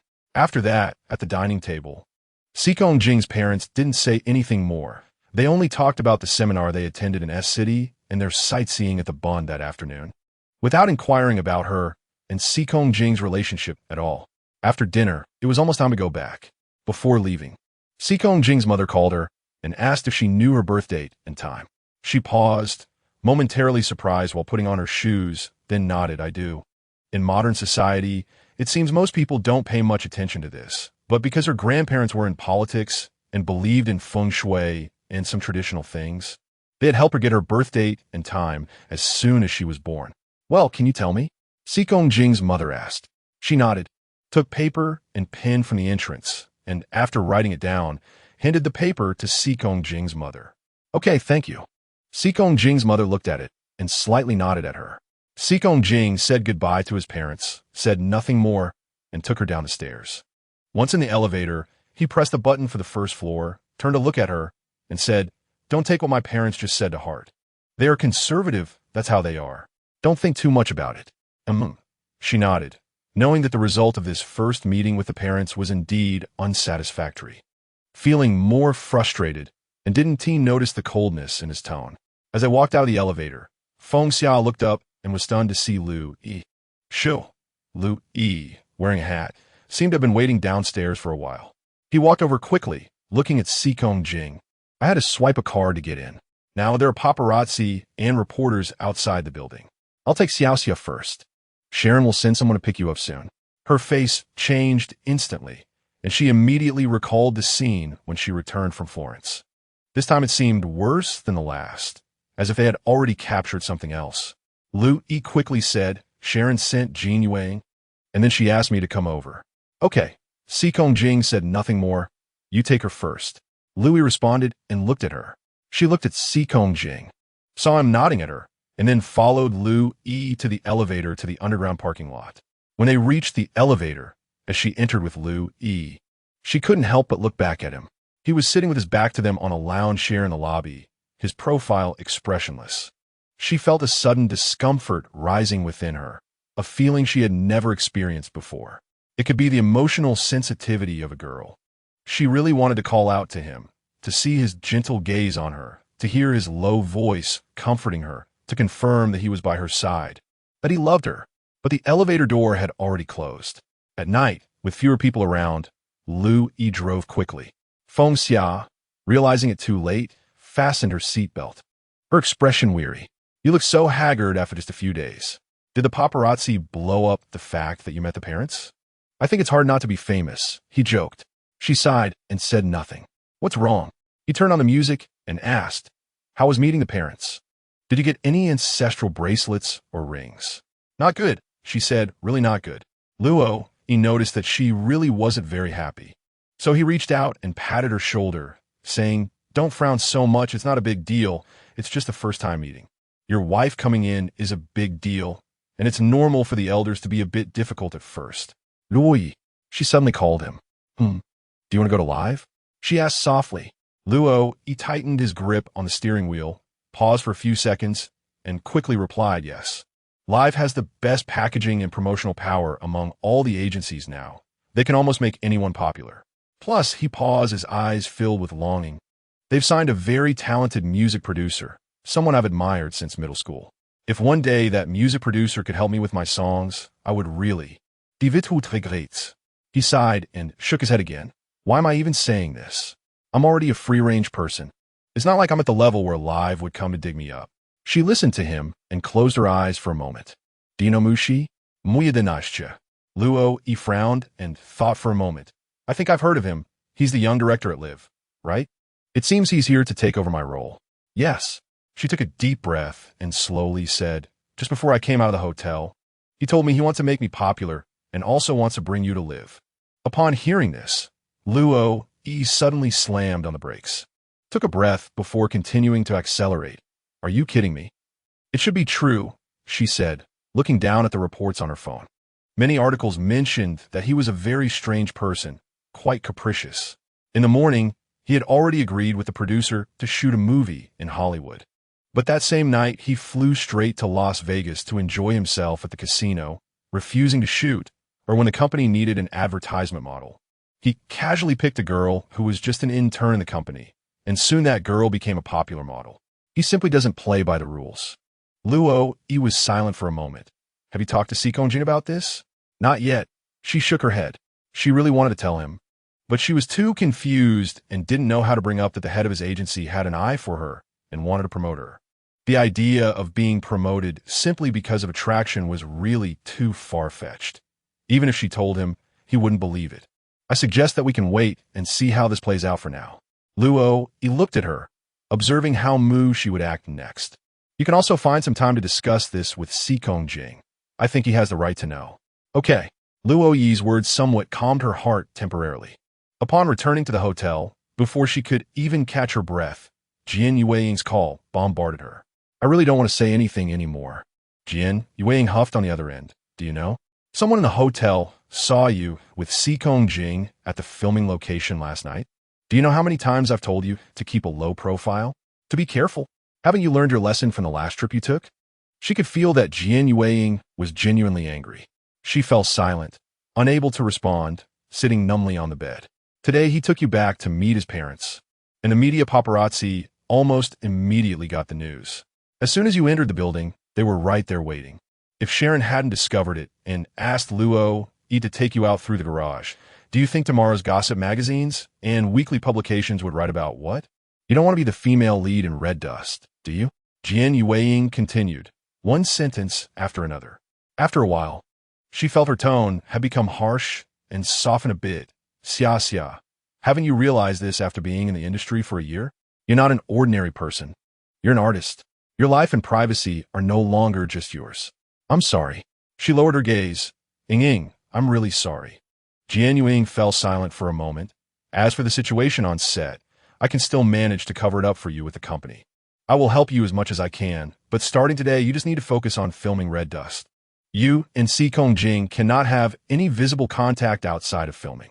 Feng Xia raised her hand to cover her face and softly said into the phone. Too many concerns weighed on her mind, and Feng Xia lay in bed, unable to sleep until dawn. Muy this unreasonable invitation, Sekongjin parents preconceived disapproval. And the paparazzi closely watching her and Sekongjin, almost catching them in the act. More importantly, from the time she returned to the hotel until she fell asleep, she had received no messages from Sekongjin. No texts, no calls. The gloom in her heart deepened. After thinking for a long time, she finally couldn't help but send him a message. Sekong, are you back at the hotel? What are you doing? I have a lot to talk to you about. After sending it, she held her phone in her hand, staring at the screen, but after a long time, The phone screen remained dark. Eventually, she closed her eyes, set the phone aside, and forced herself to sleep. The filming still had to go on. Because she hadn't slept well, she felt dizzy, but fortunately, today's scenes weren't many, and she just sat aside to rest. It seemed that all the chaos from yesterday belonged to yesterday alone. Mushi showed no signs of change in demeanor, still cold and taciturn. As for Jing, she still hadn't received a reply from him this morning. Yet he still arrived on set on time to film, but there was no eye contact between them. The next few scenes happened to be his scenes with Chunying. I think Uranus and Lin are a great match, Chunying's assistant whispered nearby. Looking enviously at the handsome man and beautiful woman, they're really easy on the eyes. The other assistants nodded in agreement. Even Jing's assistant chimed in. Jessie, standing next to her, curled her lip at this and whispered in her ear, easy on the eyes? That kind of pretentious woman. Do you think Sikong would even notice her? In the scene, the two were still acting. Chunying's expression was full of emotion, her lines gentle, and Jing had a subtle smile on his face due to the script's requirements. She watched for a while, feeling increasingly uncomfortable, and turned her face to look at the nearby trees, not wanting to watch anymore. Just then, suddenly, Jessie's voice came in a hushed tone, ah. Before she could react, Jessie quickly grabbed her arm and whispered, Don't look, it's nothing. Nothing. Her heart raced, but she still raised her eyes to look at the scene. In an instant, it felt like a thunderbolt had struck her. In the scene, as Jing turned to leave, Chunying was unexpectedly holding onto his sleeve, slightly standing on tiptoe and kissing the corner of his lips. This moment was not in the script at all. Chapter 20 in the scene. Chunying's lips were almost touching the corner of Jing's lips when he dodged back. It was just a hair's breadth away. At the same time, Jing withdrew the sleeve of his shirt that she had grabbed, his face showing no expression, looking at her indifferently. Sorry, Sikong. Chunying smiled gracefully, as if nothing had happened. Although this scene was not in the script, she felt that perhaps due to the needs of the situation at that moment, the relationship between the male lead and the female supporting character could be naturally enhanced with some intimacy. After she finished speaking, Director Jean, who was watching the playback, nodded in agreement, saying that it was indeed good and the effect was nice. Jing remained silent for a moment and said lightly, No need, just follow the script. After he finished speaking, he stepped out of the scene and walked to his resting position. Chunying stood in the scene, her expression becoming somewhat unsightly as she watched his back fade away, and her gaze immediately shifted to Mushi. However, Mushi seemed to have never watched the scene at all, merely sitting with crossed legs, resting his eyes. She finally gritted her teeth, flicked her hand, and coldly walked toward her own resting position. Jing sat down expressionlessly at his position, but unexpectedly, Mushi, sitting to his left, silently pulled out a cigarette from a pack and handed it to him. He raised his eyes and met Mushi's gaze for a few seconds before reaching out to take the cigarette. Mushi then pulled out a lighter from his pocket and handed it to him. After he lit it, he coldly said, I've heard a lot about you. The cash cow of life. His tone was consistently condescending. Jing took a puff of the cigarette and immediately frowned, merely nodding slightly as a greeting. Since joining the crew, this was probably the first direct interaction between the two. Not far away, Feng Xia had been observing Jing's every move, and when she saw him take Mushi's cigarette, her fingers trembled slightly. Ever since he and she got together, he had not smoked again. Why did she feel that he now seemed somewhat unfamiliar, even though she was sitting less than a few meters away from him? Looking at his indifferent profile and the gesture of him holding the cigarette made her feel strange. It had only been one night, just yesterday. They had been sitting in the same car, and she had even met his parents. The more she thought about it, the more her head hurt, and her eyes felt a bit swollen, just as she heard Director Jean calling for the next scene to start. She closed her eyes, stood up, and walked into the scene to take her position. This scene was a showdown between her and Mushi, but from the beginning of the shoot until the end of this scene, her demeanor and expressions were all on point. It was actually the best state she had been in since joining the crew. At the end, Director Jean clapped his hands, his face showing appreciation. Great state today. Feng Xia, really great. She just smiled slightly, said nothing, and walked out of the scene. After sitting for a while, she saw a phone being handed to her in front of her. She looked up and saw Mushi standing in front of her, holding his phone. Your friend. Louis's call, he said. She was a bit surprised, but still reached out to take it and put it to her ear. Xia xia. Louis's voice was full of energy, barely hiding his excitement. Is your phone out of battery? I called several times, and it was off. So I had them transfer to Mudong's phone. After hearing this, she took out her phone and saw that it was indeed out of battery. You listen to me. I feel like going out and yelling like Tarzan right now. Louis's voice was passionate. Guess who I'm going to have a meeting with soon? Hurry, guess. Feng Xia was a bit confused by his rapid-fire thoughts and wanted to ask what he was talking about, but he continued, Xia Xia. I'm going to have a meeting with Wei Yi soon. He's going to help me design a new album. I'm so excited I'm about to go crazy. She could feel how happy he was even through the phone, and her heart could almost immediately resonate with his joy, almost instantly breaking into a smile. Wei Yi, the top music producer in the industry he had mentioned last night, was also his idol for many years. Congratulations. She smiled while holding the phone. Luke, I'm so happy for you. Her best friend, who had once been willing to sacrifice his stardom and future for her, and she had no idea how to repay him. But now she was able to hear news that he could achieve his dreams. There was really nothing better than this. I'm a bit nervous. Lou, he continued excitedly. Oh right, this morning Live contacted me. At first, Top said I was in a free-range phase and couldn't participate in the transfer. But after talking for a few hours, Live officially signed me now. Xia Xia, remember I told you? He said to wait for me. Now it's time for both of us to become better, right? Perhaps Lu Yi's words today were so full of personal emotions that they quickened her heartbeat. The upward momentum, the desire to reach higher, the drive to become better, the aspiration to stand at the top. At that moment, Feng Xia suddenly understood why she chose the entertainment industry. It was possible that what she inherently wanted was this, to always give herself infinite possibilities and an unknown life. At least for now, what she wanted was not stability and normalcy. After chatting with Lu Yi for a while, she hung up the phone, returned the device to Mu Shi, and looked up at him. Thank you. No need, it's his own choice, Mu Shi said in a deep voice. She looked at Mu Shi, hesitated for a moment, and said word by word, I will take some more time to consider your suggestion. If I really decide, she smiled, then I should put in a lot of effort to thank you for being my boss and mentor. Mu Shi said nothing, just raised his hand, his expression as elegant as if he were holding a glass of red wine. Not far away, Si Kongjing had been paying attention to them, and when he saw her smile at Mu Shi, he finally couldn't help but look away, his jaw gradually tightening. After a day of filming, when she returned to her room, Feng Xia took a good shower and lay on the bed to rest, holding her phone in a daze. She chose Si Kongjing's number, her finger clearly pressing the dial key, yet she still hesitated to press it down. After a long time, when she felt a bit sleepy, her phone suddenly rang.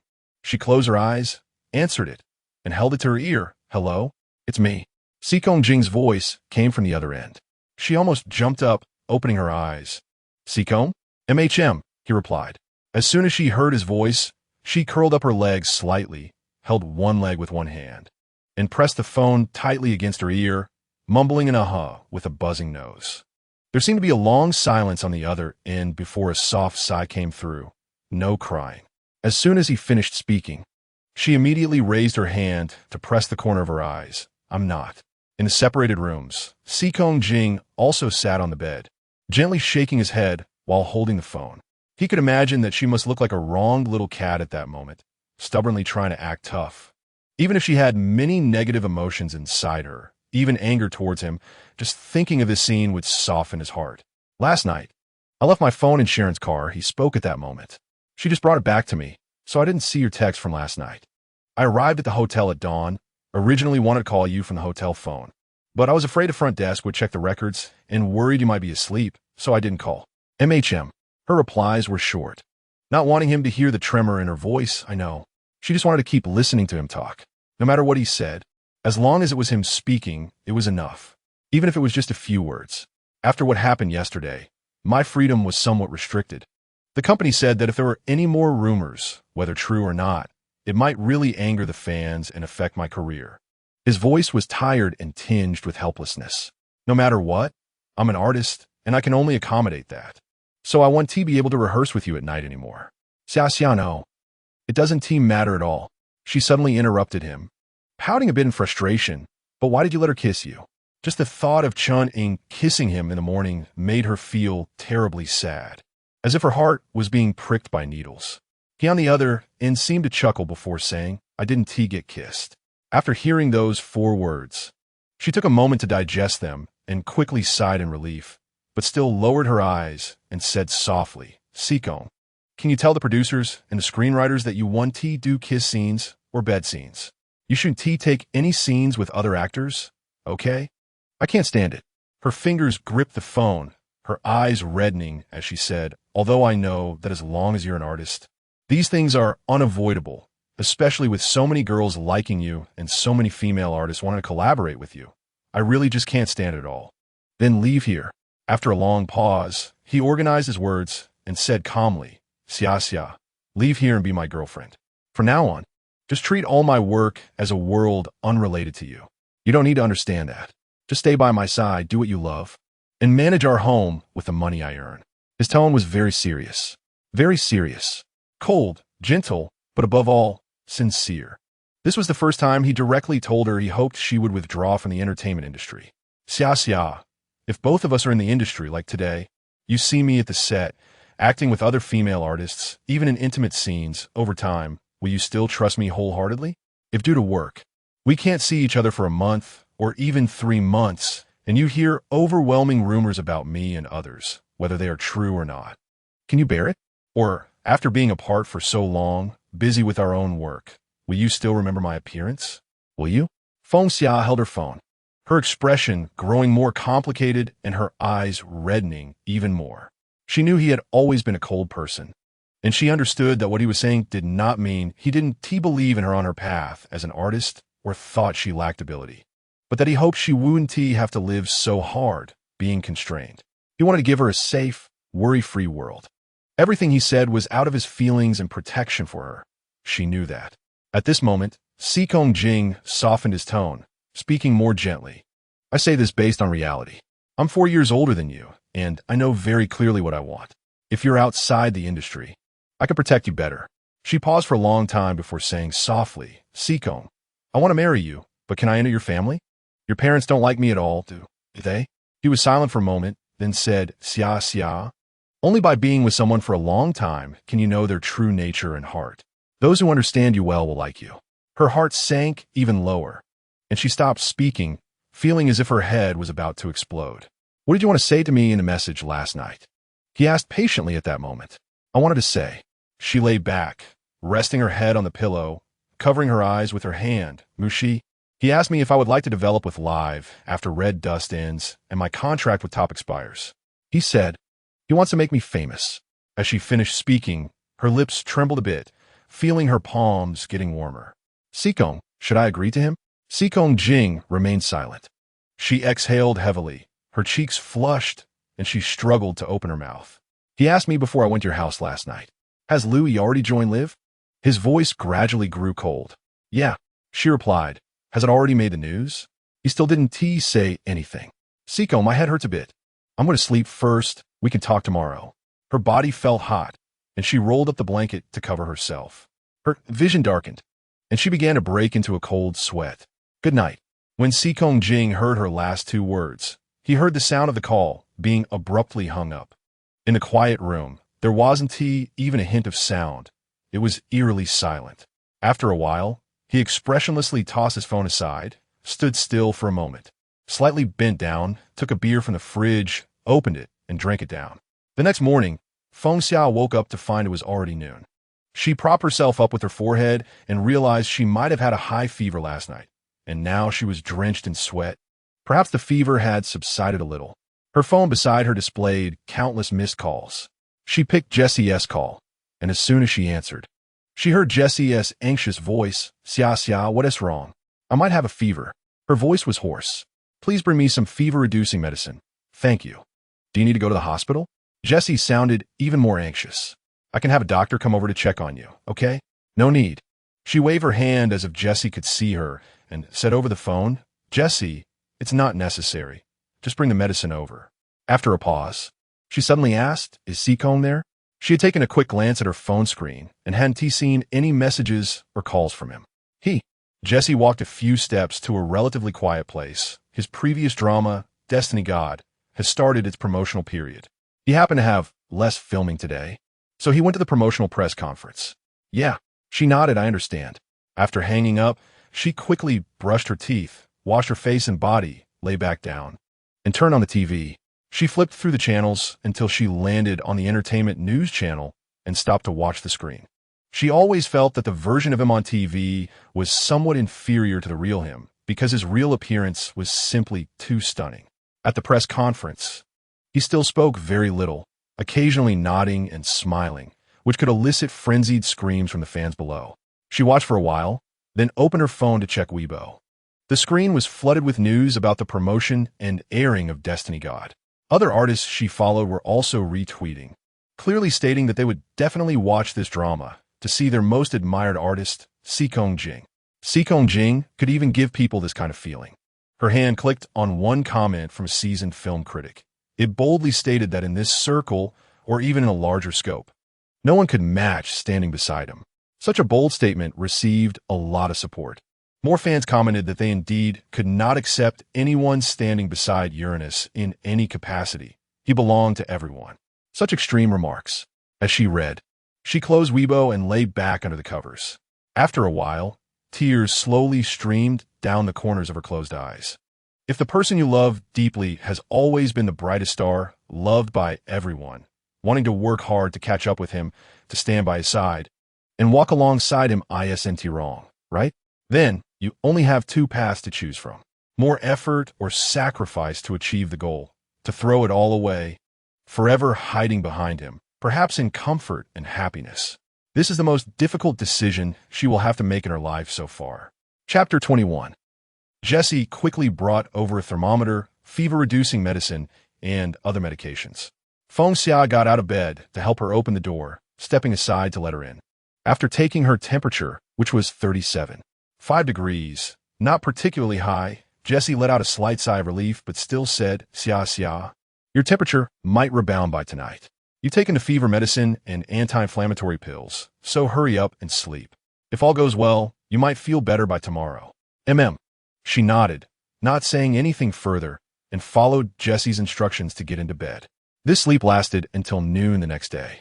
When she woke up, she felt that her throat was still a bit sore, but her body was clearly not hot anymore. The fever had likely subsided. After a fever, one still feels dizzy, and she got up and barely managed to wash up in the bathroom. After drying her hair, she returned to bed and picked up her phone to check. There were two messages, one from Seokong-jing and the other from Louis. She first opened the text from Seokong-jing, looked at it for a few seconds but didn't reply. She exited the inbox and directly called Louis. The phone was quickly answered, and Louis sounded excited. Hey, come over Saturday night to help celebrate my birthday. Don't forget. She was taken aback and slapped her forehead, finally remembering that Saturday was Louis's birthday. I'll be at a hotel near my house, booking a big presidential suite, and then I'll invite a few colleagues that we're close with. Just keep it casual. Louis continued, and then mischievously added 10 p.m. sharp, or it's 3 shots of punishment drink for being late. Got it. She sat up in bed. How'd you been these past 2 days? Of course, it's been great. His voice rose a few degrees. To be honest, Xia, I really feel like I'm dreaming, being with the top packaging team and technical directors every day. TSK. He rambled on, and she listened quietly. By the way, I haven't asked you yet, he said after a while, tentatively inquiring about the last incident between you and Seokong-jing. It didn't have any impact, right? Huh. She paused. No. Did you two argue? Louis really understood her. He could sense something was off with just a slight pause. No. She sighed softly. I just suddenly feel like things are a bit different between us. In fact, she hadn't argued with Seokong-jing for the past few days, nor had they even debated. Everything was normal, right? Her feelings for him hadn't changed at all. The secret meeting on the Qinhuai River, the romance in Florence, and the sunrise he accompanied her to watch a few days ago. These sweet moments felt so close to her, yet why did she feel increasingly afraid to reminisce about them? Afraid it was all fake, afraid it was too beautiful, afraid that in the future there would be none left. Sigh, women just like to overthink. Louis's voice was full of helplessness. Wei is just like you. So, Men crying, it's not a crime. This guy even started humming a tune, which made Feng Xia feel a mix of amusement and exasperation. She rolled her eyes and hung up the phone. Red Dust was now a little over a third of the way through. She took some medicine and insisted on returning to the set in the afternoon to tell director Jean that she needed to make up for the scenes she missed while she was sick. Although her head was still spinning, she kept telling herself to focus and deliver each line well, absolutely not falling behind. The reshoots lasted until around 9 p.m. An intense shooting schedule. When she finished her last line, she breathed a sigh of relief, but as her body relaxed, she felt her legs becoming weak. Mu Yedinashche, who was acting opposite her, casually reached out to support her waist to keep her steady. Thank you. She wiped the sweat from her forehead. Mushi was always free-spirited. At this moment, he loosened the collar of his costume, threw it aside, and said nonchalantly, "If you faint, the company's cash cow will be gone." And he paused. Your acting has improved a bit lately, but it's still not enough. Since he always spoke with a stern expression, his small praise sounded more like harsh criticism. That scene just now. The crew had already wrapped up and were leaving one after another, with only one light still on. Mushi raised his hand to signal the staff not to turn it off and turned back to her. Your performance lacked tension. Just like that line. He articulated each word while telling her what kind of expression to use. When you delivered it, it didn't look like joy, but more like you were at a funeral. Also, the reaction you need to convey isn't just surprise, but a combination of unexpected joy and surging emotions. You're not a robot, just reacting according to settings. A good actor can deepen the interpretation of their character based on the script. In the stillness of the night, only his cold, deep voice resonated. Although what he said wasn't very pleasant to hear, she knew he was helping her and teaching her. So she listened very attentively. No wonder he was often invited to take the lead in major productions.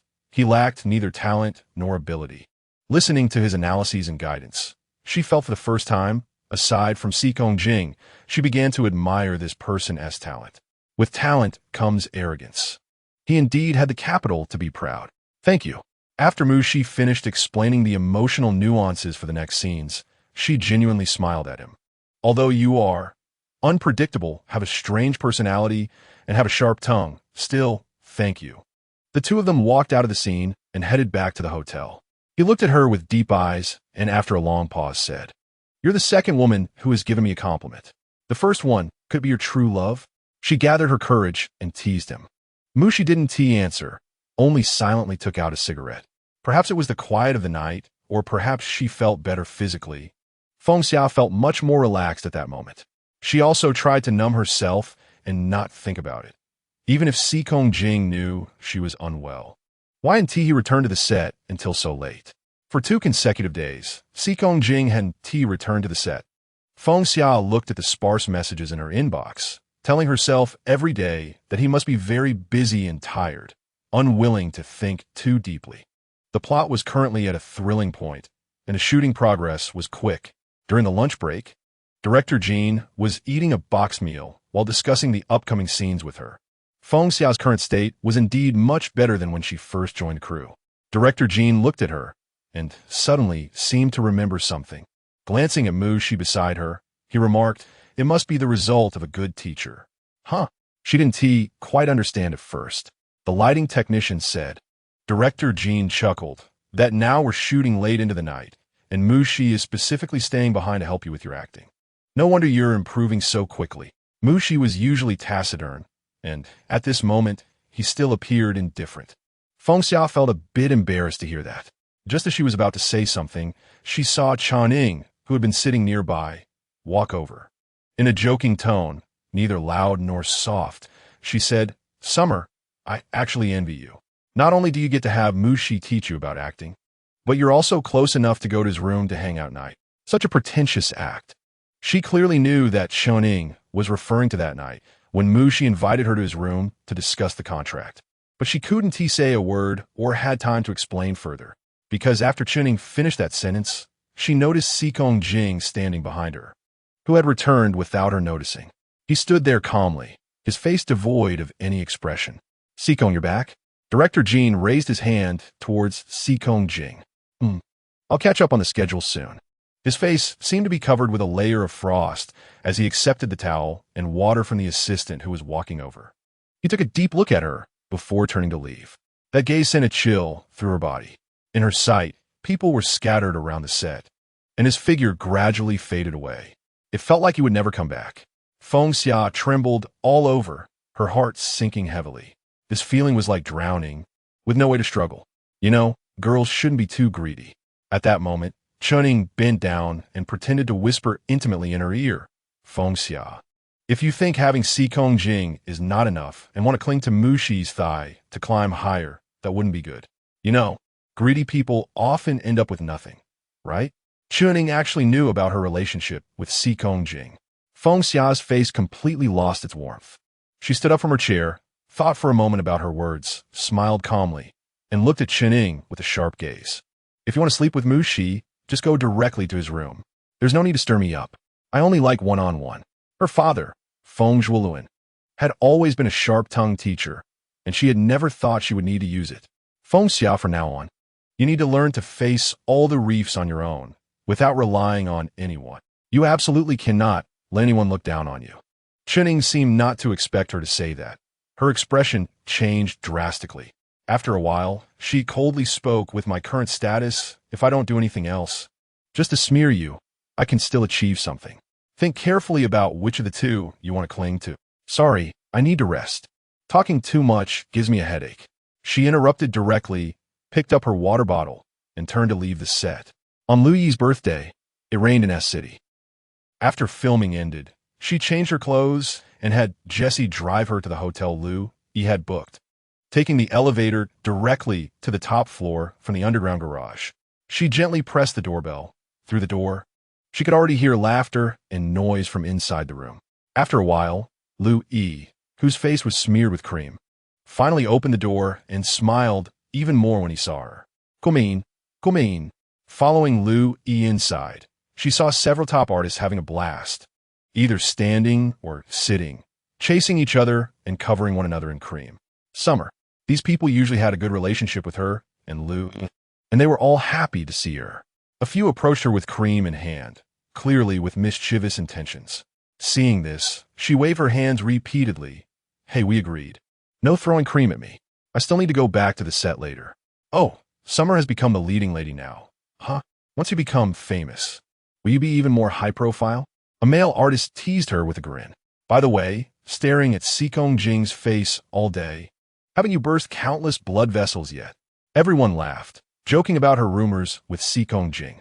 Stop. At that moment, Lu Yi walked in front of her and said to them, you guys behave yourselves. The birthday star is here. Why are you bullying her? A female artist over there teased Lu Yi, raising her eyebrows. Lu Yi, your Wei is still here. Look how protective you are of Summer. Aren't you afraid Wei will get jealous? The crowd began to cheer and tease. Lu Yi walked over to Chen Wei, who was sitting on the sofa, and wrapped his arm around her shoulder. That's my buddy. My wife has a big heart. What is there to be jealous about? Chen Wei smiled in response, but her gaze towards Feng Xia was somewhat cold. The laughter grew louder, and Feng Xia moved to the bar and sat down, propping her arms up, drinking while watching them play. The laughter and noise seemed to have nothing to do with her at that moment. In her mind, the only thing playing on repeat was that look from Sikong Jing earlier in the afternoon. His gaze had always been warm and gentle, like a spring breeze, embracing her, yet never before had it been as bone-chilling and complex as it was today. Hey, she didn't know how long it had been when Lu Yi walked over and gently patted her shoulder, bringing her back to reality. She felt a bit dizzy from the alcohol she had just consumed. She looked up and saw him, quickly raising her glass to smile at him. Happy birthday. Lu Yi nodded, sitting down beside her. If you don't want to smile, then don't. You look worse than if you were crying. He then picked up a glass next to him and lightly clinked it against hers. To our future development and happiness in life. Cheers. Okay. She nodded and they both downed their drinks. After putting down the glasses, Lu Yi began to unwrap her gift in front of her. What birthday gift did you give me? It's wrapped so tightly. You'll know once you open it. She watched him unwrap the packaging. Oh. Lu Yi opened it and shook his head helplessly. I said, do all women like to give these kinds of gifts? Wei also gave me a wallet. She was taken aback, huh? Then just use the one Wei gave you. It's no big deal, it's just a gift. He didn't respond, putting away the box. After a couple of seconds, he looked up at her, his eyes gradually revealing a mischievous glint. I also have a birthday gift for you. How about that? But today is not my birthday. She had drunk a bit too much and felt her head spinning. Come with me. He patted her shoulder, signaling her to follow him. The people in the suite were already drunk and staggering. He quietly led her through the suite's hall and opened the door, walking outside. Feng Xia followed behind him, feeling a bit confused. The corridor was quiet, and Lu Yi took her straight through the corridor to another suite door on the top floor. He pulled out a room card from his pocket, opened the door, and smiled as he pushed her from behind. Go in. It's good to talk things out. In a relationship, concealment and silence are always the most taboo. Just say it clearly. Lu Yi looked at her, gave her a thumbs-up gesture, and closed the door behind her, leaving the rest to him. She stumbled forward a step from the push, and as her gaze swept across, she noticed someone sitting on the sofa in the suite. Xikong Jing was sitting there, dressed in a shirt and jacket, silently reading a book. Hearing the noise, he looked up. Their eyes met for just a few seconds, and she stood frozen in place, her eyes already red. After a moment, she bit her lip and almost ran to the sofa, bending down to tightly hug his neck. In Wuthering Heights, there's a line. If you are still in this world, then the world, no matter how kind, is meaningful to me. It can actually be summarized in just 7 words. He is her whole world. Chapter 22. The suite was very quiet, with only the soft sound of the wall-mounted television. Feng Xia held on to Xikong Jing's neck, not saying a word, tears streaming down her face, slightly wetting his coat and the ends of his hair. Xikong Jing's expression, which had been indifferent when he was sitting alone just moments ago, gradually softened. He slowly reached out to hold her waist, his gaze flickering for a moment before he leaned over to kiss her hair, saying softly, "All right, don't cry." His voice was low, with a hint of tender affection, warm and endearing, just like the voice he used during their sweet and beautiful moments together. Upon hearing him speak this way, her tears fell even more fiercely. He sighed, lifted her onto his lap, and grabbed a tissue from the side to help her wipe her tears. She looked at him, her eyes red, and said, "Xikong, I always thought I was a strong person and that I was becoming even stronger. But just in front of him, all my defenses, my resistances, and my barriers can collapse in an instant." She was completely open with him, which meant that the deeper her love was, the more painful the hurt could be. He looked at her, gently stroking her hair, and slowly said, "So, Xia, I'm not as invulnerable as you think." She could see the tenderness and emotions in his eyes, as well as the complexities that had recently settled in. Because of this, perhaps I have wavered in the trust one should have had in you due to external factors, without seeking any verification. He leaned down to kiss her cheek. "I'm sorry." In love, he was also a novice, always facing problems he had never encountered before, which could easily affect him and his rationality. It should be said that as long as it concerned her, anyone or anything could shake him. She sniffled, wrapped her arms around his neck, and smiled slightly. "I'm even more useless. Just seeing you on television, even if you smile or say a few words, I feel so distressed, something I never felt before. No matter how much 2 people love each other, over time, they will inevitably expose more of their vulnerabilities and shortcomings in front of each other. And at such times, there is always the fear that when the other encounters new people, comparisons will reveal their own flaws." She was increasingly afraid of losing him. It was like a warning bell that rang constantly in her mind. Does that mean we are both becoming less mature? He slightly raised his lips, leaned in, and brushed his straight nose against hers. "But there will always be Lu Yi to cushion us." Upon hearing Lu Yi's name, she couldn't help but chuckle. "Actually, Xikong, I think Lu Yi's true love should be you, right? He surprised us with his own birthday."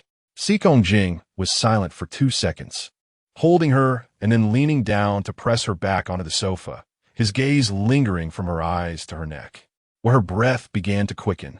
He gently blew out a breath near her ear. "Yes, I really have to thank him for giving me such a good opportunity to be well-fed." It felt like it had been too long since they had been this close together, spending time without interruptions, not on set, not in public without a ban on meeting, with no one else around, just the 2 of them. All the grievances and misunderstandings faded away in that moment, perhaps temporarily covered up. But at that moment, none of that mattered. Feng Xia looked at his striking features, at the desire that had ignited in his eyes, tightened her grip around his neck, and leaned her body closer to him. She wanted him, wanted all of him. He hesitated for almost no time, quickly revealing her completely, and took off his own upper clothing as well. He kissed her obsessively, after a while flipped her over, kissing down from her neck to her snowy white back, lingering and lost in the moment. Sikong. She lay on the sofa, her voice trembling. Can we go to the bed? Please? He didn't respond. Instead, he held her and almost rolled off the sofa onto the soft carpet. Right here, he undid his pants, lifting her legs apart and folding them to the sides. His gaze burning as he looked at her between her legs. Right here, she was posed this way, listening to his voice, seeing his gaze, feeling shy but not resisting or rejecting. Her whole body trembled uncontrollably, turning a bit pink. He had lost the ability to think, barely removing his pants completely. And without finishing the foreplay, he held her waist on both sides and directly entered her. It had been a while since they had done this, so it was naturally painful. She let out a moan, feeling him wanting to pull back a bit. Unwilling to let him endure, she closed her eyes and softly said, "It's okay, you. Just move." He responded with a hum, lifting her waist slowly, completely burying himself inside her. Is it too much? He leaned down, biting her lip enticingly. She bit her lip, feeling completely filled, with no gaps, and his heat becoming increasingly hard. He watched her, gradually starting to thrust in and out, pulling back a bit, then pushing in, their breaths mixing. "Baby, do you like it?" He rarely called her this way, so explicitly, making her body tremble even more, and her tightness increased. "Speak." His sweat gradually dripped down his forehead, sexy and alluring. "Baby, do you also want it?" She covered her eyes, not speaking or daring to look at him, afraid that if she saw his eyes, she wouldn't be able to help but listen to his shameful words. He chuckled softly, no longer pressing her, but his pace quickened, watching her tightly suck him in. Seeing that delicate part being pulled and stretched by his movements, his eyes turned increasingly red. With an irregular rhythm, it was pure possession, in and out. And when the passion reached its peak, he even pressed her legs completely against her chest, positioning her in an M shape, thrusting as if doing push-ups, rampantly colliding. She finally couldn't hold back anymore, crying out as she reached her peak, but he was truly a bit out of control as soon as she climaxed. He flipped her over, letting her kneel, and entered her from behind again. In this position, he entered the deepest, representing a subconscious male dominance. Feng Xia, naked, obediently knelt, allowing him to move behind her, the sounds of their bodies colliding echoing clearly in the spacious room. "Sikong, I can't take it anymore." She gasped heavily, almost reaching her peak again, looking back at him with a tearful voice. He seemed not to hear her, merely leaning down to kiss her ear and neck, while his movements inside her did not pause at all. At the point of connection, a small amount of fluid flowed out with emotion, from the living room carpet all the way to the hallway mirror. She was already filled to the brim, but he still had not pulled out. She truly had no choice but to wrap her arms around his neck, trying to tighten herself. Sure enough, he gritted his teeth and thrust a few more times, giving everything to her. "It hurts." She leaned against his shoulder, gasping playfully. She had never seen him so excited before. During their earlier actions, he had been somewhat barbaric and impulsive, as if he wanted to swallow her whole. Sikong Jing's lean body was covered in sweat as he carried her toward the bathroom. Leaning down to kiss her ear, his voice low and hoarse. "Baby, remember, a man who's been hungry for a long time is always like this." Her ears turned red as she leaned on his shoulder and gently bit him. Sikong Jing was indeed hungry. In the bathroom, while taking a shower, he completely had her once again. By the time they came out of the bathroom, it was already past midnight. She lay on the bed, allowing him to help her dry her hair from behind, while she replied to text messages from Lu Yi, who was eagerly asking about the situation. "Xia Xia," he suddenly called her. She pressed the send button. "Do you really want to enter live?" he asked slowly. He was the first to bring up the topic. Feng Xia was taken aback by his words, and after a moment, she slowly nodded with her back to him. At that moment, he set the towel aside, turned her around, held her in his arms, and looked at her without saying anything. Sikong, she leaned against him, pondering how to phrase it. I know you might hope for me to live a more comfortable life, so you can protect me better. Indeed, withdrawing from the entertainment industry is still possible for me now, but after thinking for a long time, I really want to stay. I don't want to be a deserter, nor do I want to be looked down upon by anyone. She looked at his profile. Do you know? Lou, he told me about his daily training and work in live, and I really envy him. In fact, with a truly good package and team, a person can be completely transformed. Back in top, no matter how much potential and talent he had, it was somewhat buried. Once you step into this circle, it's hard to stop. Only by becoming more famous and shining brighter can one feel fulfilled. For me, this is just a kind of inertia and power, not really related to fame and fortune. Mushi, he suddenly said after a moment of silence. She thought for a moment and honestly said, although we spent some time together, I still don't know this person very well, but at least from what I could see now, he doesn't seem to be untrustworthy. Sikong Jing post. Feng Xiao looked at him, turned a bit to the side, almost hanging on him. Sikong, please don't be angry. Because I feel that no matter how strange or moody Mushi is, he might become a good mentor and friend for me in the future. She always believed in her instincts. Although he seemed gloomy, she tilted her head. You see, only people with stories are unique. He has his own story, and it has nothing to do with me. So, she stopped speaking and just looked at him. He was softened by her smiling gaze, reached out gently to pinch her nose, and realized, so you're quite eloquent. Of course, she smiled, but her eyes were serious. Sikong, ever since I took on Red Dust, I knew I might encounter many unexpected things, especially between us. I know that couples in the entertainment circle often end in breakups, but I want to be that exception. So, I trust you, and you trust me, okay? Whether it's about feelings or work, you give me the right to manage it well. His gaze was as deep as ink. Mr. Sikong, speak. She blinked at him. Mrs. Sikong is seeking your consent. After a long time, he took a deep breath and kissed her cheek. Next weekend is my cousin's baby's full moon celebration. My parents will also go. I will be more careful this time, avoiding any tailing. She was taken aback, not noticing that he had not answered her earlier question. Her attention fully focused on this important family meeting. He patiently repeated, my cousin's baby full moon celebration is at my cousin-in-law's family, in a high-end villa in S City. You'll go with me, okay? She frowned. Sikong, isn't it enough to embarrass me in front of your parents? Now you want me to go and make a fool of myself in front of your cousin and her entire family. She remembered he had told her before that his cousin Sikong Sheng's husband was a prominent military and political figure, well-rounded. Generally, such families would be connected to all the big shots in S City. How could that be? He laughed. My cousin, that high IQ genius, is not very interested in any gossip news around me, but she has a particularly good impression of you, even though you haven't met yet. Oh, she pouted, turned off the bedside lamp, and snuggled into his arms. Let me think about it again. Last time I met your parents, I really embarrassed myself. They both lay down, chatting aimlessly. Sikong Jing was probably really tired. After talking with her for a while, his breathing gradually evened out, and he slowly fell asleep. Feng Xia had just been extremely sleepy, but because of the family meeting next weekend, she became restless again, leaning against him lost in thought. She suddenly heard his phone vibrate on the pillow beside her. Her heart tightened as she saw him frowning in deep sleep. Quietly, she got up from his arms, reached for the phone to place it on her side. Naturally, she was not in the habit of looking at his phone contents, but her finger accidentally brushed the screen, and a message popped up. She lay back beside him, as if compelled, and glanced at the screen. The message was from his mother. I had someone check your and Xia's birth dates. I just found out the results after the seminar.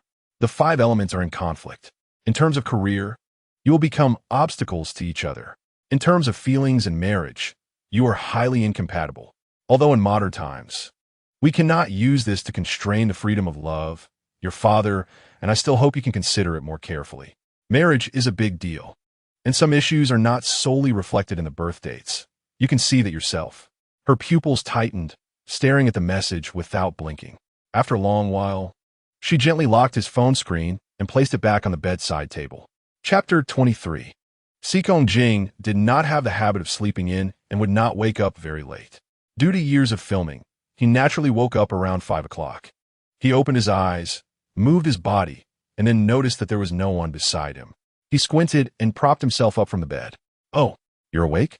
The bathroom door made a gentle sound as Feng Xiao walked out, already dressed. He looked at her and after a moment said, "Why are you up so early?" "Huh?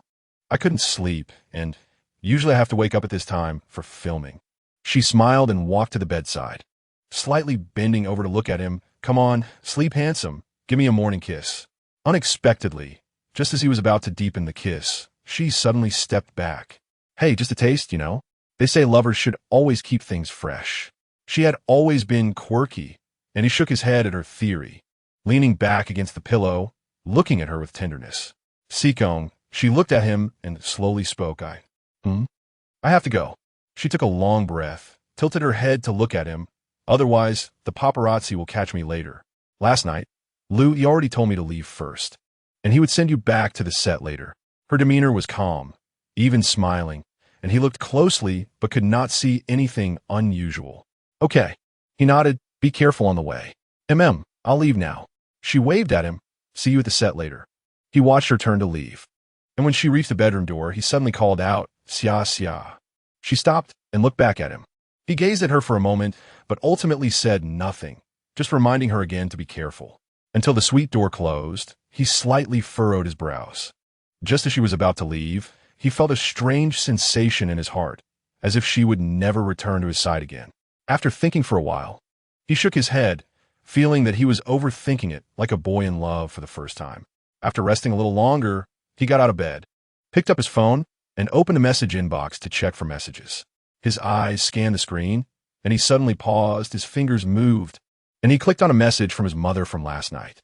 After reading the message, he realized the status was marked as read. After washing up in the bathroom, he saw that it was almost 5:30, and he directly dialed her number. "Mom." The call was answered, and his expression was cold. "Xiao Jing?" His mother seemed to have just woken up. "What's the matter?" He rarely had time to call home due to his busy work. Standing by the window with the phone in hand, he spoke slowly. "The birth date you asked about last time, was it to calculate with mine?" His mother paused for a moment, realizing she was referring to Feng Xia. "Yes, I had someone calculate it." "You saw the message, right?" "Mom, I want to reiterate." He waited for his mother to finish. "My wife cannot have a second person. Even if the result says she brings misfortune, it doesn't matter. I respect the feng shui traditions you believe in, but I also hope you can respect my judgment and beliefs. Perhaps she is in this industry and many things are out of her control, but I am very clear about what she feels for me." He firmly believed that no matter where she went in the future, her feelings for him would always outweigh everything else. Sikong's mother was silent for a moment before calmly saying, "Next weekend is Shengxing's full moon. You should bring her over." "Okay," he replied, without time spent together. One cannot truly understand a person. A girl as lovely as her would ultimately win the approval of his family. The filming of Red Dust was about to reach 2/3 with high-intensity shooting every day, returning to the hotel at night, getting a few hours of sleep, and repeating the cycle. Every night, they would have a phone call, talking about trivial things, as if they had returned to the very beginning. On Friday night, she squatted beside a small table with a bowl of instant noodles, wearing headphones while talking to him, complaining about how much chewing made her hair stand on end. He listened and occasionally laughed.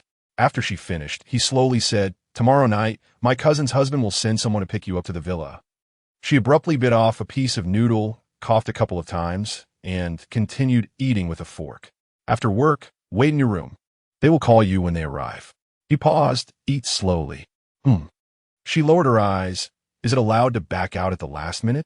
Her words didn't seem like a joke, and he didn't catch on. Changing his tone, he said, "Well, then I will bring someone else back to the Sikong family." "You dare." She immediately huffed. "The only one who can sit next to you in the passenger seat and be called baby is me. Understand?" He laughed indulgently. "Okay, sleep early. Perform well tomorrow." "Got it. I'll definitely overshadow everyone." She deliberately misinterpreted an idiom, said good night to him, and placed her phone aside. The room fell quiet again. She dropped the fork, sat on the floor, hugged her knees, and stared blankly, not knowing what she was thinking.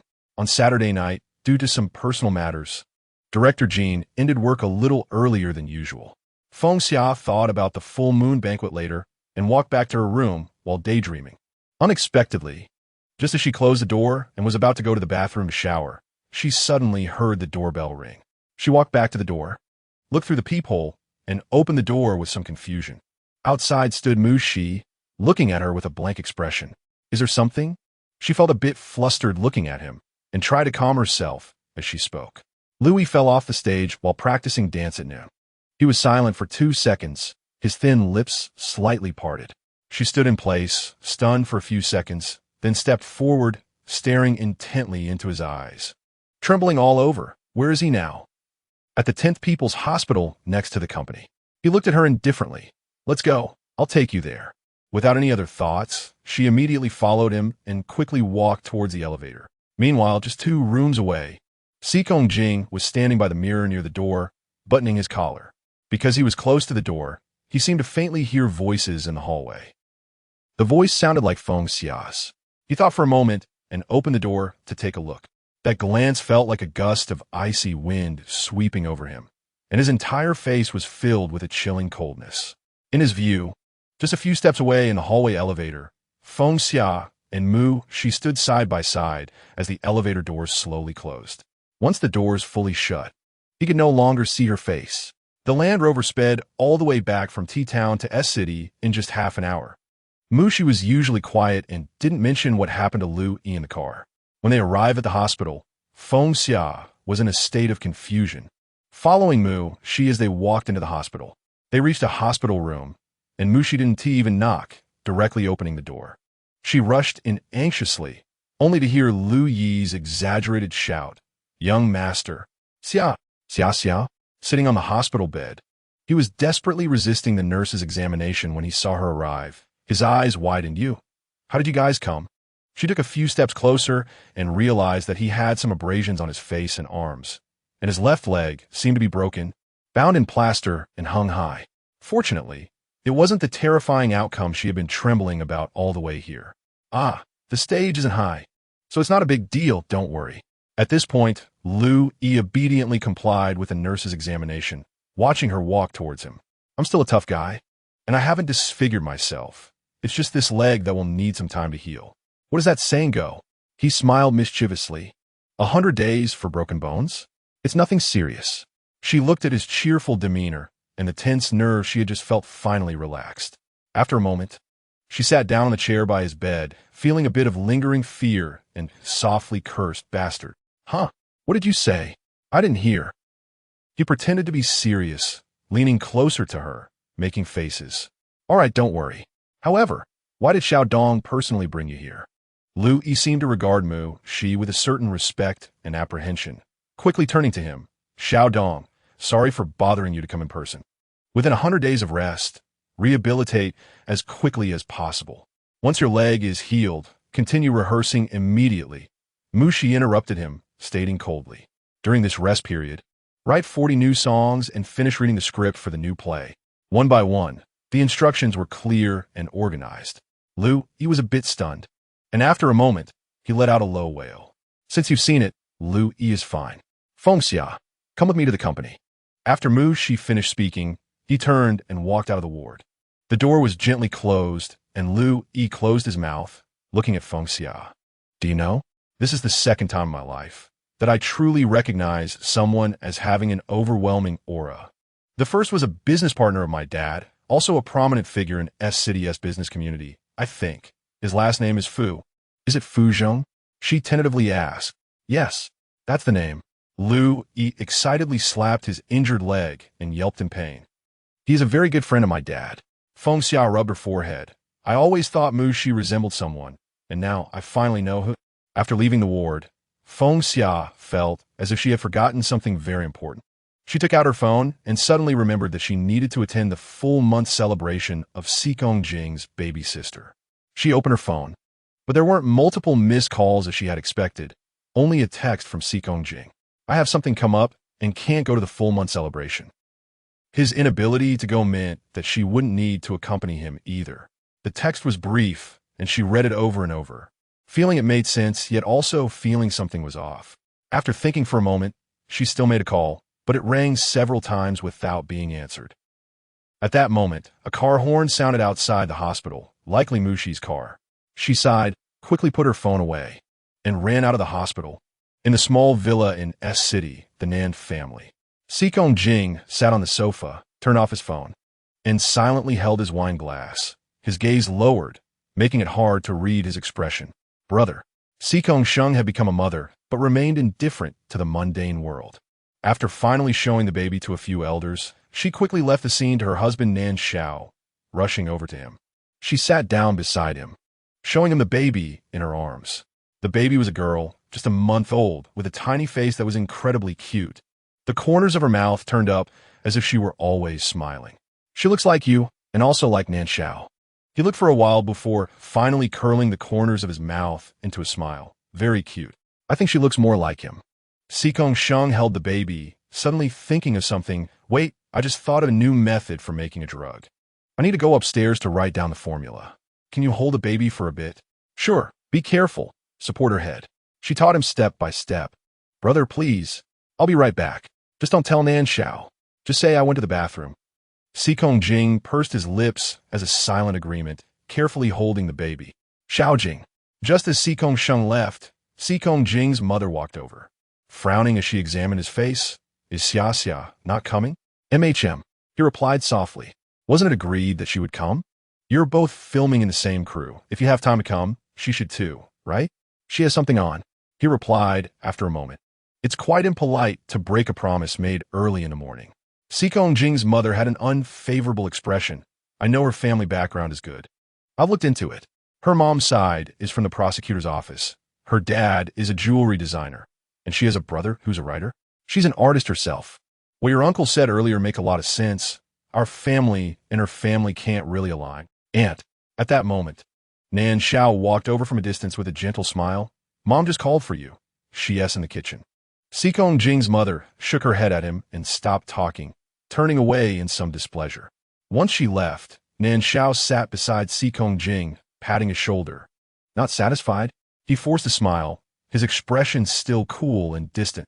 I say, brother-in-law. Nan Xiao's beautiful eyes curved upwards as he reached out to take the baby from Sikong Jing's arms.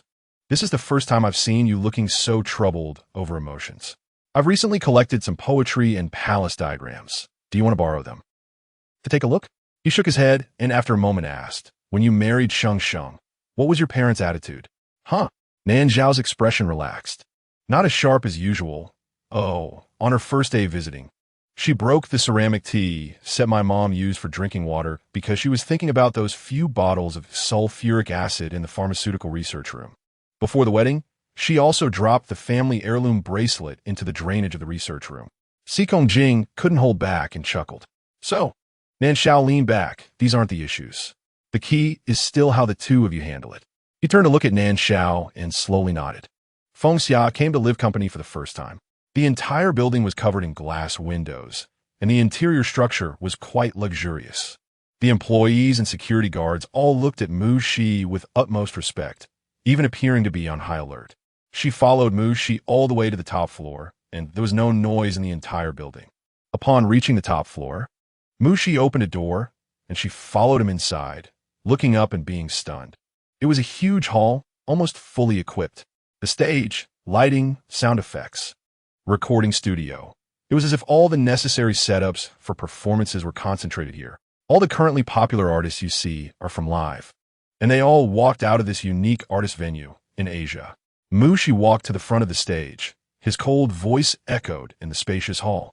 But perhaps before stepping out, they had already fallen countless times here. He reached out and patted the edge of the stage. It's possible that while you're sleeping, they're in the recording studio, staying up all night, or practicing a dance until their bones ache. Feng Xia slowly and carefully observed all of this, listening to him speak, feeling an unusual calmness in her heart, yet also a hidden surge that even she couldn't control. Not everyone is born suited for the stage. Perhaps some people spend 10 years only to remain a supporting role, while others, like Sikong Jing, need little effort and can reign supreme just by being themselves. Mu Shi turned around to look at her, and you and Lu, apart from relying on your own talents, if you could walk out of here, would be immeasurable. The future is boundless, stepping into the peak. Mu Shi, She stood a few steps away from him. What other reason could there be besides making money? What other reason could justify his hands-on help for her and Lu-E? If I say it's to pass the time, would that be acceptable?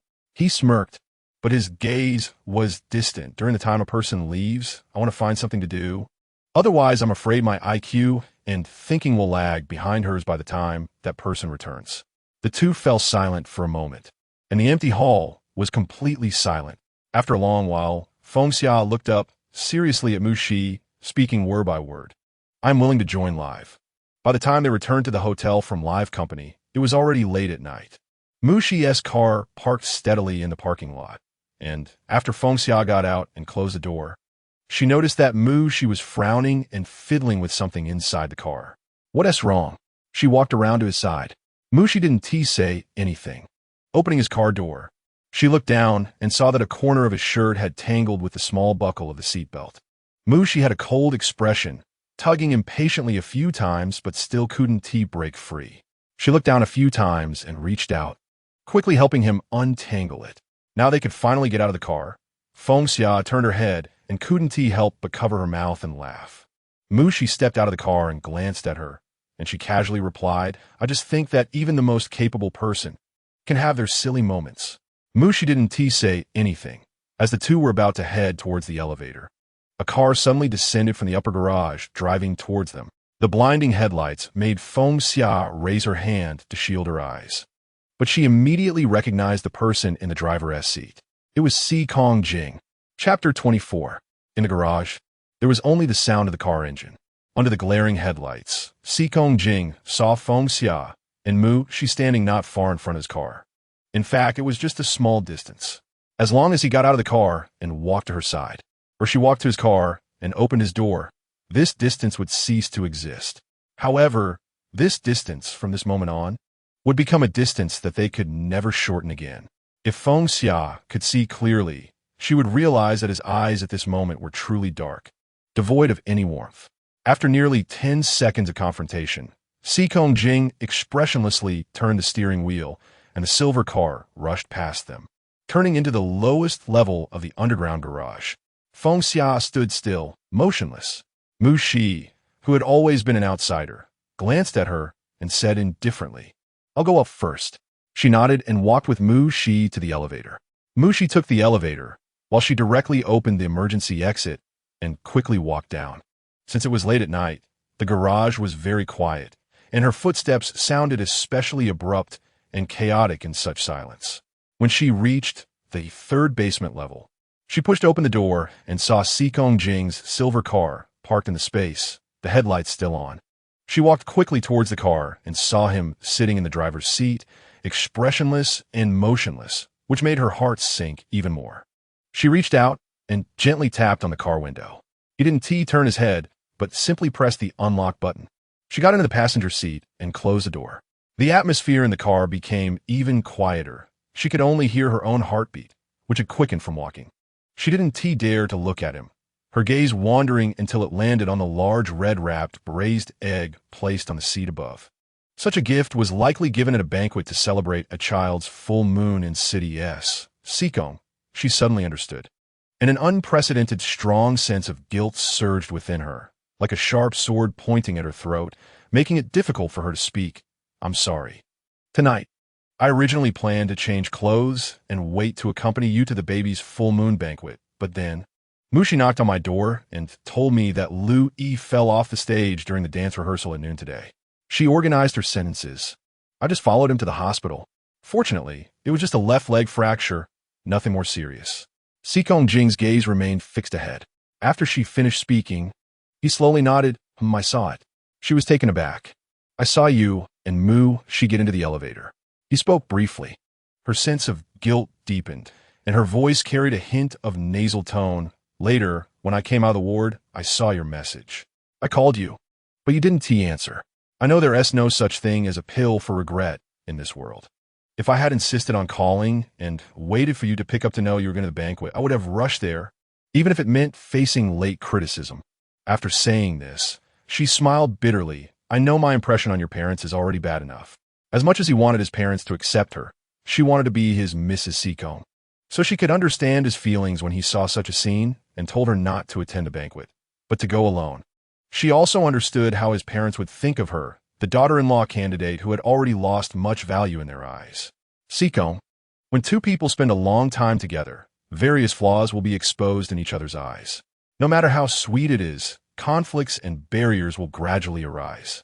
She coughed lightly. So I've been very afraid lately, afraid these conflicts and barriers will make you drift further away from me. She had to tell him her current thoughts. She didn't want him to doubt her or distance himself from her. After listening to all her words, Sikong Jing finally turned to look at her. He reached out and gently caressed her cheek, his touch very tender. Xia Xia, you told me a few days ago that you hope I can completely trust your life and work. His gaze was calm. I didn't answer you at that time. But today I will give you an answer. I also want to hear what your current views on work are. He withdrew his hand. Feng Xia closed her eyes for a moment, and after a long time, she looked into his eyes and said, after visiting Lu Yi in the hospital, Mushi took me to Live Company. I saw the artist training room, the place you mentioned before where you train day and night. Her breathing calmed down when I stood there. I thought if one day I could graduate from there like you and become an all-around queen, then I would have no regrets. I told Mushi that I want to join Live. Maybe many people would think that given her own family background and circumstances, entering the entertainment industry is a waste and pretentious. Why would someone who can be protected choose to expose themselves to face the storms, especially as a girl? Before, when Jian Yuang found out she was with Sikong Jing, she also said that since he treated her sincerely and loved her, wouldn't it be a better choice for her to exit the industry? But if someone could truly understand her, they would know how much she felt for him and how much she wanted to stand by his side. In her view of love, walking side by side is the key to a lasting companionship rather than being the protected one. I want to be able to stand at eye level with you, rather than looking up at you or waiting for you to turn around and look at me. Because if I'm not qualified to stand by your side, what do I have to ask for your lifelong loyalty? After Feng Xia finished speaking, she kept looking at him carefully.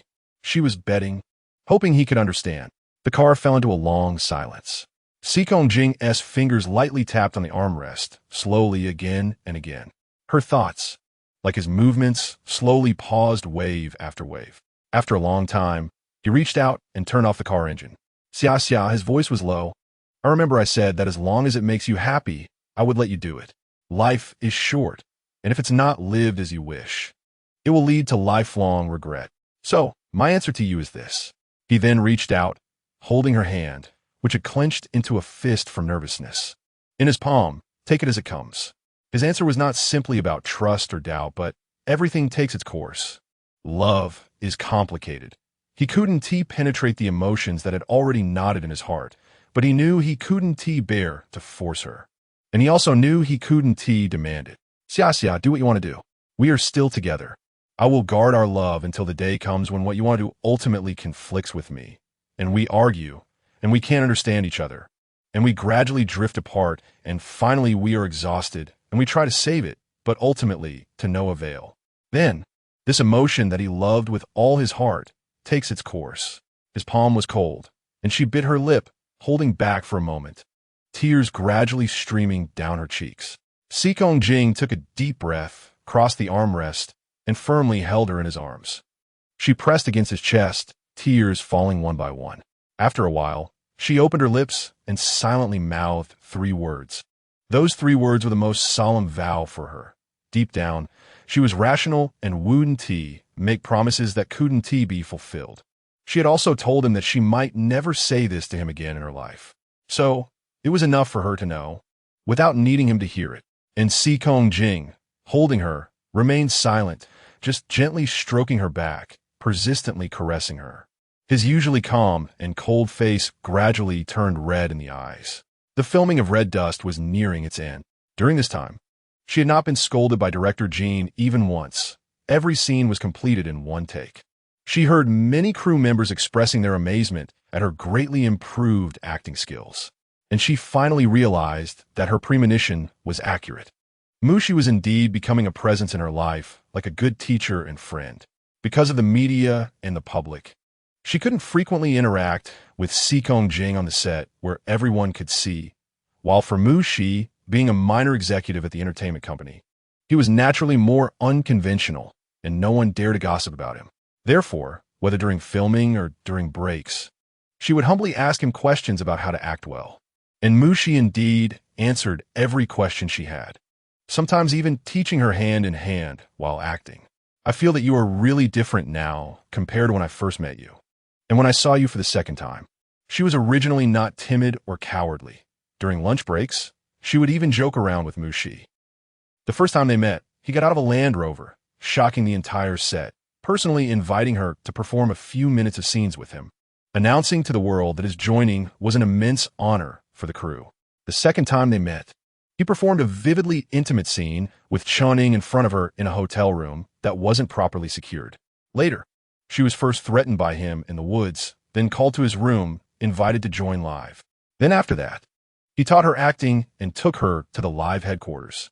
With each interaction with him, she could see different sides of him and knew that he had his own story. Such an interesting person, someone with a story, is truly worth deepening the friendship with. Is this a compliment? Muons-li a cigarette. I guess so.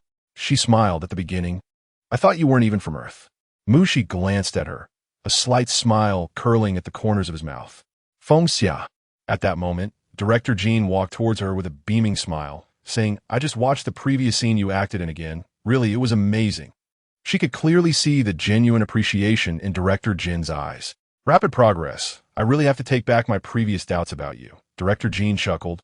Tomorrow morning will be the last scene before we wrap up. Perform well. Strive for a perfect finish. From initial doubts to now receiving compliments. Unknowingly. 3 months had passed. 3 months. How much effort she put in, only she knew. All right. She nodded at Director Jean. Definitely. On the morning of the wrap-up, the fog in town tea was particularly heavy, creating an excellent environmental effect for the final scene setting. Feng Xia got up a little earlier, dressed in her costume, sitting on a resting chair, opening the script, and carefully reviewing the lines for the last scene. Red Dust had long been decided to have a tragic ending, and the content of the last scene was the farewell between the female lead she played and the male lead played by Seokong Jing. With the performance about to start, she commanded herself to immediately enter the state of this scene. Not far away, Seokong Jing was silently standing by the woods. She glanced at the script for a while, then turned her head to look at his back.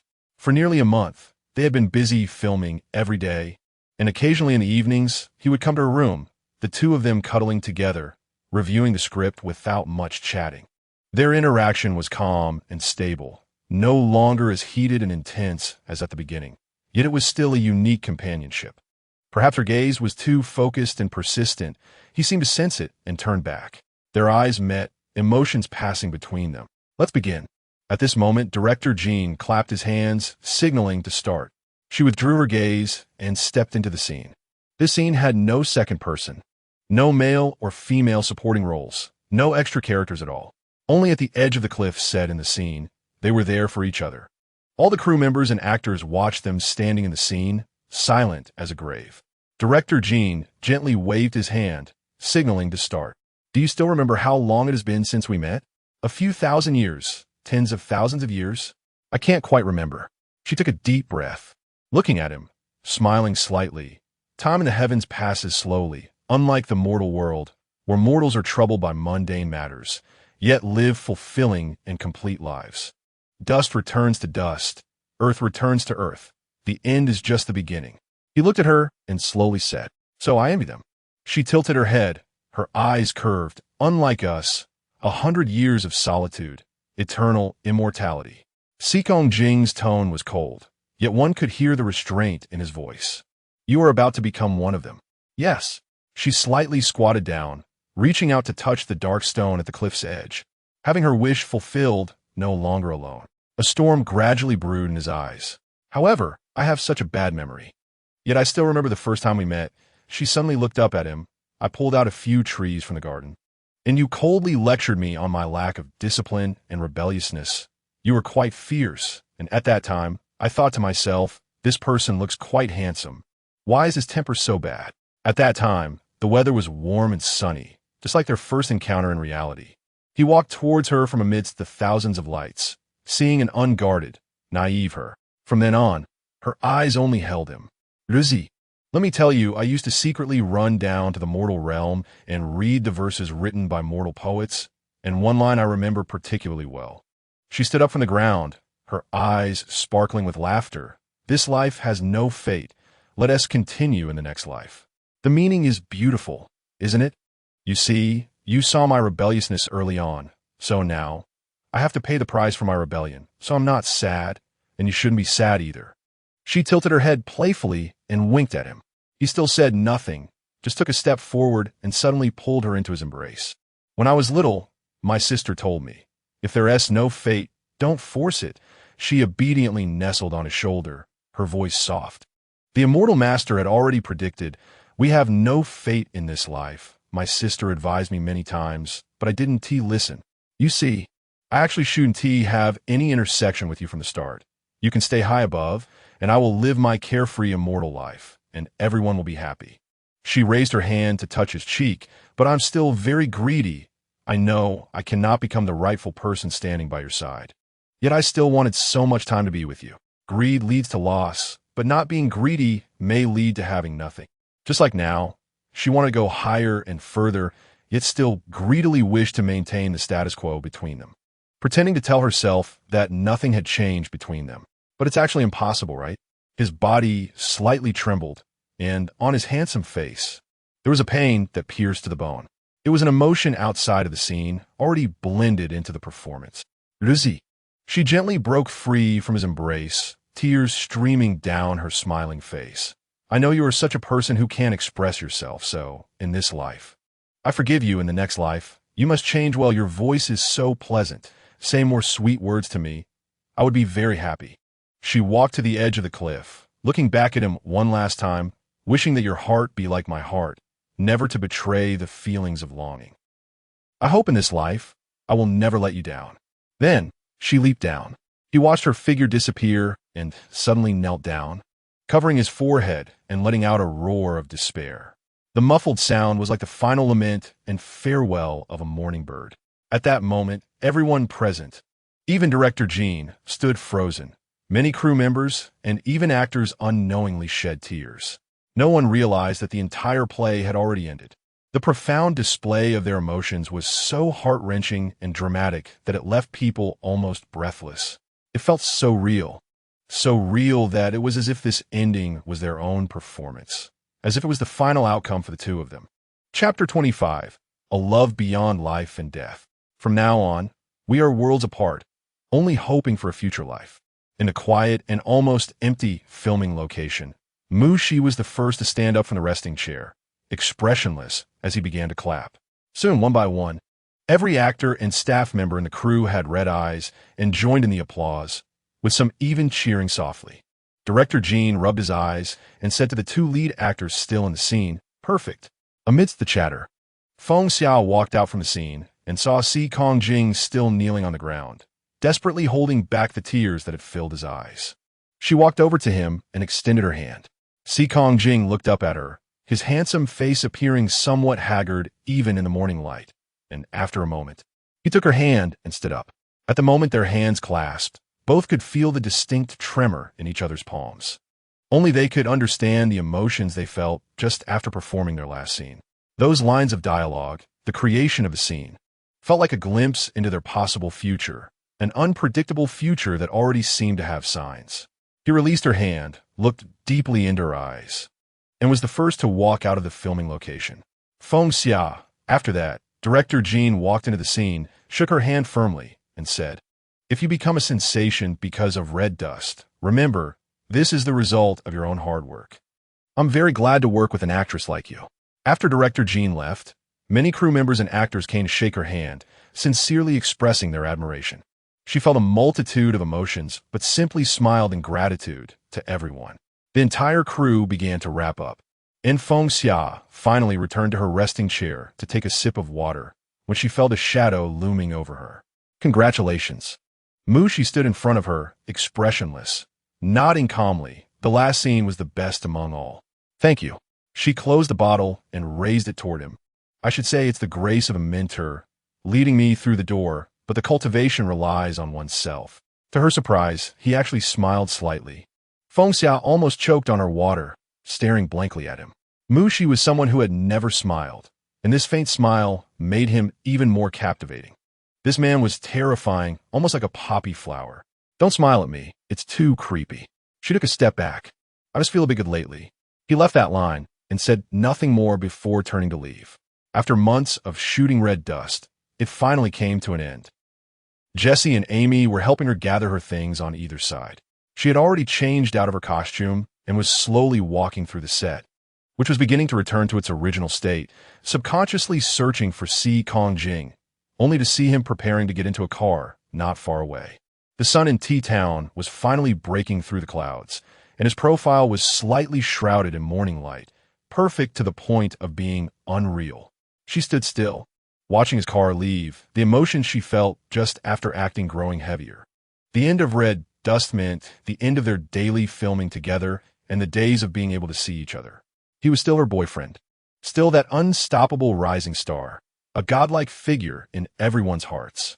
But it seemed increasingly out of reach. After wrapping up, Jessie and Amy drove her to the hospital to see Lu. Lu Yi's recovery ability matched his ability to take hits by the time she arrived. He was lying casually on the hospital bed, shouting and playing with the latest game console, showing no signs of being a fracture patient.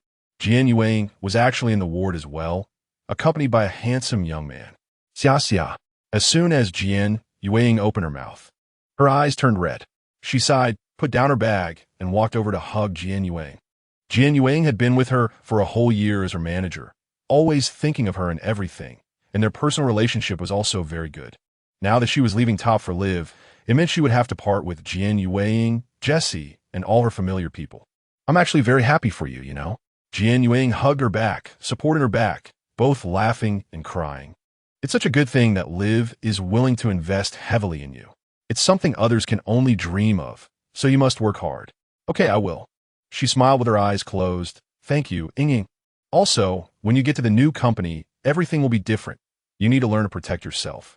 Jian Yuang released her. Oh, I almost forgot. Your Si Kongjing is also alive, so I won't worry anymore. Worry about what? Louis, having lost his game console, placed his arms behind his head. Am I not a person? I'm also alive. Jian Yuang, you're making me nauseous. Does your man not suspect that you like women? He spoke quickly, making the handsome young man beside Jian Yuang blush, and everyone burst into laughter. So Louis. Jian Yuang protected her boyfriend in front of Lu Yi, puffing her cheeks and glaring at him. You deserve to be dumped by Wei Wei. As soon as those words were out, Feng Xia froze, quickly glancing at Lu Yi. Seeing her looking over, Lu Yi hurriedly waved his hand. I really didn't mean to keep it from you. I know you were busy filming. It's not a big deal anyway. I just wanted to wait until you wrapped up before telling you. She frowned and sat down beside the bed, softly asking what happened. Lu Yi had finally pursued Chen Weiwei, and they were a perfect match, having been together for just over half a year. Moreover, she could feel that Chen Weiwei really liked Lu Yi. It's nothing much. Lu Yi glanced at her indifferently. I was idle in the hospital, and she was busy with various activities and concerts outside. After not seeing each other for too long, when we called, there was nothing to say. If we talked a little, we ended up arguing. It got annoying, so we broke up. You initiated it? She looked at him. No. He sighed heavily. She did. Don't you know? When girls say they want to break up or leave, it's to make you coax them back. Jian Yuang couldn't help but interject. Your emotional intelligence is just too low. Stop. Lu Yi suddenly sat up straight from the bed. A hero doesn't mention past ugliness. Fine, go get the beer from the fridge. Xiao finally wrapped up today, and we're not leaving until we're drunk. They really indulged in drinking, and soon everyone was feeling tipsy. Jian Yuang got the most drunk and was taken away by her boyfriend around 7 o'clock. Jessie and Amy. The two assistants had to leave quickly as they were assigned to new artists. In the end, only Feng Xia and Lu Yi were left in the hospital room. Feng Xia had not said much all night, hardly drank any alcohol, just sat cross-legged on the empty space of the hospital bed, lost in thought. I say, Lu Yi. He opened another can of beer, finally looking at her. I'm the one who has heartbroken. Why are you so quiet? She sighed and shook her head. I don't know. The disappointment of finishing filming? I understand. Lu Yi waved his hand. Wait until Xiaodong assigns you new tasks. You'll be busy again. Or is it you? And Si Kongjing. She shook her head again. This girl is silly. Lu, he pushed her forehead with disdain.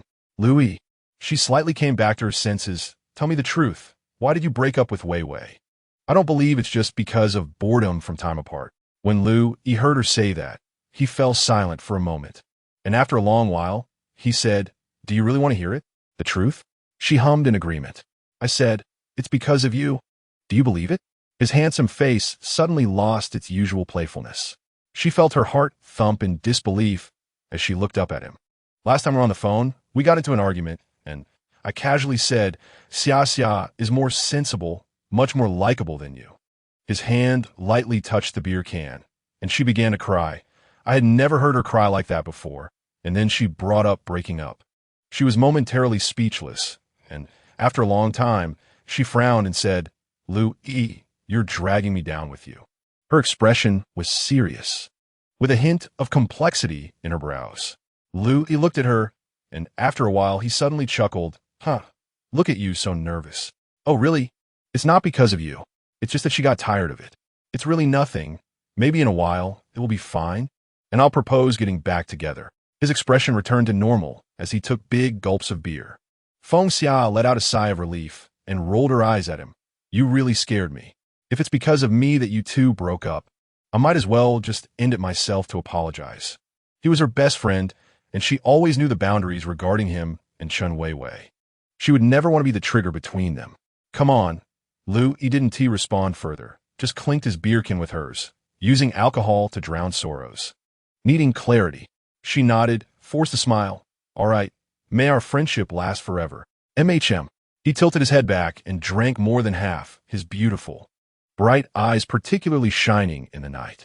He softly and seriously repeated, last forever. When Feng Xia took a taxi back to the apartment, it was already midnight.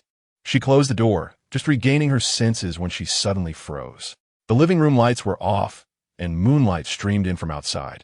But she could see a person sitting quietly on the sofa. She put down her bag and keys, rubbed her eyes, fearing that what she saw was an illusion, and quietly walked towards the sofa. It was indeed Si Kongjing.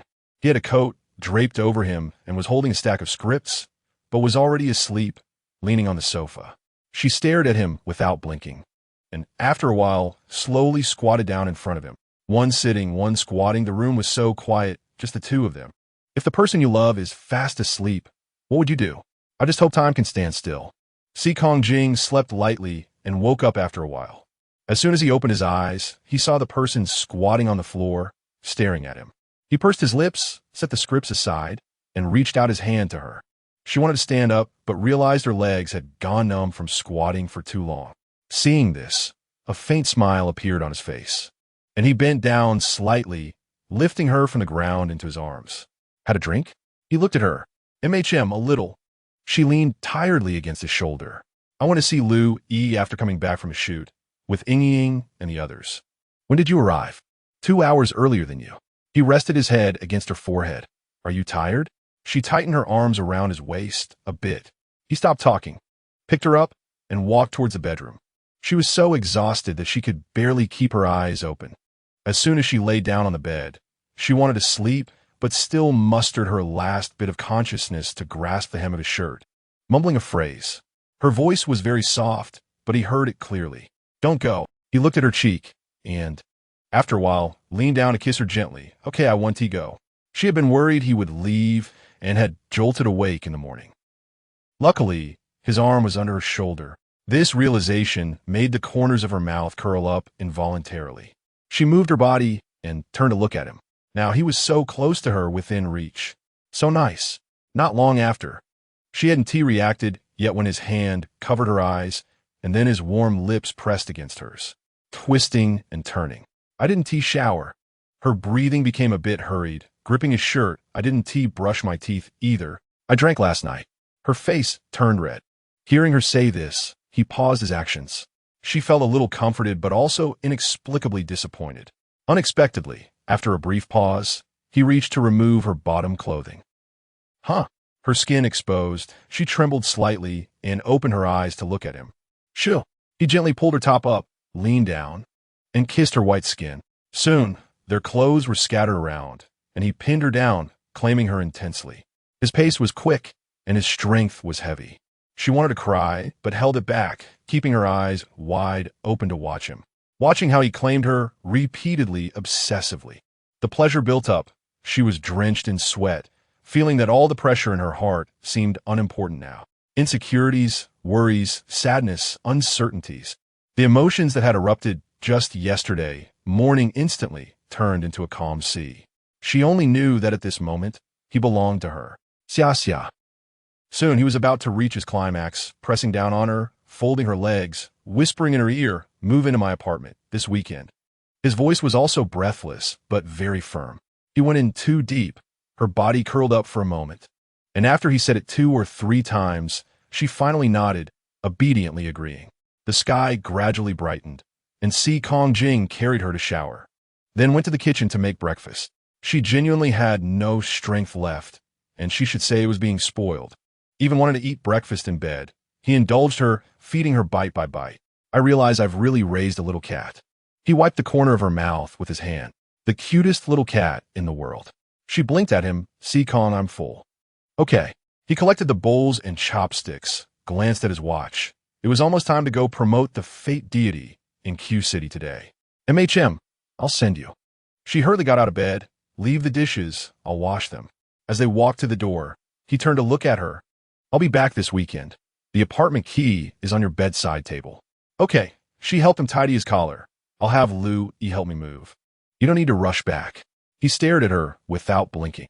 Although she was trying hard to hide it, her reluctance and dependence were too evident. He waited for her to finish fixing his collar, then leaned down to kiss her forehead. "Then I'll go." She was still smiling. "I'll wait for you to come back." He smiled too, looking at her for a while longer, opened the door and walked out. One step.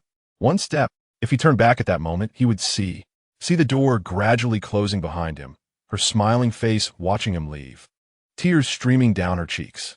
In a part 1, extra, good morning. Live company, top floor, artist studio. Before her was a blur, sweat dripping down her forehead. The beads of sweat had already blurred her focus. Turning, reaching out, bending her legs, squatting, lying flat. Over and over again, every action pushed to her limit. She was gasping heavily, feeling her breathing becoming a bit difficult. In the haze, suddenly, she heard a loud bang. At this moment, someone strode in from outside the door, the footsteps echoing prominently in the empty space. She couldn't see who it was. Xia, in the empty artist venue. That person walked straight to the front of the stage and sternly said to her from below, "Stop." It was very close. Yet she still couldn't see that person's face clearly. "Feng Xia, I told you to stop." The person pushed against the stage, directly flipping up from the ground to the stage, forcefully grabbing her arm and stopping her movement. She was firmly held by that person, and only when that person's hand wiped the sweat from her eyes did she barely see who it was. "Lui?" She gasped, searching for focus, and softly said, "The Luo Yi in front of me is still wearing the home clothes he just wore at home." His handsome face already showing the steadiness that comes with age, rather than the lively and reckless demeanor from the very beginning. "It's me." Luo Yi endured and didn't say anything more, just wiped the sweat from her forehead and directly carried her off the stage, step by step, until he placed her down on a chair in the nearby lounge. Once they entered the lounge, her thoughts gradually became clearer, but her face remained so pale that it had no trace of color. Luo Yi stood in front of her, looking at her, and after a long while he said, "Did you want to faint on stage, waiting for tomorrow morning when the cleaning lady finds you and calls an ambulance, so I could go directly to the hospital to see you? You locked yourself in the artist venue, practicing a dance for 7 hours without a break, not eating, not drinking. Do you want to start relying on photosynthesis to grow, right?" Each sentence sounded calm, yet every word was filled with anger. She listened to what he said, then slightly moved her fingers and looked up at him, saying, "I can endure this intensity." "Good." He crossed his arms and smiled. "Very good, very strong. You should tell Mushi that. He would definitely be satisfied. But don't tell me." He stepped back a few paces, picked up a cup from the table in the lounge, and suddenly his face became expressionless as he slammed the cup against the wall. "I don't want to hear any of this." The glass shattered against the wall, making a sharp sound. Luo Yi's face seemed to be covered in a haze. Cold and heavy. She stared at him in a daze. The old Luo, he was never like this. The Luo, he who debuted with her, who played with her, who ate with her, the one who always stayed by her side no matter what happened, always wore a smile. And this kind of expression had never appeared on his face before. You're so fierce. She looked at him, sighed, and said lightly, Luo, I've noticed your temper is getting worse. You're not as cute as before. Luo, looked at her forced smile, observing her increasingly sharp and thin chin. After a while, he walked in front of her and suddenly squatted down. Xia, he looked into her eyes, speaking slowly, you tell me, is it true that as long as he doesn't come back for a day, you'll treat yourself like this, not letting yourself be at ease for a day, right? If he never comes back in this lifetime, you'll lock yourself in your own world forever, not letting anyone in, right? Hearing the word he in Luo Yi's speech, her expression changed. In just a few seconds, it was like the surging tide receding from the sea, calming down again. Her gaze finally fell on the empty wall. Answer me. Luo Yi's voice suddenly rose. I don't know. After a long time, she mechanically shook her head, slowly reached out to hug her head. I really don't know. Luo Yi's eyes began to tremble slightly. Luo Yi, please don't ask me anymore. She just kept shaking her head, softly repeating the same sentence. Her body gradually became weaker, her vision darkened, and she fell from the chair. Crack! The bedside lamp was turned on. She sat up, gasping for breath. The wind from outside blew in, bringing a chill, and she realized her nightgown was completely soaked. What's wrong? The person beside her felt it and immediately sat up, holding her shoulder and looking down at her face with a frown. She paused for a moment, glanced at him, froze for a few seconds, said nothing, and immediately reached out to hug him tightly. Did you have a nightmare? He was tightly embraced by her, asking in a low, gentle voice. She nodded, leaning against his chest, softly mumbling, Siko. He replied, reaching out to stroke her back, slowly, one stroke at a time. Siko. She held him tighter, her eyes tightly closed. I'm here, he patiently said. Over and over, she repeatedly called his name, and he answered her tirelessly, confirming the person who answered her, confirming the person she held on to. After a while, she felt embarrassed, lifted her head from his embrace, and looked into his face. Siko, do you think I'm becoming more clingy now? He looked at her, eyes filled with a smile. Not bad. Seems like compared to his son. Still a bit lacking. She pouted, don't compare me to that little chubby boy with a full head of tricks. He laughed, deciding not to go back to sleep, holding her against the headboard. Tell me, what nightmare did you just have? She lowered her gaze, holding his long fingers. I dreamed about things from long ago, when you weren't around. I couldn't breathe, couldn't think. She leaned against his shoulder, feeling like living a zombie-like life. It was very scary. If a person, while alive, completes all actions without their true awareness and thinking, how terrifying is that? Really very scary. Siko, I haven't had such nightmares for a long time. Her voice gradually calmed down. Actually, it shouldn't even be counted as a nightmare. It can only be called a memory. No matter how much people deny something, they can't deny their past, because the past always exists. Moreover, sometimes I always feel that my current life is like a dream. She bit her lip, tilting her head to look at his beautiful, quiet eyes. It's just too unreal. He listened carefully to her words, and at that moment, he could easily hear the fear and grievance in her voice. Let's sleep a little longer. Okay. He turned off the bedside lamp, held her and lay back under the covers, touching her hand against his cheek. This ISNTA dream. And if you still don't believe it, I'll go to the next room right now, bring that little chubby boy with a full head of tricks over, and give you a pinch or two. Okay? Hearing this, she finally chuckled, her eyes gradually losing the panic and fear from just now, and she snuggled closer to him, peacefully closing her eyes. He also smiled, feeling her breathing gradually even out, and let out a gentle sigh of relief.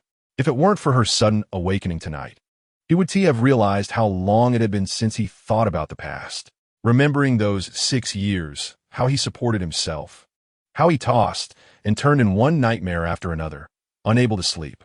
Those memories were, for him, some of the most terrifying recollections of his life. In the morning, she was sleeping soundly when she suddenly found it increasingly difficult to breathe. To her nose seemed unable to exhale. She felt worse and worse. And after a struggle, She finally opened her eyes to see a chubby little face with two big, grape-like eyes rolling around mischievously, looking at her. "Mom, good morning." Yu pinched his mother's nose, his expression very cheerful. "The sun is shining on your butt. Hurry up and get up. The teacher said that sleeping in is bad. It will make you fat and ugly." She shook off her son's hand, trying to continue sleeping. But Yu, who was best at chattering away with his magic voice, persisted. "Mom, have you ever heard the saying, the early bird catches the worm?" The incessant sound of his childish voice made it impossible for her to pretend to be asleep any longer. She suddenly sat up in bed, glaring at Yu. "Oh, Mom, you're finally up. Do you want to take me to kindergarten today?" Seeing that she was awake, Yu became even more animated. "Aren't you always the one who drives me there?" She yawned. "I'm helping you solve a crisis." The kindergarten teachers and the other kids' moms all loved Dad. The chubby little boy, with well-defined features, placed his hands on his hips and spoke authoritatively. "So, classmate Feng Xia, as a child's mom, and as a soon-to-be yellow-faced woman, aren't you worried that you'll become fat and wrinkled and then be abandoned by Dad?" Yu. She was completely awake now. "Yes." Yu raised his chubby little hand and saluted. "Who taught you these things?" Even she, who was usually calm, was now furious. "Report." Yu unhesitatingly sold out his accomplice, Grandpa. She rolled her eyes, trying to calm herself down. "You're not allowed to go to Grandpa's house this week." "No." Yu, stout but agile, took a step back. "I'm going to call Grandma. I'll tell her you won't let me eat her cooking." She was so angry she could only roll her eyes. La la la la. Seeing that his mom was too weak to resist, Yu began bouncing around the room. "Yu, come here." She glared at him, gritting her teeth. "Dad." At that moment, Jing walked in through the door, and Yu immediately stopped his antics, respectfully turned around, and saluted, "Good morning." Seeing his wife's face, Jing helplessly tapped his son's head with his finger. "I asked you to wake your mom up, not to make her angry." Yu replied nonchalantly. As the ancient said, one should achieve two things with one effort. "I not only woke Mom up, but also made her angry." "Dad, you should praise me." After finishing his speech, Yu waved his hand casually at his glaring mom and dashed out. "I'm going to have breakfast. See you tonight. Bye-bye, soon-to-be yellow-faced mom." She watched her son's figure disappear at the door, feeling both angry and amused. She could only look at Jing, who was walking towards her, and ask, "Tell me, who does he take after?" Although her personality was outgoing, she wasn't particularly eloquent, while his was more reserved and quiet. Jing pressed his lips together. "Walk to the side of the bed like me." She thought of her proud father and could only sigh. That's the only explanation. He smiled more broadly, standing by the bed and looking at her for a moment, then suddenly picked her up horizontally from the bed. She was startled and quickly wrapped her arms around his neck, looking at him in confusion. "Wait until we go out. I will tell our son." He smiled at her. "No matter how much his mom becomes a yellow-faced woman, I will never abandon her." She leaned her forehead against his and smiled slightly. The sunlight poured into the room from the window, bright and warm. It was a brand new day, not a dream. In this warmth, he held her and walked step by step out of the bedroom. "Good morning, wife." The end. Chapter 26. Summer, all done with your makeup. Summer, take a look. Does this outfit fit well? The director and photographer are all set. Once Summer is ready, she can go straight over. Summer. Everything is ready from start to finish. Feng Xia just came out of the makeup room and saw Sharon, still looking powerful in her high heels, waiting by the door. After this set of advertisements is finished, today's work will basically be done. Sharon cut her hair short, looking more spirited. Tomorrow's schedule is fuller, and we have to wake up early. I will send someone to pick you up at 7, starting at 8. With every word Sharon said, she nodded, and by the end, Sharon seemed a bit embarrassed, looking at her and saying, Xia, you don't have to be so obedient." Huh? She was taken aback. Sharon shook her head and walked with her into the studio. When Jing had just reached your current level of fame, he already dared to ask me to cut his work in half without any expression. What I mean is, you're no longer the newcomer you once were. You are now incredibly popular in the entertainment industry because of Red Dust. But you show no signs of acting like a big shot at all. Feng Xia felt a mix of emotions. Is this a good thing or a bad thing? By the way, Sharon clapped her hands. I just wanted to tell you, Red Dust has just aired its 5th episode and is already ranked first in the drama category.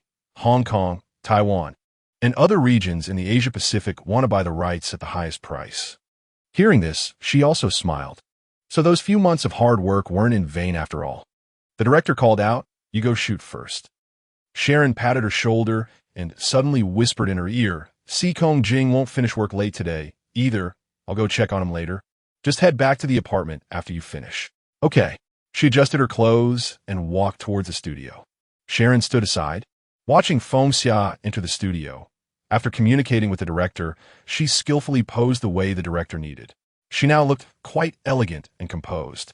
Every movement and expression was accurately portrayed. As a manager who has a good relationship with Kong Jing, she has watched Feng Xia go from being a newbie to now being one of the artists under her management.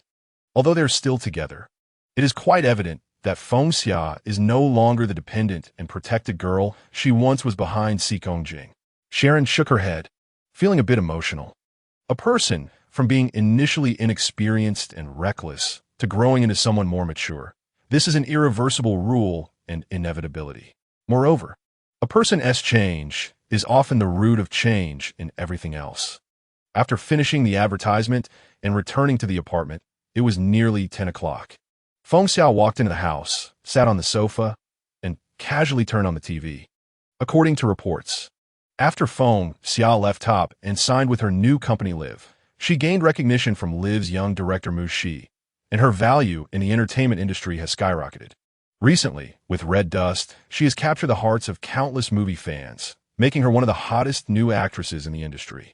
All entertainment news must mention Red Dust, which is currently airing, and besides Kong Jing, the hot topic is also her, the newcomer female lead who is initially not favored by everyone. Time really flies. In the blink of an eye, it has been nearly 3 months since Red Dust wrapped, and she joined Live. Reviews of her acting are mixed, but the positive feedback overwhelmingly dominates. And her Weibo followers surged to nearly 7 million within days of the drama airing its trailer and premiere. After watching for a while, she turned off the TV and went to the kitchen to make some late-night snacks. Just as she got up from the sofa, the apartment door was opened. Kong Jing took back his key, walked in, and closed the door. "You're back." She hurried over to him, a slight smile on her lips. He had been in other cities for the past few days and had only returned to S City this morning. She hadn't seen him for several days. He said nothing, just extended his hand to her. She obediently walked over and hugged him. They had been together for nearly a year, and she knew she had changed a lot over time, but it seemed that the tacit understanding between them had not changed much.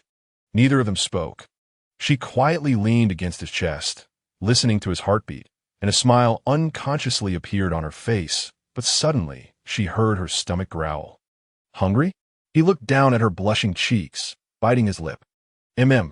She shyly lowered her head. "I was just about to go to the kitchen to make a late-night snack." He smiled, leaned down, and kissed her forehead.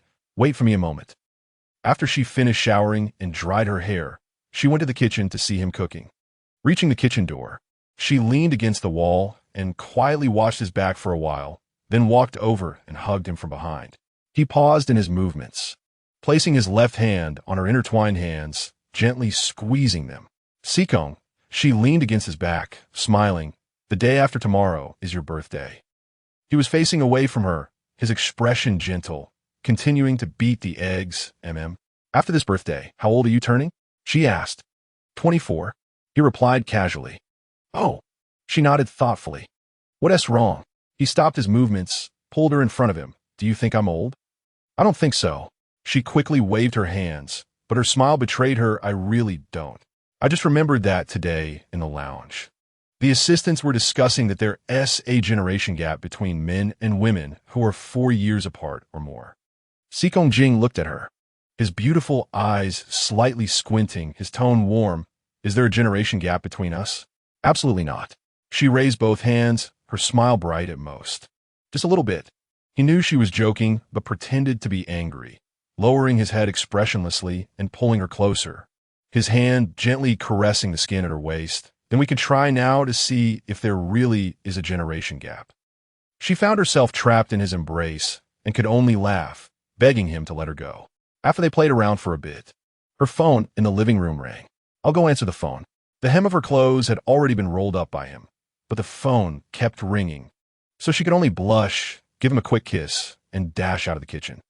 The call was from the company and lasted for an hour and a half. She was on the phone in the bedroom, and when she came out, he had already finished his late-night snack alone, and the living room was silent. It was rare for both of them to be at home for dinner, but she still left him to eat alone, which left her feeling a bit uneasy. She walked into the kitchen, took the late-night snack he had left for her in the microwave, finished it, washed the bowl, and then walked into the bedroom, only to find he wasn't there.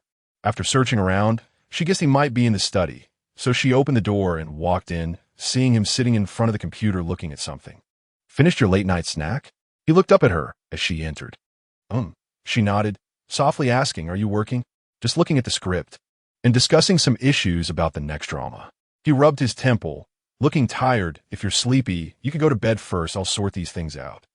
She thought for a moment, should I stay here with you? I can just sit on the sofa and read the script.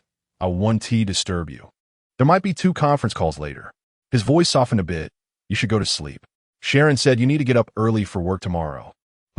She looked at him, feeling a bit reluctant. Sha. He looked at her and said, I have to go to City X for a new drama's press conference and meet with the director tomorrow. But I'll try to get back on the evening of my birthday the day after tomorrow. Finally, he added, just at the apartment, you can celebrate with me. Just the 2 of us, okay? Okay. She nodded, carefully observing his handsome face, gently sighing in her heart as she closed the door. Sikong, good night.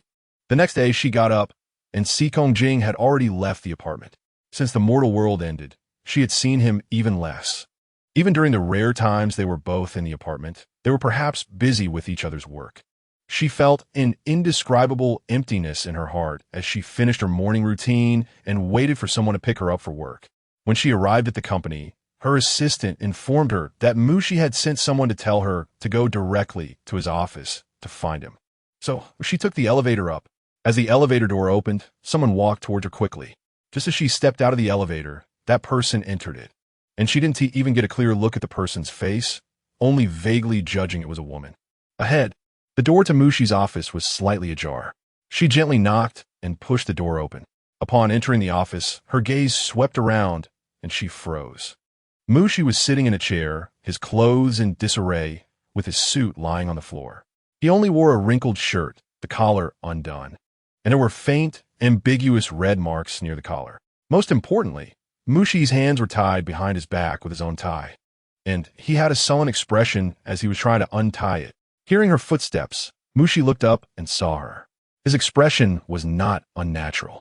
He simply stated flatly, I called you here to tell you there's a very important party the evening after tomorrow. It was the annual charity party in City.S organized under the name of Live, and all the company's artists were expected to attend. At that time, you will be my companion for the party, and someone will take you to try on the dress in advance that day. He spoke quickly and in a commanding tone. After listening, she paused before speaking that night. I have something to do. That night was Sikong Jing's birthday. He had already told her he would return early from City X to celebrate with her. Mushi had already untied the tie, binding his hands, frowned, and tossed it onto the table, looking at her with a cold gaze. His fingers lightly tapped on the table, his tone slightly impatient. At that party, a very famous director friend of mine from America will also attend. He called me yesterday and said he is looking to shoot a film but lacks a leading lady. The characteristics he described for the leading lady in his mind are somewhat similar to you. So, whether you come to this party or not, it's up to you. Chapter 27. On the day of Sikong Jing's birthday, it happened to be the beginning of winter. The climate in City S had already entered winter. Feng Xia followed Mushi's assistant Kevin to the dress shop to try on a gown. Before stepping out, she put on a thick coat over the thin dress. Kevin. Once in the car, she turned to Kevin and asked, what time is the charity party expected to end? Kevin checked his watch, thought for a moment, and replied, not too late. According to past years, it usually ends around midnight, but you can leave early. It depends on when the young director leaves. You're his companion, so you need to follow him. She gently lowered her eyes and took out her phone to check. On the screen, there was a text message from Sikong Jing. She opened it and immediately sighed in relief. He was landing around midnight, but would be at the apartment by 1 o'clock. By the way, the car drove steadily toward the party venue. Suddenly, Kevin seemed to remember something and lowered his voice to her ear. Summer, have you noticed that the young director has been acting strangely lately? Huh? She looked at Kevin. Kevin set aside his usual decisiveness around Mu-Shi and reiterated, don't you think the young director seems rather restless lately, but also has a hint of excitement? She shook her head. I don't think so. To me, his face has never really changed expression. Kevin leaned back in his seat, speaking to himself. Especially at today's charity party. He actually didn't need to attend, but he decided to go at the last minute. She had no real interest in Mu-Shi's gossip. She just wrapped her thick clothing tighter and closed her eyes to rest. The car was quiet, and she quietly thought about the birthday gift she was preparing for Si Kong-jing that evening, unable to help but smile. The charity party hosted by Live naturally gathered all the heavyweight stars. The party was dazzling, and Feng Xia, as the hottest new star in the entertainment industry and the young director's companion, quickly became the center of attention with all the flashing lights and crowd surrounding her. Mu-Shi held a wine glass, casually dealing with the people who approached him, while Feng Xia graciously engaged with some star-small talk by lightly linking her arm with his. After finally managing to handle a wave of guests, she gently sighed and was about to suggest to Mu-Shi that they take a break when she suddenly felt his body stiffen. The stiffness was too obvious. She looked up at him and saw his gaze piercing sharply toward a certain direction. Following his gaze, not far from the bar, stood a woman with long black wavy hair and a tall foreign man. The woman wore a purple-red backless dress, with a slim waist and curvy hips, and her striking features attracted many glances. After watching for a few seconds, she realized that this woman seemed to be the one she had brushed past the other day when visiting Mu-Shi's office. At that moment, the woman happened to turn her gaze and met theirs, then walked over to them with a foreign man, smiling as she raised her glass. Mr. Mu is truly multi-talented. Under his personal efforts, Liv's party is indeed much better organized than before. Hello. Ignoring the burning gaze Mu-Shi had on her, the woman naturally shifted her attention to Feng Xia. I'm Zheng Yunji, and this is my boyfriend, Louise. Hello. She smiled politely. Feng Xia. Oh, I know you. Zheng Yunji said thoughtfully. You're the lead actress in the currently airing drama. Are you Mr. Mu's girlfriend? Huh? She was taken aback and quickly shook her head. No. Come with me. Before she could finish her sentence, Mu-Shi suddenly slammed his wine glass down on the table with a loud crash, shattering the glass without a care. With a dark expression, he grabbed Zheng Yunji's wrist and pulled her aside. Zheng Yunji frowned, wanting to protest, but was yanked forward by his strength. Both the man and woman exuded strong auras. Such a scene made the surrounding people hesitant to look too long, glancing once before returning to their own matters. Feng Xia watched them disappear, breaking out in a cold sweat, then realized that Zheng Yunji's foreign boyfriend might get into a fight with Mu-Shi. Unexpectedly, Mu-Shi dragged Zheng Yunji away without a clear destination, while the foreign boyfriend simply went back to drinking, as if nothing had happened. She shook her head, feeling even more dizzy. After walking a few steps, she suddenly heard someone calling her name. Feng Xia? She looked up to see a young man standing in front of her. He had an ordinary appearance, wore glasses, and looked quite refined. Yes, that's me. She nodded. I'm Mu-Shi's friend. I just flew in from New York to City, yes. You can call me William. The man raised his glass toward her. You should have mentioned to you that I want to shoot a film soon, but I haven't decided on the lead actress yet. They walked to a quieter corner of the hall. She nodded. Yes, he mentioned it. When he gave me your photos and information, I was still a bit skeptical. But now that we've met, William smiled at her. I'm starting to believe him. You do fit the image of the lead actress I want, even more than anyone I've auditioned over the past 2 months. Although Mu-Shi hadn't told her much, just by mentioning this William's past films, she already knew his significance in the directing world. So at that moment, it was impossible for her not to feel pleased. Here's the situation. Since I'm staying in City S for the next few days, I'll make time to visit Live Company. You clear your schedule, and I'll give you the script so you can try it out and see how you feel about it. Ultimately, it will be up to you to decide whether to take on the role. William spoke calmly and unhurriedly. Okay, if Mr. Mu and my agent can coordinate my schedule, I will cooperate fully. She agreed. I look forward to our pleasant collaboration. William clinked glasses with her. However, if you agree to take on this film, it might be quite tough as we'll be filming in several locations, and the entire crew will be on the move. That's fine. She shook her head. I can overcome environmental issues. Because of her humble attitude, William seemed to have a more favorable impression of her. A hint of affirmation flashing in his eyes behind his lenses. After chatting casually with William for a while, she glanced at her watch. It was nearly 11:30. Just as she was about to text Moo, to tell him she was heading back, she saw him walk in from a side room. His clothes were still relatively intact, but as he got closer, she noticed a faint nail mark near his jaw, which looked quite amusing. She silently concluded that Kevin's gossip was indeed not wrong. There must be some intricate relationship between Mu Shi and that beauty named Zheng Yunji. I have some matters to attend to. You should head back. Mu Shi nodded at William and coldly looked at her. William's hotel is probably not far from yours. I'll have someone take you both back. Oh, okay.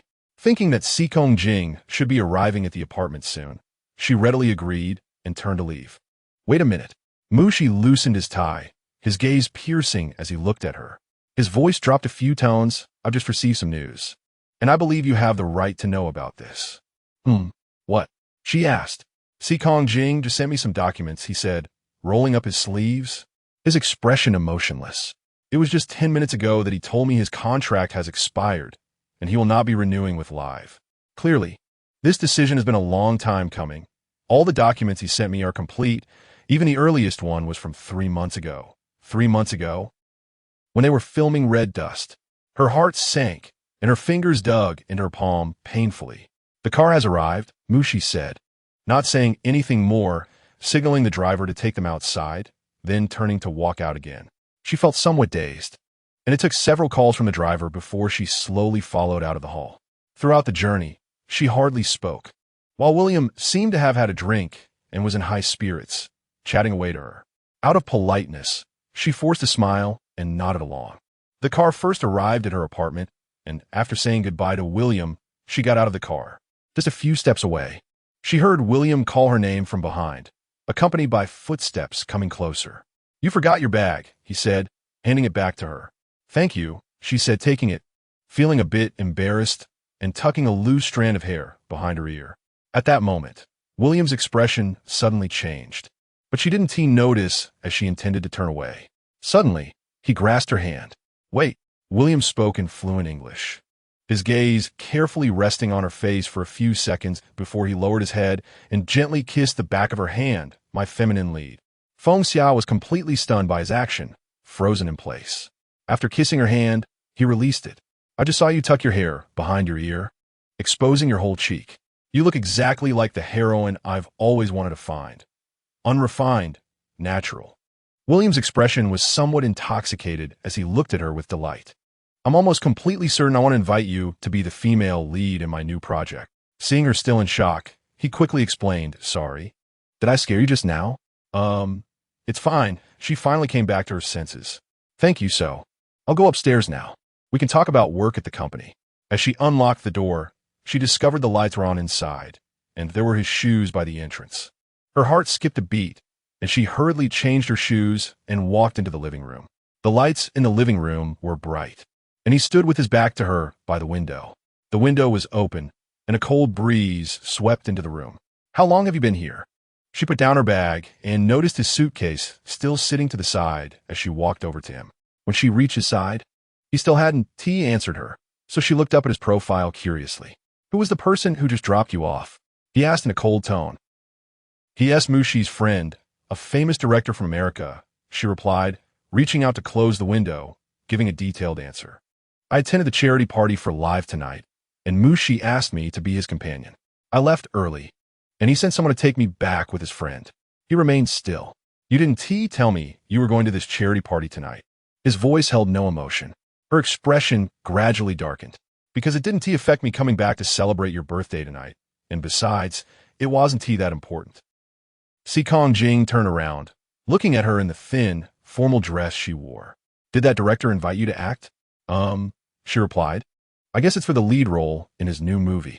He stopped talking. What about you? How have things been in City X these past few days? She asked, biting her lip. Not bad, he briefly replied, taking off his jacket. I'm going to take a shower first. Sikong. She suddenly called out to him as he turned towards the bathroom. He paused. Don't you feel like we're talking less and less? She tightened her body. Even when they were together, it seemed like there was nothing to say, both busy with their own things. If I ask, will you answer?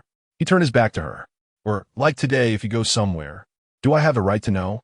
Yes, she said, even though I've never liked people asking me what I'm doing all the time, restricting my freedom. But if you ask me, I will always answer. After a pause, she took a step forward. What about you? Have you shared anything about yourself? Family, work, good or bad emotions, everything. Have you mentioned anything to me? Her voice gradually rose. Since they had been together, he had rarely talked about his own matters. She never expected to hear about his leaving live from someone else instead of him. See Kong. She finally couldn't help it. You're leaving Live, aren't you? He remained silent. Mushi told me. She rubbed her eyes. Hearing that name, his gaze darkened even more. He said, the earliest document was prepared 3 months ago when we were filming Red Dust. She slowly walked to stand behind him. At that time, you had already been preparing to leave Live. Is it because you knew I would join Live? You didn't want to be in the same agency as me. Didn't want to see me, so you decided to leave Live? Is that it? Her voice gradually diminished. No, he gritted his teeth. At that moment, she slowly reached out, wrapping her arms around his waist. I've been thinking these past few days, I feel like you're getting further away from me. She leaned against his back.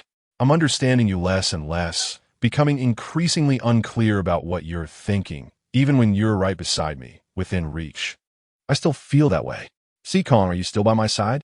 The empty room gradually fell silent, his gaze dimming like a star that could no longer shine. Feng Xia came out of the bathroom and walked towards the bedroom. She pushed open the bedroom door, only to find the main light was off. On the big bed, Si Kong Jing was already lying there, asleep. She leaned against the door handle without entering, just watching him lying in bed, her gaze dazed. She had originally planned to prepare a birthday gift for him, a scrapbook she had made by hand. The scrapbook contained photos of them in Florence. She had selected some to print and had written many words on the back of each one during her spare time at work. The words she wrote ranged from a short sentence about how she liked his smile to a long poem she had searched for a long time. Finally, when that gift was completed the day before, she was filled with joy, believing he would be very happy when he saw it. He would surely look at the scrapbook and think that when they grew old, they could still take a plane to Florence together, watching a late sunset by the Arno River, just as she had thought while making it. At 2 a.m, she crouched down beside him, quietly watching his sleeping face. Happy birthday, she said 4 words silently with red-rimmed eyes. Chapter 28. In the artist booth on the top floor of Live, William clapped his hands and smiled at Feng Xia, saying perfect. She nodded, put down the script in her hands, and let out a gentle sigh of relief. Mu Xia, sitting beside William with her legs crossed, put down her wine glass and said, there's still some small details that aren't perfect, but overall it's acceptable. I never expected you to say something nice to me. She glanced at Mu Xia with a half-smile and sat down in the chair opposite them. Mu Xia. William took off his glasses and slowly wiped them with a cloth. This project you have under your command will definitely become your biggest ace in the next 10 years. Stop flattering her. Mu Xia loosened her shoulders, her expression lazy and indifferent. She's already so proud at this level of fame. If she gets even more famous, she might not be able to handle it and self-destruct. Xiaodong. At this moment, Feng Xia rested her chin on her hand and said slowly, the beauty you took away at the charity party last time, Zheng Yunji, her boyfriend, is quite handsome. Cough. Mu Xia almost choked on the wine she had just taken a sip of, her gaze instantly sharp as a knife as she shot it towards her. William, when do I start filming? She reacted quickly, turning her face to wink at William.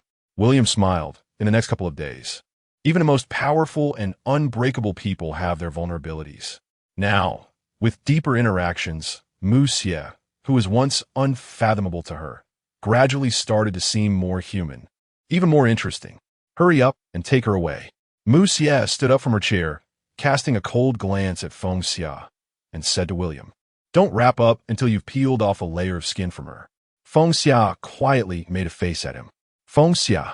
Mu Xia took a few steps towards the door and suddenly stopped. Si Kong Jing officially terminated his contract with Live today. She originally had a smile on her face, but upon hearing this, her expression stiffened slightly. After 2 seconds, she came to her senses and nodded. Yes, I know. This is a matter between him and the company. Everyone has their own freedom, so even in the closest relationships, I have no right to interfere in his matters. After listening to her words, Musia turned back to look at her. Her expression was normal, with neither a smile on her face nor sadness in her eyes. He couldn't help but recall their first meeting on the set of Red Dust, when she would panic and show her emotions plainly on her face, like a child, with so many transparent and clear emotions in her eyes.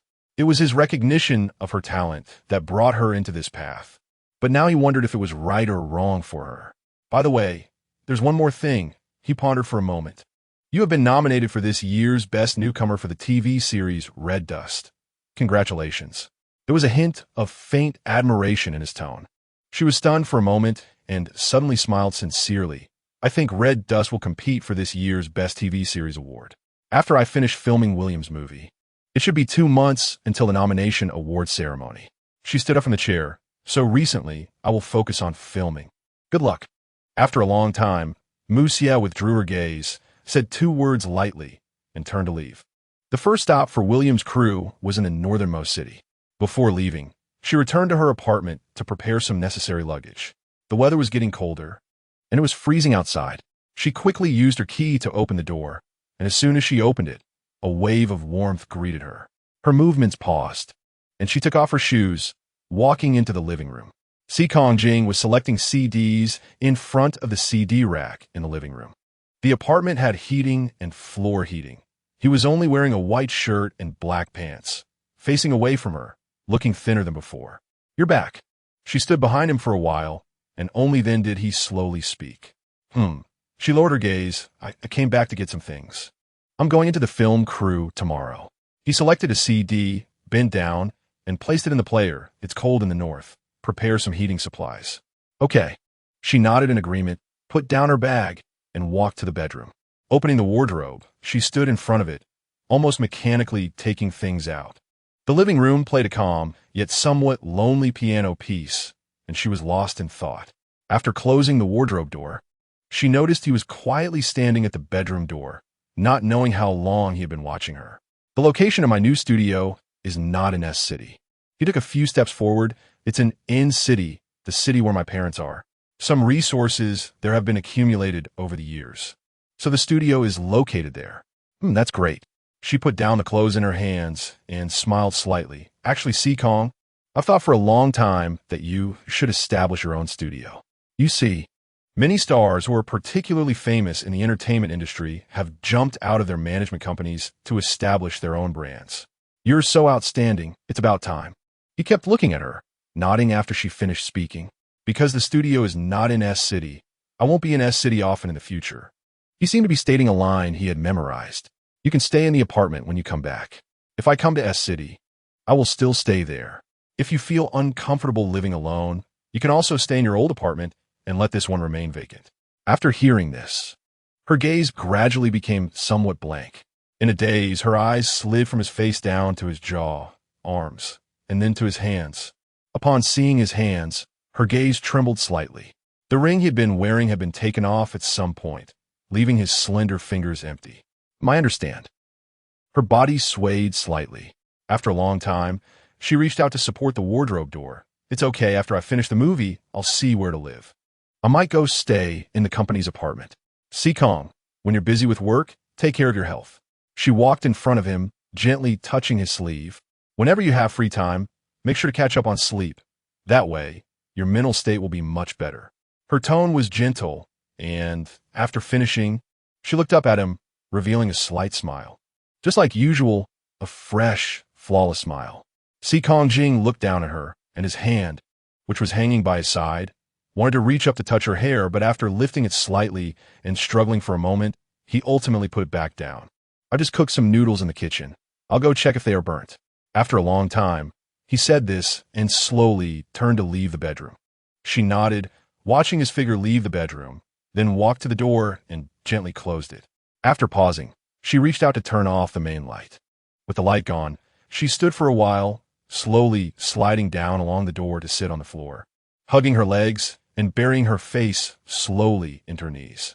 When she was young, She had heard phrases from friends that for strong people, the heart is like a hard stone.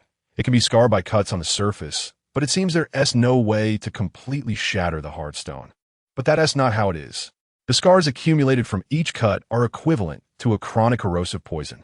Under the premise that no one can see it, the cracks of the scars slowly invade the core area of the hard stone. One day, they will cause the entire stone to crumble. Sikong, you know my premonitions have always been accurate. I still like you very much, but you're already leaving me. Although the filming of William's movie was indeed tough, the high standards of the entire production team made Feng Xia feel genuinely interested and challenged from the bottom of her heart. Moreover, and most importantly, she met a long-lost friend during the filming process. Jiang Yi, the only female supporting role in this movie. An American-born Chinese who not only speaks fluent American English, but can also speak Mandarin perfectly. With short hair and a small oval face, all her features are exquisite. This movie is mainly from a male perspective, and as one of the only two main female characters, the two girls got along particularly well during their free time from filming. Summer, during lunch break, Jiang Yi quietly walked up behind her and suddenly pounced on her back. Playfully laughing, "Did I scare you?" Immature. She was looking at her phone and shook her head helplessly. Jiang Yi giggled, suddenly squinting her eyes and pointing at the background of her phone screen. Feng Xia was taken aback and noticed the background of her phone. A photo she had secretly taken of Sikong Jing's back in Florence. "Are you falling in love?" Sensing her unusual silence, Jiang Yi crouched down, lowered her voice, and spoke in English. She shook her head and looked down at Jiang Yi. "I don't know." During the filming of this movie, she and Sikong Jing communicated every day through messages and calls, and no matter how tired they were, they kept it up, even though their conversations were getting fewer by the day. Even though she could know about his situation by just opening Weibo and looking at the overwhelming news, she just wanted to hear his voice, even if it was just a few words. It was like confirming her specialness and existence to him. Summer. "My dad told me before." Jiang Yi patted her shoulder. "Love can never be smooth sailing. If you want to be together for a long time, you must go through a lot of tolerance and understanding. So I think perhaps you both need to grow in love." She nodded, smiling tiredly. "I just fear that by the time I learn how to do better, he has already left me." Jiang Yi understood the ups and downs and chose not to say more, just reached out and hugged her tightly. Ring. Feng Xia's phone suddenly rang, and when she saw it was Sharon, she answered. "Feng Xia." Sharon's tone was unusually serious.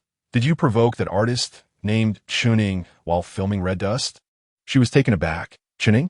I guess her actions are because you're the lead in Red Dust, and this drama has completely made you famous. As a supporting role, she has less than a third of your popularity, and she worries you might become a significant threat to her in the future. But I really can't understand. She has also played supporting roles in popular dramas. Why would she target a newcomer like you?" Sharon spoke quickly, as if to herself. What did Chuning do? She had a vague bad premonition. Sharon paused, just now at the second promotional event for Red Dust. She revealed that you and Sikong Jing are dating.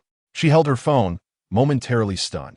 Chuning said at the promotional event that during the filming of Red Dust, Sikong Jing took good care of you and even accompanied you late at night for rehearsals, which confirmed what the paparazzi had caught at that time, overturning all the cover-ups we did afterward. Moreover, she indirectly hinted that you and Sikong Jing were flirting throughout the filming, and the media connected it to the previous exposure of a women's nightgown found in Sikong Jing's hotel room, suspecting that you two had been in a secret relationship for a long time. Sharon stated word by word that just her saying this isn't surprising. But the key issue is that Red Dust is currently airing hot, and you two just happen to be a couple on screen. Through your performances in the drama, many people are already speculating that you are in a relationship. Also, do you remember when Sikong posted a picture of a cat, and your Weibo profile picture is also a cat? Now everything has been dug up. The media and fans are coming at you fiercely. Sharon took a breath. Do you know how scary Sikong Jing's fan base is? After listening to everything Sharon said, the accumulating thunder in her heart left her completely stunned, yet her words remained calm. What did Sikong say? Sikong was on site at that time. He neither denied nor said anything more, just remained silent, which only fueled speculation. Sharon said, he has now established his own studio, and his actions represent his studio-esque behavior. They haven't made any move or clarification. And Mu Xiaodong means we want to respond to any of this or accept interviews. Doesn't T's silence represent the truth more? She asked. Xia xia. Sharon suddenly smiled. Don't forget, you are a star, and you also need to create hype. You're competing for Best Newcomer and are still shooting Williams' movie. What you need right now is to stand at the center of attention. The company will protect you, and besides, this rumor can't be considered negative news. I just wanted to inform you temporarily. Don't check Weibo or the news. Just focus on filming. Sharon hung up after mentioning she had other matters to attend to. What's wrong? Jiang Yi saw her hang up the phone, and her expression was somewhat frightening, quickly asking. She shook her head, but felt her mind was a mess, unable to say a word. Until deep into the night, she still hadn't received any calls or messages from Sikong. Lu Yi called right away, telling her not to overthink, sharing some funny stories to make her laugh. Back and forth, she remained heavy-hearted, even though her body was exhausted to the extreme. She lay in bed and couldn't fall asleep. She couldn't help but recall her panic when she returned from Florence, and how he defended her in front of all the media and the public, making her feel at ease. She remembered how he had told her over the phone as quickly as possible not to worry, that his woman and the lead actress were the same person, and that no one needed to meddle. But what about now? She pretended to be calm in front of everyone. Her sadness was just to wait for him to say, I'm here. She didn't know how long it had been. And as she was about to drift off to sleep, her phone screen suddenly lit up. Her finger moved faster than her thoughts, and she gently pressed it. It was a message from him. Just 3 words. Sorry. Those 3 words were not what she wanted to see, and could even be said to be the last 3 words she wanted to see. Her gaze fell on those 3 words. As time passed, the phone screen gradually dimmed, and the light in her eyes slowly faded away completely, never to shine again. The progress of Williams' film was very fast. In the blink of an eye, it was nearing completion. During the lunch break, the assistant told Feng Xia that a well-known domestic magazine had contacted the film crew, and a magazine reporter would come to interview her today. She nodded in agreement, quickly ate a couple of bites, and followed the assistant to meet the reporter. The interview took place by a bridge near the filming site, so there were many crew members around. She walked quickly and soon saw the reporter standing not far away with a camera and a notebook. Hello. The assistant waited aside as she stepped forward and smiled slightly at the reporter. Hello. The reporter was a girl who immediately extended her hand upon seeing her. Summer, congratulations. You are now the top topic. The reporter was small and slender, with slightly dark skin. During their eye contact, she kept looking into the girl's eyes, and suddenly felt an inexplicable sense of resistance deep down. The interview began, and the reporter asked her several questions, all very normal. As they exchanged questions and answers, she gradually let down her guard and responded steadily and politely. I'm sorry, I'm a bit thirsty. Halfway through the interview, the reporter smiled apologetically at her. Let me have a sip of water.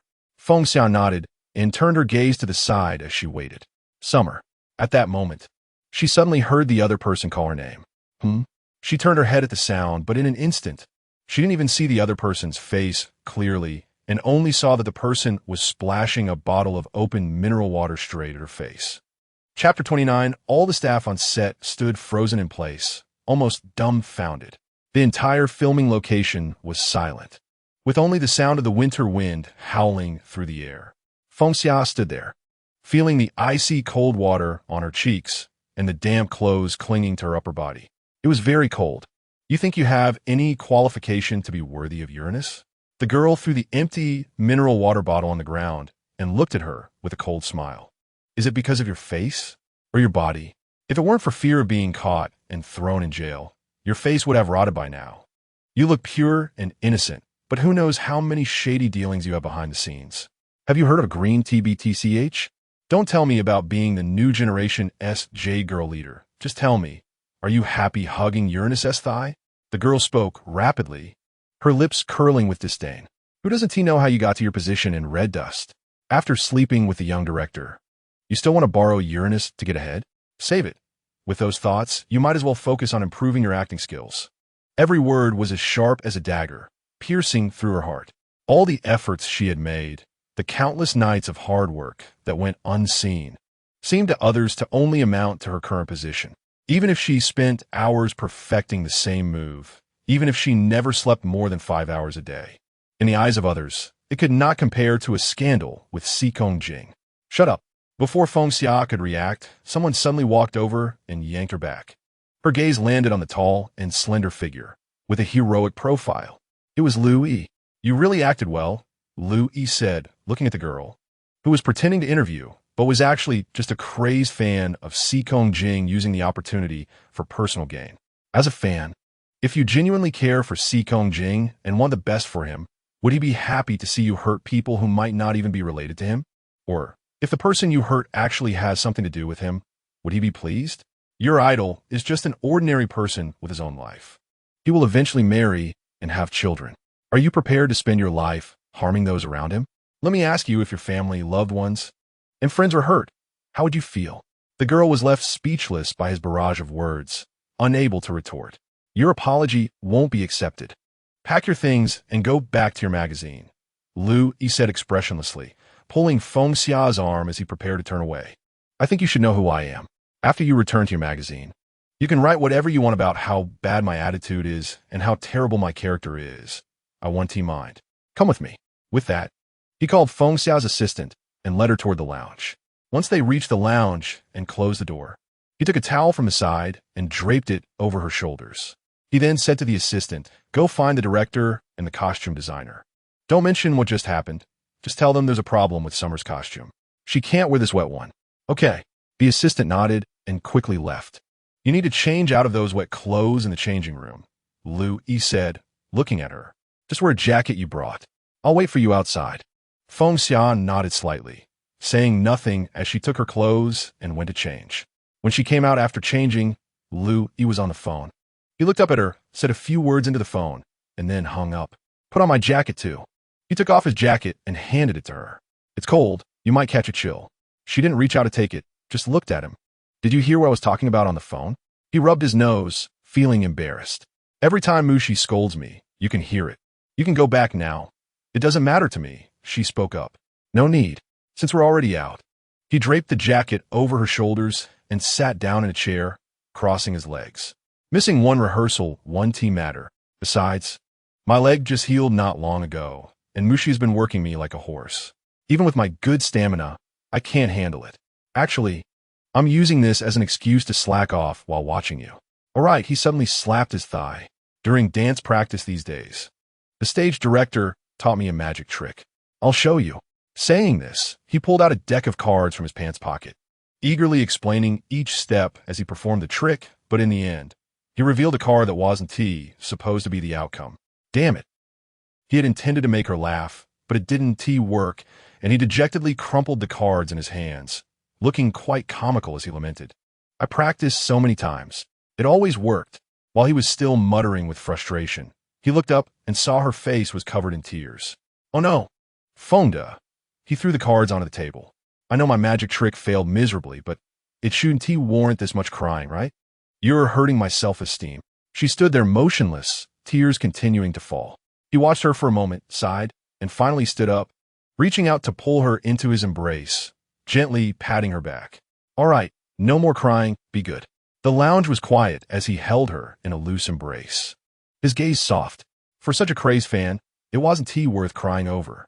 The only ones qualified to judge are seasoned evaluators with professional knowledge and skills. Xia, the most important thing is to believe in yourself. You've put in so much effort, you can hold your head high. Someone will see it, right? As you climb higher, for every person who likes you, there will be those who criticize you. It's normal for them to fabricate stories. You need to learn to face this starting now. Do you know? My favorite saying is that hard work pays off. He released her, holding her shoulders with both hands, looking at her seriously. No matter how unfair fate is, no matter if life is inherently unequal, I still believe this. With the wind and clouds lightly passing, just be yourself and stick to every step you take.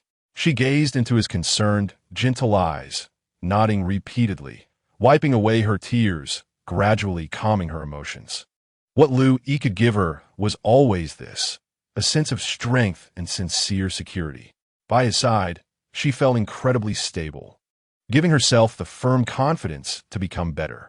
What Sikong Jing gave her, however, was an uncontrollable heartbeat and emotional turmoil, a deep longing that made her fearful of losing him every day, along with the persistent feelings of inferiority and the ever-widening distance.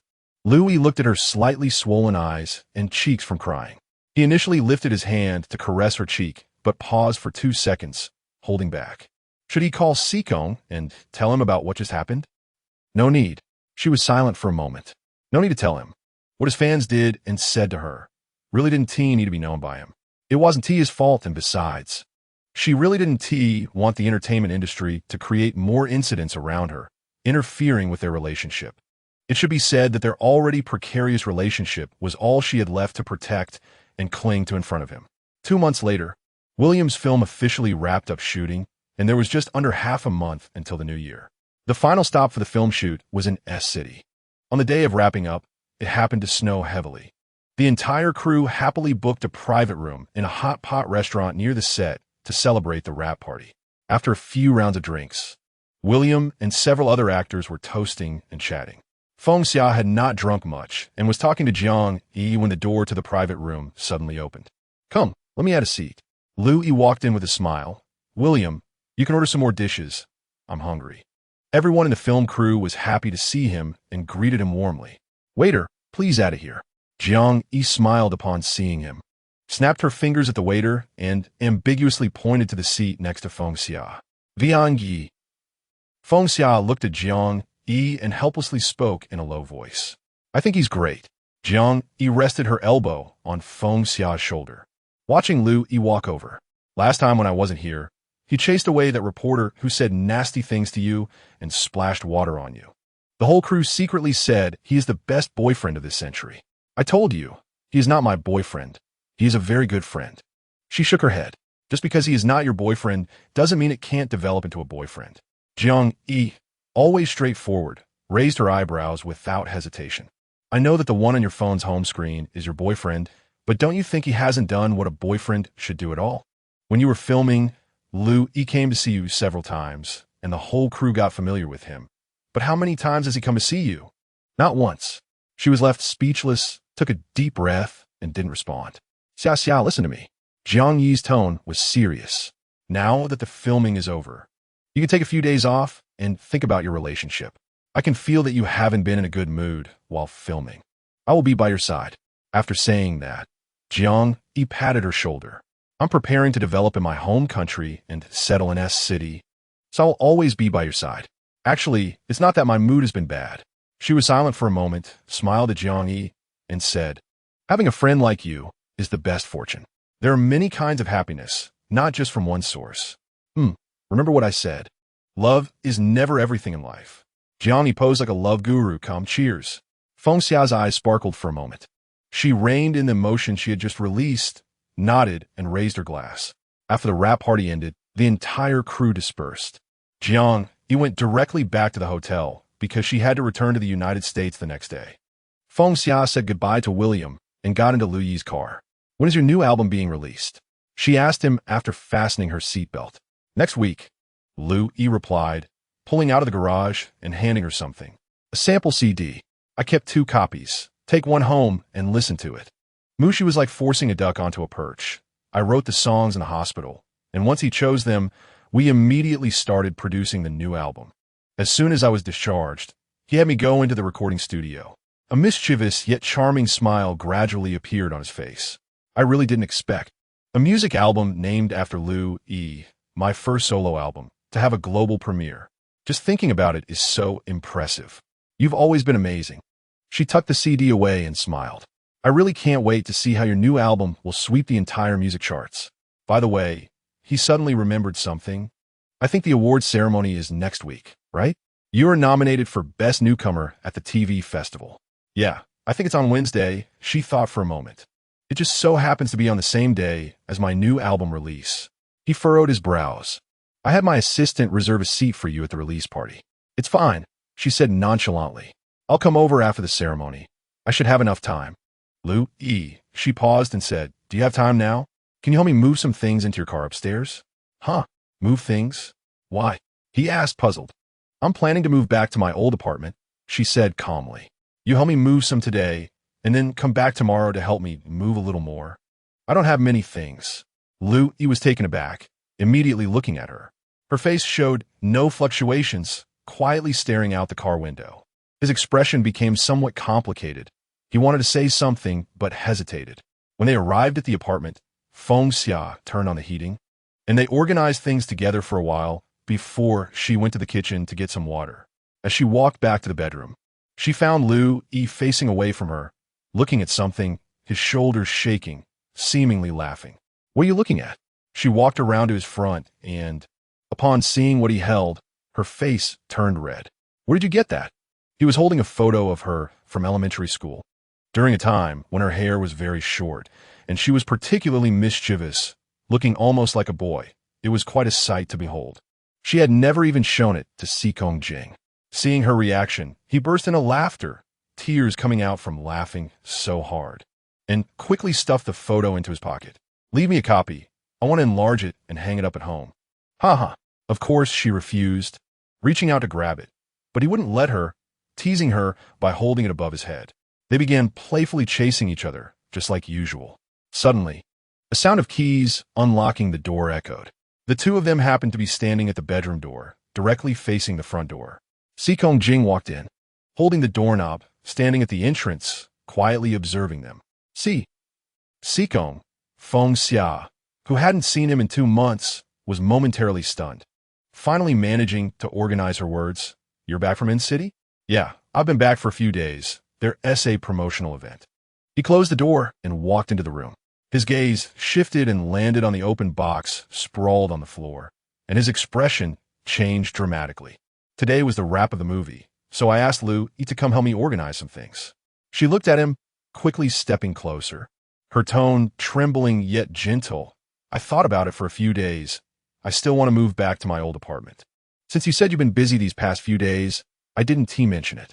His expression had calmed down, and he looked at her for a while without saying anything, just nodding. Are you hungry? Should I make some snacks? She tilted her head, smiling at him as usual. No need, he replied, taking off his shoes. I've already eaten. Oh, okay, she nodded. Then you go ahead and be busy in the study. I'll tidy up and come find you later. Are you leaving tonight or tomorrow morning? He suddenly asked, his tone indifferent. It seems like someone from the fan club and the company will come over to deliver something later. Her fingers gradually clenched, her voice becoming softer. That seems inconvenient. I'll tidy up and leave later. It won't take long. The atmosphere turned cold. He said nothing more, put on his slippers, and prepared to walk into the living room. Sikong Jing, Yi, who had been standing silently behind them, pushed Feng Xia aside and walked a few steps to stand in front of Sikong Jing. The two of them were about the same height. Sikong Jing's face was cold, while the usually humorous Yi had no expression on his face at that moment. Are you trying to drive her away? Yi spoke up. Do you know she just recovered from a severe cold yesterday? And it's snowing outside. You want her to tidy up and leave immediately? Fans. Company will be coming. He only said 6 words. She has been filming for 2 months, and Yi's tone has become colder. During this time, do you know what she has encountered? Do you know what your so-called fans have done to her? Can't you tell the fans and company representatives not to come? It has nothing to do with you, he said coldly, turning past Yi and about to walk forward. The heavy gloom instantly gathered on Yi's face, which had been enduring for a long time. She stood still, looked at him for 2 seconds, grabbed his shoulder, and raised her hand to punch him in the face. Chapter 30. Yi exerted a significant amount of force without holding back at all. Sikong Jing was hit squarely in the face, causing his entire face to turn sideways. And a large bruise appeared near the corner of his mouth, with faint traces of blood starting to flow down. Feng Xia was stunned as she watched, and just as she was about to call Yi's name, she saw Sikong Jing, without saying a word and with a blank expression, throw a punch back at Yi's face. Yi's body slammed against the wall, and Sikong Jing retracted his fist, staring at him with an expressionless face. I've already said, this is a matter between me and Xia. It has nothing to do with you. Don't you think you've interfered too much for someone who claims to be a friend? Yi covered his cheek, leaning against the wall and breathing heavily, remaining silent. At this moment, Feng Xia walked over, helping Lu Yi up from the wall, facing Xikong Jing, and softly said, "So Xikong, what is left between us that allows him to interfere?" Xikong Jing stood motionless, looking at her, watching her stand beside Lu Yi, facing him in confrontation. "I don't need you to talk to me every day, and I don't need you to report all your whereabouts to me. If I catch a cold or encounter any difficulties, those are my own matters, and I can handle them myself without bothering you." Her voice gradually became softer. After being in a relationship for a long time, one can become weary, talk less, and grow distant, and I understand all of that. But the issues between you and me are not about the fatigue of time. She tightly clenched her fists, tears brimming in her eyes as she looked up at him. "Xikong, you no longer care about me. What is left between us?" It was a distance that she didn't know when it began, a lesson in not forcing things that she didn't know when she learned. She didn't know when it started, but when facing him, it felt as if there was some distance. Many words she chose not to tell him. Many things she felt she could bear alone without bothering him for help. And she began to learn to rely on him less and less. She wanted to work hard in silence, waiting until she could stand beside him and tell him lightly, "Look, I'm already by your side." Everyone has their pride and doesn't want their painful efforts to be seen by others, even the closest and most loved ones. But as she worked hard, he had already walked far away. "When I first fell in love with you, I felt you were very close to me because I knew you loved me too. Now I still love you, but I feel you are already far away from me because I don't know if I still occupy a place in your heart." The room was silent. Feng Xia's tears continuously flowed down mechanically from her eyes. Xikong Jing. At this moment, Lu Yi stepped between them, blocking Feng Xia's view. "There's one thing you got wrong. Only when you are with her, then the matters between you and her, I have no right to interfere." His gaze was sharp and firm. "But right now, does she still want to be with you? You have always stood too high, too far away. What you can give her is like charity. When she was by your side, you thought she only needed you, that she was yours. But have you ever thought that one day, she would become independent and no longer rely on you?" Lu Yi lowered his hand from his cheek. "I don't know what reason or thought is behind your attitude towards her right now, but the fact is, you are repeatedly hurting her, and you no longer have the right to be the one who can care for her and protect her." Xikong Jing stood still, looking at Lu Yi and Feng Xia, who was quietly standing behind him, his hands tightly clenched into fists, his gaze slightly trembling. "Xia." Lu Yi finished speaking and turned to Feng Xia, saying, "Let's go." Feng Xia said nothing, just nodded, not bothering to collect her things from the room, and directly followed Lu Yi out the door. Xikong Jing watched the door close, seeing her tear-streaked face disappear outside, and after a long time, he slowly squatted down, sitting on the floor. Outside the window, heavy snow fell like white tears from the sky, reflecting his dark and hopeless eyes. Feng Xia returned to her old apartment and did not go back to Xikong Jing's apartment to get her things.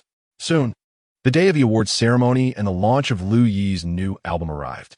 The night before, Lu Yi was so nervous that he was pacing around, only leaving her apartment at midnight, still anxious and asking her to pray with him for everything to go smoothly on the release day. "Hey, Lu Yi." She patted his shoulder firmly. "Don't worry, everything will go smoothly with the album release tomorrow. Even if you don't believe in yourself, do you not believe in Mu Shi? When has that man ever arranged something that went wrong? Relax." Lu Yi let out a long sigh, touching the Band-Aid next to his mouth, his handsome face twisting amusingly. "Ouch, it hurts so much. All right, stop playing the victim. The bruise should have faded by now." Feng Xian knew his tricks very well. "Tomorrow, as soon as the award ceremony is over, I'll come find you, and then treat you to a big meal, so you can go now, right? Deal." Lu Yi had been waiting for her to say that, and he immediately slapped his thigh and opened the door without hesitation. Once he left, the entire apartment fell silent again. Feng Xia slowly sat down on the sofa, picking up the evening gown that Mu Shi had specially designed for her to wear at the award ceremony, and looked it over. It was a pure, white little dress, exquisitely designed and uniquely decorated. It should look great when she wore it. She looked at it for a while, set it down, and leaned back on the sofa, lost in thought. From the filming of Red Dust to the end of its broadcast, with high ratings, her popularity skyrocketed, leading to endless endorsements and invitations for films and TV shows, and she was even nominated for the Best Newcomer Award at the award ceremony. Time flies. How long has it been? How much have I changed?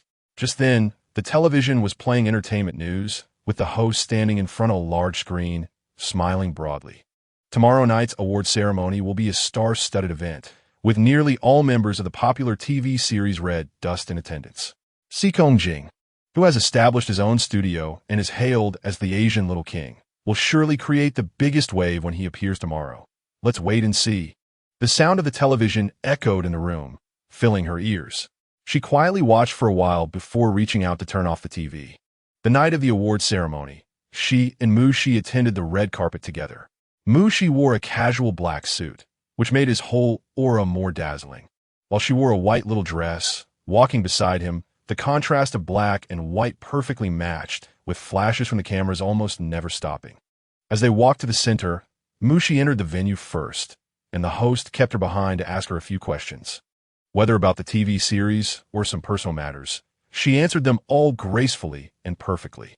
The entire red carpet event went smoothly until just before entering the venue. She looked up and saw Channing, who was in front of her, smiling and waiting at the entrance. Long time no see. Channing wore a black long dress, smiling as she watched her approach. Summer, congratulations. Thank you. Fengxia maintained a calm expression. In the blink of an eye, you've been nominated for the Best Newcomer Award and are participating in a film directed by the famous American director William as the female lead. You're really on a smooth path, with a bright future ahead. Channing noticed her calmness, and her words began to come out through gritted teeth. However, people often say that if a woman is too outstanding, her emotional side tends to be relatively weak. She naturally hadn't forgotten all the tricks Channing had played on her before, but remained quite indifferent. Thank you, Lin, for your extra care and concern. I believe I can handle my own emotions in life. Channing was racking her brain, trying to think of how to refute, when suddenly, a wave of screams erupted behind them, and the host's voice became a bit more excited. The person everyone had been eagerly waiting for had finally arrived. The host's voice was high-pitched as they announced, "Let's welcome Uranus, Jing." Almost two-thirds of the audience outside the venue were fans of Jing, and the entire sky outside the venue was filled with screams.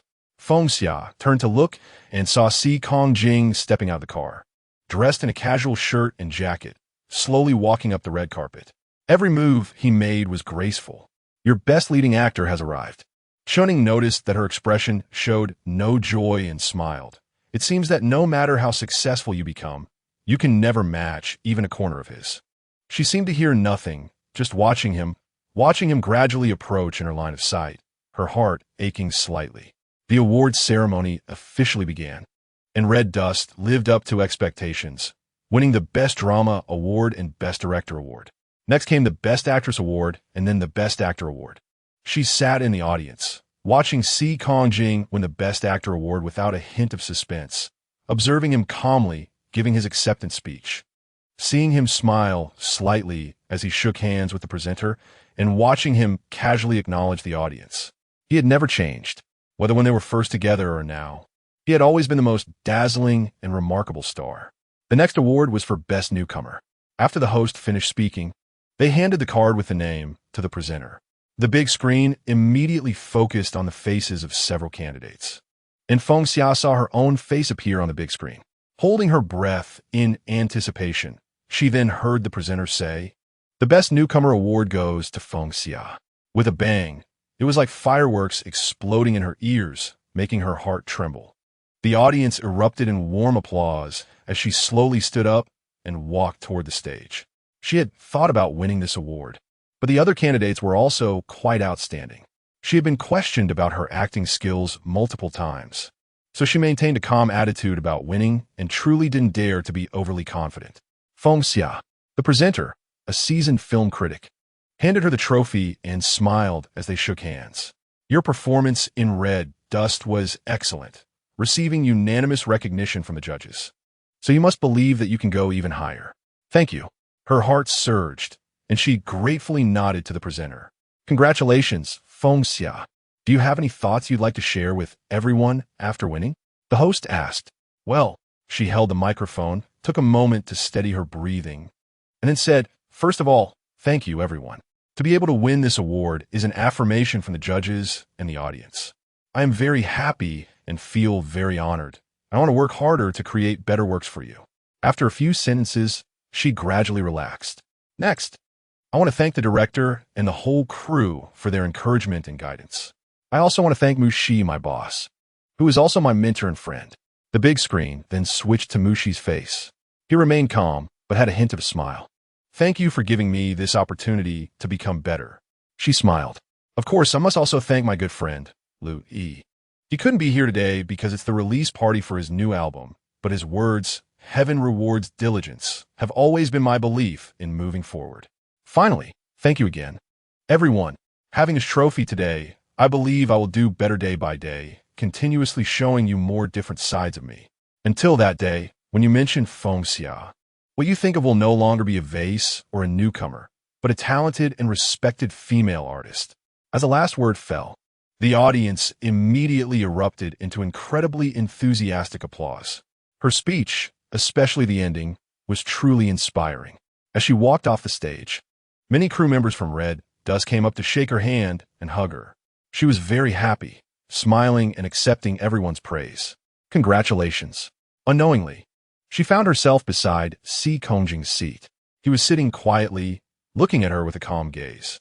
Surrounded by various eyes and flashing lights, she stared at him, at this person she loved deeply. In her speech, she mentioned two men, one her mentor and the other her friend, but she had not mentioned her lover at all.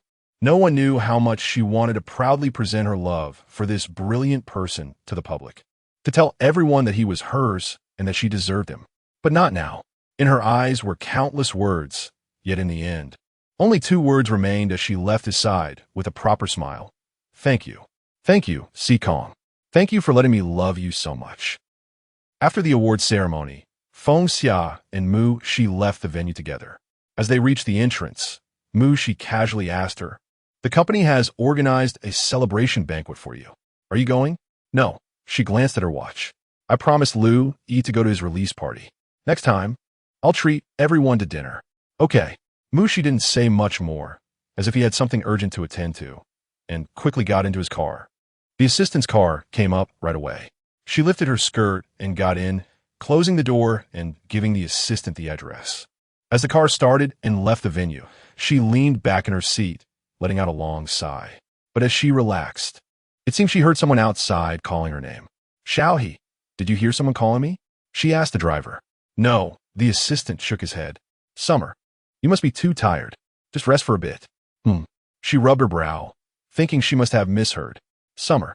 Outside the venue, Sharon rushed out a few steps late, but the car did not stop and quickly disappeared outside the door. She helplessly stopped, picked up her phone, and dialed. "Si Kong, I came out a bit late, and she already got in the car and left. But it's okay. Should I call her to come directly to you? Or will you contact her yourself?" Sharon held the phone, smiling.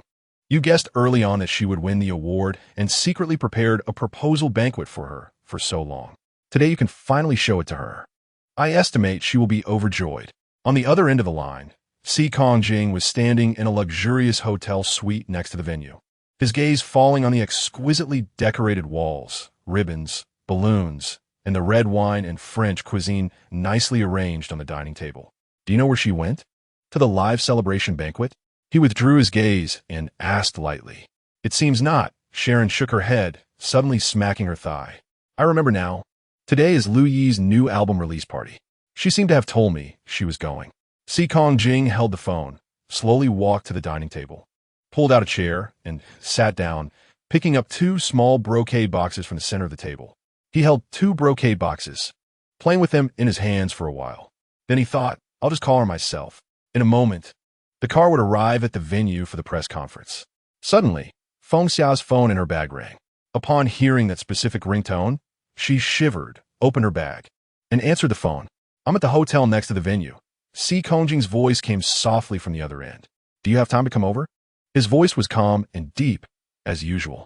But when she heard it, she couldn't help but think of what he had said that day in his apartment when he told her to quickly pack her things and leave. Those cruel, cold words. After a moment of silence, she shook her head. I promised Lu I would go support him. I'll come over after I'm done, okay? Suddenly, there was no sound on the other end of the line. She held the phone and waited for a moment, then heard him say, "Then you go ahead. I have no urgent matters," followed by the sound of a busy tone. In the hotel, Kong Jing set his phone aside and gently opened one of the small brocade boxes. Inside the box was a dazzling and striking women's platinum diamond ring. This was the most popular and luxurious engagement ring featured in the annual magazine. Eternal Love. Chapter 31. When Feng Xia arrived at the venue of Lu Yi's new album launch event, the event had already ended. She frowned and called Lu Yi, but he didn't answer. Taking a few steps towards the backstage, she saw Lu Yi's two assistants huddled around a laptop, watching something.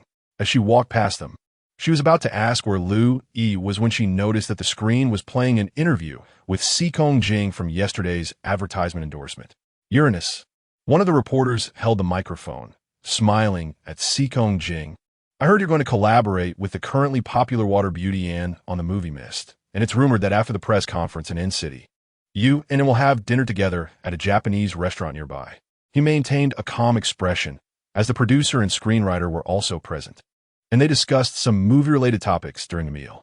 Then Uranus, another reporter, followed up and mentioned in an interview a few days ago that you're her favorite male artist in the entertainment industry. And she even revealed that her ideal type is someone like you. Is there a possibility that you and could develop into a romantic relationship? He was silent for a moment, only responding with two words, "Whatever happens." Upon hearing that, he did not immediately refute or reject the idea. The excitement among the reporters seemed to increase.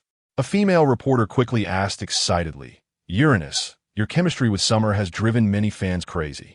It was previously reported that you two are quite close. If you had to choose between her and to date, who would you choose?"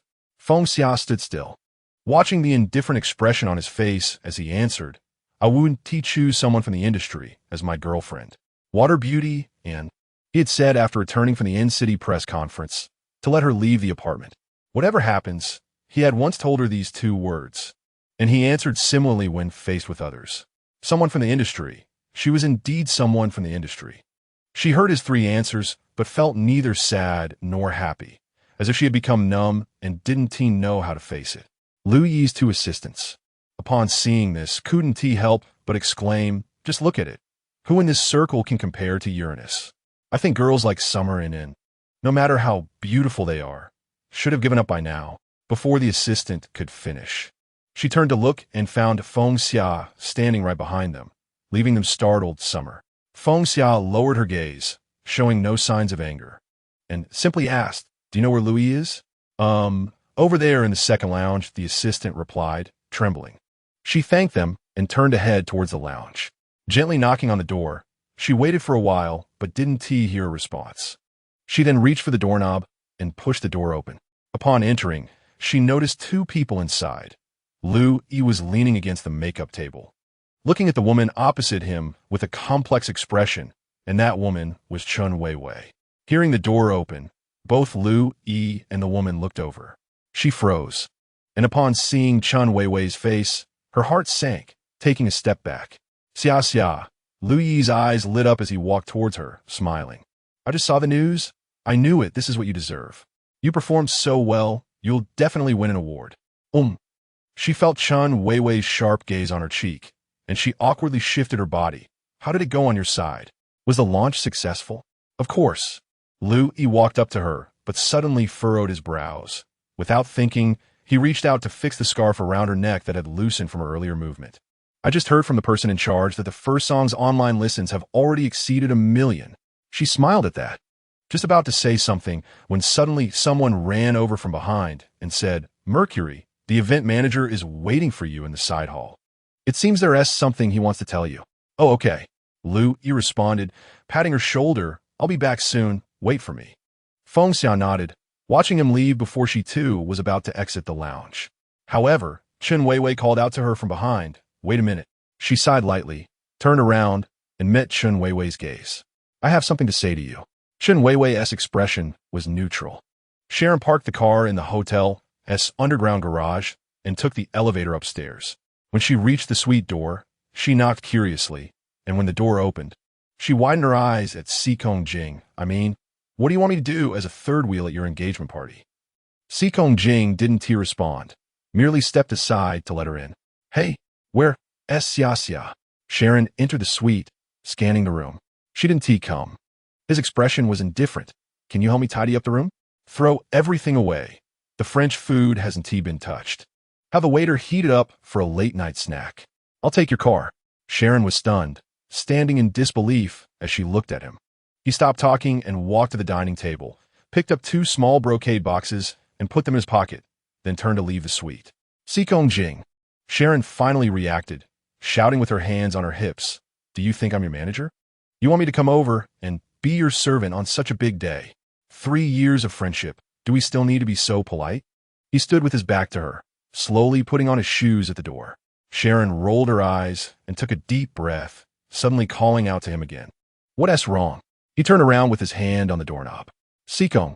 Sharon's expression turned serious. What is going on between you and Xia? He was silent for a moment, not much. Is that really the case?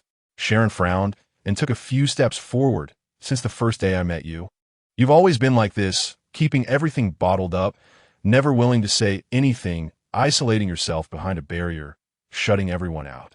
He slightly curled his lips. Many people have said that I have a bad temper. No matter what your temper is like, you didn't shut her out.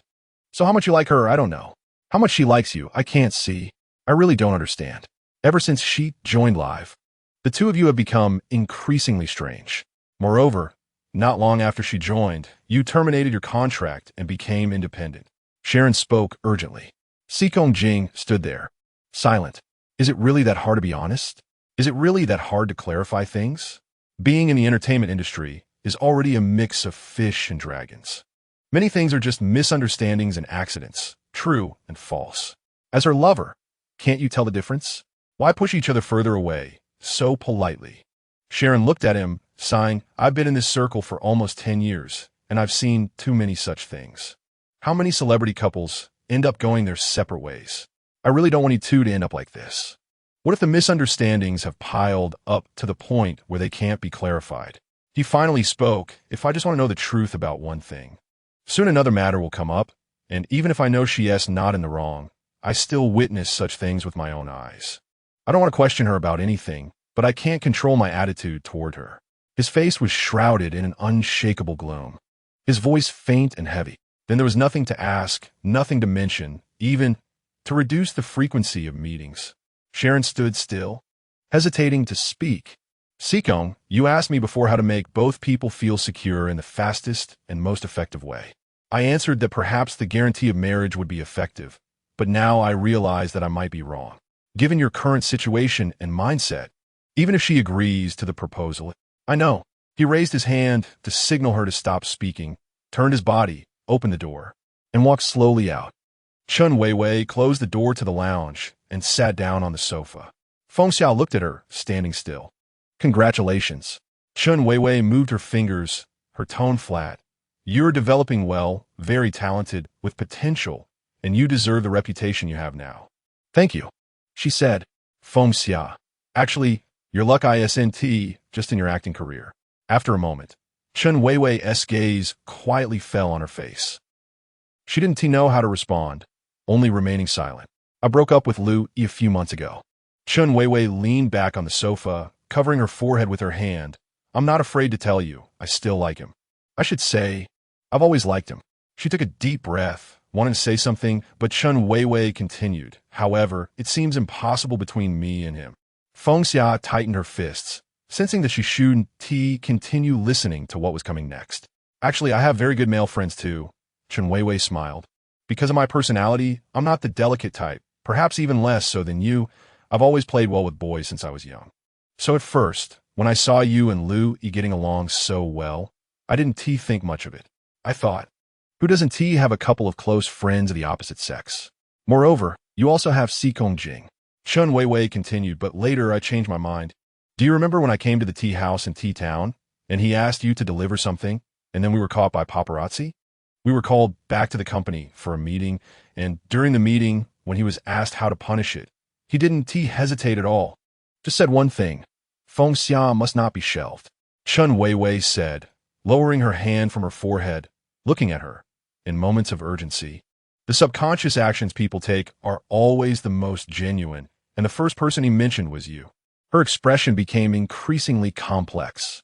I am his girlfriend, he treats me well, and he cares about me. Chen Weiwei stood up at this moment.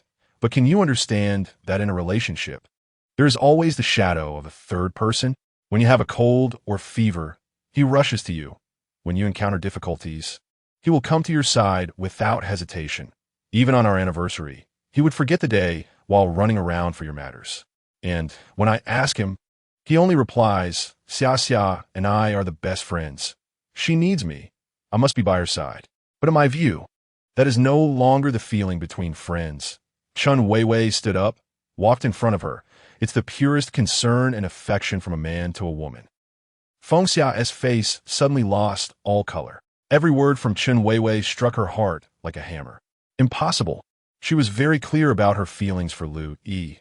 He was her best friend, and if he encountered any difficulties, she would also help him to the best of her ability. She had lost friends in her childhood due to recklessness, so no one knew how much she valued friends. She and Lu Yi could absolutely not be loved. I know, you may not love him. Chen Weiwei smiled bitterly, slowly walking past her, opening the door, but he loves you. City had already entered deep winter.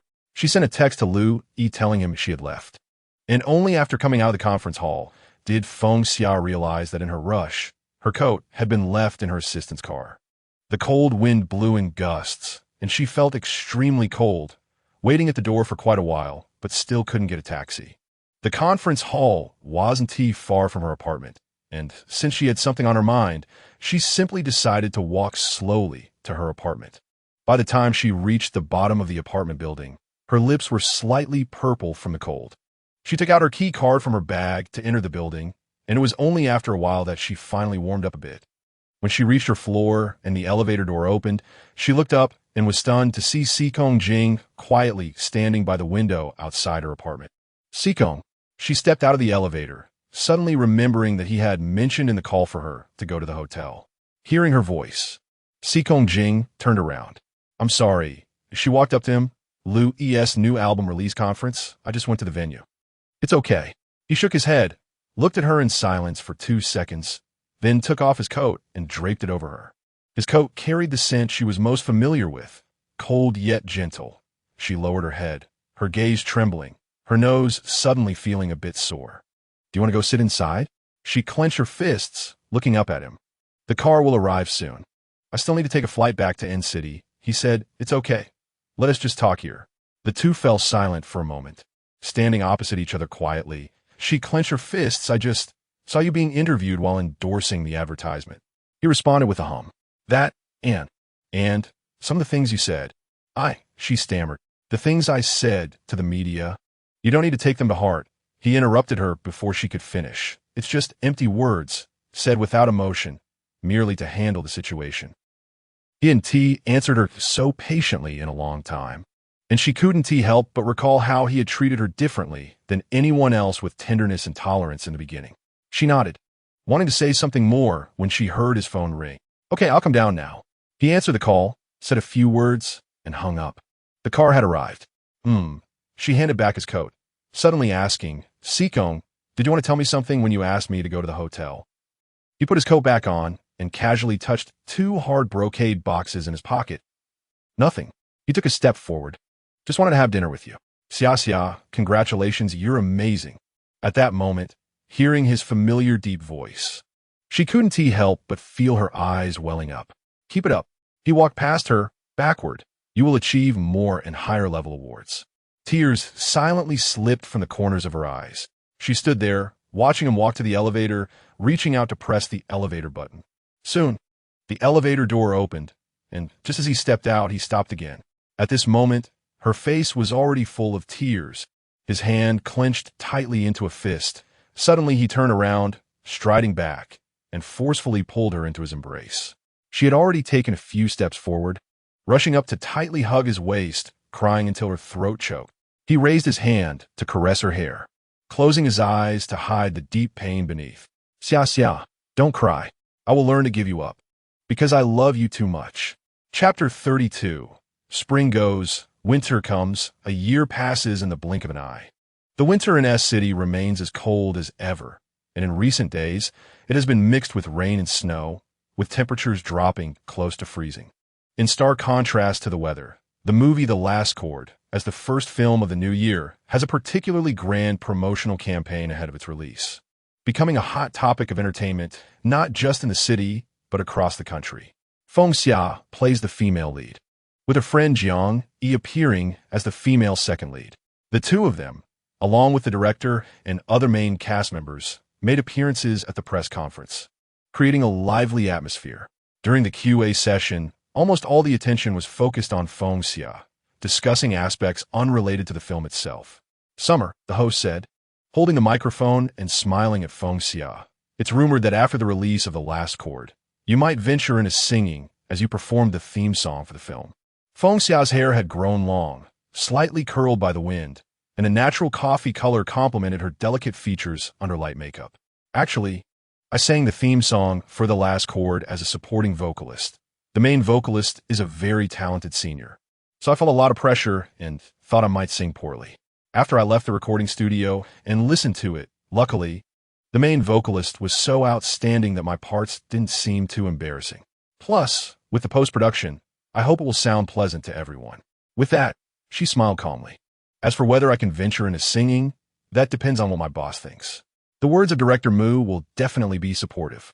The host said cheerfully, Summer, you are now Liv's top card, and with your good relationship with Director Mu, trying to develop into the singing field will surely excite your fans.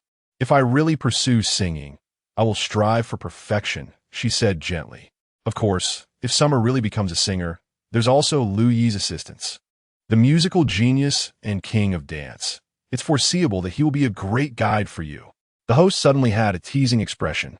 As long as he doesn't mind that I sing poorly and my movements are too stiff, she replied, maintaining her composure in the face of the teasing.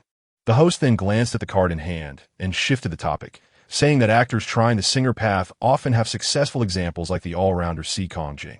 Summer, last year, your performance with him in the mortal world was once compared by fans as the strongest couple in the entertainment industry, but you haven't collaborated again since then. Do you have any intentions of seeking his guidance in the singing field? As soon as the host finished speaking, many fans in the audience screamed excitedly. Feng Xia slightly lowered her eyes and smiled after a moment. Uranus must be very busy. If I could invite him, it would be an honor. After answering this question, the press conference was drawing to a close. After a group photo with the entire cast, she left the stage under the protection of her assistant. When she reached the backstage, Jiang Yi had hurriedly caught up with her, patting her shoulder as they exited the venue through a side door to get into the car. Xia, Jiang Yi relaxed her body once in the car and lazily leaned closer to her ear. When you answered the last question just now, your voice was off-key. Feng Xia was taken aback, tucking her hair behind her ear. No wonder I've felt that your Mandarin has been getting better lately. It turns out I've regressed. Jiang Yi, who was born and raised in the United States and spoke Mandarin poorly, was momentarily stunned by her retort and snorted through her nose, I won't argue with you. But seriously, it's quite amazing to think about. What do you mean? Think about it. When you just finished filming The Mortal World, how badly were Si Kongjing's fans attacking you? They were cursing and splashing water at you. But then you became more popular, and among all the actresses who collaborated with Si Kongjing, they still think you are the best, Jiang Yi continued. By the way, have you been in touch with him recently? Feng Xia rolled down the car window. No, I haven't been in contact for several months. It had been a year since she won the Best Newcomer award. During this year, she had hardly seen him, and they rarely communicated. Even Sharon thought they had broken up. Then, what does this situation count as? Jiang Yi waved her hand. Don't tell me about being happy after a breakup. I don't believe it. Did you break up or not? Feng Xia bit her lip, hesitating for a moment before shaking her head with a restrained expression. Not really. I don't know. This year, she had been busy running around filming and training, hardly ever returning home. A few times, she even slept in the company for a few hours, then got up to continue working. As for him, all she knew was that his fame was growing louder. Participating in all fields and wherever his name appeared, it would be the focal point. On that award night, after the suffocating and desperate embrace, neither of them mentioned what they should do next. but they both unconsciously chose the same way. It seemed as if everything was as it was before, each continuing on their expected paths. She closed her eyes, gazing out the window, her eyes flickering. Jiang-E, who shone in last year's Williams film, was selected by Mu Shi and signed with Live at the beginning of this year. After returning to the company from the press conference, they went directly to the top floor for a meeting in Mu Shi's conference room. Before they entered the conference room, they could hear a man's relatively loud voice from inside. Feng Xia listened closely and found the voice somewhat familiar. She knocked on the door and opened it. You know my capabilities in music very well, and I've written several lyrics as backups a long time ago. Besides, Live already has a great music production team. Why not use all our resources? In the conference room, Lu-E stood in front of the table, leaning on it with both hands, frowning at Mu Shi in the main seat. I don't know who is in charge of the album's lyrics and composition, but I want to state that I definitely have the ability to help Summer make this album well. After he finished speaking, he noticed Feng Xia and Jiang-E standing at the door, startled, and then sat down in his chair, crossing his arms and putting on his usual indifferent expression. Regardless of whether you have this ability, Mu Shi, sitting in his seat, spoke expressionlessly, just take care of yourself. In the conference room, apart from Lu-E and Mu Shi, there were a few group leaders of artists who at this moment didn't dare to say a word. Feng Xiao walked to her seat and quietly asked Lu-E beside her, "What is going on?" "The preliminary design plan for your new album has come out." Lu-E looked at her, his expression not looking good. 10 singles, but the lyrics and composition were not designed by Liv's music team.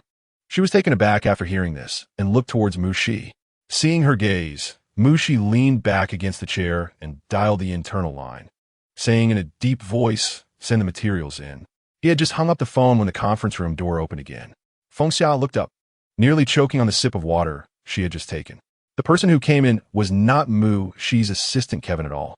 Instead, it was Zheng Yun, who had finally become legally recognized as Mu Shi's wife after years of entanglement and mutual torture, wearing a form-fitting purplish-red dress that accentuated her fair skin, making her slim waist and curvy hips even more striking.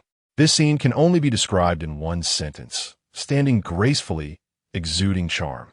As soon as Mu Shi saw Zheng Yunji, his expression changed.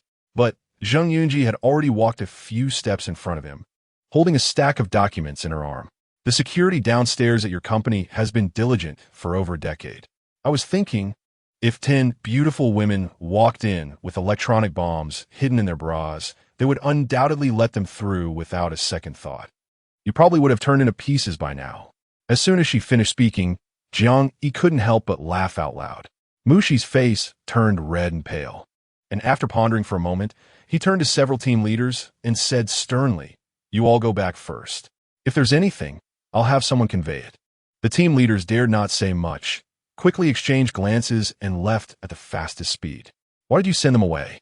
"I didn't mean to sleep with you here," Zheng Yunji said casually as she threw the documents onto the table and turned to leave. Mu Shi looked at her graceful figure.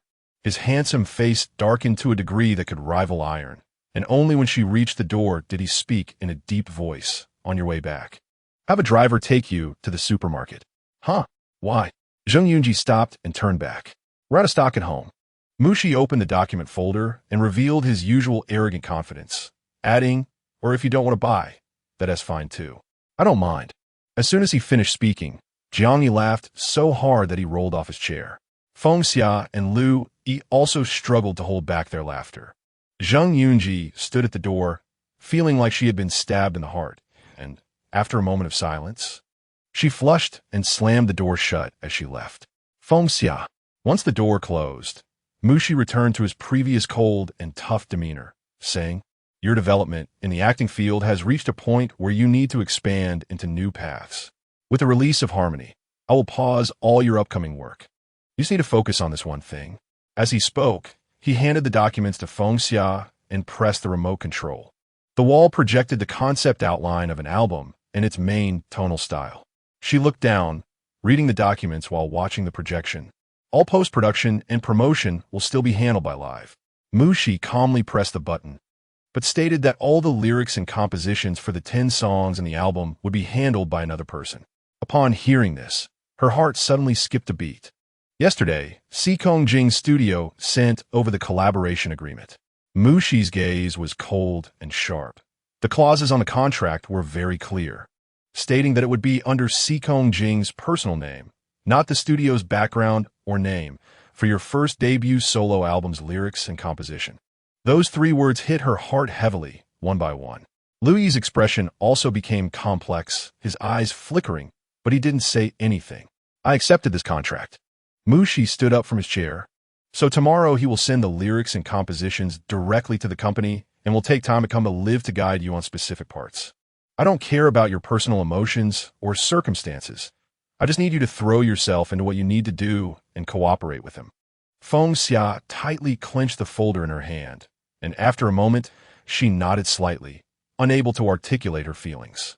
The next day, she spent the whole day in the recording studio testing her voice, familiarizing herself with the entire operation process. Around 8 in the evening, Lu Yi finished his schedule and came to see her. How do you feel after a whole day? Lu Yi handed her a glass of water as she came out of the recording studio. Not bad. She bit her lip, her face showing undeniable fatigue, but still felt her voice wasn't the best and far from his level. Lu Yi smiled upon hearing this, raising an eyebrow. If you reach my level, I might as well give you the title of genius and dance king. Didn't the professional teachers say you have talent when you sang the theme song for Harmony last time? So, have a little confidence in yourself, in other words. Don't steal my job. She chuckled lightly at his teasing, took a deep breath. I can finally understand how you felt when you released your first album and were restless all day. It's really nerve-wracking. Once you get into the zone, you'll find singing anything becomes easy. He looked at her. Songs and performances represent a person, a period, a state of mind. First, you need to familiarize yourself with these pieces and then pour your emotions into singing them. It sounds difficult, but it's actually easy. She nodded. As if thinking of something, her expression suddenly darkened. Lu Yi looked at her, guessing what she was thinking, and just as he was about to speak, he suddenly heard the recording studio door open. The live staff brought Seekong Jing in, respectfully saying a few words and reminding him that if he had any questions, he could call them in directly before quickly leaving. Feng Xia stood still, feeling her heart tighten the moment she heard his loam. She didn't even dare to look up at the direction of the door. It was as if there was a minefield in her heart. If she didn't touch it, she wouldn't feel it, but once she got close, the alarm would blare. The recording studio fell silent again as Seekong Jing took off his coat and hung it aside, holding a stack of things in his hand, walking toward them with a calm expression. When Lu Yi saw him coming, his smile disappeared, and he gently patted her shoulder before walking toward the door. Expressionless as he brushed past Seekong Jing, she watched Seekong Jing approach, seeing him in a white shirt and black sweater, slowly walking toward her. Her vision became slightly blurry. Overlapping memories. Seekong, do you know what I like most about how men dress in winter? In their first winter together, she lay on the bed, propping her chin on her hand, watching him peel an apple for her, nodding thoughtfully, a white shirt with a black sweater, just like that, very simple. Chapter 33. Her mind was filled with his gentle profile from the past. She knew that if she kept thinking deeply, everything she had worked hard to build up in her heart over the past few months would come crashing down. Feng Xia took a deep breath, trying to disperse those thoughts. Seekong Jing walked up to her, nodded slightly, pulled out a chair, and sat down with a calm demeanor. You can take a look at the lyrics first. If you find anything you think isn't good enough, feel free to mention it. The producer from the music team will be here soon to handle the music part. His opening remarks were exactly what she expected, just like ordinary friends, as if there were no relationship to speak of. She didn't say much, took the folder, and sat down in the chair opposite him. The room was very quiet, and neither of them spoke. She opened the folder, feeling a pang of bitterness. In fact, even this silence was a tacit understanding they had cultivated over a long time. She remembered that during the later period of their time together, it was like this, being in the same room, each doing their own thing, without disturbing each other. After he sat down, he silently gazed out the window, while she opened the materials, paused for a moment, but her gaze uncontrollably glanced at him. After not seeing him for months, he seemed to be unchanged. His hair, his brows and eyes, his demeanor, an indescribable strangeness, yet so deeply familiar. Waves stirred in her heart as she forced herself to look away and focus on the lyrics in her hands. After reading just a few lines, the music team arrived. The efficiency of the live professional team was always very high. Everyone took their positions, and after mentioning some precautions, they let her enter the recording studio to try the sound. With just a door separating them, everyone, including Si-Kong Jing, was outside the recording studio, making her feel even more tense and uneasy, her voice a bit restrained. After a few tries, the results were not very good, and she felt anxious. Suddenly, she heard two knocks.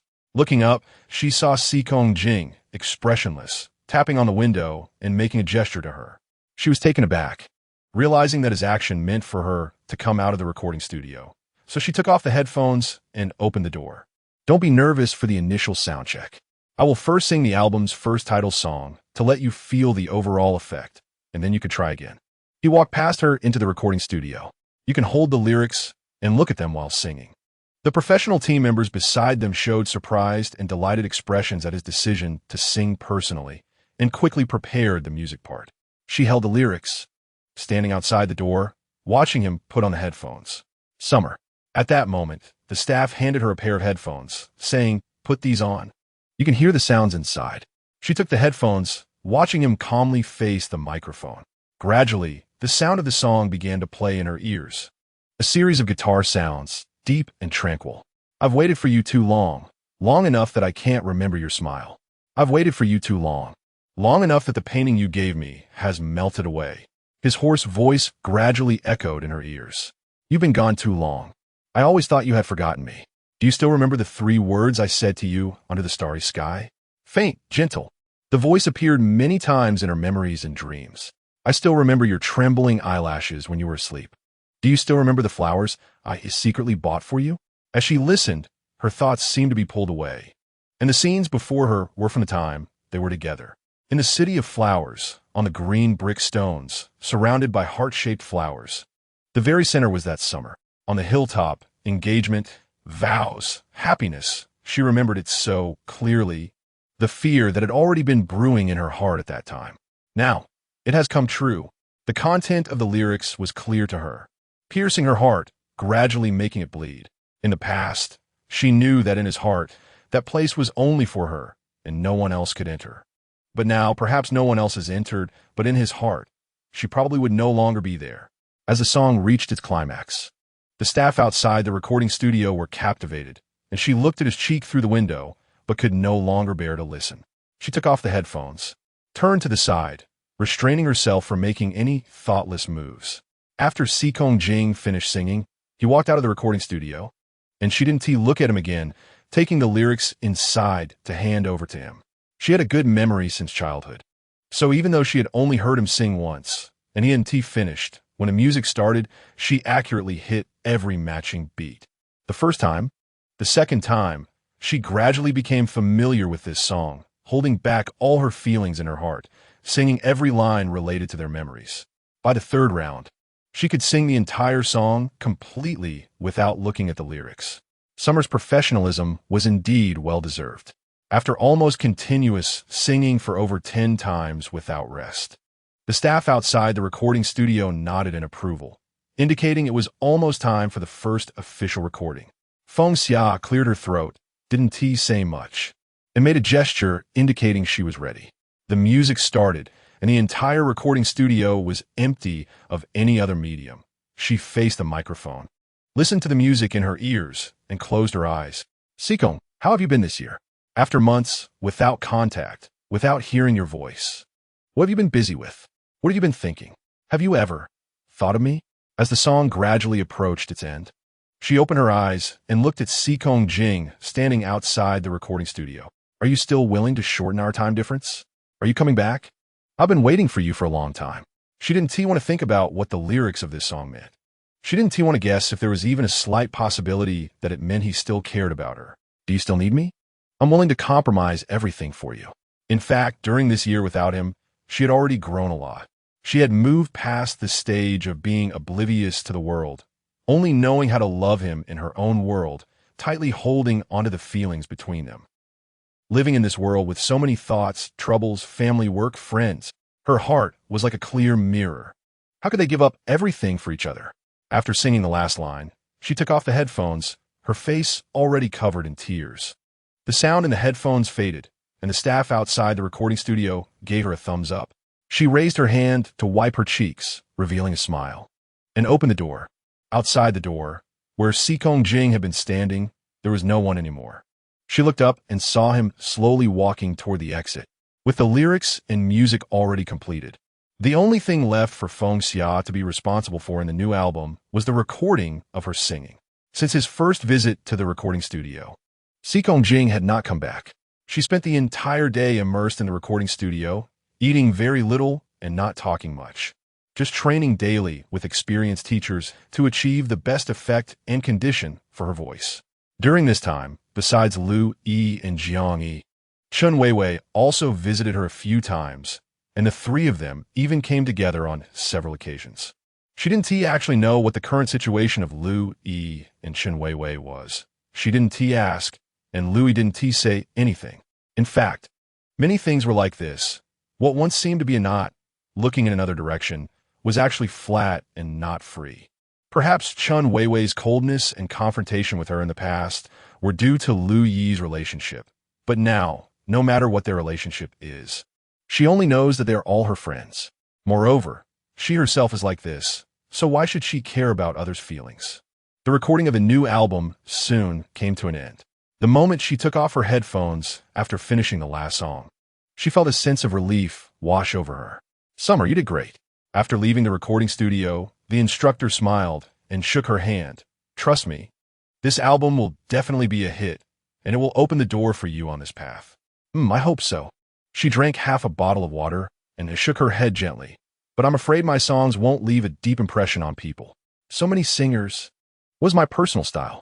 I actually don't know myself. Your personal style. The instructor suddenly smiled. I don't know if you've noticed. But even though the singing style and melody of these 10 singles are completely different, each one actually contains the same kind of style. This style, aside from the person who writes the lyrics and composes the music, no one else in the entire entertainment industry can possess it besides you. Her heart trembled.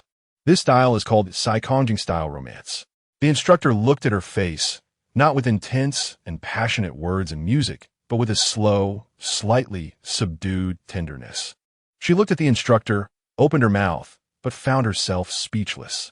Summer, I think you too, if you're not together now, you must have been together in the past. The instructor smiled. In all these years, I've seen many singers and heard countless songs. Do you know that there's a saying that songs can hide many things? Whether it's the lyrics and music by Saikongjing or the feelings you express while singing, you can find traces of this tacit understanding. The instructor walked out of the studio with her. If you're not in love, it's impossible to sing the feelings that the lyrics and music truly want to express with such tacit understanding. Songs are like people's hearts. She actually knew that if someone could see through the song upon seeing her shed tears while singing or noticing the expression on her face, they might guess a thing or two. She was clear that she couldn't hide this kind of emotion, all the feelings related to him. Teacher. She squeezed her fingers, struggling to speak, me and him. Shoo. The instructor winked at her. Let this secret stay hidden in the song forever. She looked at the instructor's kind face, didn't say anything more, just smiled gratefully, and turned to leave the floor. The assistant parked the car downstairs, and she let the assistant leave first, driving back by herself. The road was somewhat congested, and she didn't know what she was thinking. As she drove, she realized something was off about the route. When she looked up, the door plate in front of her was not her own apartments, but Saikongjing's apartments. She hit the brakes and thought for a moment in the car, but still drove into the garage beneath the apartment. She wondered if he was in the apartment. If he wasn't, that would be best. If he was, she would just express her gratitude and leave. When she reached the apartment door, she rang the doorbell and stood outside with her head down for a long time. The door didn't open, and just as she was about to turn away, the door suddenly opened. She turned around and saw Saikongjing standing by the door, quietly looking at her. She looked at his face, wanting to say something, but her mind went blank. He didn't speak. He just opened the door wider. She nodded and walked inside. The room was very quiet, with only one wall lamp lit in the living room, which felt a bit dim. She stood still, not moving forward, her gaze sweeping over the decorations in the room, until it paused at one spot. On the wall of the living room hung a large picture frame. Inside the frame was a photo taken in Florence, where she had asked a local girl to take a picture of the two of them. She remembered that after returning from Florence, she had mentioned several times for him to print this photo and enlarge it to hang it up, but due to the busyness of work, it had never been done, and she later forgot about it. After standing quietly for a while, she turned back, just about to say something, but was suddenly pulled tightly into his embrace. And he kissed her deeply. His mouth had a faint smell of tobacco, as if he had just smoked. She let him hold her tightly, her gaze trembling as she looked at him.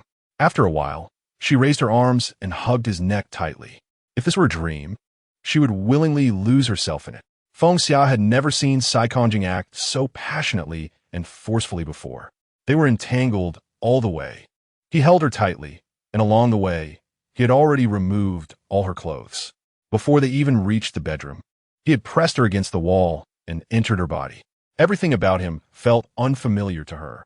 The unfamiliar kiss, the unfamiliar force, the unfamiliar heat. She hadn't expected to see this side of Sai Kongjing, nor did she anticipate that their reunion after a year would be such a physical entanglement. She gasped heavily, looking at his handsome face, raising her legs to wrap around his waist, encouraging him to go deeper. He held her with one arm while pressing his hand against the wall beside her cheek, kissing her lips fiercely. The movements between their bodies lacked any rhythm or technique, purely a reckless thrusting. She hadn't experienced this in a long time. His sudden invasion was actually painful, and her cheeks turned pale from the pain. Yet she still held onto him tightly, arching her lower body to let him enter deeper. His eyes were slightly red. At this moment, he carried her into the bedroom, pressing her onto the bed and entering her from above. Again and again, deep and fierce, his gaze remained fixed on her face. When she reached that point, he maliciously blocked her body's fluids and turned her over, entering her from behind. Her lower abdomen ached, and that area was swollen and red. She bit her teeth, but didn't let out a sound until he pressed her against the headboard again, causing her to cry out. His movements didn't pause. She cried with flushed cheeks, but turned her head to kiss his eyes, softly whispering 3 words. This should be the 3rd time she said this to him. It was the 3rd time. It should also be the last time, right? He looked at her, his expression more intense and restrained like a storm approaching. Squeezing her waist with the last few forceful thrusts, he deeply entered, then withdrew, releasing between the sheets. He breathed heavily for a while, then reached for the tissue on the bedside, accidentally dropping a document on the floor. Even though her body was exhausted, she felt no drowsiness at all and reached out to pick up the document. Sai Kongjing's eyes turned cold, but it was too late to stop her. Her gaze landed on that document, frozen in place. It was an application form for going to the United States, and it had already been approved. Chapter 34. The Visa to the United States. It clearly states a 1-year duration. The moment before, the heat and confusion on her skin suddenly vanished completely. Feng Xia quietly held the document, feeling icy from head to toe. Just a moment ago, they were so intimately intertwined, desperate, as if they wished to merge into each other's very bones. At that peak moment, she even thought that perhaps there was a glimmer of hope to return to the past, because she understood all too well that even during the year of separation, she had never once stopped feeling everything for him. If she hadn't come to find him today, if it weren't for this coincidental sighting, would she have remained blissfully unaware of their past until the day he left? So, the intense love he had just given her was also a farewell, right? Sai Kongjing's movements froze as he quietly looked at her, his gaze deep and dark. After a while, he reached out his hand, wanting to wrap the blanket around her exposed body. She gradually calmed down. At this moment, she raised her hand to block him, putting the document back in its place. Pushing the blanket aside and getting out of bed. I'm going to take a shower first. She turned her back to him. He looked at her, speechless. She didn't say anything more, picked up the scattered clothes, and entered the bathroom. When she came out of the bathroom with her hair dried, there was no one in the bedroom. She walked into the living room and found him sitting silently on the sofa, smoking. The ashtray on the table was already filled with countless cigarette butts. She glanced at it and quickly looked away, not wanting to see. In fact, She couldn't count how many scars and wounds she had herself. What difference would a few more make? Sikong, I'm leaving. Do you have anything you want to say to me? She took a few steps forward and asked him softly, devoid of any emotion. Sikong Jing extinguished his cigarette, looked up at her, his thin lips pressed together. I came to find you today just to say thank you. She smiled slightly. For this new album, all the lyrics and music are by you. If I can make my first pot of gold as a singer, it's really all thanks to you. When I came here, I was still wondering how to thank you.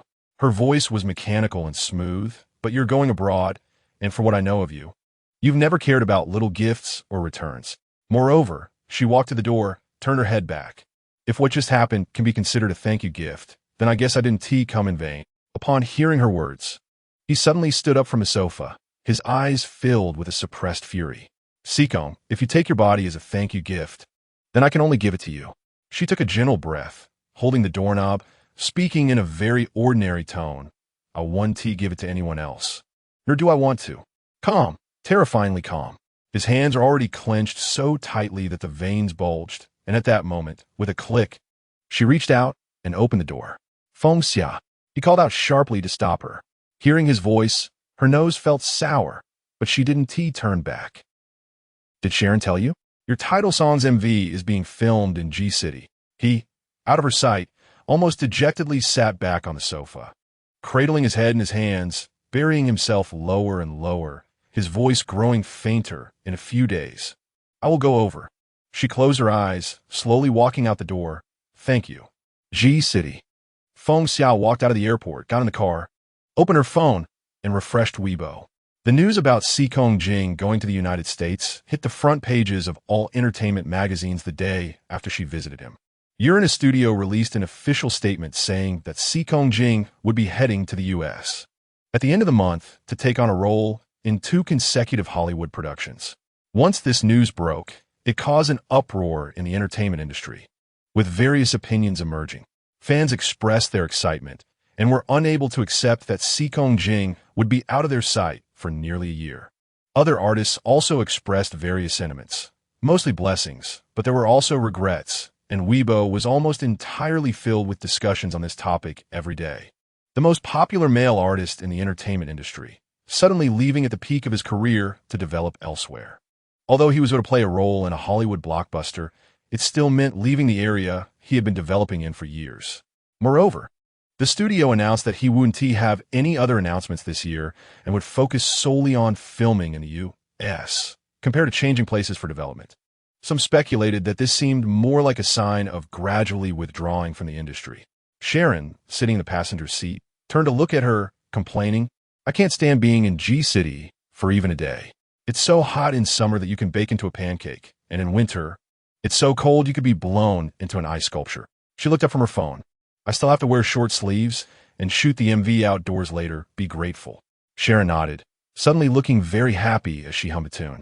After humming a few lines, she suddenly said, the staff from Sikong's side have already contacted me. He has arrived at the filming location. She didn't hesitate to respond. Sharon glanced at her expression, her voice lowering a few degrees. I heard from his studio that he's going to the U.S. Not just to act, but also to study. It seems the subject he's studying isn't acting, but directing. She listened calmly to Sharon, her gaze unmoving, as if she were hearing about the most ordinary person. Has he talked to you about this? Sharon asked tentatively. She shook her head and, after a moment, simply said, Sharon, can you turn off the air conditioning? I'm feeling a bit uncomfortable. Sharon responded softly, sighed lightly, and, after turning off the air conditioning, didn't say anything more. Today, she was shooting the MV for the title song of her album, which was the same song he had personally sung for the first time, Never, the song that made her cry every time she recorded it in the studio afterward. Of the 10 songs, he had especially taken on the role of the male lead in this MV. Summer. Once they were in position, the director said, according to the lyrics and the script's essence, just portray that feeling of collapse and helplessness. You understand, so I won't say more. Okay, she nodded. Thank you, director. Once she got into the shooting state, she threw everything out her mind, the emotions, actions, and feelings to be presented in the MV. She could execute each one perfectly, because she was so familiar with this song, the lyrics, the melody, every line. She could sing even with her eyes closed. As long as a small segment of music was played, she could immediately follow up with the next line. Every day, when she was alone in the apartment, she would play this song on repeat. It seemed like doing so allowed her to tell herself that she was still standing in place, not moving forward. The shooting progressed quickly, and the final scene required her to embrace him from behind. She stood still, watching him turn around, watching him leave her with a back view. This was all she had left. This song, this MV, all of it, whether memories, smiles, tears, everything was a secret she alone had to keep. This secret existed in the song he wrote for her.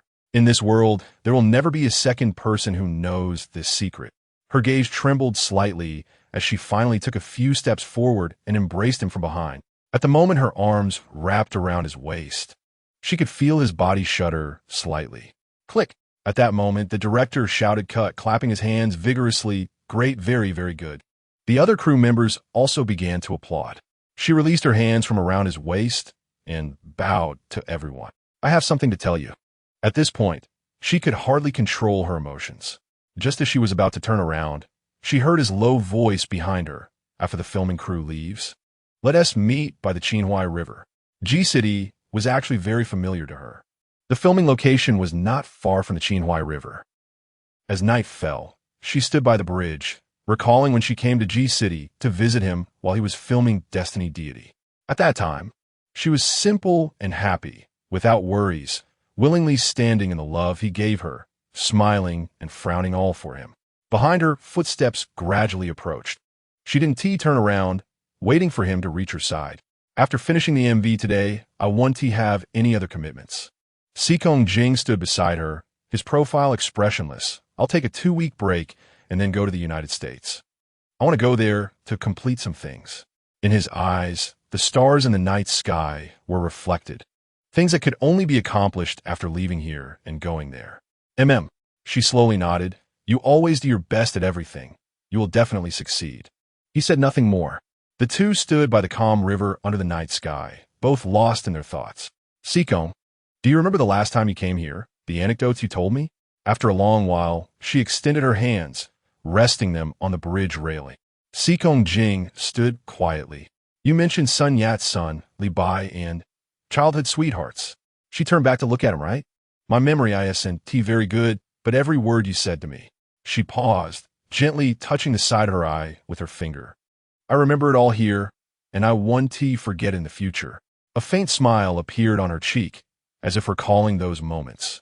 Remembering when she was in his arms, held from behind, listening to him speak gently to her. Remembering the time when she was immersed in the tenderness he gave her, feeling almost lucky to the point of panic. The hand he had resting at his side slowly turned into a fist. Sikong. She turned to look into his eyes. You see, it seems that no matter where I go, I can always remember what happened between us, big or small, as if it all happened yesterday. At home, in the artist space, on stage, as long as I don't think about other things, close my eyes, it's all our past. I used to hear others talk about memories and thought it was terrifying because memories are the past, and one cannot live forever in the past. She said calmly, moreover, I have always been a realistic person, so I'm not in your life plan. At this point, he turned his gaze to her. Then how am I in your life plan? She met his gaze, spoke a couple of sentences, and then fell silent. You left Liv, you left S City. When you were about to leave me, did you ever say anything to me? He slowly closed his eyes. Sikong, you may be naturally cold and silent, but I'm not much better than you. She released his hand. I know, I must have done many things wrong that pushed you further away. And in this circle we are in, one misstep leads to another, resulting in today's outcome. I can't blame anyone. So now, I can't see myself clearly, nor can I see you clearly, but I can't help but see our past. She paused for a long time. Her voice slightly choked. Actually, it's okay. I can also occasionally throw away reality, sit alone, think about the past. Think about the times in my memory, not moving forward, that can also be good, that can also bring happiness. Before she finished speaking, he tightly embraced her. His chin resting on her head, even his arms around her trembled. Let us break up? Okay. She leaned against his embrace, using all her strength to keep the tears from falling. A hoarse sound escaped his throat. It was a pain that was heart-wrenching, tearing breath away. Sikong, Let's not be together anymore. She lifted her head from his embrace, quietly looking at him. Just like a movie. The curtain has fallen. It's over. The music ends. The crowd disperses. Let us not be together anymore. Okay? I can't keep guarding the secrets you left me, watching you leave me, because we really can't be together anymore. Even if all my efforts were to be better with you. Then let me say it. Xia xia. Xikong Jing grasped her shoulders, desperately speaking. Can you give me a little time? She looked at him, at this man who was always calm and composed, now with red eyes. Speaking to her in an almost pleading tone. Xikong, she gently pulled away from his hand. Actually, whether I wait for you or not. We don't know what the outcome will be, right? We don't need to put the shackles on each other. This is my last bit of dignity. So, let us go with the flow. She gave him a smile, slowly turning away. I'll go first. I still have to go back to S City later. Xikong Jing stood in place, watching her walk further and further away. This girl who once cuddled and adored him to the point of obsession left him so calmly. He stood there unaware for a while, then turned to leave. He didn't see that as he turned, she looked back. All the tears she had been holding back in front of him streamed down her cheeks. Many people have said, no matter who leaves whom, the earth keeps turning, time flows, everything will be diluted and erased. So Xikong, it's possible that many years later, even if it's still difficult, I can walk out of our memories, clearly tell myself that I no longer love you. I can definitely do it, can't I? Even if I may never love another person as I loved you. Love to the depths. Not knowing how to love at all. Love is letting go. Chapter 35. Feng Xia's first self-titled new album Summer took a full year from recording, production to post-production and release. Naturally, this meticulously prepared new album caused a huge sensation in the entertainment industry and among the public after its release, bringing in countless profits for Live and herself. The fact that all 10 singles were written and composed by Xikong Jing, who is deeply developed in Hollywood, has already become a hot topic of discussion. The paparazzi even dug up various rumors about the two being closely involved over the past 2 years, claiming that they must have had a period of underground romance. Moreover, the title track features Xikong Jing himself as the male lead in the MV, and the lyrics are deeply meaningful. Before this, Xikong Jing had never written lyrics or composed music for any artist, let alone filmed an MV. For a time, gossip, speculation, praise, and doubts piled up, like waves sending Feng Xia's name to the pinnacle of the entertainment industry. This album also became a savior for the sluggish record market. Transitioning from an actress to a singer, she truly became a triple-threat star in film, television, and music. She knew she had played this card beautifully. Xia Xia finally wrapped up all the promotions for her new album in S City. As she left the venue, she saw Sharon already waiting backstage. When she saw her approaching, she smiled and said, I have good news for you. What is it? She rubbed her temples, looking somewhat fatigued. Summer has earned you nominations for Best New Female Singer, Best Mandarin Album, and Best Song of the Year at this year's Golden Melody Awards. Sharon couldn't hide her excitement. 3 nominations for the big awards. You're amazing. She was momentarily taken aback, but quickly regained her composure, smiling as she asked again, Really? Of course it's true. Liu Yi is also nominated for 3 awards, just replacing the newcomer award with Best Mandarin Male Singer. Sharon sighed in relief. This morning when I looked in the mirror, I saw I had grown quite a few gray hairs and almost bit my tongue in despair. But after hearing this good news and seeing that I've helped raise 2 of the hottest artists in the industry, it all feels worth it. She tilted her head and smiled, reaching out to shake Sharon's hand. When you take your vacation, I'll invite you and your husband to the Aegean Sea for a trip. As they joked while walking out of the venue, Feng Xiao looked up and saw many fans gathered outside. When they saw her come out, the screams nearly echoed through the venue. She smiled politely and waved at the fans before bending down to get into the car. Wow, there's so many people, Sharon exclaimed as she got into the car. Your fans' enthusiasm now can rival that of Xikong's back in the day. Sharon started to say something, but immediately covered her mouth and turned to look at her. Feng Xiao's expression remained unchanged as she smiled faintly at Sharon. Are you praising me? What's there to be afraid of? Sharon let out a barely noticeable sigh of relief, and after closing the car door, she said, I'll take you home now. You look exhausted. I remember I have another appointment later. She leaned back in the seat, tiredly closing her eyes and softly saying, Is it okay to skip it? Will Mushi say something? The chairman's wife is as beautiful as a fairy, and Mr. Mu rushes home every day faster than anyone else. It's fine. Don't think I don't know.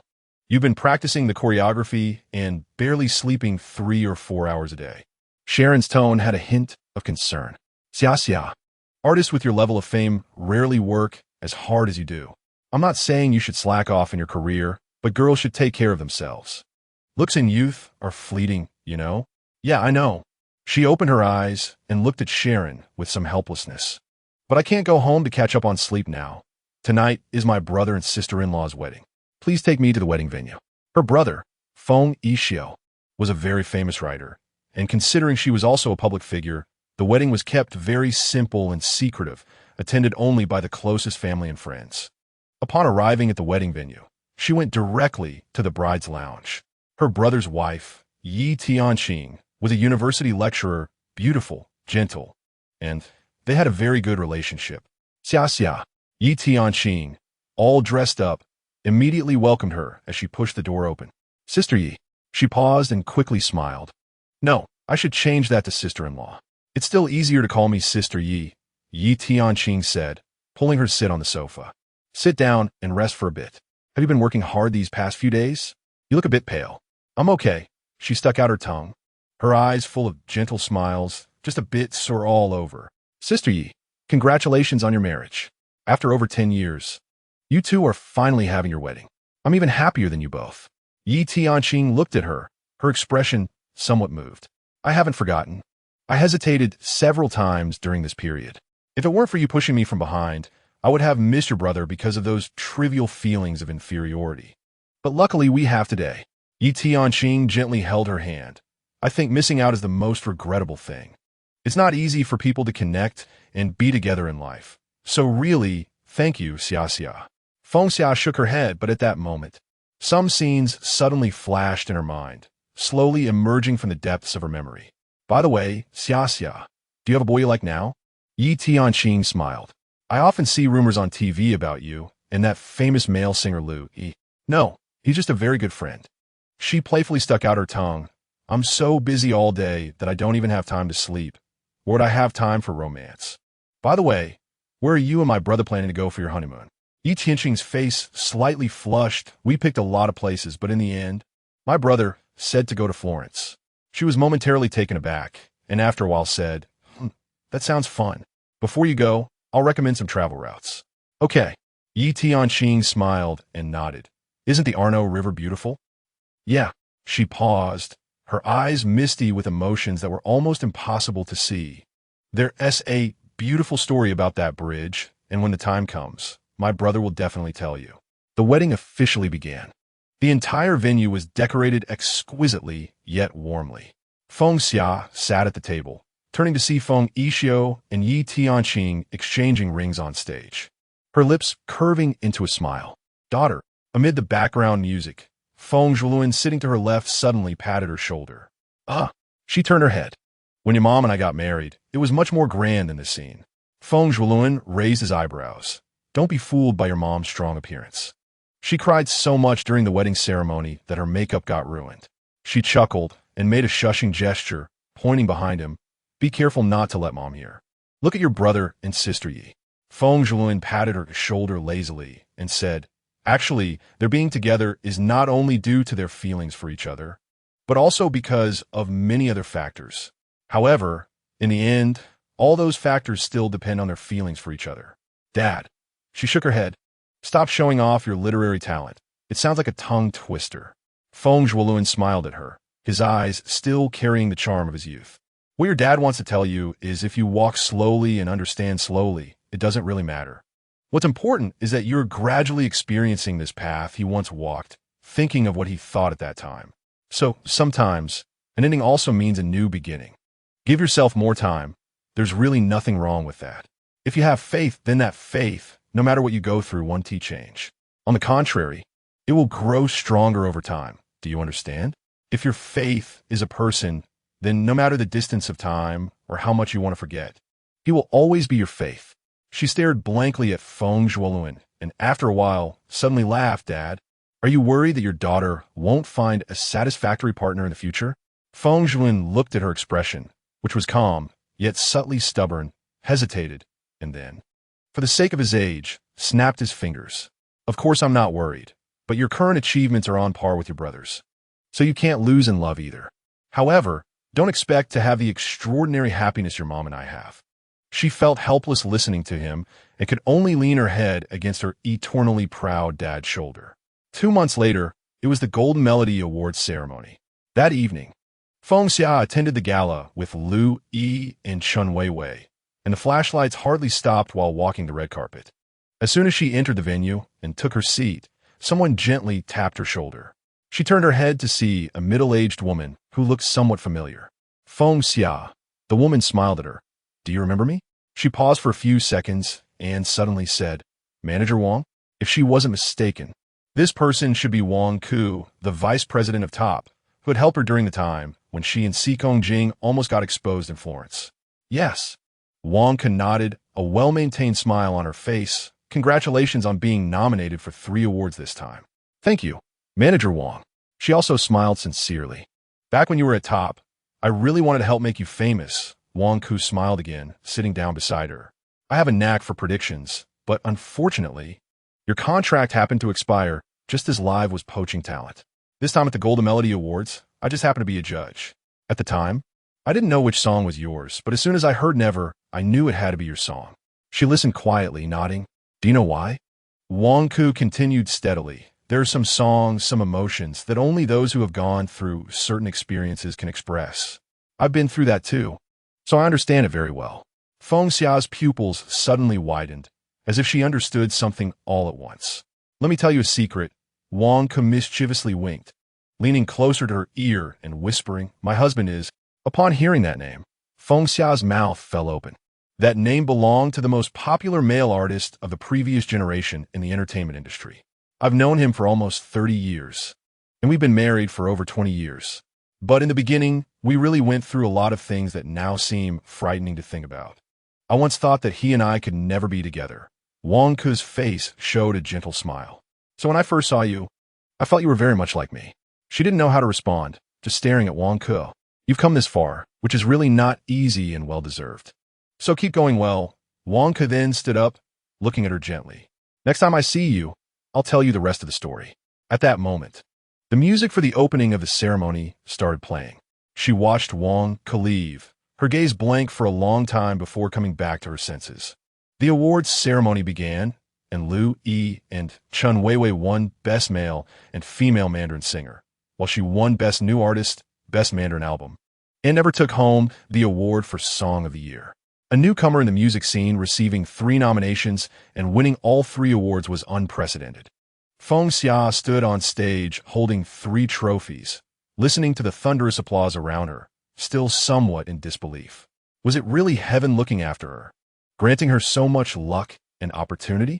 Through all the initial struggles, she seemed to have been sheltered by someone all along, and to this day, it felt like she hadn't faced too many storms. In fact, among so many outstanding singers, winning these 3 awards might just be the encouragement from the organizing committee and the audience. Now, she was so happy that it felt almost terrifying. After a moment of silence, she looked at the audience and slowly spoke. The last thing I said at the TV awards ceremony seems to have really started to come true. Today, I want to thank everyone, whether you support or doubt me. I am very, very grateful to you all. What I want to do next is to continue transforming this luck and gratitude into more effort. Her eyes sparkled, and she smiled. Besides thanking the company, family, and friends, I want to thank one person. She knew that saying this might spark speculation from the media and the public. But at this moment, she really wanted to say, maybe he wouldn't see it, but she still wanted to say thank you. Without him, the one who taught her what love felt like, there would be no her today. After her speech under the shining lights, she bowed to the audience and walked off stage with a smile. No one saw the slight moisture in the corners of her eyes refracted by the lights, like the most brilliant stars. After the awards ceremony, she returned to her apartment, changed her clothes, and went out again. The night was already deep. She walked a few blocks and arrived at a nearby cinema. Since it was a late-night screening, there were very few people. She sat in the center of the empty back row, watching a recently blockbuster Hollywood film seriously. He played a Chinese researcher in the movie, even among various foreign superstars. His brilliance could not be overshadowed. No wonder the proud Americans referred to him as the undisputed Chinese king. His eyes remained calm and undisturbed. He was the kind of person who seemed to remain unchanged no matter how much time passed. After 2 hours, she left the cinema only after the end credits had finished playing. As she walked to the cinema entrance, she looked up and was somewhat astonished. Lu-yi? Yeah. Lu-yi leaned casually against a street lamp, and upon seeing her come out, he walked over. Did you install a GPS on me? How did you find me? That's impressive. She glanced at him. He whistled and grinned mischievously. Someone's too arrogant, taking away the 2 awards that should have been mine. I'm here to kill and silence you. Do you want a late-night snack? He asked her again. She shook her head. Not hungry, but I don't want to go home yet. Walk with me. The road is quiet, with hardly any passers-by. The 2 walk side by side, and he suddenly says, Were you just watching Nebula? She nods. It's really good. He turns to look at her, seeing the calm smile on her face. The girl he first met, youthful and cheerful, has now subtly risen as a small queen in the entertainment industry. Her appearance hasn't changed, her voice hasn't changed, but something has ultimately changed. These changes are due to the environment, the state of mind. Or perhaps that person. Last time Jiang Yi told me that Lu Yi's gaze was fixed ahead. She had her friend in Hollywood dig up some information and said that Sikong Jing was admitted to a very prestigious school in the US, majoring in directing, and apparently also intends to venture into the business world. After hearing this, she nodded and said lightly, He has always been able to excel at whatever he does. Xia Xia reached the corner and suddenly stopped. What will you do if he doesn't come back? If he stays in America, perhaps continuing his career in the entertainment industry, or maybe leaving it to become a businessman, settling down there. He stood still, looking at her, meeting new people, starting a new life. Do you still love him? As the last note fell, he asked. She stood there, her eyes flickering, and after a long while smiled and said, I suddenly remembered. I recall that time when he was filming God of Fate. I went to G City to visit him. We walked along the Qinhuai River at night, and I asked him if I continued to develop in the entertainment industry, would he agree? He said as long as I was happy, that was enough. The summer night was quiet, with faint cicada chirps. She took tiny steps, walking backward. I have released an album, won 3 awards, and I'm about to hold a concert. Everything is going smoothly, and everyone thinks I'm the luckiest person in the entertainment industry. Lu-yi, do you think I'm happy? Lu-yi stood still, watching her. You haven't had everything go smoothly. Those people don't know what efforts you've been making behind the scenes.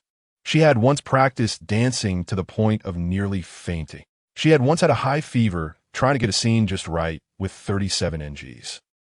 She had once practiced singing in the recording studio without eating anything for an entire day. Was she happy? He left for over a year. And my daily life is still the same, doing what I want to do, accepting praise or criticism. I'm living just fine. She paused.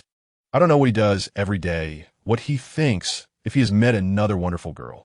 He is not here, but my life continues. Doesn't he it?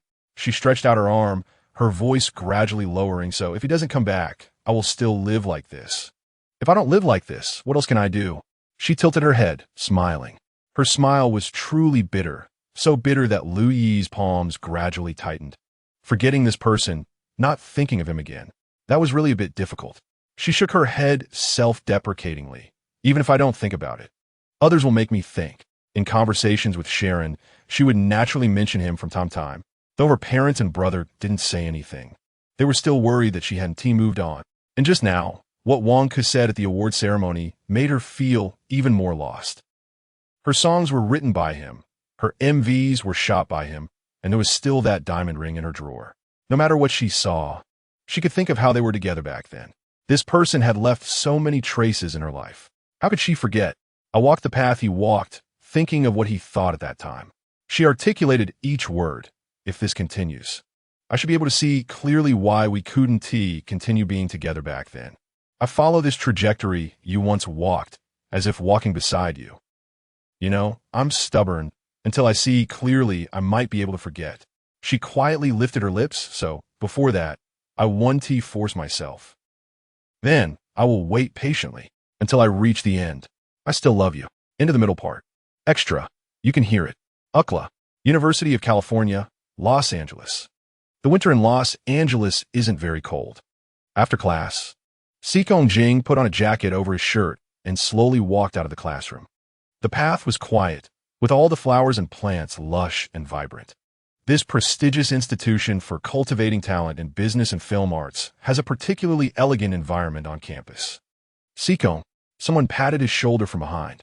He turned his head and saw it was Nielin, the only Chinese boy in the class, and they had a good relationship. Nielin knew he was quiet, so he just walked alongside him, talking to himself, and he occasionally nodded, making Nielin even happier to talk.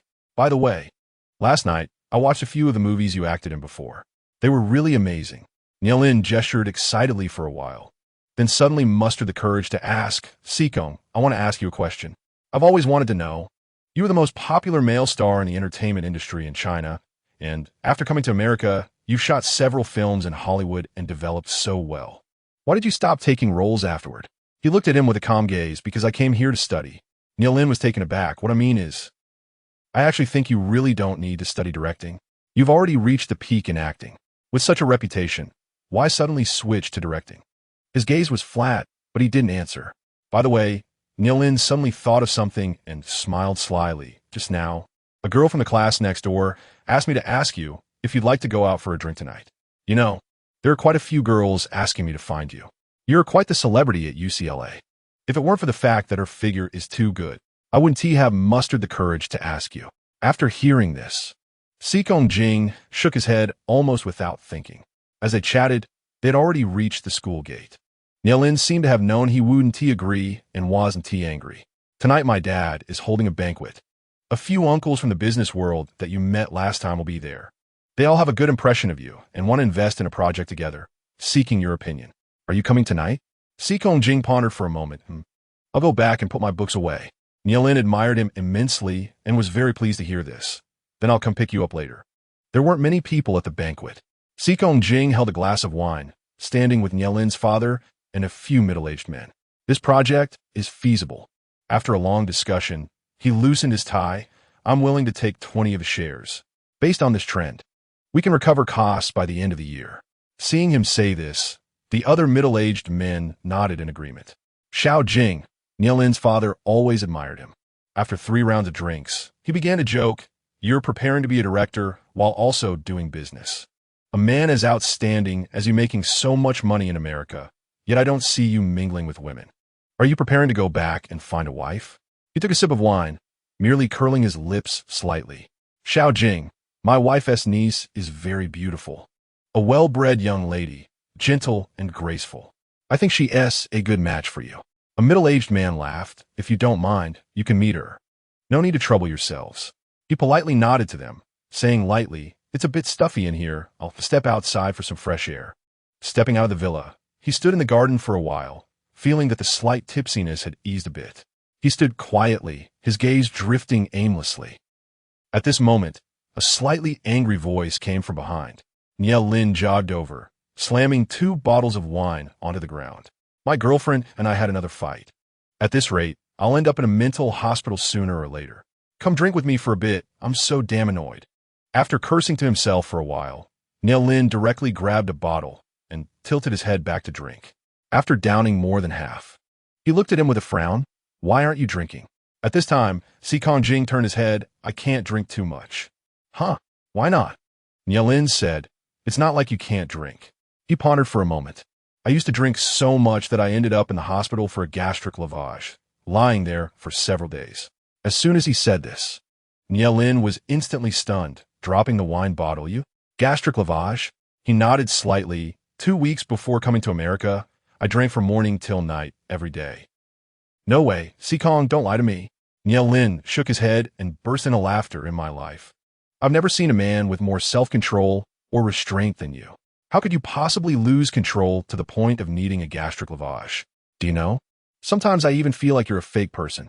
I mean, how could someone be so emotionally detached and always so calm in real life? You see, you're not interested in women, and you don't seem to care about fame or fortune. You can excel at everything you do. I think you're a person with almost no flaws. Nielin finished 1 bottle and sat down on the ground. I really admire you, but I feel that if a person is always so precisely in control of themselves, it's It's actually a terrifying thing. At this moment, Si Kong Jing slightly moved his body. Although you never say it, I feel that you must have had stories in the past. Niao Lin looked at him. Otherwise, who would willingly leave their familiar place for an unfamiliar environment and endure loneliness? Perhaps it was the loneliness of the moonlight tonight. Or perhaps Niao Lin's words were like a dissection of him. The self who had maintained an absolute balance since leaving S City, isolating all past memories, and not caring about reality, was peeling away layer by layer. Why did you and your girlfriend fight again this time? He remained silent for a moment and then sat down beside Niao Lin. Niao Lin looked at him sitting down, his expression dazed, and after a while, he became a bit embarrassed. Oh, that was actually a couple of days ago. She said I was too close to a girl and got mad. Today I saw her with a guy, and I felt uncomfortable too. It's actually a childish reason. Not childish. He picked up the wine bottle, slightly raised his lips. I used to have that too. No way. Niao Lin's eyes widened. Yeah, he said. I noticed that she was nervous and fidgety around me. But when she was with her male friend, she showed a lot of chemistry and comfort. That guy treats her really well. You could say it's the peak of friendship, willing to sacrifice his career for her. Niao Lin had never heard him say so much in one go. Holding his breath to listen, is he a close friend? But Si Kong, you're so outstanding. You shouldn't lack confidence in yourself. A close friend is just a close friend. He took a sip of wine and shook his head. I've seen her with other men several times, breaking promises to me for other things. I'm 4 years older than her. You could say I've watched her become more outstanding day by day, becoming capable of standing on her own, seeming like she can face storms even without me by her side. She gradually chooses not to tell me many things, not to let me know. I actually understand that she doesn't want me to worry, or rather, she cares too much about me. But in front of me, she seems to lack confidence. In his eyes, there were many emotions that had settled. She doesn't know that in front of her, I have never been fully confident either. So the way he chose to propose was just to give them both more security and confidence in each other. But when I face her feelings like this, I choose to deliberately ignore it, or say I don't know how to face her. I become colder towards her, even distancing myself from her. He looked at Niao Lin at this moment. I'm really petty, aren't I? In fact, the real Si Kong Jing, the one not wrapped in all the perfect light. Isn't really that good? He would harbor grudges over small matters, perhaps something that could be clarified with a single sentence, hiding it in his heart. He would feel that the person he loves and protects seems to no longer need him, no longer belongs solely to him. But he wouldn't choose to express it to her, or rather, he wouldn't know how to express it. He would feel jealous, mind her being with other men, distancing himself from her, enduring the pain of not seeing her. In fact, one could say that the perfect Si Kong Jing is also a novice in love. Niao Lin raised his eyebrows after hearing this. Because you love her so much, you don't know what to do, wanting to maintain it carefully, but getting lost in yourself? That's too poetic, but it should be the meaning. He hummed in agreement, his gaze lightly falling ahead. I really want to know who that girl is that can make you feel this way. Niao Lin then reached out to pat his shoulder. Is she beautiful? Smart? Gentle? Can't describe her. Si Kong Jing then clinked his wine bottle against Niao Lin's. I can only say, like a little cat. Can't describe, not perfectly stunning, but can make him lose his reason. For her, he clearly told his family that no matter how they opposed, he would never marry another woman. And his mother even got so angry she was hospitalized. Even when he went to the hospital to take care of her, he made it clear he would not change this decision. Between her and his family, he was caught in a dilemma, not letting her know half a word. It was no less painful for him. Even in that year of no contact before breaking up, he needed sleeping pills to fall asleep every day. He even developed chronic gastritis, experiencing gastric bleeding twice in a year after work. Whenever he had time, he would drive back to S City, quietly waiting under her apartment building for a while. Just seeing the lights on in her room would make him feel a bit better. He first took off the engagement ring he had in Florence, just wanting her to wear the one for the proposal. Niao Lin sighed in his heart. Noticing the necklace around his neck that always held a ring, couldn't help but ask, since you already know where the problem lies, if you were to change, to salvage it, would the result be better? Why did you still leave her alone in the country while you came here? The wine party was nearing its end, and people behind the villa were gradually dispersing. In the increasingly quiet environment, his eyes flickered. After a while, he got up from the ground. Let's go back. The days in Los Angeles passed day by day, sometimes fast but also slow. On the night after the Golden Melody Awards ceremony, Dai Zhongru called. "Si-Kong, it seems that Dai Zhongru has just calmed down his two sons. Did you watch the Golden Melody Awards ceremony?" He closed his laptop and responded with a faint mm. "It was really impressive," Dai Zhongru sighed. "Doding listens to her songs back and forth every day and has cried several times." He got up from the desk and walked aside to pour a glass of water. She was working hard every day, trying to become better, and indeed, she had achieved that. All of this was what she deserved. "Isn't it great?" He took a sip of water and said softly. "It is great," Dai Zhongru replied calmly. "But you are not by her side during her most glorious moments. The way she is now is different from when I first saw her. She was only 20 then, still too young, still dependent on you. But now she is growing, becoming more resilient, capable of standing shoulder to shoulder with you. Why would you choose to stand at the farthest distance from her during her best moments?" Dai Zhongru said word by word. "Si-Kong, I have advised you before. Time is precious. You've already spent 2 years. Do you still want to waste more time?" At this moment, Si-Kong Jing walked to the windowsill. There are still 2 years until graduation from the directing department, and the business project also has 2 years left. His voice showed no strong emotion, and Dai Zhongru understood he had to be concise. After a moment of contemplation, he said, "Tomorrow she has plans to come to our house to play with Doding." He reached out to close the window and said lightly, "I understand." The next day was the weekend. He had been watching some course materials late into the night, and only after calculating the time in China did he pick up the phone and dial. The person who answered was Dai Zhongru's eldest son, Dai Zhe.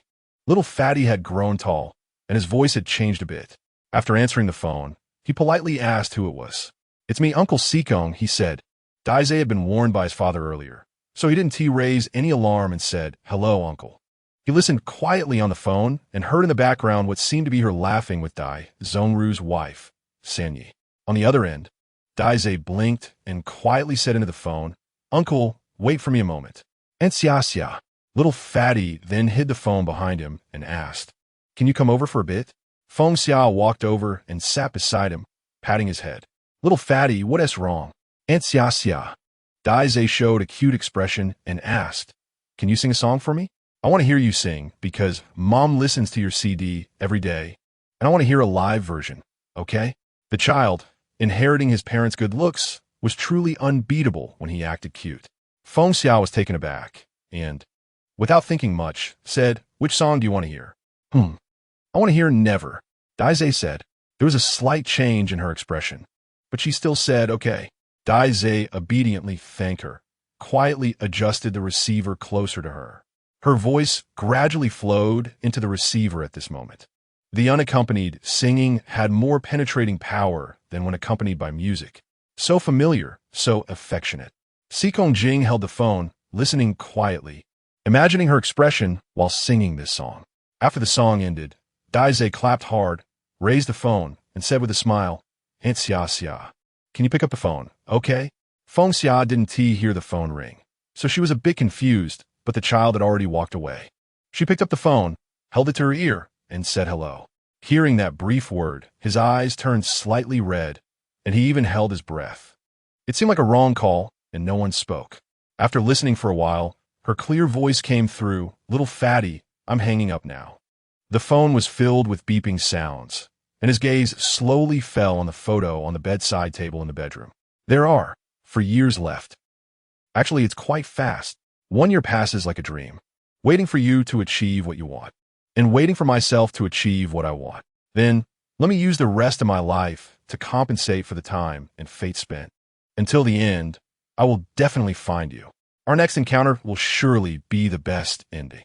I exchange these 6 years of longing for a song to accompany me in this life. I know you can hear it. The end. Chapter 36.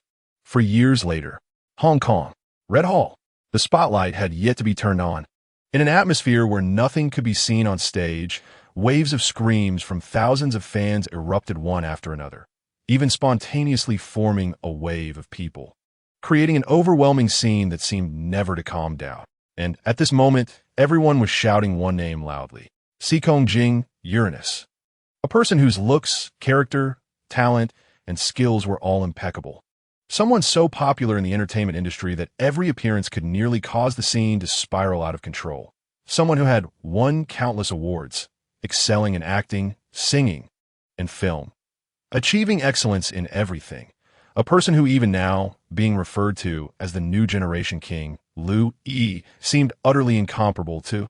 And someone who had disappeared from the Chinese entertainment industry for nearly 5 years at the peak of his personal career. Today, he appeared during the encore of the last performance of the personal concert of the current queen of the entertainment industry, Feng Xia. Long time no see. On the dark stage, after saying these 4 words, Xikong Jing gently let go of Feng Xia. That clear male scent gradually faded away, and Feng Xia stood still, already feeling a light sweat on her skin. Since the moment he appeared and sang Not Ever with her, her palms had not stopped trembling. Indifferent yet gentle, hot yet familiar. These 4 words, one too many would be too hot, one too few would be too cold. Just right. And it was these 4 words that made her heart race more than any other phrase, as if she were in a dream. At this moment, the spotlight on stage suddenly turned on. The dazzling lights momentarily blinded her, and she raised her hand to shield her eyes, only to hear an even louder wave of screams from the audience. Thank you. Xikong Jing slightly nodded to the audience. Hello, everyone. I am Xikong Jing. In fact, when he had just gotten off the plane, he felt a bit strange, returning to his homeland after such a long time, and couldn't quite explain this feeling.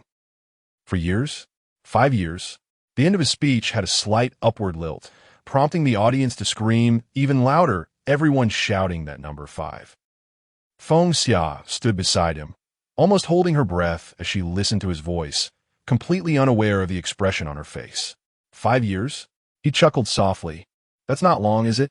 Just the right age for me to feel outdated, right? The audience burst into laughter, but within seconds, led by a few people. The scattered laughter gradually coalesced into one sentence. Everyone uniformly shouted this sentence, some even gradually choking up as they shouted. You are the one. Xikong Jing, you are that person. Only you are that person. You are the irreplaceable one in everyone's heart. Everyone has been fascinated by you. Everyone has regarded you as a deity in real life. When you left, everyone kept you as a carefully guarded secret in their hearts. But now you have returned. Your name remains the same. Immortal, everlasting. Feng Xia listened to the synchronized chant from the crowd, and finally turned her head slowly to look at his profile. His face, his features, looked somewhat blurry under the spotlight. Is it really you? Xikong Jing looked down at the audience, raising his hand, and the fans immediately quieted down. He spoke again, his voice deep. But to see you all still treating me, a supposedly out-of-date artist, with such enthusiasm, I gradually feel a sense of belonging.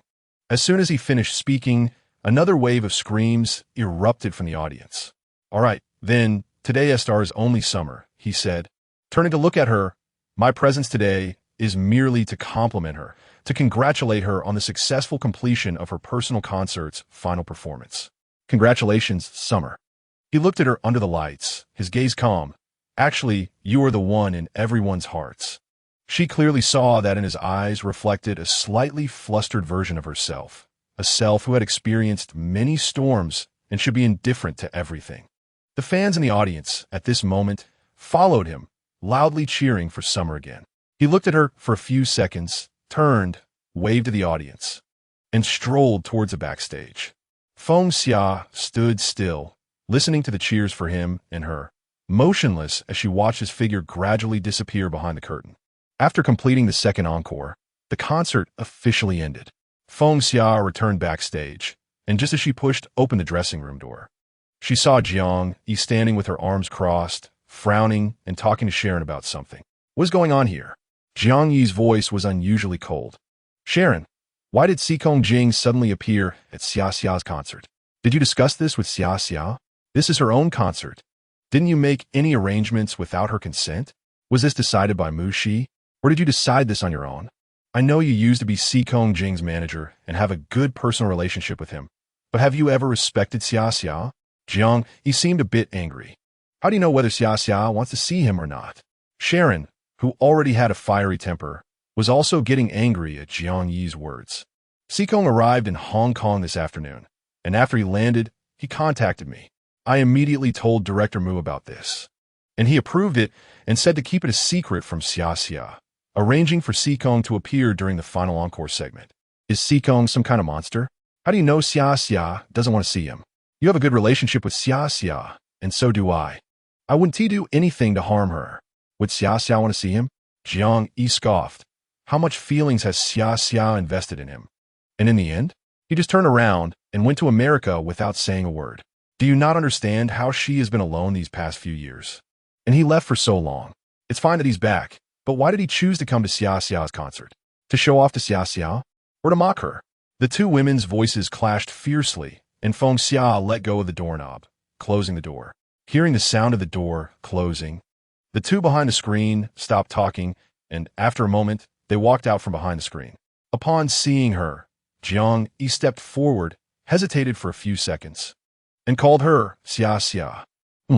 She sat down in front of the makeup mirror and smiled at Jiang Yi. I'm really exhausted. Her expression was normal. Apart from a bit of fatigue on her face, there seemed to be no other emotions displayed. Jiang Yi and Sharon exchanged glances, and Sharon stepped forward, looking at her apologetically. Xia, I'm really sorry for not informing you in advance about the guest arrival. Luckily, your ability to adapt quickly is strong. It's fine. She reached up to take off the hairpiece, waving her hand. The concert went really well, and I estimate that tomorrow's entertainment headlines will all be about my concert. Isn't that great? She turned around and winked at them. It's not a bad thing. Jiang Yi watched her calm demeanor and actions, biting her lip, wanting to say something to her, but hesitating. Click! The door suddenly opened again, and Feng Xia turned to look, seeing Lu Yi with one hand taking off his hat and the other holding a large bouquet of roses. Leaning against the door with a stylish pose, smiling at her. Someone sent you a bouquet of roses. Come and receive it. As soon as she saw Lu Yi's playful look, she couldn't help but laugh, getting up from the chair and walking over to take the flowers from his hands. Thank you. Hey, was the performance successful? Lu Yi greeted Jiang Yi and Sharon, then reached out to ruffle her hair. I just arrived outside the venue and heard the deafening cheers inside. It was quite successful. She placed the roses on the sofa and said, wait for me to change my clothes, then we can go eat. But I have to ask, why did both of you come to Hong Kong? Lu Yi swaggered over to the sofa, sighed deeply. Jiang Yi is here to shoot for TVB. You have a concert, and since you all came to Hong Kong, I might as well come too. Hey Jiang Yi, what's that expression on your face? While Feng Xia went into the dressing room to change clothes, Jiang Yi sat down next to him and lowered her voice. He back. Huh? Lu Yi was momentarily confused. Who? Si Kong Jing. Jiang Yi sighed softly. He and Xia sang a song together at the concert. Lu Yi's expression changed abruptly, his gaze flickering for a few seconds, but he didn't speak. I have something to do. I'll leave first. Sharon, being quite perceptive, said her goodbyes and left. Once the room returned to silence, Jiang Yi said, before you came, I just had an argument with Sharon. She, Mu Shi, and others kept it from Xia, letting Si Kong Jing come as a guest performer for the concert. I just saw it backstage. The scene was almost out of control. He has been gone for 5 years. After a while, Lu Yi finally spoke, his tone teasing. Is he announcing his return, ready to steal my job? I really think he can easily take any job from you. Jiang Yi scoffed. Actually, I don't hate him. I just can't stand how he comes and goes as he pleases. Trust me. Lu Yi rested his hands behind his head, his face tempered by time. Wearing a calm smile, you want to be more tolerant than I am. The night market in Hong Kong was even more bustling than during the day. Near midnight, the three found a slightly secluded but excellent little restaurant for a late-night snack. After filling their stomachs, Jiang Yi had to return to the filming set early the next morning, so she left first. Lu Yi's hotel was very close to Feng Xia's, so they walked back together. I noticed you didn't eat much. They strolled slowly, and he asked her. She looked indifferent, half her thoughts seemingly drifting away, and after a moment replied, no, I just felt quite hungry at first, but then I lost my appetite after eating. Maybe I'm too tired. She stretched her arms, then playfully said, now that the concert is over, I need to rest well for a while. Otherwise, I'm really pushing myself. Lu Yi turned to look at her clean, bare face, and after a moment of silence, suddenly asked, He back. What do you think? He has been gone for 5 years, and now he back. When he stand in front of you, what do you think? His tone was somewhat restrained. Trying to sound casual, she answered quickly, her tone unchanged. I didn't think much. Just feel he seems unchanged, but also a bit unfamiliar. And I feel that his influence is really so great that even after 10 or 20 years, when he appears, everyone's eyes are only on him. She smiled calmly. He walked beside her, observing her expression. She really seemed completely unconcerned. Just discussing an old friend, an acquaintance not seen for a long time. Xia. He thought for a moment before saying, although I don't know what he asked back for. If you need to work with him, would you refuse? They were almost at the hotel lobby when she stopped. I don't know. Let's talk about it later. Back in her room, after showering and getting ready. Everything was in order, and she finally let out a sigh of relief, lying down on the bed. After watching TV for a while, she felt a bit sleepy. Just as she reached out to turn off the light, she suddenly heard a soft knock at the door. Initially thinking she misheard, she held her breath for a moment, then heard clearly that it was coming from her own door. It was already 2 in the morning, and it seemed impossible for anyone to come looking for her. She rolled out of bed, furrowing her brows as she walked to the door, wondering if a guest from another room was drunk and knocking on the wrong door. Turning on the wall light, she peered through the peephole and suddenly froze. After standing inside for a while, she gently reached out, unlocked the door, and opened it. Outside the door, in the dimly lit hallway, stood the person who had just appeared beside her at the concert, unexpectedly standing in front of her again. Is it convenient? Kong Jing, wearing a white shirt, looked at her and asked calmly. She instinctively bit her lip, gripping the doorknob tightly, and, after a long moment, slightly turned to the side. He said nothing, walking past her and slowly entering the room. Once the door closed, she stood there a bit dazed until he sat down on the sofa, their eyes meeting, and her mind finally cleared. His handsome features, calm demeanor, and expression gradually converged with everything deep in her heart. He really has come back. Chapter 37. Feng Xia stood quietly at the door for a few seconds before walking into the room. The room was quiet. She turned on the main light and calmly sat down in the armchair opposite Kong Jing. Are you okay? He asked leisurely, crossing his legs. Not bad, she replied, her tone notably flat, in contrast to the complete shock she had felt at the concert. He glanced at her, but said nothing. He then reached for the water on the table, poured some into a new cup, and brought it to his lips to drink. The room was too quiet. Her gaze had nowhere to settle, so she could only watch him drink. His hands were beautifully shaped, with long fingers that made it hard to look away, even as he simply held the glass. After finishing the water, he set the cup back on the table. His thin lips were slightly moist from the water, accentuating their shape. He was naturally striking, and after such a long time apart, every movement of his voice, his posture was tempting in every second. Feng Xia glanced at him again, her face involuntarily flushing, and she hurriedly averted her gaze, trying to calm her expression. Taking advantage of her turned face, he subtly smirked. I don't plan to leave again this time I'm back. He spoke at that moment. Her heart skipped a beat, but she just smiled lightly, sensing that the entertainment industry was about to undergo drastic changes. At one tea, he said, lightly tapping his fingers on the table. With your current presence, no one will shake you, nor can they. His tone was calm, affirming her. Also, my studio has moved from N city to S city. He casually added, it's more convenient to do anything when returning to the most familiar place. The last 2 sentences, when thought over carefully, were indeed quite meaningful, but she didn't want to delve deeper. She simply understood the superficial meaning and replied in a straightforward manner, connections and opportunities should be better in S city. The two fell into silence for a moment. Kong Jing lightly tapped the table again and said, 5 years. Other people's circles are ultimately other people's circles. Listening to English for a long time has become a bit tiresome. After all, it's the most powerful country. Both software and hardware are the best. She nodded, and words spilled out of her mouth. 5 years should be enough for you to fulfill your ideas and wishes. He simply replied. With this exchange, it seemed impossible to continue.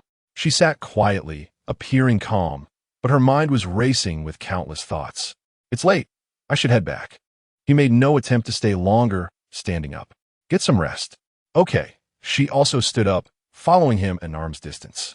Your concert was very successful, he said as he reached the door, turning his back to her. Congratulations. After saying this, he disappeared outside, and the soft sound of the door closing felt like a gentle tap on her forehead. She stood in place, staring at the closed door. 5 years he had crossed the ocean and was gone for 5 years. It wasn't just 5 hours or 5 days, but a complete 5 springs, summers, autumns, and winters. When he left, she was only 21, and now she was 26, past the golden age of 25 for a girl. 5 years. He suddenly reappeared in front of her today, entering her life without any warning or premonition. She rubbed her forehead, turned off the light, and lay back down. Eyes wide open, but her mind was a mess. The dazzling brilliance of the concert and his sudden visit the way he returned today made her heart race.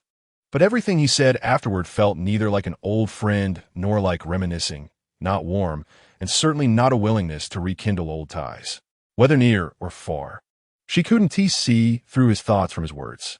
In fact, this was the most terrifying part, because she had no idea how to define this person now. Nor did she know what his return would bring back into her life.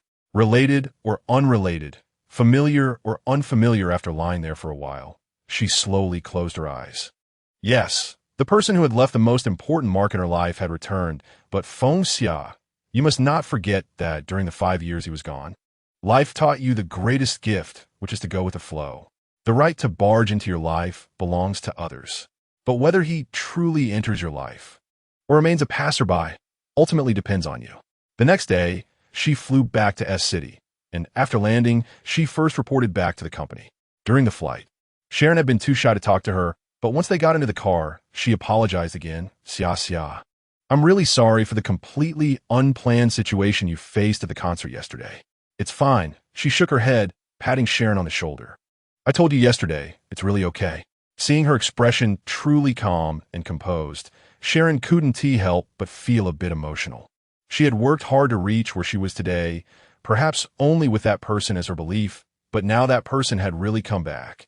She didn't know if they still had a chance to reconcile. After thinking for a moment, Sharon changed the topic and informed her of the schedule for the week. After finishing, she immediately let out a bit of schadenfreude. In fact, after this tour ends, Mushi still hasn't given you any time to rest. Feng Xia felt quite helpless upon hearing this, just pouting. He always treats me like a workhorse. But I think my treatment is better than Louis'. He has been completely overwhelmed with engagements for 1 to 2 months, so being a married man and a dad is actually scarier than being single. Sharon shook her head. In short, she snapped her fingers. A man who indulges too much is scarier than a man who is unsatisfied. Sharon laughed uncontrollably, and the two of them began to roast Mushi all the way. Soon arriving at the company, Sharon went to find other artists she managed, while she headed straight to Mushi's office. After notifying the secretary, she entered the office, where Mushi was smoking with his back to the window. Hearing the door open, he turned around. Her reaction was indeed quite sharp upon meeting Mushi's gaze. She looked down and noticed a faint lipstick mark on the collar of his white shirt. Yinji just left, right? She calmly sat down in the chair, resting her chin on her hand as she spoke to Mushi. Mushi didn't answer and shot her a cold glance. Not Yinji, she pretended to frown. Then I should call her it is her. Mushi, teased by her, had his handsome face slightly darkened, but after a few seconds, he quickly returned to his usual calm demeanor. Your identity as a singer should be sufficient here. According to my plan, you can start taking on roles again. He reached for several documents on the table, glanced at them, and then turned 2 of them toward her, pushing them in her direction. Do you know about a new rising male artist recently? He interlocked his fingers under his chin. Someone top has put significant effort into promoting. Currently at the peak of his popularity. Young and ambitious, he is on par with Liu Yi, but he does have idol qualities. His name is Mu He, and he is the male lead in both of these 2 dramas. I know him. She picked up the document and glanced at it, having heard that she was quite difficult to get along with and often acted like a diva. Both of these plays are modern dramas. One was originally planned to be co-produced by Live and Top, while the other was independently financed by an investor. He said slowly and calmly, I prefer the latter. After hearing Mushi's words, she swept her gaze down and suddenly froze. The name in the investor column was actually C. Kong Jing. I don't want to see any trend where Liv is no longer at the top of the entertainment industry. So I've been considering canceling this collaboration with Top. because that drama is not expected to be very popular. The result should be to promote this latter drama instead. He looked at Feng Xia, and I think collaborating with an old friend should yield better results, right? Mushi's remark was a decisive return of the jab she had thrown at him earlier when she teased him. She held the document, bit her lip, and said, "Do I have to choose between these two dramas? To be precise, you can only choose this one." Mushi leaned back in his chair. "You should know that what artists need is a professional attitude, without discussing any personal feelings or emotions." She held the document, her eyes flickering for a few seconds, and after putting it down, she calmly asked, "Who is the director?" "Not confirmed yet," Mushi replied. "It depends on the attitude of the investor and the producer." "Should I accept it?" After a pause, he asked. "I'll think about it," she replied. "I'll give you an answer before tonight." In the afternoon, the announcement was for a previous talk show, mainly focusing on the successful conclusion of her concert. The host had a humorous style, and the topics were very flexible, allowing for a smooth back-and-forth conversation, creating a harmonious atmosphere. "Summer, actually, I think the most talked-about moment at your concert in Hong Kong yesterday was during the encore when Uranus suddenly appeared. It truly took everyone by surprise." She sat in the chair, looking at the host, already knowing she couldn't escape this topic. "I checked Weibo today, and the entire platform was flooded with news about the King's return. Many people expressed regret, saying that not getting tickets to the concert was their biggest regret." The host laughed and said, "To be honest, I'm also a fan of Uranus. When I saw you two perform together, I jumped up from my chair home. It was just perfect, so in sync." She quietly listened to the host's words, smiled, and said, "Thank you. Summer, everyone knows that Uranus has always taken special care of you. You've acted together. He has written lyrics and composed for you. And he starred as the male lead in the MV for Never, which became a hit across Asia. Now that he is back, what is your attitude?" After the host finished speaking, he asked, "Does this question bother you?" "Not at all." She adjusted her sitting position, a faint smile on her face. "Uranus is a very talented artist. Every time I collaborated with him, I learned a lot. Now that he is back, I think it is the best news for the entertainment industry and all the fans." "So will Summer collaborate with him again?" She tightened her grip on the microphone slightly and after a moment said, "I'm not sure. It depends on the company's arrangements. But he should be quite busy and may not have an available schedule." "That's true, and currently, Uranus has not clearly stated his position, whether he will continue as an artist or pursue other work." The host seemed thoughtful and suddenly asked, "Summer, many female artists have expressed that Uranus is their ideal partner. Is he your ideal partner type?"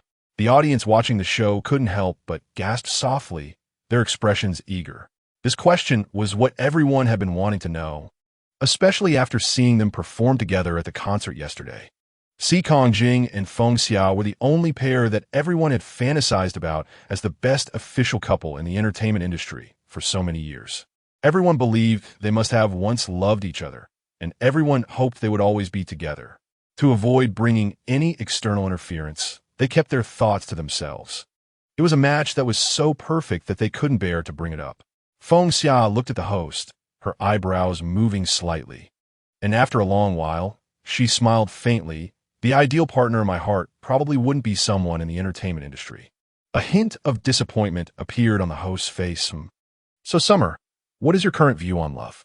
"When I was younger, I thought that as long as there was love, nothing else mattered. No matter who the other person was or what was around us, as long as we were together, it was enough to do what I thought was good for each other. It was like that, right?" Her gaze fell somewhere, as if she were very focused. "But later, I realized that it is the most difficult thing for two people in love to stay together. It requires not only love, but also many other additional conditions. Moreover, sometimes the past should belong only to the past. At different points in time, there will be different mindsets. A slight difference could be missing out on a lifetime." She lifted her lips slightly. "These 5 years weren't just 5 days. You weren't by my side. What you did, what you saw, what kind of people you met were all irrelevant to me. Conversely, I was the same for you. How much can 5 years change? It can change a person, change a relationship, change so much. I just regret that the vacancy of these 5 years truly existed in both our lives." Si Kongjing sat in the car, quietly watching the young woman speak on the screen.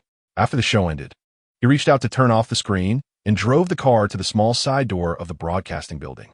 After a while, she walked out alone through the small door. He watched her approach and turned on the headlights. She looked up, saw the headlights, and saw him. Her pace slightly paused, but quickly returned to normal as she walked to his car. "You're here too," she greeted him casually. He held the steering wheel, his gaze fixed on her cheek. "Do you have time tonight?" She was taken aback, glanced at her watch, and then calmly shook her head.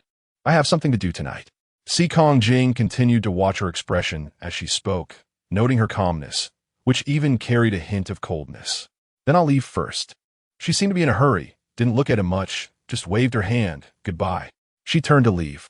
Just then, another car drove in outside the gate.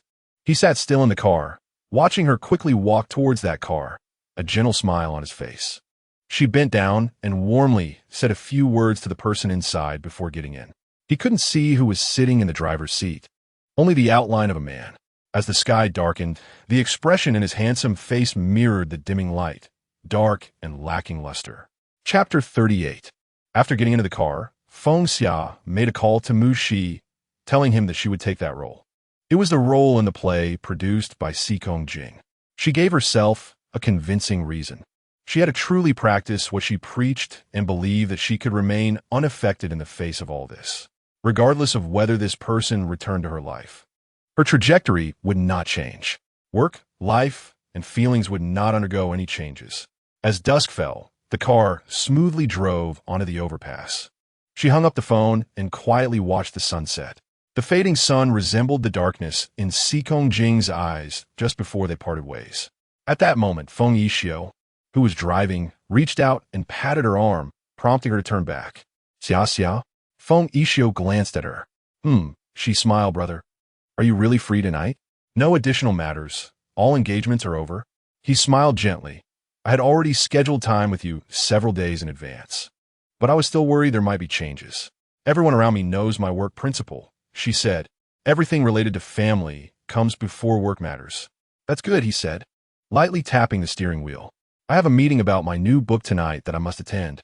Your sister-in-law is 2 months into her pregnancy now, so she needs to be especially careful. I really don't feel at ease leaving her alone at home." Her brother was known for his care towards his sister-in-law, and without hesitation, she nodded. "Don't worry. I'll take good care of her." "Okay, I'll definitely be home by midnight at the latest," Feng Yixio said. "When I come back, you can drive my car back to the apartment." After dropping her off at the community, Feng Yixio left. She went upstairs, rang the doorbell, and heard a gentle response from inside. "Oh, Xia Xia?" Yi Tianqing opened the door and quickly stepped back, coming quickly. "Sister Yi."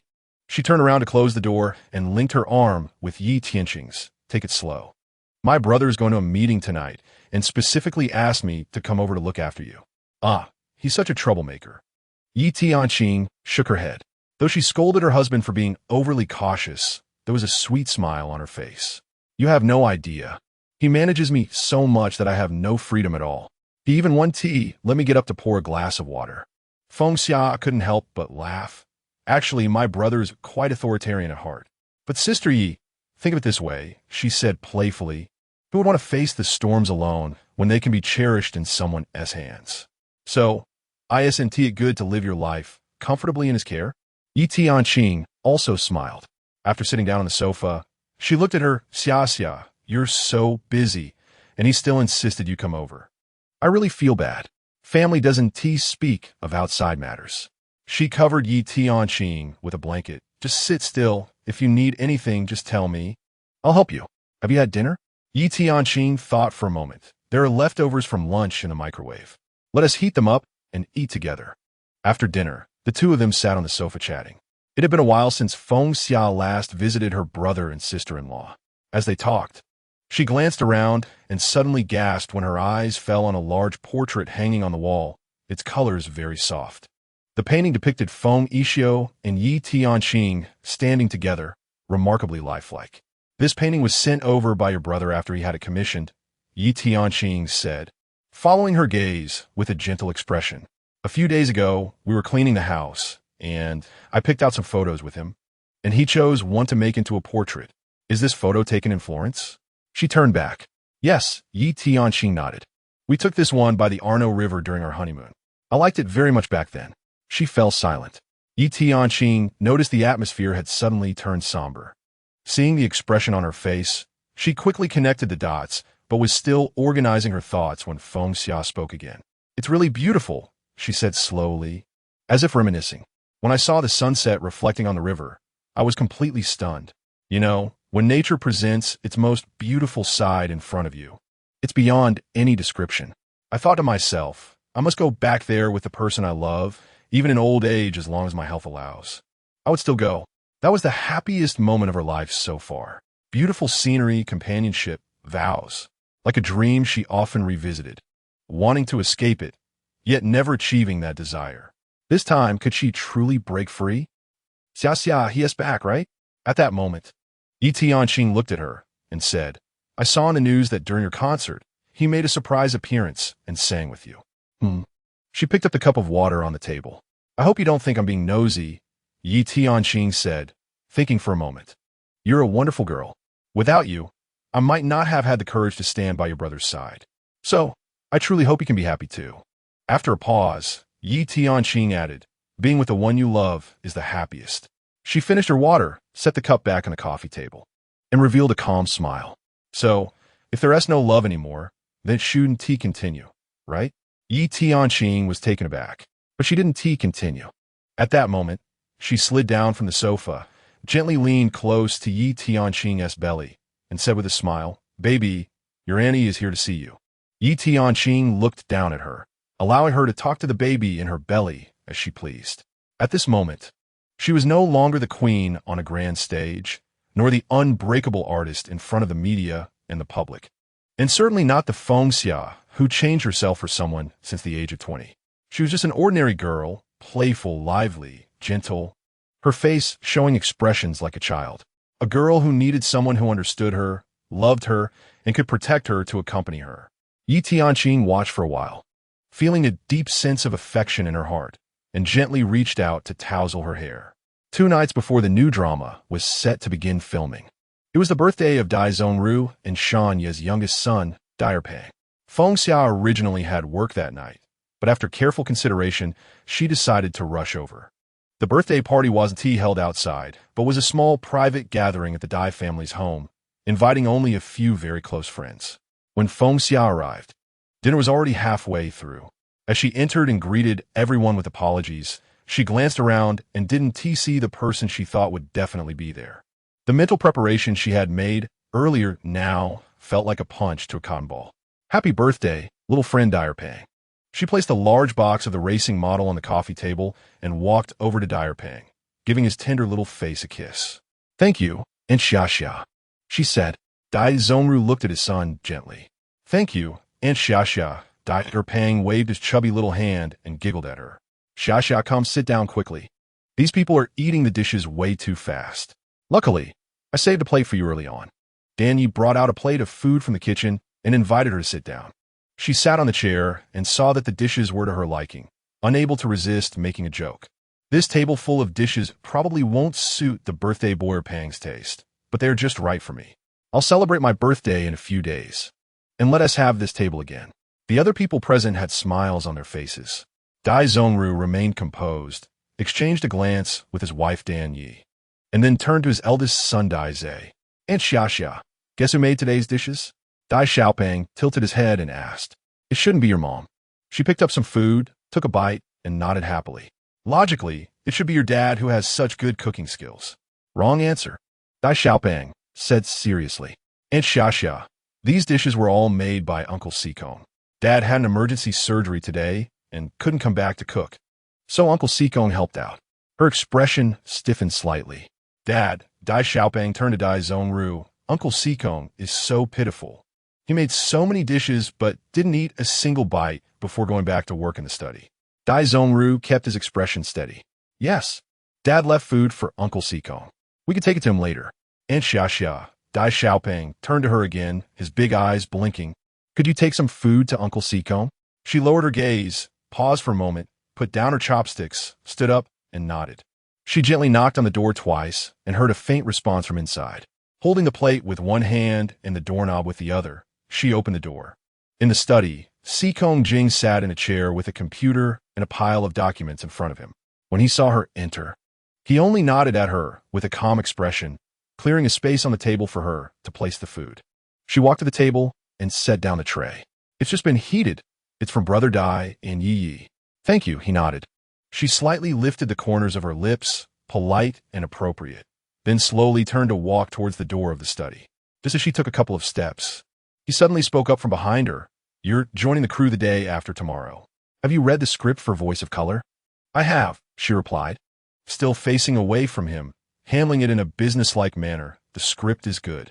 He leaned back against the chair, his arms crossed, speaking slowly. If you have any objections to the script, feel free to tell me directly. This is the first TV series I'm directing after returning to the country.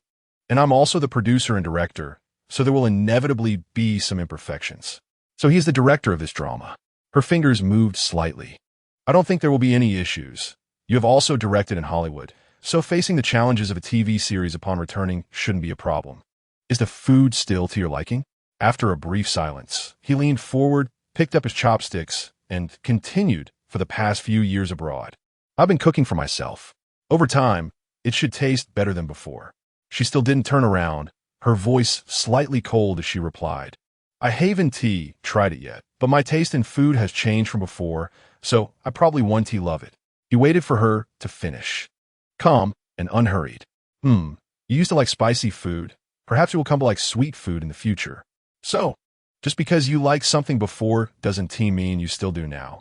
And just because you hated something before doesn't mean you still do. It's that simple, right? I might have liked girls who were as nimble and spirited as kittens before, but I could have changed my taste and now prefer girls who are heavily made up and bold. He ate a few bites at a leisurely pace. His handsome face with slightly pursed lips. People change, the self changes, the mindset changes. By this reasoning, it's just like that. Isn't it? She felt her expression grow colder, reaching for the doorknob, wanting to leave. He put down his chopsticks, pushed back his chair, and walked towards her.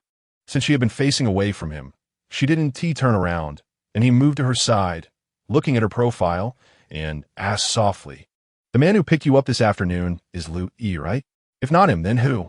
I haven't been in the country for the past few years, and don't really know the new faces in the entertainment industry, who the rising stars are, or which popular male artists have been promoted. He crossed his long legs, leaning against the cabinet, watching her, unsure if her preferences had changed. Sunshine type? Beauty type? Or just a taste of everything? This long and meaningful statement, in his calm yet magnetic voice, sounded particularly different. At this moment, she turned to look at him and said, I think, in fact, this doesn't have much to do with you. Her expression was calm, her gaze steady. In these years, whom I have dated or liked, whether they are in the circle or outside of it, should not have much to do with you. X is X, not now. As she spoke, her tone became more stable. Just like you said, I might have liked your type before, but not necessarily now. You have spent so many years abroad and absorbed many Western thoughts. You should know that in their view, before starting a family, there is great freedom and flexibility in relationships. His eyes narrowed slightly as he listened to her speak calmly and logically. Therefore, there is no need to be loyal to one person, no need to cling to someone, right?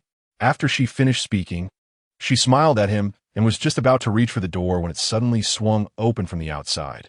Dai poked his head in from outside, looking at them. Aunt Xia, Uncle Sikong, it's time to cut the cake and sing the birthday song for a pang. Dad asked me to call you out. Okay, just a moment. Before she could respond, Sikong Jing spoke softly, his voice slightly coaxing, Xiaoping, could you turn around or close the door now? Without saying a word, Daizhe immediately closed the door again. You. She hadn't moved, but he suddenly grasped her arm and pulled her closer. You better tell the truth. He held her arm with a grip that was firm, yet not easily shaken off. Lowering his head to come very close to her lips, his breath warm as he pressed. Who was the person who picked you up that day? She widened her eyes, frowning and wanted to back away immediately. He held her arm and didn't wait for her to answer. His lips parted and he forcefully kissed her. Chapter 39. It felt like imminent destruction.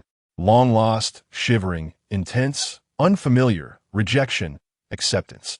At the moment their lips and teeth met, it was almost impossible to describe with any feeling. Feng Xia only felt a series of thunderclaps in her ears. The struggle between reason and emotion clashing with all their might, almost shattering.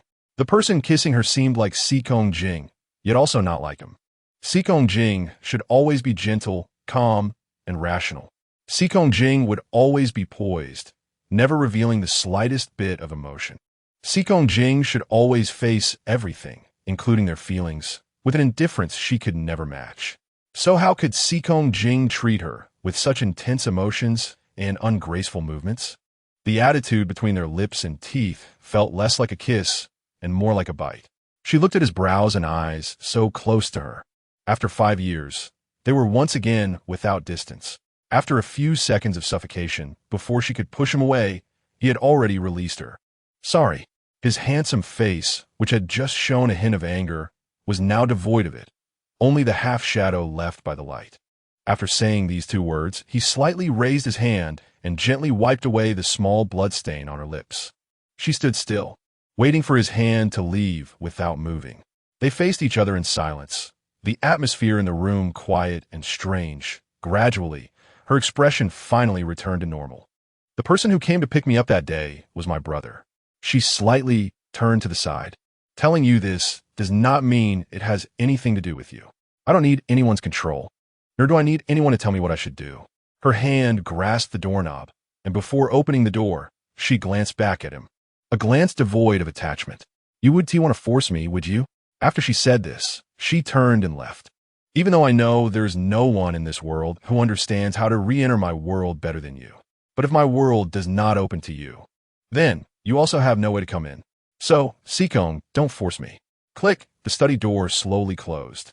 Si Kong Jing stood in place, listening to Feng Xia apologizing to Air Pao and saying goodbye to Dai Zhongru, listening to the sound of the main door opening and closing outside shortly after. He stood for a moment, returned to his seat, and rubbed his temples. He should be thankful that when he kissed her just now, she at least still had emotional fluctuations towards him. But he should also understand that most of the emotions she expressed towards him were her own frustration, and a small part of indifference towards him.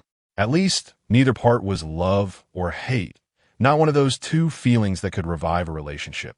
At this moment, the study door was opened again, and Dai Zhongru slowly walked in, closing the door behind him. Si Kong, Dai Zhongru walked to the desk, looking at him meaningfully. His tone light. What did you just do? You actually made her leave directly? Back in school, they all said I appeared innocent and harmless, but secretly, I was the best at stabbing people in the back. Actually, they were all wrong. Only I know you are the one who can take this talent to the extreme. Seeing him silent, Dai Zhongru's smile became more apparent. I originally thought you were fully prepared for her return, but I really didn't expect that she would leave without even eating. I was even considering whether to leave a guest room for you. He then lowered his hand from his forehead, a bitter smile on his lips. How do you want me to explain? I was really driven mad by her. Watching her face his questions and deliberate harsh words so calmly, seeing her remain completely indifferent, as if he were a stranger, seeing her say her interactions with other men had nothing to do with him. If the 5 years he spent away relied entirely on his confidence and the gamble that she was destined to be his, then only at this moment did he truly begin to feel scared. She actually told him not to force her. So, Si Kong Jing, if she means it, she will no longer give you another chance to enter her world. What will you do? Then I'm even more curious. Usually, when I see her with Yi, she really seems to have no aggression at all. Dai Zhongru thought for a moment, raising an eyebrow. You don't understand her. He pulled out a cigarette, lit it, and brought it close to his lips. She is the kind of person who, once she decides on something, will only act according to her own principles, even if she knows it's wrong. It's clear that she is very stubborn. Dai Zhongru extended his hand to offer him the ashtray. Among all things, the hardest to repair is feelings. But, actually, you know it better than anyone else. I can be considered a senior, right? What methods did I not use back then? I spent a full 6 years throwing aside my face and dignity, until Air Pao was born, and only then was I able to mend my relationship with Yi perfectly. So, take it slow. He slightly lowered his eyes and extinguished the cigarette. Sound and color. This is a drama with too many titles. It is the first work by Si Kong Jing returning to the domestic entertainment industry as a director and producer, starring the Queen Feng Xia as the female lead, featuring the currently popular male artist Mu He as the male lead, as a most anticipated emotional drama of the year. Even just the previous opening ceremony almost caused chaos on site. The main highlight, of course, is Seokong Jing's return. Another topic worth mentioning is that since Liu-yi is more often developing in the music industry, Mu-hee has gradually been described as the new little king of the film and television industry. In this crew, there is a superstar who left suddenly after rising to fame vs the current new little king, and a rumored couple once deemed the most compatible. Everywhere is a topic. Everything is ready. All actors officially enter the group, and filming begins. After entering the group, Feng Xia completed her styling in order, and after successfully finishing the photo shoot for her character, she walked out of the studio. A glance around, she saw Seokong Jing not far away holding the script, standing with other staff discussing the set. As if sensing her gaze, he turned his face to meet her eyes. Their gazes locked, both without any ripples. It was as if the events that had happened that day at Dai Zhongru's house had never occurred. He merely glanced at her and continued talking to the person beside him. She also slightly nodded at him and walked to the other side. 5 years ago, she had finished the character photo shoot and exchanged deep gazes with him, who was also an actor, in front of everyone. 5 years later, she was still the female lead. But he had transformed into the director, their relationship now akin to that of strangers. She shook off the complexities in her mind and walked to her resting seat to wait for filming to start. Just as she turned to say a few words to her assistant, she noticed several young girls surrounding someone, all laughing uncontrollably. Was it really that funny? The person being surrounded slowly walked out from the group of girls, a young and handsome face sporting a playful smile. Was it just because he missed a word? Why were their thoughts so impure? After he spoke, the girls laughed even more joyously, their eyes looking at him filled with enthusiasm. At this moment, whispers began to fill the set. Other actors and assistants, especially the young girls, all wore expressions of indescribable excitement. Mu-hee's really so handsome. A small assistant beside her exclaimed softly, "Yes, he really is handsome, and he is also very easy to talk to." Another little assistant paused for a moment, lowering his voice slightly. "Actually, Seokong Jing was even more handsome, but I always felt he was harder to approach than before. Sigh, that's a level of male god. You shouldn't fantasize about it.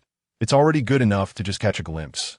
Feng Xia had never been interested in Mu-hee, and after hearing the words beside her, she withdrew her gaze, picked up her cup to drink. Summer. She had just taken 2 sips when she heard someone calling her from in front. Putting down her cup and looking up, she saw Mu-hee, who had just been surrounded by girls, now standing right in front of her. "I've heard a lot about you. It's a pleasure to collaborate with you." Mu-hee smiled charmingly at her, his tone casual. Before she could speak, he suddenly placed his hand lightly on his left chest, performing a gesture elegant enough to charm a crowd of girls. "I also look forward to collaborating with you." She didn't extend her hand or stand up, just sitting in her seat with a smile. Seeing her indifference, Mu-hee's eyes flickered with a hint of surprise. He suddenly turned around and called out to Seokong Jing, who was talking with other actors not far away. "Director." Feng Xia was taken aback, and everyone in the crew was stunned as well. "Director, I forgot to say when we met before, thank you for choosing the female lead for me." Mu-hee crossed his legs, speaking in a flippant tone. "Although I know this female lead was once your rumored girlfriend, I believe you wouldn't mind her acting with me now, would you?" The entire crew shifted from shock to a subtle excitement, whispering to each other uncontrollably. It was known that in the past, no one dared to directly call out Seokong Jing's name when he was around. Mu-hee's background was said to be related to the underworld, and despite his short time in the industry, he had become extremely popular while offending many people with his bold remarks, accumulating a plethora of scandalous news, including fights and drug use. However, due to his strong backing, almost no one dared to confront him, only tolerating him in various ways. And now, he actually dared to provoke Seokong Jing, who was regarded as a godlike figure in everyone's hearts. Feng Xia looked at the flippant and carefree Mu-hee in front of her, her brows slightly furrowing, her expression somewhat complicated as she glanced at Seokong Jing. However, Seokong Jing's expression showed no change. He simply put down the script in his hand and calmly asked the staff beside him, "Who is he?" The entire crew immediately burst into a low chuckle. "He's the male lead," the staff member replied, suppressing their laughter. "Oh." Seokong Jing nodded and then looked at Mu-hee. I'm sorry, when I was selecting the script, I didn't think there were any outstanding male actors in the country recently. So I left the selection of the male lead to the other staff. It seems that decision might not have been correct. Mui's face slightly turned green. So, do you have any questions? Sikong Jing's gaze landed on Muhi's face. His calm demeanor exuded an overwhelming pressure, causing Muhi's earlier bravado to deflate instantly. Seeing that Muhi wasn't speaking, Sikong Jing didn't spare him another second of attention, turning around to walk away. I have a question. Muhi, arms crossed, whistled and suddenly said, "Director, I want to ask if there are any passionate scenes. I forgot whether there are any in the script, and if not, can I request to add some?" Sikong Jing's footsteps paused slightly. Feng Xia looked at Muhi with growing disdain, just as she was about to say something to embarrass him. Sikong Jing's response was even quicker. "If you want to add, you can." Sikong Jing half-turned. Casually, the male lead and female lead have no intimate scenes, so if you want to add, you can add with the supporting female. Feng Xia had just been holding her breath, but at this moment, she couldn't help but turn her face away and smirk. The supporting female in this drama had been specially chosen for her not-so-good looks to fit the storyline. The supporting actress looked at Muhi with eyes that seemed ready to shoot hearts. Everyone began to laugh softly, lowering their voices. Sikong Jing's indifferent final blow completely silenced Muhi, who had never encountered such humiliation and didn't know how to retaliate, leaving with a cold face. "I just look at the script, and there are some issues." Once he left the filming site, Sikong Jing said, "Main actors gather. Today's shooting is delayed. Let's revise the script first." Feng Xia looked at the script in her hand, listening to his low voice, and gently rubbed her temples. Over the years Sikong Jing had been away, the one thing that had not changed was his meticulous attitude towards work. The discussion about the script continued from the afternoon until 10 o'clock at night, and finally, the other actors finished their parts and left, leaving only the two of them in there. This kind of solitude, perhaps due to the nature of work or his business-like attitude, didn't allow her to think too much. They simply interacted as actors and director, exchanging opinions on the script. The person she once loved so passionately was now sitting in front of her, speaking to her in the most ordinary manner. "Life is like a dream. Sorry, I have a call." The discussion continued until midnight, and he glanced at her, picked up his phone and walked out. Once he left, the tension she'd been holding on to finally relaxed a little, and she leaned on the table. After several days of memorizing lines overnight, once she relaxed, sleepiness surged over her. After resting her head on her arm for a while, she started to doze off. Half asleep, she suddenly felt a soft fabric covering her. Her fingers moved slightly, and she opened her eyes. Behind her, Sikong Jing was covering her with his coat. His hand paused in midair. "Thank you." She propped herself up from the table and smiled politely at him. He also remained calm, hanging the coat on his arm and returning to his seat, pulling out a cigarette. "Do you mind?" He held the cigarette in his hand and asked her. She felt a stir in her heart, but simply shook her head. He lit the cigarette, adjusted his posture to avoid letting the smoke drift toward her. She watched quietly, not saying a word. His smoking posture had always been elegant, but when they were together before, she never had the chance to see him smoke. Now seeing it again, she felt he smoked particularly fiercely. Moreover, there was a hint of loneliness in the way he held the cigarette. "Tomorrow is your birthday." He slightly tapped the cigarette, but against the edge of the ashtray. She coughed lightly. "How do you plan to celebrate?" He looked at her, calmly asking. "I should celebrate with Lu Yi, Jiang Yi, and the others. They helped me plan a party," she replied. His gaze, obscured in the smoke, was hard to read.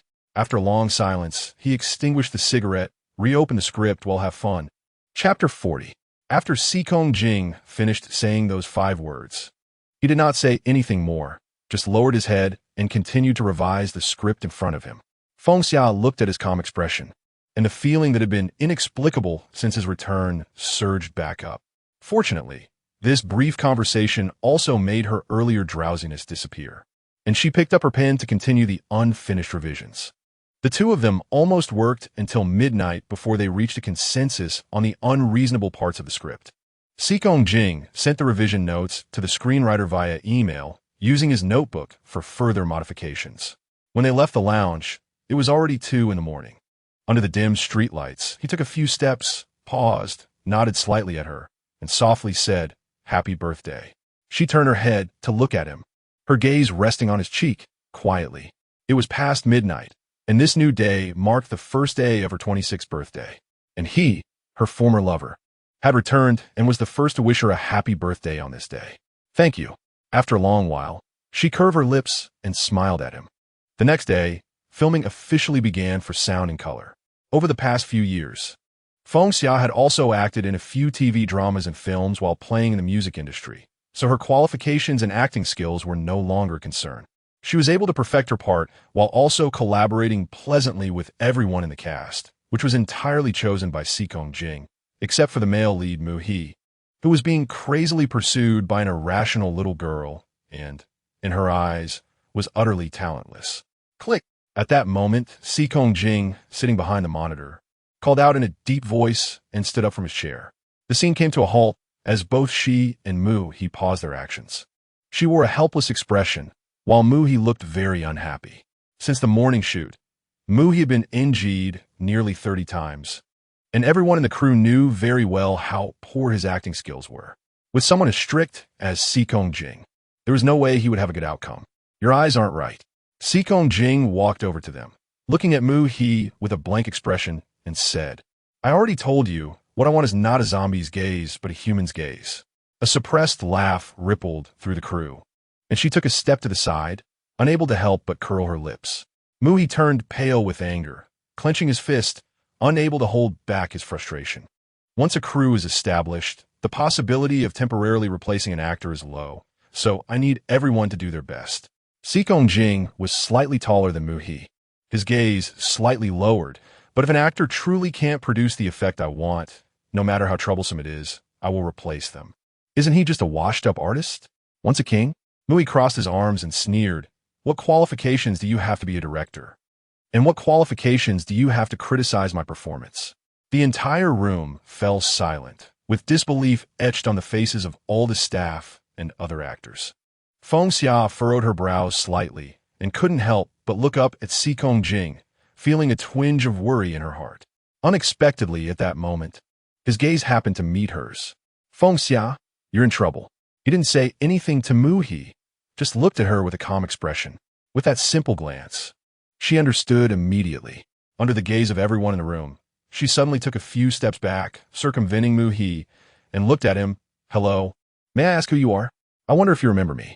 He also sidestepped the stunned Mu He and walked in front of her, a slight smile on his face. "Last week here, I bumped into you and apologized. Do you remember?"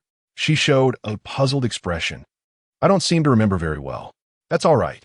His handsome face wore a relaxed expression as he extended his hand. "From today on, you will remember. I am your superior." The 4 lines of dialogue were delivered flawlessly. Once he finished, the entire crew immediately burst into applause, all wearing excited expressions. No one expected to have the opportunity to see Seekong Jing demonstrate the performance in person. The emotion, the dialogue, not a single part of it was lacking. Moreover, the tacit performance between these two exceeded everyone's expectations, leaving everyone in awe. When you can perform like I just did, it won't be too late to say that. But I guess you'll never be able to see it in your lifetime. Seekong Jing turned to glance at Mu He before walking straight towards the monitor. Mu He's expression had twisted to the extreme, gritting his teeth, but after holding it in for a long time, he still couldn't utter a single word. Meanwhile, she stood there, her mind replaying the gentle and elegant smile on his face when they locked eyes just now. After many years, he was once again acting with her on set. She could not deny, no matter how much time had passed, the unspoken understanding that still existed between them. A glance, a gesture, a word, and she could guess what to do next. She knew that his smile, just now, was not just acting to her, but a revelation of his true feelings. At the end of a day of shooting, after wrapping up, she did not have dinner with the crew, but went straight back to the hotel to change clothes and took the assistant's car to the hotel where Lu, Yi, and Jiang Yi had booked. Once everything was ready, she grabbed her bag, turned to close the door, and unexpectedly saw Seekong Jing walking out of the elevator. He paused for a moment when he saw her, then walked towards her with a composed expression. "Thank you." When he reached her, he suddenly spoke. She was taken aback and looked up at his face. For the acting today, on set, he slightly curved his lips, glancing at the dress she had just changed into. and without saying anything more, walked past her. The elevator quickly opened again, and she heard the sound of his room door closing behind her. After a moment, she stepped forward into the elevator. It wasn't far from the filming location to the party venue, and as she drove out of the set, she had just made a turn when her phone rang. Upon answering, it was her father Feng Zhuoluan's voice. Xia. His once enchanting voice still sounded luxurious and lazy. Dad. She reached for her headphones. Do you have time these days? Feng Zhuoluan said slowly. I remember you told me last time that you were filming recently, right? Can you come home one night? Okay. I should be able to make time to go home. Usually, when she was working, her family wouldn't call, so she thought for a moment and asked, Dad, is there something going on? There was a brief pause on the other end, followed by a few pretentious coughs. Oh, it's nothing at all. It's just that your dad has a bit of cold these days, not feeling well, and wants to see you. This reason was indeed too far-fetched, and her proud dad's whiny tone was quite terrifying. She couldn't make heads or tails of it, wanting to say something, but ultimately held back. All right, I'll make time to come back in the next few days. You drink more hot water, and don't forget to take your medicine. Okay, I'm hanging up. Your mom is calling me to wash the dishes. The cheerful tone on the other end hung up immediately, completely not sounding like someone who was unwell. She stared at the phone that had just hung up for a few seconds, helplessly putting it aside. When she arrived at the hotel for the party, she stepped out of the elevator and hadn't even entered the door before hearing the deafening sound of pub music. As soon as she opened the door, she saw Jiang Yi standing on a table on the open terrace, holding a wine glass and dancing to the music, completely lost in the moment. Xia and Chun Weiwei, closest to the door, immediately smiled and said, Happy birthday. Other friends from the entertainment industry also surrounded her, laughing and wishing her well. Not far from the hall, there was a huge cake, and the entire venue was beautifully decorated. As she stepped into the hall, Jiang Yi jumped down from the table and walked straight toward her, saying, Xia, happy birthday. Thank you, she replied, smiling happily as she patted Jiang Yi on the shoulder. You know how to have fun. Look at Gigi and the others. The whole place is going wild. Oh, it's your birthday. Everyone's happy. So what's wrong with having fun? Jiang Yi said, putting down her wine glass and raising her hands above her head, clapping. Come on, let us sing the birthday song for the birthday girl. At that moment, Chun Weiwei turned off the lights, and in the darkness, the stars twinkled beyond the floor-to-ceiling windows.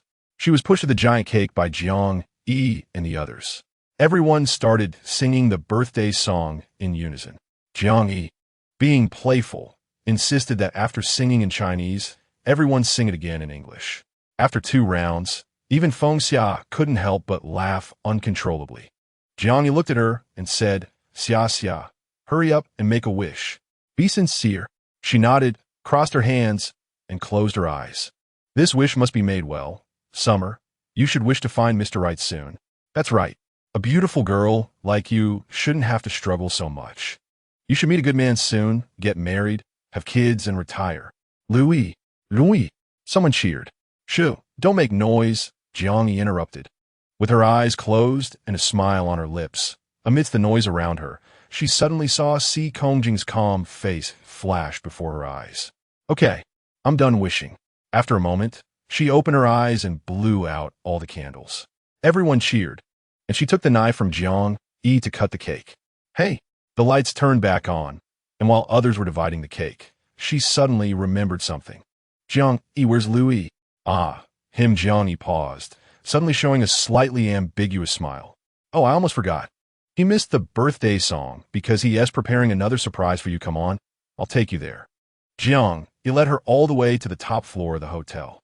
All right, I'll head down first. Otherwise, that group of people will be too much for Weiwei to handle alone. When they reached the terrace door, Jiang Yi stopped. You can go in by yourself. She wanted to say something, but Jiang Yi had already turned and left. After a moment's thought, she reached for the door handle of the terrace and opened the door. As she glanced ahead, she saw the large terrace floor covered with small candles. Countless yellow dots gently swayed before her eyes, reflecting the starry sky above. At the end of the yellow dots stood Lu Yi, leaning against the railing. Xia, come here, he called to her with a voice full of warmth. How do I get over there? She pouted, looking troubled. I'm afraid I'll step on a candle. Silly, he said, raising his voice. Just look closely. There are gaps in the arrangement. Walk along the gaps. She looked down at the candles, pouted, and carefully made her way step by step along the gaps. After much effort, she finally reached him and let out a heavy sigh, raising her eyebrows as she looked at him. I have to say, this surprise really made me break a sweat. I was afraid I'd slip and burn myself, he laughed heartily, his face looking even more handsome in the night. Come on, this isn't the only surprise. Look over there. Following his gaze, she saw on the rooftop of a tall building opposite a huge screen displaying the words Happy Birthday in summer. Happy birthday, Xia Xia. While her gaze lingered on the screen, he suddenly spoke. His voice had lost its playful tone, and in the night and the wind, she could barely hear him. When she turned back to him, she smiled and said, You really want to make me cry, don't you? Happy birthday. I hope that after this birthday, you can be even happier every day. He looked at her cheeks. Xia Xia, the happiness I'm talking about is for you to treat yourself better, huh? She rested her chin on her hand.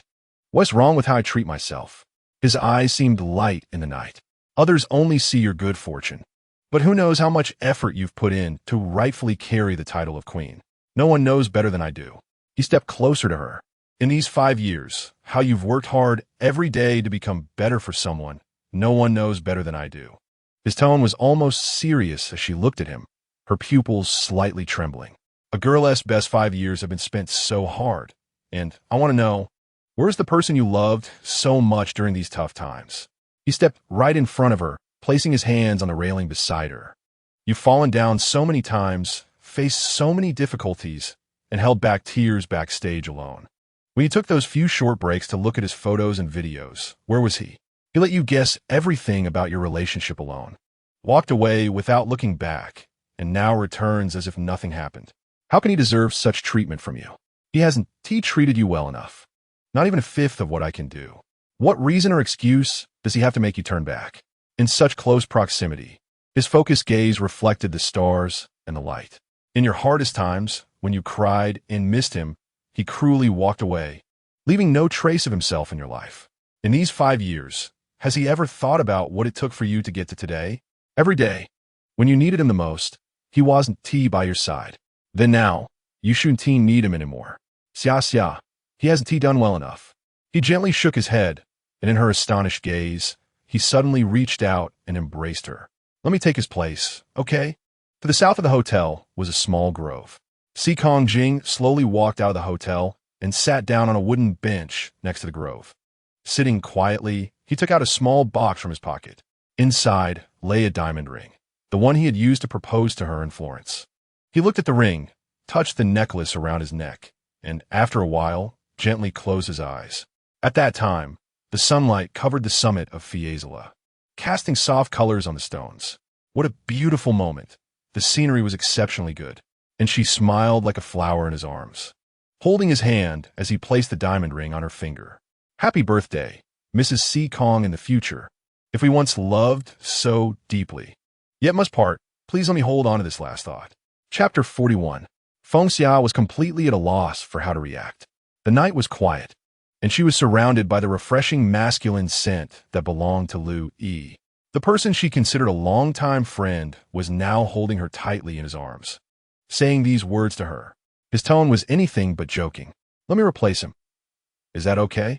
Not in a brand new way, not as himself, but as a substitute. He would rather use himself to replace another person and continue his affection for her.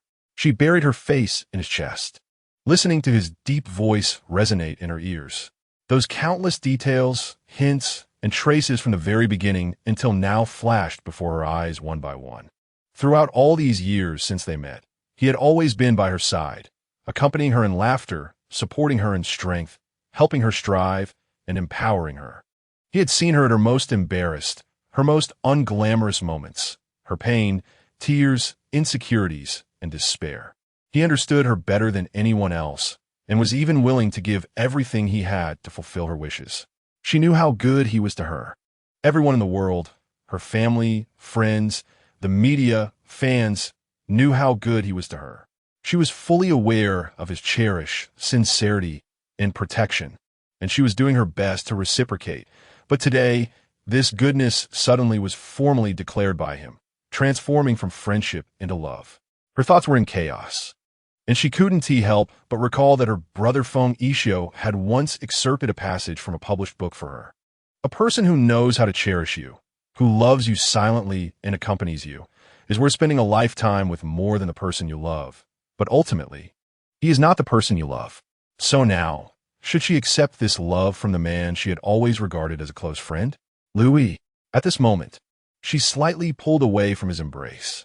You speak, he said. I think you must know that I have always trusted and relied on you wholeheartedly, without reservation. Whatever you are willing to do for me, I can do the same. In fact, you have already become like family to me. She quickly thought of her words. Her fingers clenched tightly, even if the person saying these words to her today was not Liu Yi but another man, even if that man treated her exceptionally well, meticulously, deeply in love, and was willing to replace the person in her heart. But if feelings could be easily replaced, then why had she been trapped in the nightmare of one person, unable to escape until today? In this quiet environment, she felt a surge of panic in her heart, only to suddenly notice that the chest she was leaning against was gently trembling. She was startled and was about to say something when Liu Yi had completely released her. The handsome young man took a few steps back, smiling at her in the night. Happy birthday, my forever buddy. She froze, standing dumbfounded as she looked at him. Oh my, Liu Yi, he propped his chin on one hand, glancing at her sideways. You didn't really take what I just said seriously, did you? Seeing her dazed expression, he slowly began to laugh more freely, his shoulders and whole body shaking with laughter. I mean, xia, you're really too easy to fool, right? I just borrowed some lines from a movie, and you actually believe it? It seems I should really apologize to the people for not winning the best actor at the film festival. In a night breeze, he laughed so hard that he bent over, and tears almost came out from the corners of his eyes. She stood in front of him, her expression gradually returning to normal, looking at him helplessly as he laughed uncontrollably. I told Jiang I was going to scare you like this, and she said you definitely wouldn't take it seriously. I'm going to tell her later. He then wiped his eyes and smiled at her. You're already 26, yet you still believe everything like a child. Just think about it. If I were with you, wouldn't it feel like incest? By the way, and I just said so many bad things about Sikong Jing, he must be sneezing a lot now. He ruffled his hair and raised an eyebrow. It should be you who is immature, playing these games and tricks at 26. She let out a long sigh of relief, rolling her eyes at him. Best actor. Spare me. I'm afraid I'll have a heart attack from being scared too much.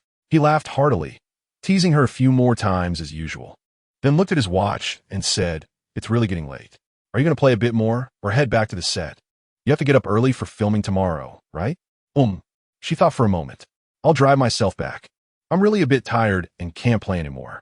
You and Johnny have fun. Okay. He leaned back against the railing, casually waved his hand at her.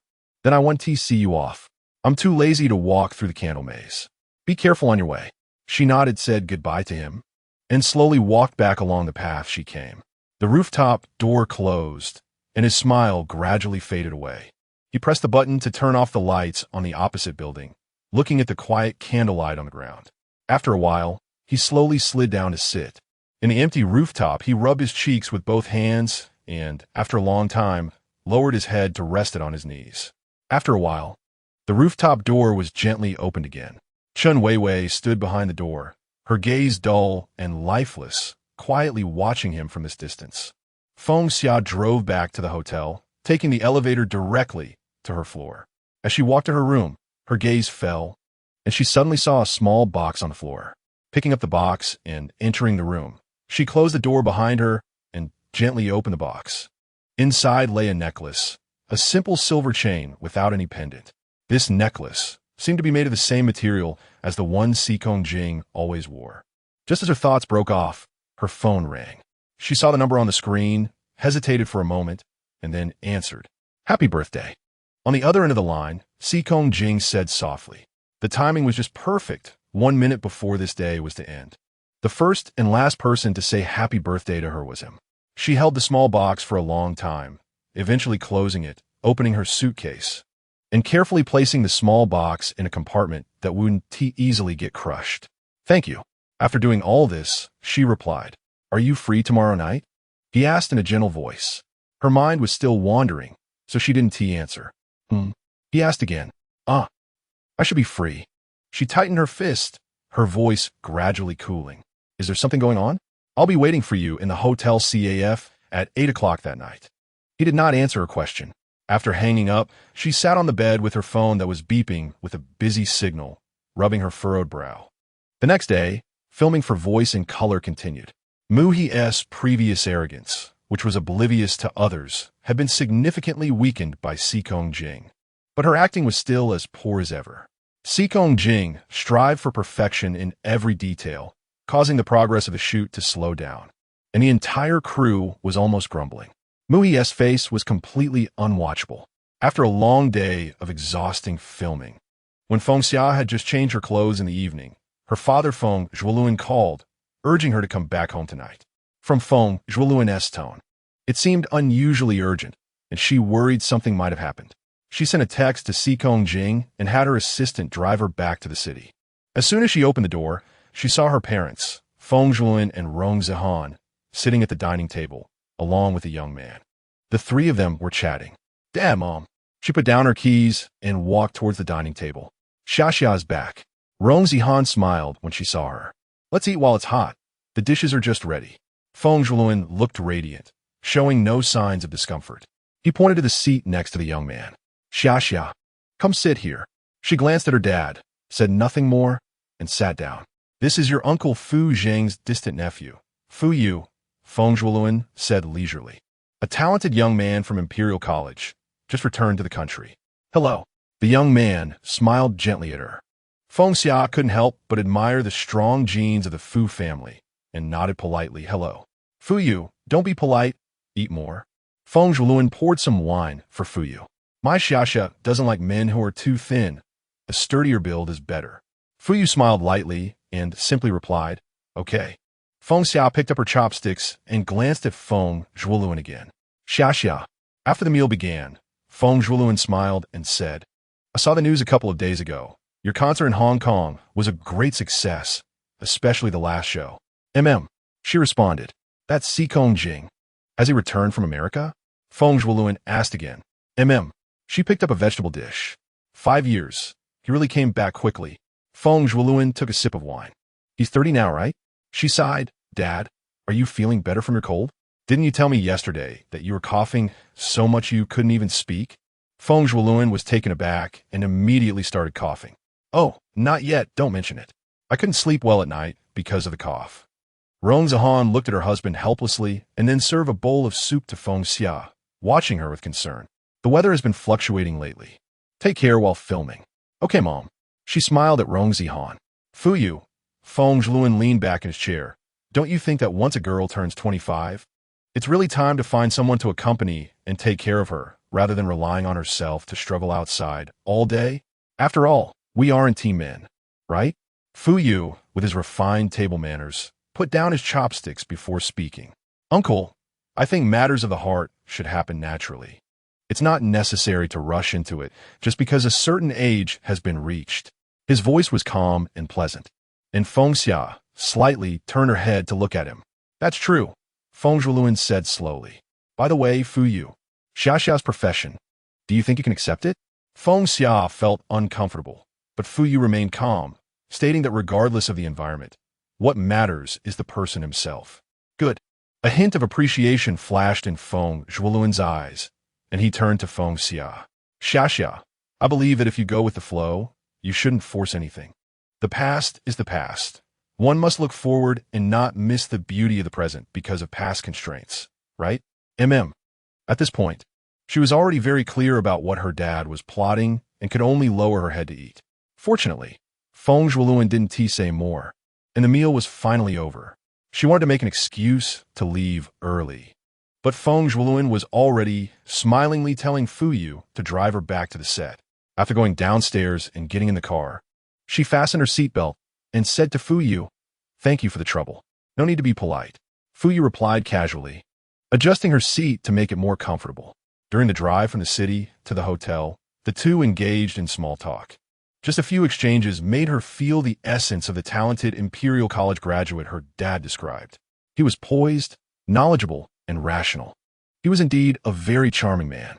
Although she didn't know what Fu Yu truly thought, at least being with him didn't make her feel repulsed. Soon they arrived at the hotel. After thanking him, she got out of the car, but she heard Fu Yu call her from behind. "Could I have your phone number?" Fu Yu also got out of the car, looking at her steadily. "As friends." She thought for a moment and gave him her number. "Well then, let us meet again when you have time." He politely nodded at her. As the car gradually drove away from the hotel, she saved Fu Yu's number and opened her inbox, only to suddenly realize that the message she had sent to Si Kongjing earlier hadn't gone through due to a signal issue. Feeling flustered, she took a few steps forward and looked up, stopping abruptly. Not far ahead, in a dim corner, Si Kongjing was quietly standing under a streetlight, watching her and the car that had just left. She caught a glimpse of his somewhat blurred face under the streetlight, bit her lip, held her phone, and slowly walked towards him. He stood still, watching her approach. "I'm sorry." She reached him. "The message I sent you didn't go through because of the signal problem." He responded quietly. She then looked up at his cheek and slightly tilted her head. "I missed our appointment because my dad asked me to go home." Xia. He suddenly interrupted her softly. She shivered all over. That voice brought back memories.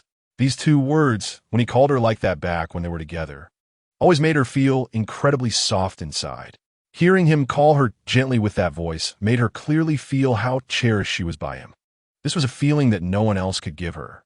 "You don't have to tell me the reason for missing the appointment." He looked at her, his tone warm and deep. "I don't need to know that. The trouble I caused you last time at Dai Zhongru's house was my oversight and impulse." He said slowly, "Thank you for telling me your thoughts." She looked at him, her eyes shimmering slightly. He was silent for a moment, then turned to the side. In life, there are many missed opportunities and misunderstandings that cannot be avoided. If you insist on focusing on what you see, you will fall into a misunderstanding. In the past, I paid too much attention to what was in front of me, ignoring what I should truly believe in. For these 5 years in America, I have thought this way. His gaze was calm. "I didn't look at news about you. Didn't care who you were interacting with or dating. Didn't think about whether you had a new boyfriend or someone else you loved. Because if I could convince myself that everything about you wouldn't change in these 5 years, then I'd rather do selective psychological self-suggestion and not focus on reality. I wouldn't think about who the person was that just drove you back. Wouldn't think about who else besides me loves you now. I wouldn't think about what feelings you have towards me, whether it's dislike or indifference. I wouldn't think about it. You should know what my biggest flaw is." He looked into her eyes, speaking word by word. "I value my pride and self-esteem above all else. Judging everything by my values, making decisions I believe are right. But thinking back, what use is pride and arrogance?" At this point, he reached out and tucked a loose strand of hair behind her ear. "My so-called pride made me lose you. What do I have left to be proud of? What I once valued most was having you." She felt his fingers were a bit cold, as if he had been standing outside waiting for her for a long time. "Xia." He withdrew his hand, smiled lightly. "Have you noticed that the Si Kongjing now is actually much less charming than 5 years ago, right? Without countless glamorous titles, without youth and vigor, without arrogance. Just an ordinary person, much worse than you. So now it's me, standing in this position, watching you as the most shining star." Feng Xia stood still, motionless, until he finished speaking. After a long time, she took a slight step to the side, closing her eyes to hide the faint redness beneath them where he couldn't see. "What is it you want to talk to me about?" She turned slightly towards him, her voice a bit hoarse. He pondered for a moment. "I'm considering switching the male lead in voice and color." She was taken aback. "Turn around. Who would it be?" He looked at her quietly. "Who do you think would be better?" Chapter 42. In the night, the air was slightly chilly with dew. It was so quiet that it felt as if they could hear each other's heartbeat. Feng Xia and his gaze met once again, stirring something unknown in her heart. She felt a bit scared. Since he returned, the defenses she had built had been shaken again and again by him, becoming increasingly out of control. She was afraid that this unpredictable control would lead her to betray her current self. Before she could look away, he had already turned slightly towards the hotel, suggesting they head back since it was a bit chilly. She let out a quiet sigh of relief and maintained some distance from him as they walked towards the hotel together. Actually, after walking for a while, she said, "You're the producer and director of this drama. So the casting and the direction of the entire show should be decided by you. Seekong Jing nodded slightly. So, you actually don't need to ask for my opinion.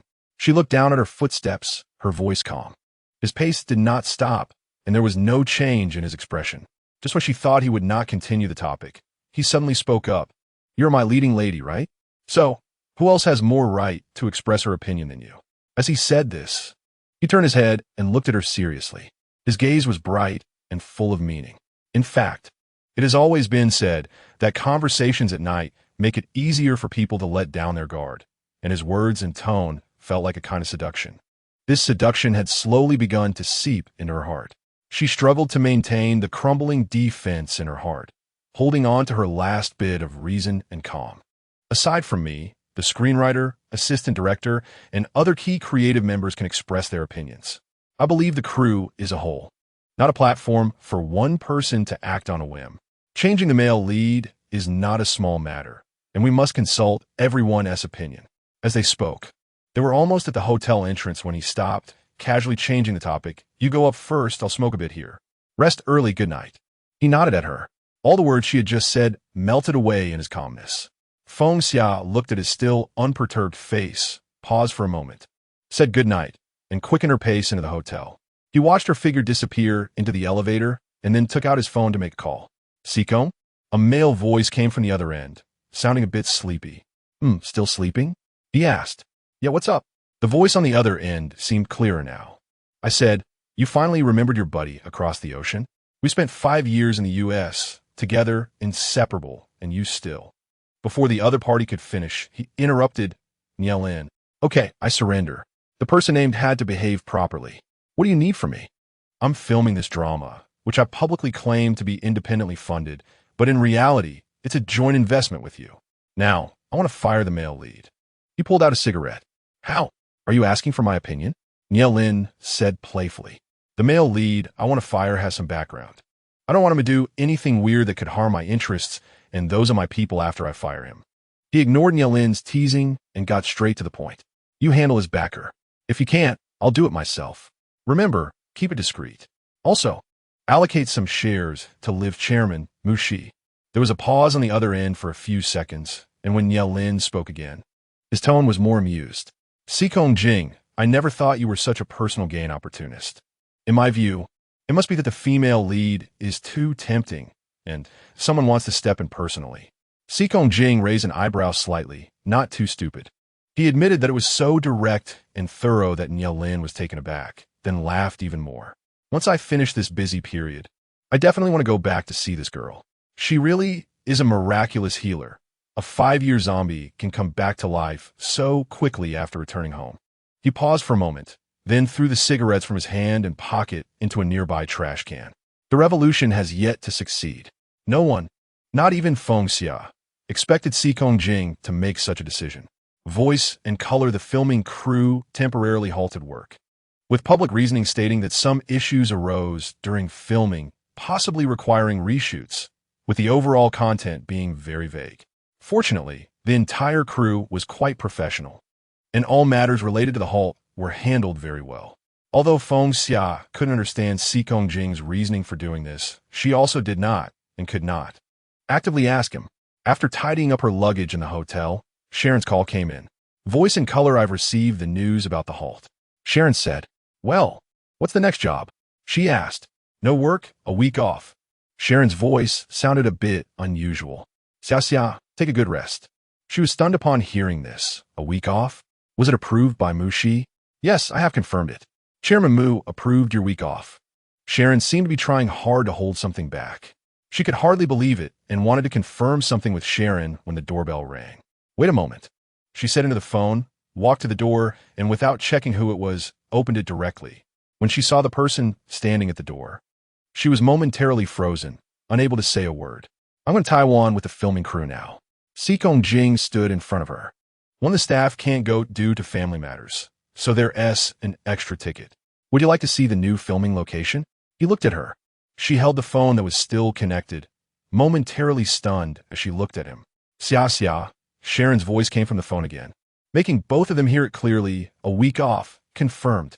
At this moment, he almost imperceptibly curved his lips looking at her and her suitcase, saying, "The return ticket from Taiwan is also in 6 days, a week's time, very ample. The summer in Taiwan is hot and rainy, especially during the transition from summer to autumn, with many typhoons and storms. After arriving by plane, it rained heavily almost every day from morning to night. As a result, the entire photography team, which originally planned to conduct on-site investigations for filming, ended up spending every day in the hotel playing cards and chatting.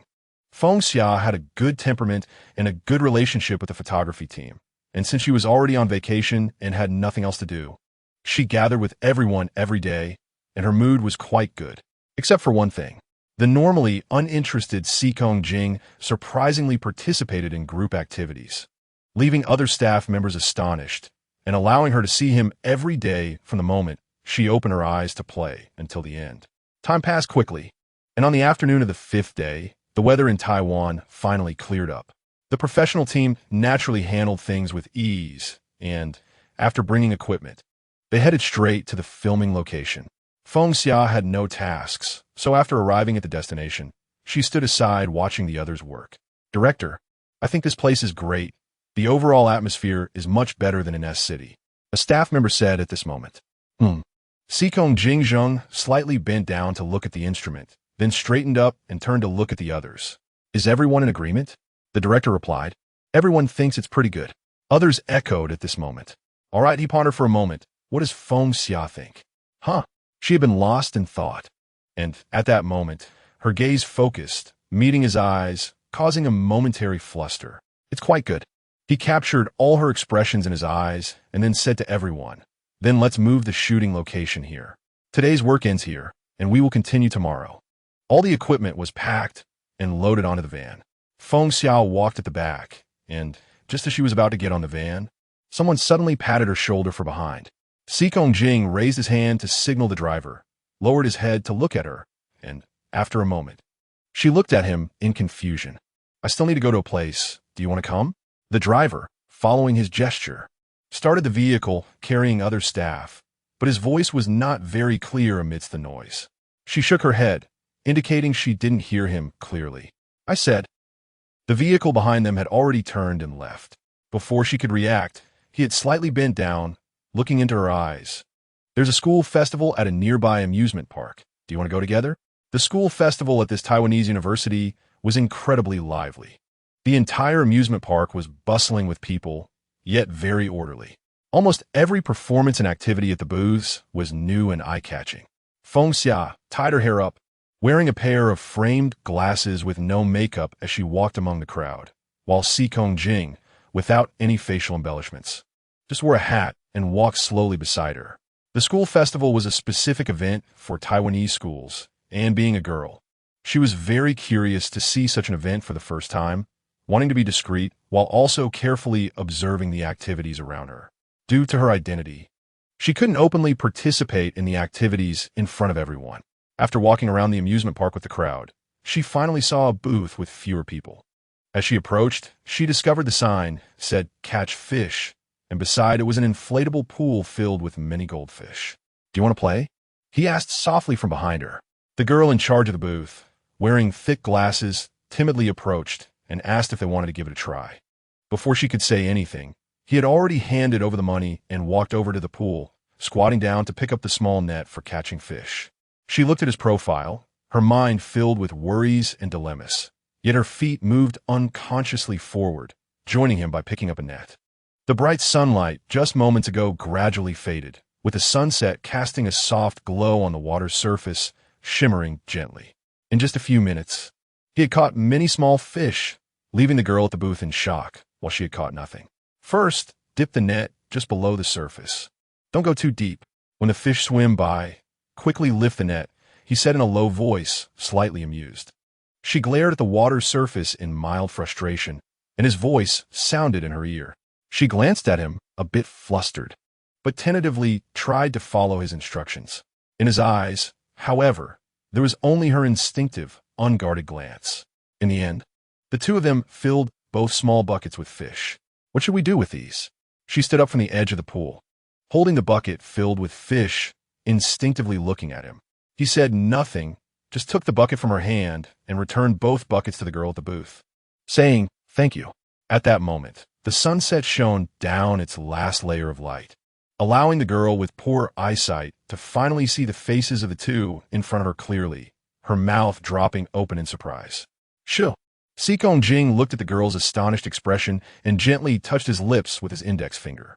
The girl, staring at the two good-looking individuals before her, almost mechanically bit her lip to suppress a scream, excitedly stomping her feet, holding back tears. As the festival was about to close, he waved goodbye to the girl and walked out with Feng Xia. When they reached a wooden bench, he touched her shoulder. "You sit here and wait for me for a moment." He quickly disappeared into the crowd, and she withdrew her gaze, sitting on the bench, her mind filled with thoughts of his every move by her side while catching fish just moments ago. The two of them had just been playing a game that wasn't particularly interesting by the pool, almost forgetting everything. It felt as if the 5 years apart never existed, as if there were no barriers, no deliberate coldness and distance. She felt as if he had always been by her side, accompanying her gently and patiently in everything, just like before. And just moments ago, she had been completely unguarded in front of him, smiling happily like a child. The sky had completely darkened, and she felt a bit dazed, rubbing her forehead. With a bit of light, she finally saw him walking towards her from not far away. She had just wanted to buy a jam cake, but when she got there, it was already sold out. He walked up to her. She didn't know how to respond, feeling incredibly flustered. Just as she was about to get up and say they should go back, he suddenly squatted down in front of her. The colorful lights in the amusement park lit up at this moment, one by one, in succession, creating a dazzling display. She looked down, illuminated by the rainbow lights behind her, to see him patiently tying her shoelaces, which had just come undone. She looked at his cheeks and slender fingers, and in that instant, she held her breath. Fireworks erupted in the sky nearby after the festival ended. He finished tying her shoelaces but did not stand up. Their eyes met, and his gaze was filled with many unsaid words and a long-awaited, familiar tenderness. He looked at her, maintaining that posture, leaning closer to her cheek. She watched him come closer, her thoughts clear about what was happening, her heart racing to the point that she could hear it in her ears. But she did not move. He smiled slightly, gently cupping her face, and leaned down to kiss the corner of her lips. "Close your eyes." Chapter 43. The dazzling fireworks in the sky burst like they were blooming right beside her ear, yet they couldn't hide the rumbling sound of her heartbeat. Feng Xia felt dizzy, almost unable to think at all. At this moment, Sikong Jing's hand, which was cradling her cheek, gradually moved to her neck, pulling her face closer to him. The taste in his mouth was both familiar and strange, as he carefully studied her brows and eyes, kissing her with a forceful yet gentle intensity. A deep kiss. He finally let her go only after the fireworks show ended. In the night, her cheeks were slightly flushed, her eyes closed, her eyelashes trembling gently, her face showing a mix of annoyance and a hint of self-destructive biting of her lips. "Open your eyes." Just as she was lost in the magic of the kiss, she heard his deep voice laced with a smile. No need to be so obedient. After hesitating for a moment, as she opened her eyes, she was met with his deep gaze. Their eyes locked. He raised his lips and said, "Since I returned, this is the first time you've been so obedient and not run away from my side. It's quite surprising." She pinched her fingers, not answering, instinctively avoiding his gaze. "Xia Xia, have you considered it?" He still didn't stand up, remaining half squatting on the ground, gently rubbing her hair. "Have you thought about trying to be with me again? Accepting a life with me by your side?" Her pupils dilated slightly. Even though she had endured for so long, she ultimately turned to look at his expression. There were no other emotions on his face. His gaze was serious and focused. Yet he appeared patient. As if afraid she hadn't heard clearly, he repeated softly, "I am now residing in S City, my work, my life. Everything in the future will be here. My focus is here, so I just need to revolve around my focus. And my focus is you." She stared at him without moving, having been apart for 5 years. She had indeed thought many times about how she would respond when he returned from America and asked if she would be willing to be with him again. Whether it was with excitement or a heart full of despair, she had imagined it all. In fact, She knew deep down that what she had been waiting for all these years, from the very beginning, was his return and this tender request. Wasn't it? And since his return, as he gradually approached her, and his feelings for her became evident, she could clearly sense it. Now he and his words were within reach, right before her eyes.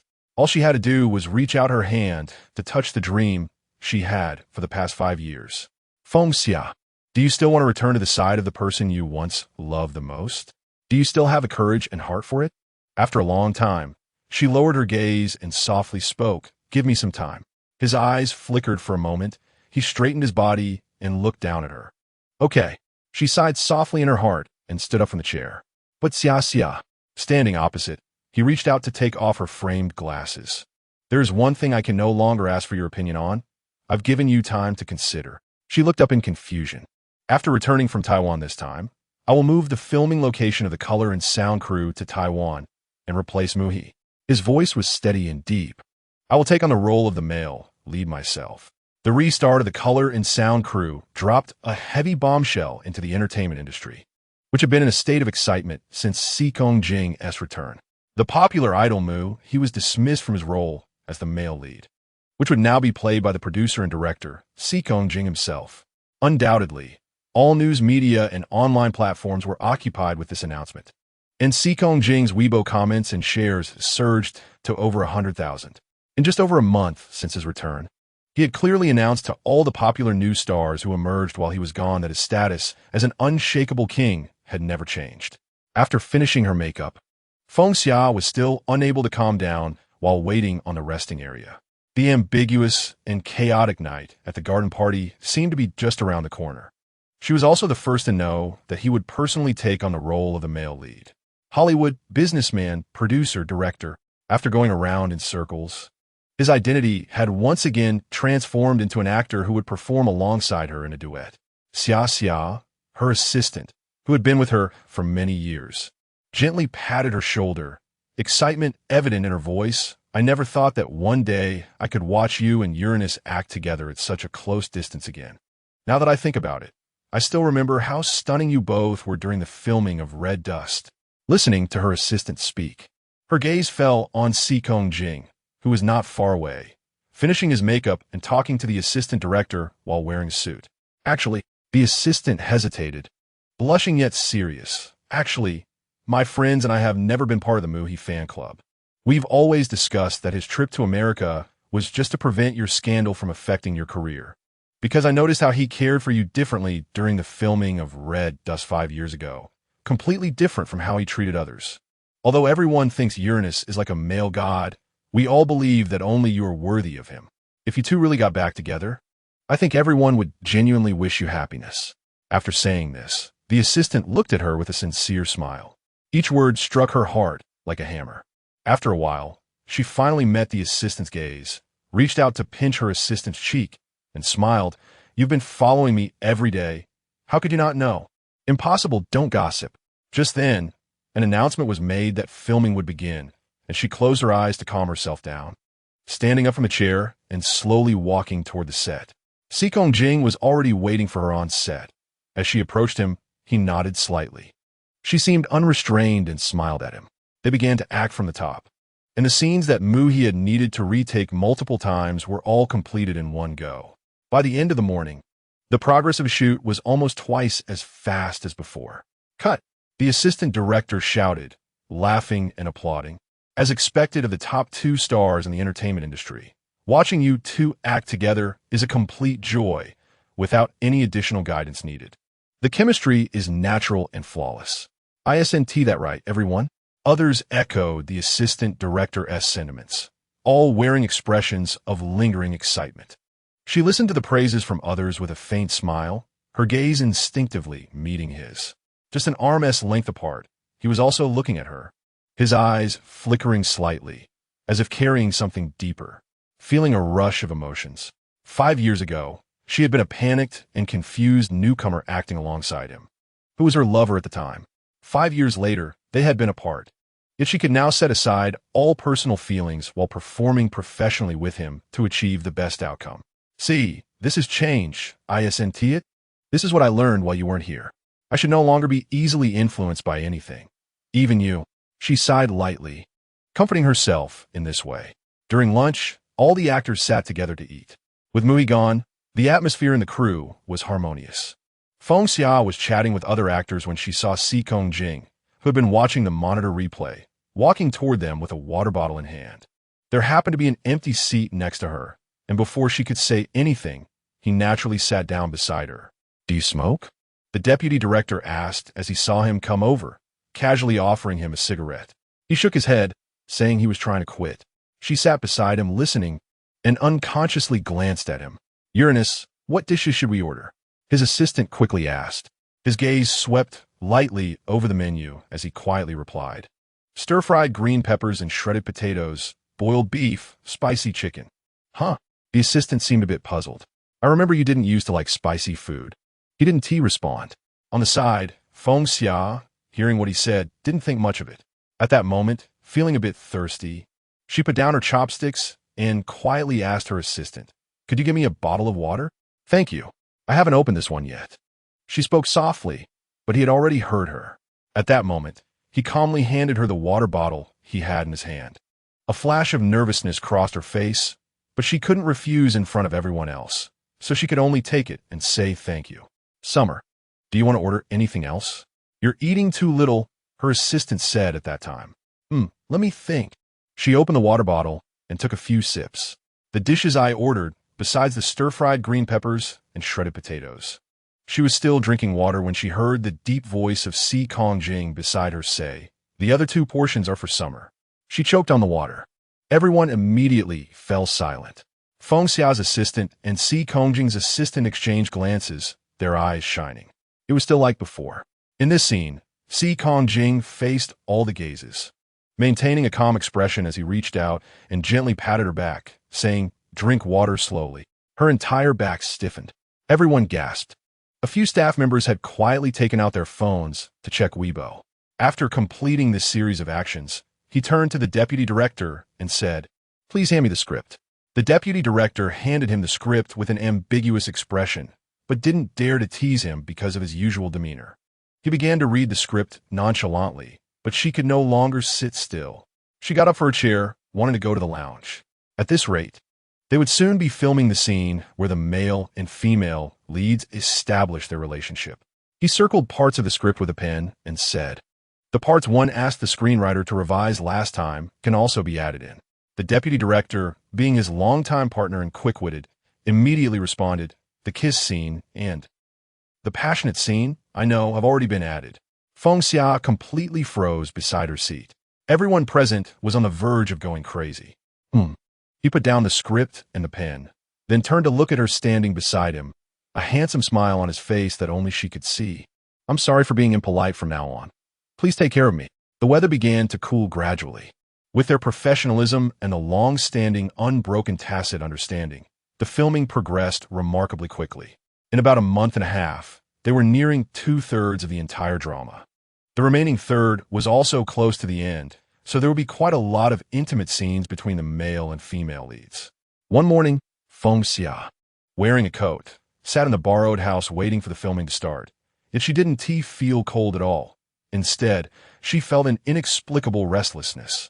The kiss scenes filmed over the past few days were bearable, but today's filming was for the passionate scene, which had originally not been in the script, but had been added later. A few steps away, Si Kongjing was also waiting for filming to start, and all the staff and other actors had excited expressions that seemed to say they wanted to say something but couldn't. Thanks to the whole crew's unspoken collaboration, leaking inside information, the entire outside world was frantically spreading rumors about them.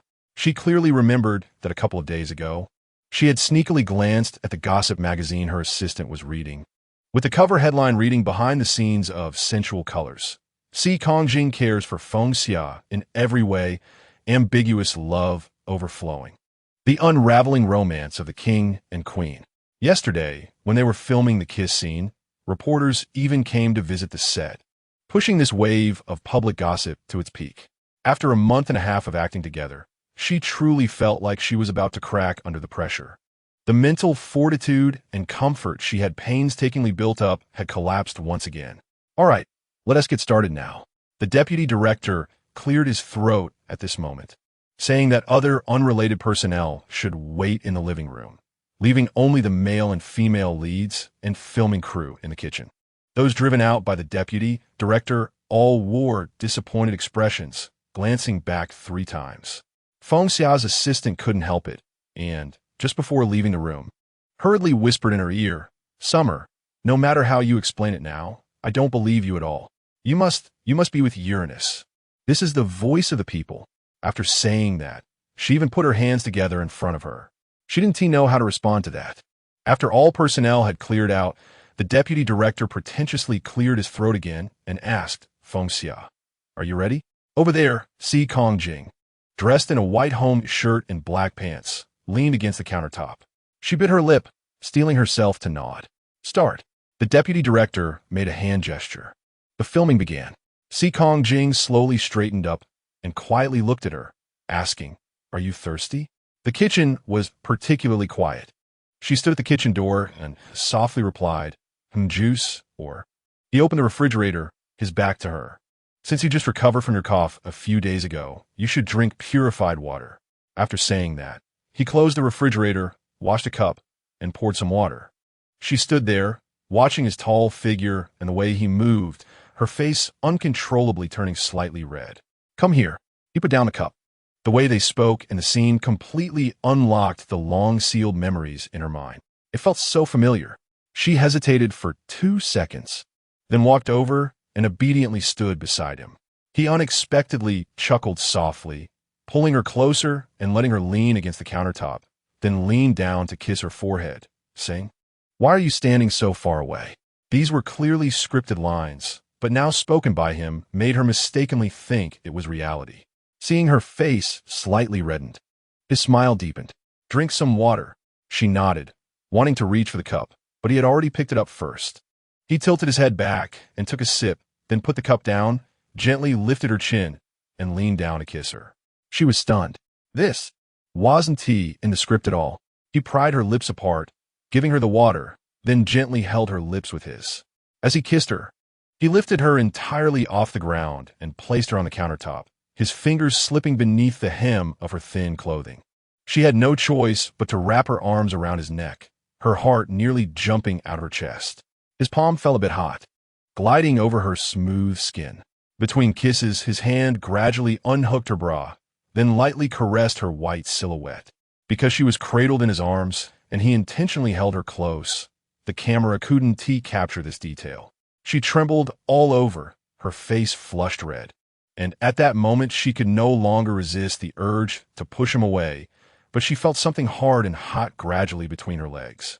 He loosened his grip on her a bit, took off his shirt, and removed her coat, pulling her closer to his body, kissing her lips and trailing down to her neck and collarbone.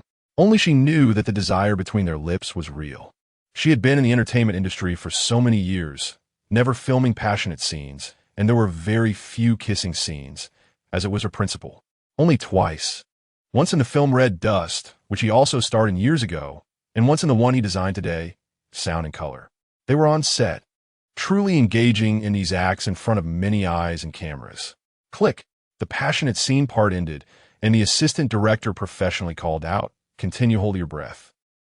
But Si Kongjing had not stopped his actions. He held her tightly, reaching his hand under her skirt in an unseen dark corner. She desperately bit her lip to stifle her gasps, feeling his hand wandering on her thigh, gentle yet forceful, just like what he used to do when they were together. At this moment, the tremors and tides of passion within her were thoroughly awakened, and she could feel his heartbeat quickening as well. "I want you." He leaned close to her ear and whispered heatedly before finally letting her go. She stood frozen in place, her cheeks flushed, unable to utter a word. For a moment, she thought he really would. In such a short time, he had already reined in the raging desire, helped her put on her coat, buttoned his shirt, lifted her off the countertop, and calmly turned to the assistant director. "Perfect." The assistant director stroked his chin, grinning mischievously. All the staff were also grinning inappropriately, and Feng Xia could no longer hold back. She slipped out from behind him, escaping the kitchen. Just a few steps out of the kitchen, her phone vibrated in her pocket. She took a deep breath and pulled out her phone, seeing no caller ID, She directly answered it against her ear. Feng Xia? A steady male voice came from the other end. This is Fu Yu. She took several deep breaths before managing to squeeze out. I'm in Taiwan for a seminar these days. You're filming here, right? His words were clear and elegant. Can we meet sometime? Chapter 44. Feng Xia leaned against a deserted corner near the kitchen, holding her phone a little away from her ear, eyes closed, still trying to calm her breathing. The sound of her heart pounding was intense, even though some time had passed since the filming. The feeling of her heart almost jumping out of her chest was still very clear. I want you. The passionate words, the hot touch on her skin, the surging emotions within her body. These were all brought to her by Seekong Jing just now on set, merging with the images from their past together. Blood racing. The only thing she couldn't lie to herself about was that when he touched her, embraced her, kissed her, she still trembled. Whether together or apart, he was him, and she was her. Their physical attraction to each other had never changed. Fu Yu's deep and gentle voice lingered in her ears. Not hearing her response, he asked after a moment, "It's okay if it's not convenient." This voice on the phone pulled her thoughts back a little. "I should have time tonight." She brought the phone back to her ear, organized her words, and said, "Wait for me to finish filming. We can go to the city center for some snacks." All right. Fu Yu pondered for a moment. The location of my seminar is not far from the city center. Do you need me to pick you up from the set? It's fine. She thought for a moment, her tone polite. I can go by myself. See you then. After hanging up, she took a few deep breaths and walked out of the corner. Gritting her teeth, she walked back into the kitchen.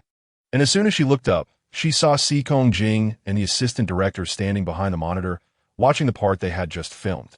Seekong Jing was drinking water while watching the monitor, his profile indifferent as usual.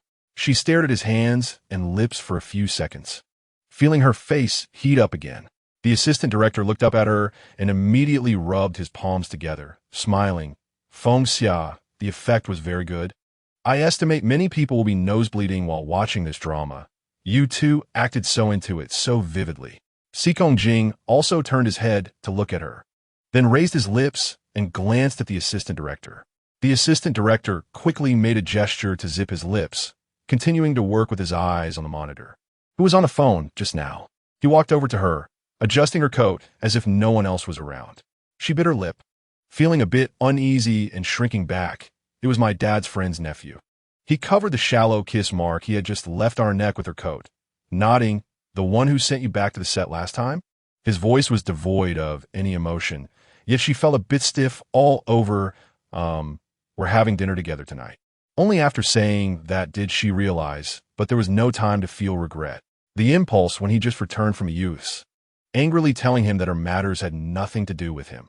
She surprisingly couldn't find that feeling anymore. The rapid heartbeat and the lingering sensations in her body. All summed up, she really felt useless. Feng Xia silently despised herself in her heart. All right, be careful on the road, come back early. After a long time, he spoke softly, with no trace of displeasure, just a calm reminder.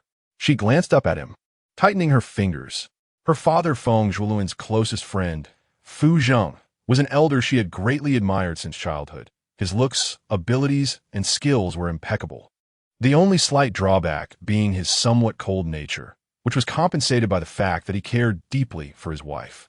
Fu Yu had inherited this elder's high intelligence and seemed to possess even higher emotional intelligence. Thinking that you might be hungry after a day of filming, I took the liberty of ordering some snacks. When she arrived in the city center, Fu Yu was already seated, the table full of dim sum. He hadn't changed his clothes after the seminar, coming directly in a formal suit, looking somewhat different from the last time she saw him. More scholarly, and also appearing a bit more distant. Thank you. She smiled and sat down opposite him. Fu Yu had excellent dining etiquette and manners, hardly speaking while eating, until they finished. After taking out his wallet to pay, he looked at her. Let's go for a walk. Because it had just rained during the day, the night in Taiwan felt slightly humid and cool. They walked away from the bustling area of the city center. She kept her head down, lost in thought, and didn't even hear him call her twice. Feng Xia. Fu Yu called her name again, and she turned back. What's wrong? She asked. Do you have someone you like in your heart now? He loosened his tie slightly with his hand, seemingly troubled about whether to continue this feeling. She was taken aback. I shouldn't be wrong, right? He smiled faintly at her. She was silent for a moment, not denying it. How did you figure it out? Fu Yu then stopped, walked to the railing, and said, last time at your house, while you were eating, you kept tapping your chopsticks lightly with your thumb.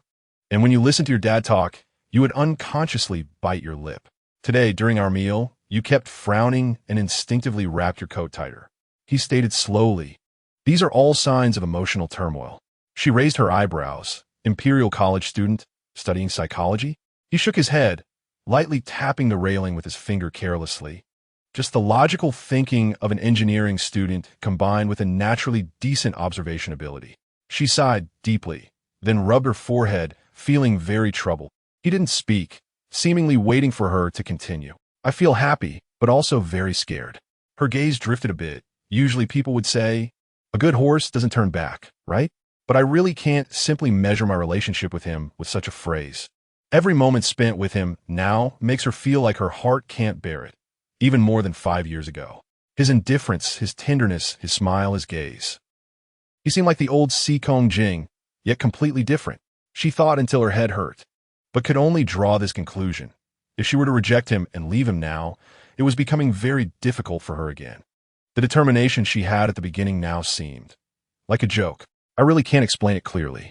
After a long time, she gave a bitter smile. I thought I had become more decisive over the years, but it seems it still varies from person to person. Actually, when I used to solve problems, I would usually do this. Fu Yu looked into her eyes at this moment and said, if this method doesn't work, then change to another. In other words, if you can't determine your feelings for this person for now, then it's better to change your perspective and look at other people or things. He spoke these words with an easy demeanor, his brows and eyes warm, yet subtly carrying a calm sharpness. She was momentarily speechless, unsure if she misunderstood his meaning. Before she could think more, she saw someone slowly walking over from behind Fu Yu. Fu Yu noticed her gaze and turned around. Under the night sky, Seekong Jing was still wearing the white shirt from filming, only putting on a coat over it, holding a cup of coffee as he walked towards them.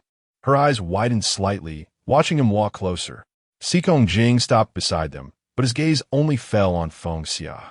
She saw him gently touch her cheek with the back of his hand, and in a low voice he said, it's a bit cool.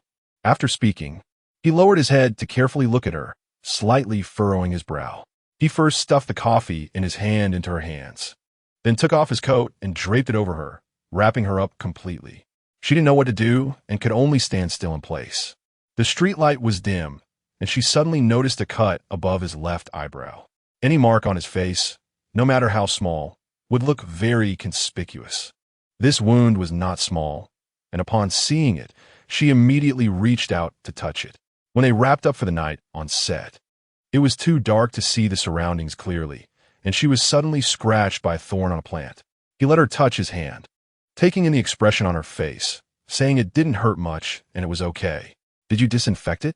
She asked softly as she withdrew her hand.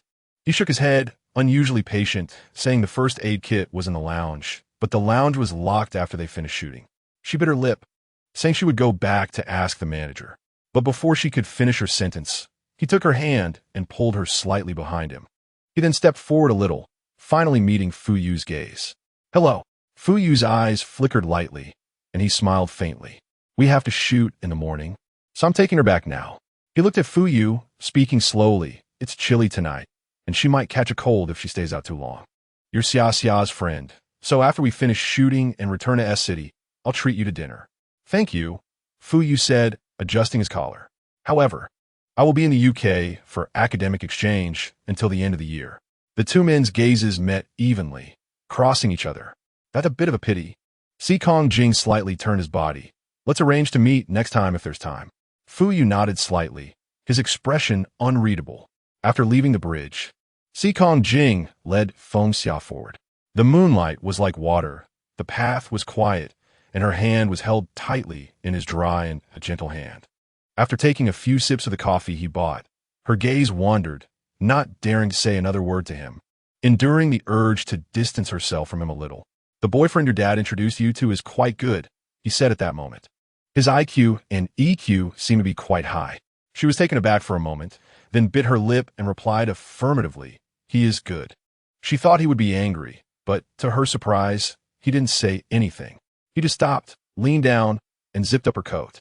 The distance between them was very close. She looked at his brows and eyes, and for a moment, she held her breath. After zipping it up, his hand didn't move, maintaining that position as he spoke softly. When I was in America, I often thought about what it would be like if I came back and saw another man standing beside you. Is he talented? Is he handsome? There was a hint of suppressed feeling in his tone. Is he good enough for you? Can he make you forget me? Her heart sank slowly. Actually, I couldn't stand it there for even a day. I really wanted to book a flight back immediately to be by your side, not caring about anything, career, life. Even if it was a mess, I wouldn't care, just wanted to be with you. He sighed lightly, a bitter smile on his face. It was this kind of torment, the sadness and even despair. During that year, I actually had some tendencies toward depression, but rationality forced me to hold on for 5 years. Do you believe it? He reached out to tuck her loose hair behind her ear. Seemingly flawless Si Kong Jing was, in fact, self-pitying, self-deprecating, and cowardly. Hiding in America for 5 years. What if I really had someone else by my side? She suddenly spoke, interrupting him. What if I really forgot you and fell in love with someone else? He looked at her, slowly extending his hand to pull her tightly into his embrace. I thought about that, he whispered in her ear. At first, I thought I could win you back, use all means to make you fall in love with me again. But then I didn't think that way anymore. He gently stroked her hair, because I know I can't just watch you be with someone else. Nor can I force you to give up your new life. I have no way. He closed his eyes. Xia, I really have no way. I know you have too many reasons not to hold on. So if you fall in love with someone else, it's all my fault, inescapable. In this game, I risked my heart and all my remaining pride and confidence. To this day, I have no regrets. The city became increasingly quiet, the darkness settling in. She leaned against his shoulder, tears falling silently. The weather in Taiwan gradually grew colder, and it was soon December. The shooting of Sound and Color was also nearing its end. The rumors about her and Si Kong Jing spread wildly inside and outside the production team. But he seemed unaffected, continuing to act in ways that could easily be misunderstood on set. She didn't know how to explain it, so she simply left everything unclarified. Their relationship seemed to be gradually warming up, but she still hadn't given him a clear answer. On the day of wrapping up, it happened to be Christmas. After filming, everyone in the crew was very happy and decided to celebrate together at a restaurant that evening. Everyone changed clothes early and cleaned up the set. Feng Xia was the last one to return to the lounge because she had just finished her final scene. The lounge was empty, with only her and her assistant. After the assistant helped her remove her makeup, she went into the inner dressing room to change into casual clothes. The costume she was wearing was a dress that was hard to take off. She struggled for a long time, even starting to sweat, and the zipper at the back got stuck, making it impossible to pull down. "Anne," she sighed and tentatively called out, "Are you there? Can you come help me with the zipper?" "Okay," and replied from outside. Seeing this, she opened the curtain and stood with her back to the door. After a while, the dressing room door opened and footsteps approached. She adjusted her shoulder strap and said to the back, "And my zipper is stuck. Could you please help me pull it down?" Since she was facing away from the door, she couldn't see behind her and could only feel the footsteps stop behind her. A pair of hands loosened the zipper easily. "Thanks," she said, reaching to unfasten the shoulder strap and slowly letting the dress slip down. But there were no footsteps leaving, and no one spoke. She suddenly felt something was strange. Just as she was about to turn around, someone suddenly hugged her from behind. See, the scent on him was too familiar for her, and she immediately guessed it was him. But she was now only in her bra and underwear. Feeling nearly naked as he held her tightly in his arms, his hands wrapping around her slender waist. She couldn't say a word. "It's me." The light in the dressing room was dim, and in such a situation, his voice sounded by her neck. "Where's Anne?" She struggled for a moment, but his arm remained unmoving. She went out. Si Kong Jing's kiss landed on her neck, lingering downwards. I saw her walk in, so she went out by herself and even locked the door. Xia, relax. She felt her whole body stiffen, only feeling kisses landing on her fair back. The heat inside her gradually rising again. Why should she relax? She bit her lip, feeling him kissing her back while his hand moved up to her chest. "We have to eat soon." He chuckled softly, then stopped, turning her to face him. He leaned down and kissed her lips, whispering seductively, "I really want to eat you." She felt her entire body flush with heat. her face reddening as she looked at the lustful glimmer gradually appearing on his handsome face. Unable to complete her words, series.We. They clearly hadn't made up yet. Even when he teased her while filming, it had never crossed the line like today. What's wrong with us? He pressed her body tightly against his hands gradually moving down from her slim waist, slowly pulling down her underwear. "My are you thinking about when we filmed the mortal world in the dressing room?" As he spoke, his fingers began to explore her panties. She was almost dying from shame and anger, unable to push him away, yet the warmth inside her was honest. Clouds overturning and rain? The intensity in his words gradually increased. Xia. He began to kiss down from her lips to her chest, his fingers not stopping. "Do you want it?" Her fingers trembled as they clutched his shoulders. I can't hold back anymore." His lips lingered on her chest, every day, every moment, wanting to pin her down and make love into the night. Enter you, night after night of revelry. Her breathing grew heavier, almost unable to hold on.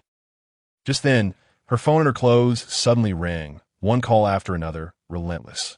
His actions, however, continued. The phone did not stop but rang persistently for a while. She finally snapped back to reality, suddenly pushing him away and turned to take her phone out of her pocket. "Xia." As soon as she answered, an anxious middle-aged man's voice came through. "Something big has happened." "Un sotang?" she asked, panting. "It's me. Your mom just tried to call you, but couldn't get through. Your dad has been taken to the hospital, and I'm on my way there." She felt a chill run through her body. The situation seemed to be quite serious. Chapter 45. Your father's condition is not very good. After hearing Tang Siyu's words on the phone, Feng Xiao's face suddenly lost all color. Si Kongjing, who was standing behind her with one hand around her waist, also felt her body stiffen suddenly. "What's wrong?"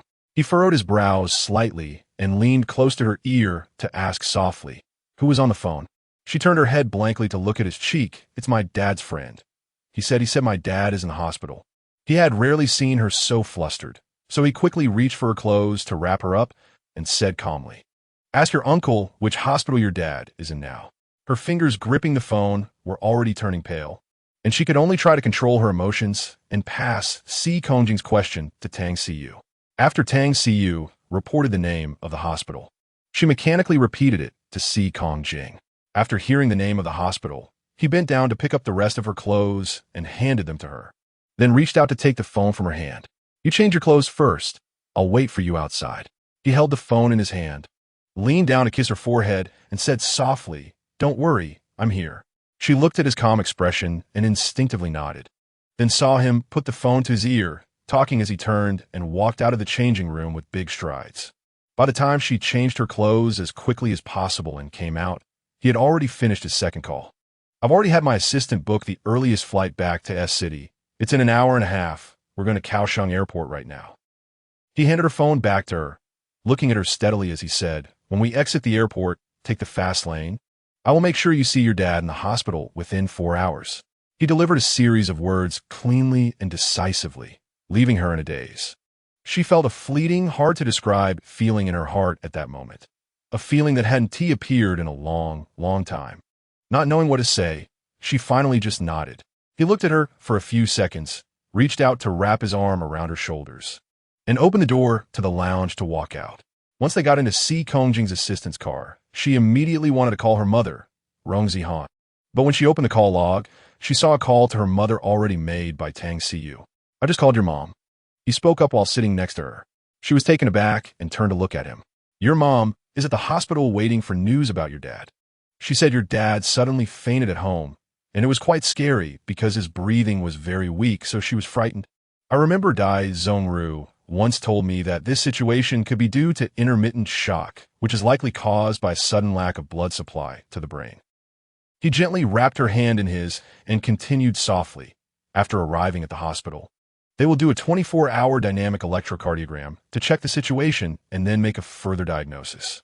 The atmosphere in the car was very quiet. His assistant wisely raised the car partition so they couldn't hear their conversation. In the enclosed space, only his calm eyes and soothing voice could be felt. Moreover, the post-production work of the drama has also been wrapped up. He leaned his forehead against hers gently, looking into her eyes at the closest distance. The work can be postponed. None of this is urgent. For me, I just believe that I have enough time to take care of my father-in-law now. By the time they arrived at Kaohsiung Airport, several well-informed paparazzi were already lurking at the airport. He maintained a stoic expression, and after leaving the car, he wrapped her in his arms and quickly walked into the airport. As they entered the airport, the flashlights behind them went off like crazy, and the paparazzi were frantically chasing after them, while ordinary people walking by seemed to recognize them as well, filling the entire airport with various noisy sounds. Fortunately, he walked quickly, and his assistant was highly efficient. After using some tricks to get through customs, they left the paparazzi and others far behind. It wasn't until they boarded the plane and settled down that she realized her back was completely soaked, and she leaned back in her seat with a heavy sigh. The flight attendants saw the two of them, their faces filled with joy and their eyes sparkling, just as they were about to approach and excitedly say something. Seekong Jing raised his hand and made a polite gesture towards them. Seeing this, the flight attendants felt it was inappropriate to disturb them, so they quickly brought them water, blankets, and pillows. "Thank you." He quietly thanked the flight attendants, placing the pillow behind Feng Xia and spreading the blanket over her. The flight attendants watched on, desperately holding back the urge to jump up on the plane. The reporters and paparazzi had all captured everything. She rubbed her temples, feeling very tired. When they returned to S City and arrived at the hospital, it was likely to be the same scene as before.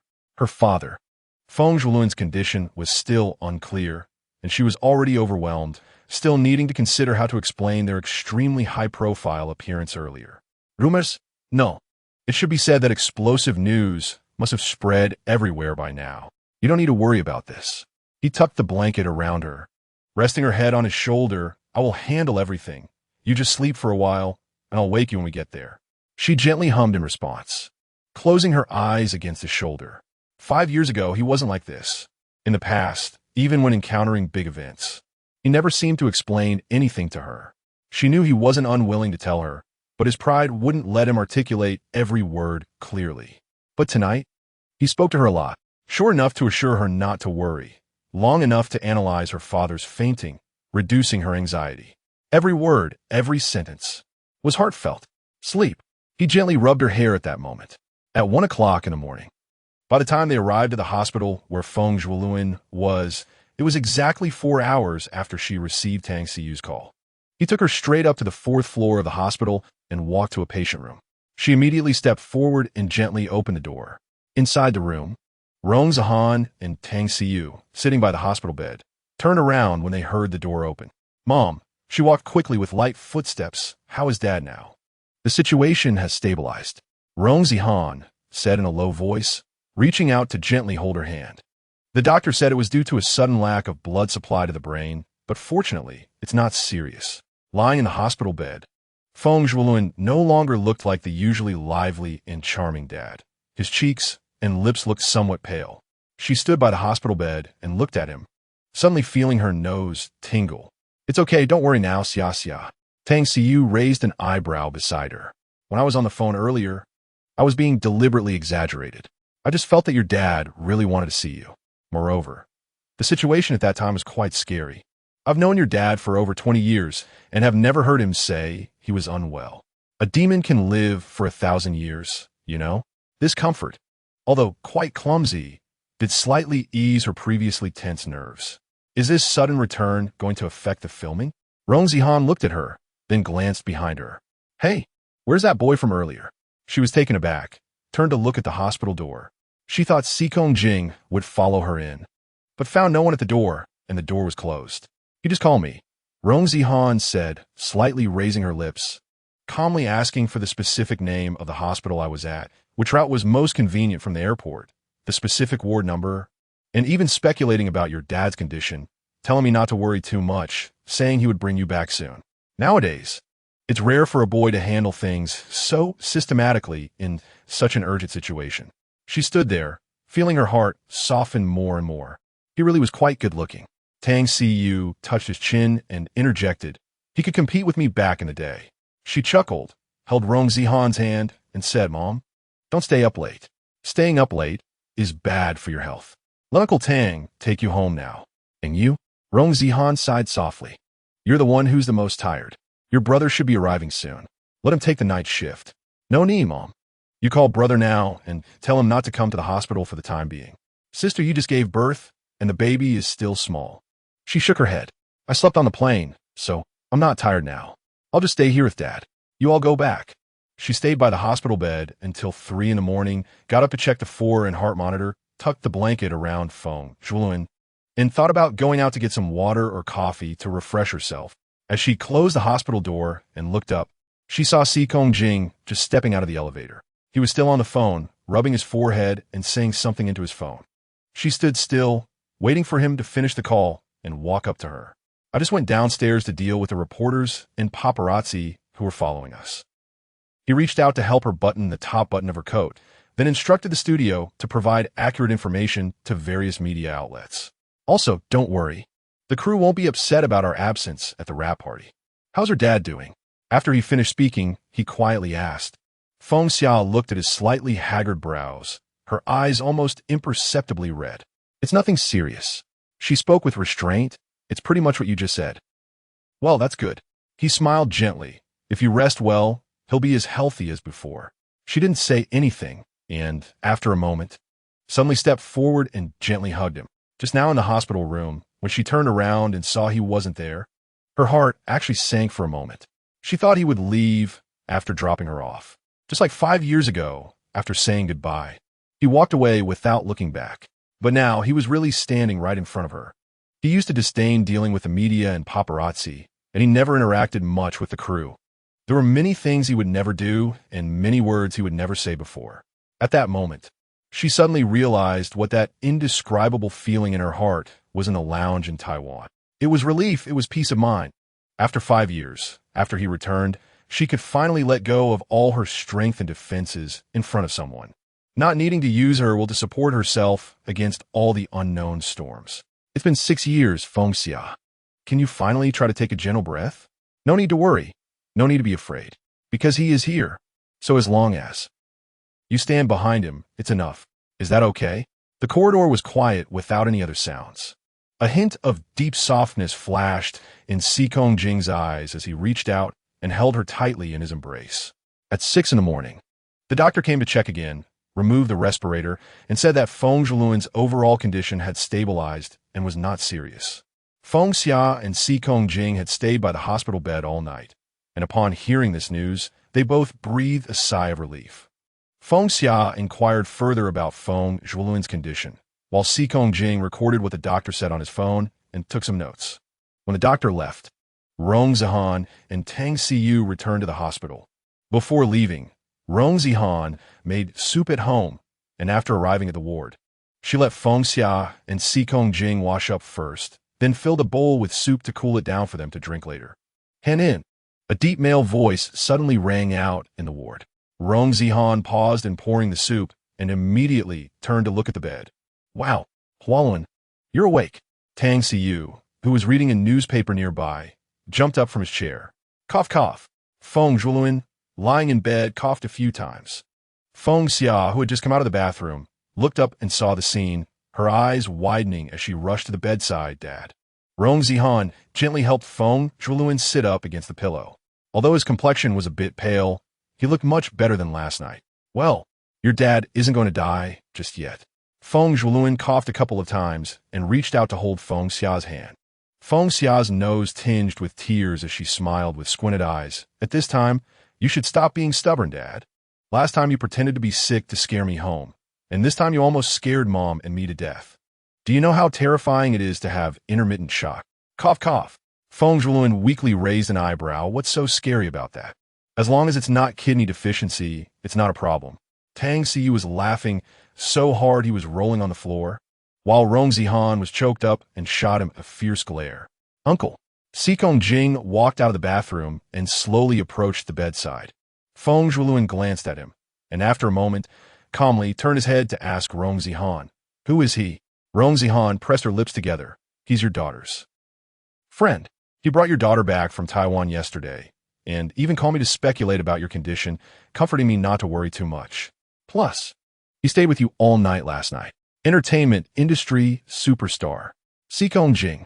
Tang Siyu interjected, raising his hand. You're so out of touch. You don't even know a big star? Is he more good-looking than me? Feng Zhuolun, still calmly, turned to look at his wife. Rong Zihan rubbed her forehead. Don't mess around. I think he's even better looking than you were when you were young. Tang Siyu continued to interject, of course. He's still a bit lacking compared to me. Feng Xia felt both nervous and embarrassed, instinctively turning to look at Xikong Jing. He was also looking at her, only giving her a faint smile. Oh, I remember now. Feng Zhuolun gestured for Rong Zihan to massage his shoulders, looking at Xikong Jing. I remember once seeing you and my daughter downstairs at my house. Hey, that seems to have been 5 years ago. Feng Zhuolun continued. How old are you this year? 30, Xikong Jing replied. Uncle, actually I'm currently pursuing. 30 years old. Feng Zhuolun didn't wait for him to finish speaking and interrupted him, frowning. Isn't that a bit too old? Feng Zhuolun. Rong Zihan beside him nudged Feng Zhuolun. A man stands at 30. How is that old? Tang Siyu seemed to have a good impression of Xikong Jing, crossing his legs and saying, besides, men being older than women allows them to better take care of women. Danku. Feng Zhuolun's expression no longer resembled that of a patient. Do you want me to tell your wife about your last trip to Hong Kong? Sneaking off to a gay bar? Tang Siyu's whole body trembled, raising both hands. Xikong Jing's expression didn't change much. After pondering for a moment, he said slowly, Uncle, I know you, and Aunt must be aware of my past with Xia Xia. I just want to say one thing. I don't defend my past at all. I only hope you can evaluate my present and future. Feng Xia stood by the hospital bed, listening to him, lowering her gaze. A hint of tenderness slowly passing through her eyes.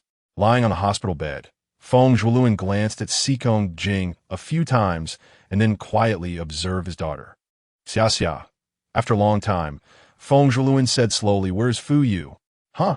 Feng Xia hadn't reacted yet. Fu Yu. Feng Zhuolun adjusted his position to lie more comfortably. The outstanding student from Imperial College we had dinner with last time. Your Uncle Fu Jing's nephew. He called me a couple of days ago, saying he would be back from the UK soon. Xikong Jing's brow twitched slightly. Feng Xia bit her lip. I don't know. I haven't been in touch lately. Then call him now and have him come to the hospital to see me. Feng Zhuolun's still handsome face remained calm, and then you two can go have brunch together.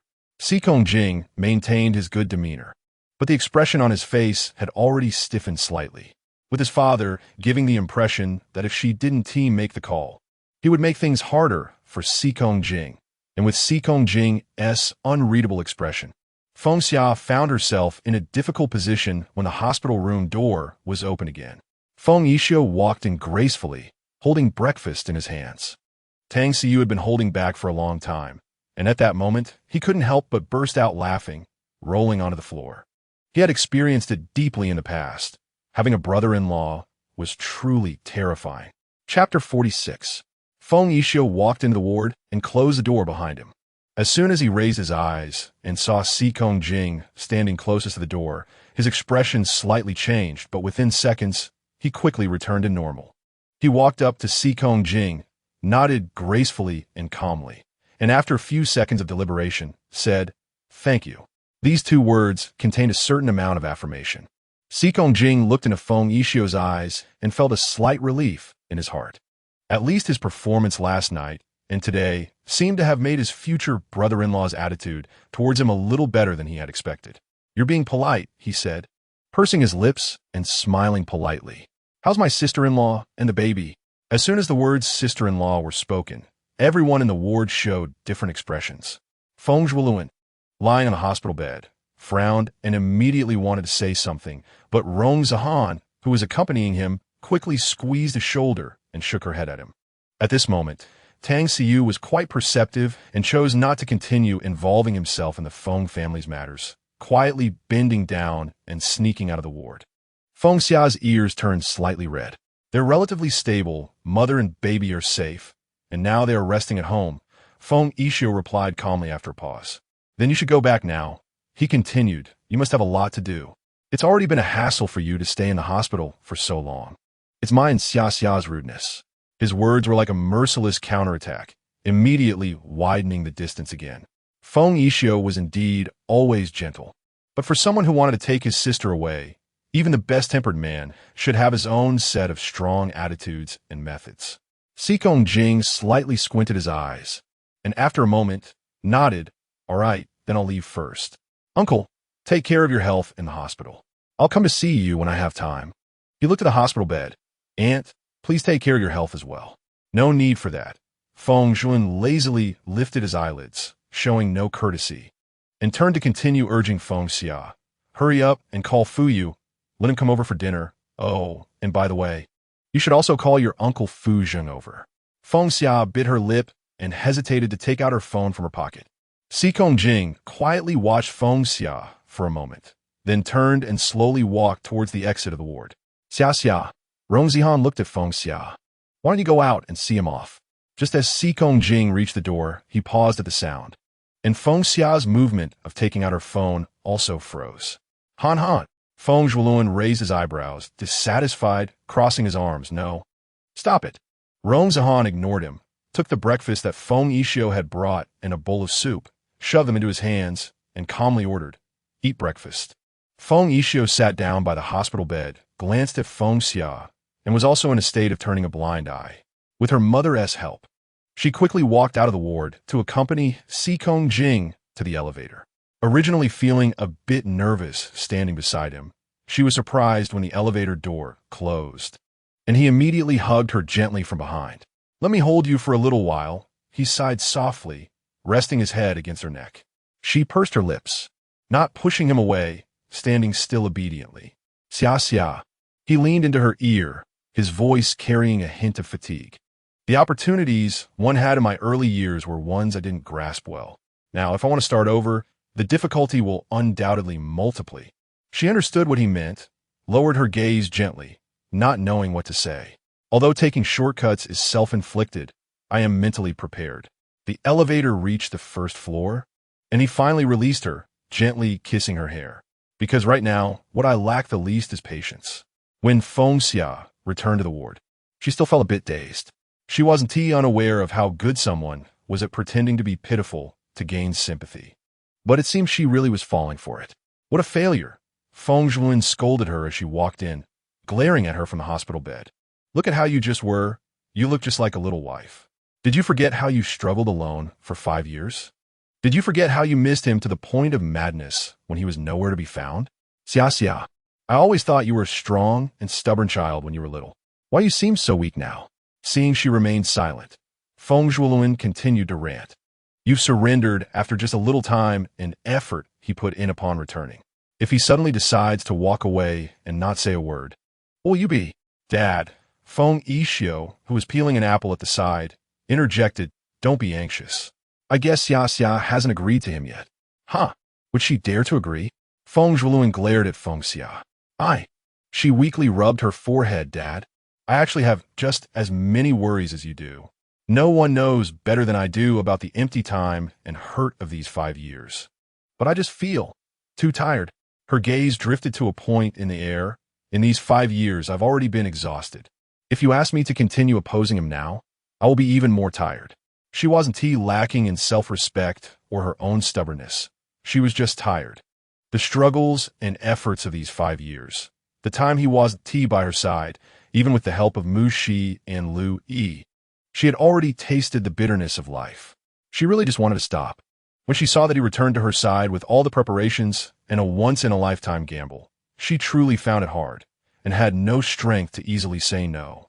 When she saw the enormous changes in Seekong Jing after 5 years, she could no longer measure him with her past thoughts. Human hearts and feelings cannot be easily changed by anything else. She wouldn't force others to stay in her world.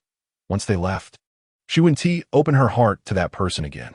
But there are always some people who are special, who can make her temporarily set aside her principles. The ward fell into silence. A hint of pain appeared on Feng Yishio's face, and Rong Zihan walked over to Feng Xia and hugged her shoulders. Meanwhile, Feng Zhuoluan, who was lying on the hospital bed, looked at his daughter's expression, and a complex emotion slowly passed through his eyes. After accompanying Feng Zhuoluan in the hospital all day, Sharon came to pick her up in the evening to attend a program. This program was a combination of interviews and variety shows, with high viewership ratings both in the mainland and Hong Kong and Taiwan. She had never participated before due to scheduling conflicts. The hosts were a male-female duo, with very lively minds and a very large scope, which made the show especially popular. When Sharon brought her to the backstage, she specifically whispered to her to be mentally prepared and not to feel too awkward when asked about sensitive topics. Welcome our diva Summer to today's show. As the recording of the program began, the two hosts smiled at her and greeted her. I couldn't sleep last night, knowing Summer would be here today. The male host said, clutching his chest in jest. Oh, every time a big beauty comes to the show, you say that. The female host shrugged. But today's guest is not only beautiful, but also the most versatile star in the entertainment industry. The two hosts worked well together to create a lively opening atmosphere, and Feng Xia relaxed as they casually discussed various topics. The conversation initially touched on basic subjects like the concert and the new TV drama, gradually shifting to her friendships within the industry, and finally to relationship issues. Hey, Summer, the female host said, holding the microphone. I have a question that I've been holding back for a long time, and I must ask you today. She smiled. Go ahead. Lu Yi and Xikong Jing. Which one treats you better when dating? The female host calmly threw out the question. Before she could respond, the host added, no, let me rephrase that. Which of their bodies do you think is better after they take their clothes off? Feng Xia was taken aback, and the audience erupted in excitement. Come on, can you not drop your standards so quickly? The male host pretended to complain about the female host and turned to Feng Xia, saying, Hey Summer, answer my question first. Between the two of them, who has better skills? Her ears flushed, and she nearly choked on her words. The atmosphere in the venue grew intense as the audience began shouting Xikong Jing's name. Holding the microphone, she stood still, facing the expecting gazes of the two hosts and the audience, racking her brain for a response. Summer, you should know that the whole entertainment industry is buzzing about you and Xikong Jing rekindling old flames or developing feelings due to your drama. It's said that things have escalated to meeting parents and checking for pregnancy, but apparently, someone has silenced the media and magazines, so no one dares to be too blatant about it. The female host winked mischievously. But on a TV show, there's no such restriction. I'm here representing everyone to ask you this question. Think carefully before you answer. The male host chimed in as support. Just then, the audience erupted in wild screams. Oh my God! She heard the female host's voice trembling. Xikong Jing. She shivered and turned her head.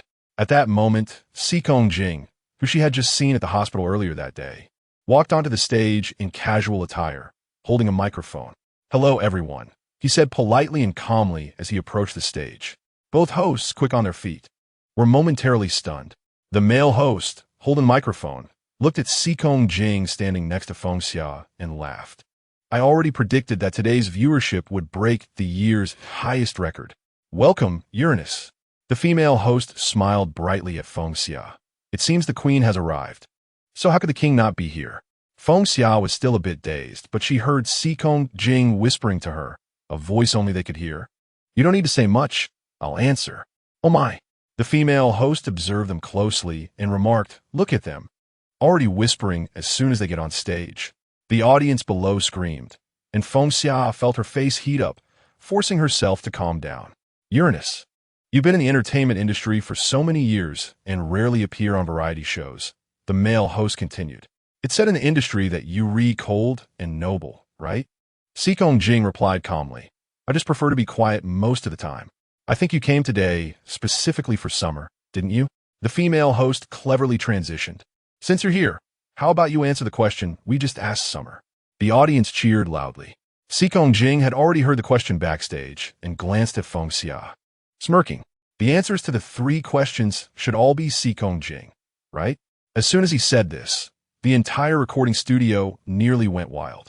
The female host, even having seen a lot, was so excited by Xikong Jing's answer that she stuttered, oh my, does that count as a confession? The male host, the calmest one in the room, continued. Now, let's proceed to the last question. Uranus, when it comes to technique, which position do you prefer? Feng Xia felt her head spinning, wishing she could just dig a hole in the ground and hide. But she heard Xikong Jing calmly respond. I'm not sure about Summer's preference, but I personally prefer the basics. Fans in the audience fainted from excitement. No one, including Feng Xia, could have imagined that Si Jing would actually answer. She had never felt so embarrassed in her life, being teased in front of the whole world, standing frozen like a fool. And the usually quiet and reserved Si Jing was answering such lowbrow questions in this public setting. The female host clutched her heart, unable to say another word, while the male host expressed his disbelief, unsure how to continue. Just as everyone was in chaos, Si Jing gently gripped the microphone and dropped another bombshell. I believe there's no dispute about the answers to the last two questions, but for the first question, I think I still need to improve in this regard to officially upgrade girlfriend to wife. Is this a proposal? The female host murmured. Feng Xia's entire body tensed, and she turned to look at his handsome face. Shouldn't he stop answering? After a long moment, he smiled gently and looked into the camera, saying, "This is just my way of proposing, dedicated to all my fans, so I hope you can help me out with summer." The entire recording scene had completely spiraled out of control, with security having to step in to manage the frenzied fans. After saying this, he handed the microphone to the male host, turned, and took Feng Xia's hand, leading her backstage. As she heard the crowd wildly calling their names, she looked at his tall, slender figure and felt like she could no longer hear her own heartbeat. He held her hand all the way to the underground parking garage of the building. It wasn't until they were in the car that she finally asked, "About what you said on the show." He closed the car door, turned to her, fastened her seatbelt, and slowly asked, "What did I say?" In such close proximity, his eyes were full of warmth and teasing.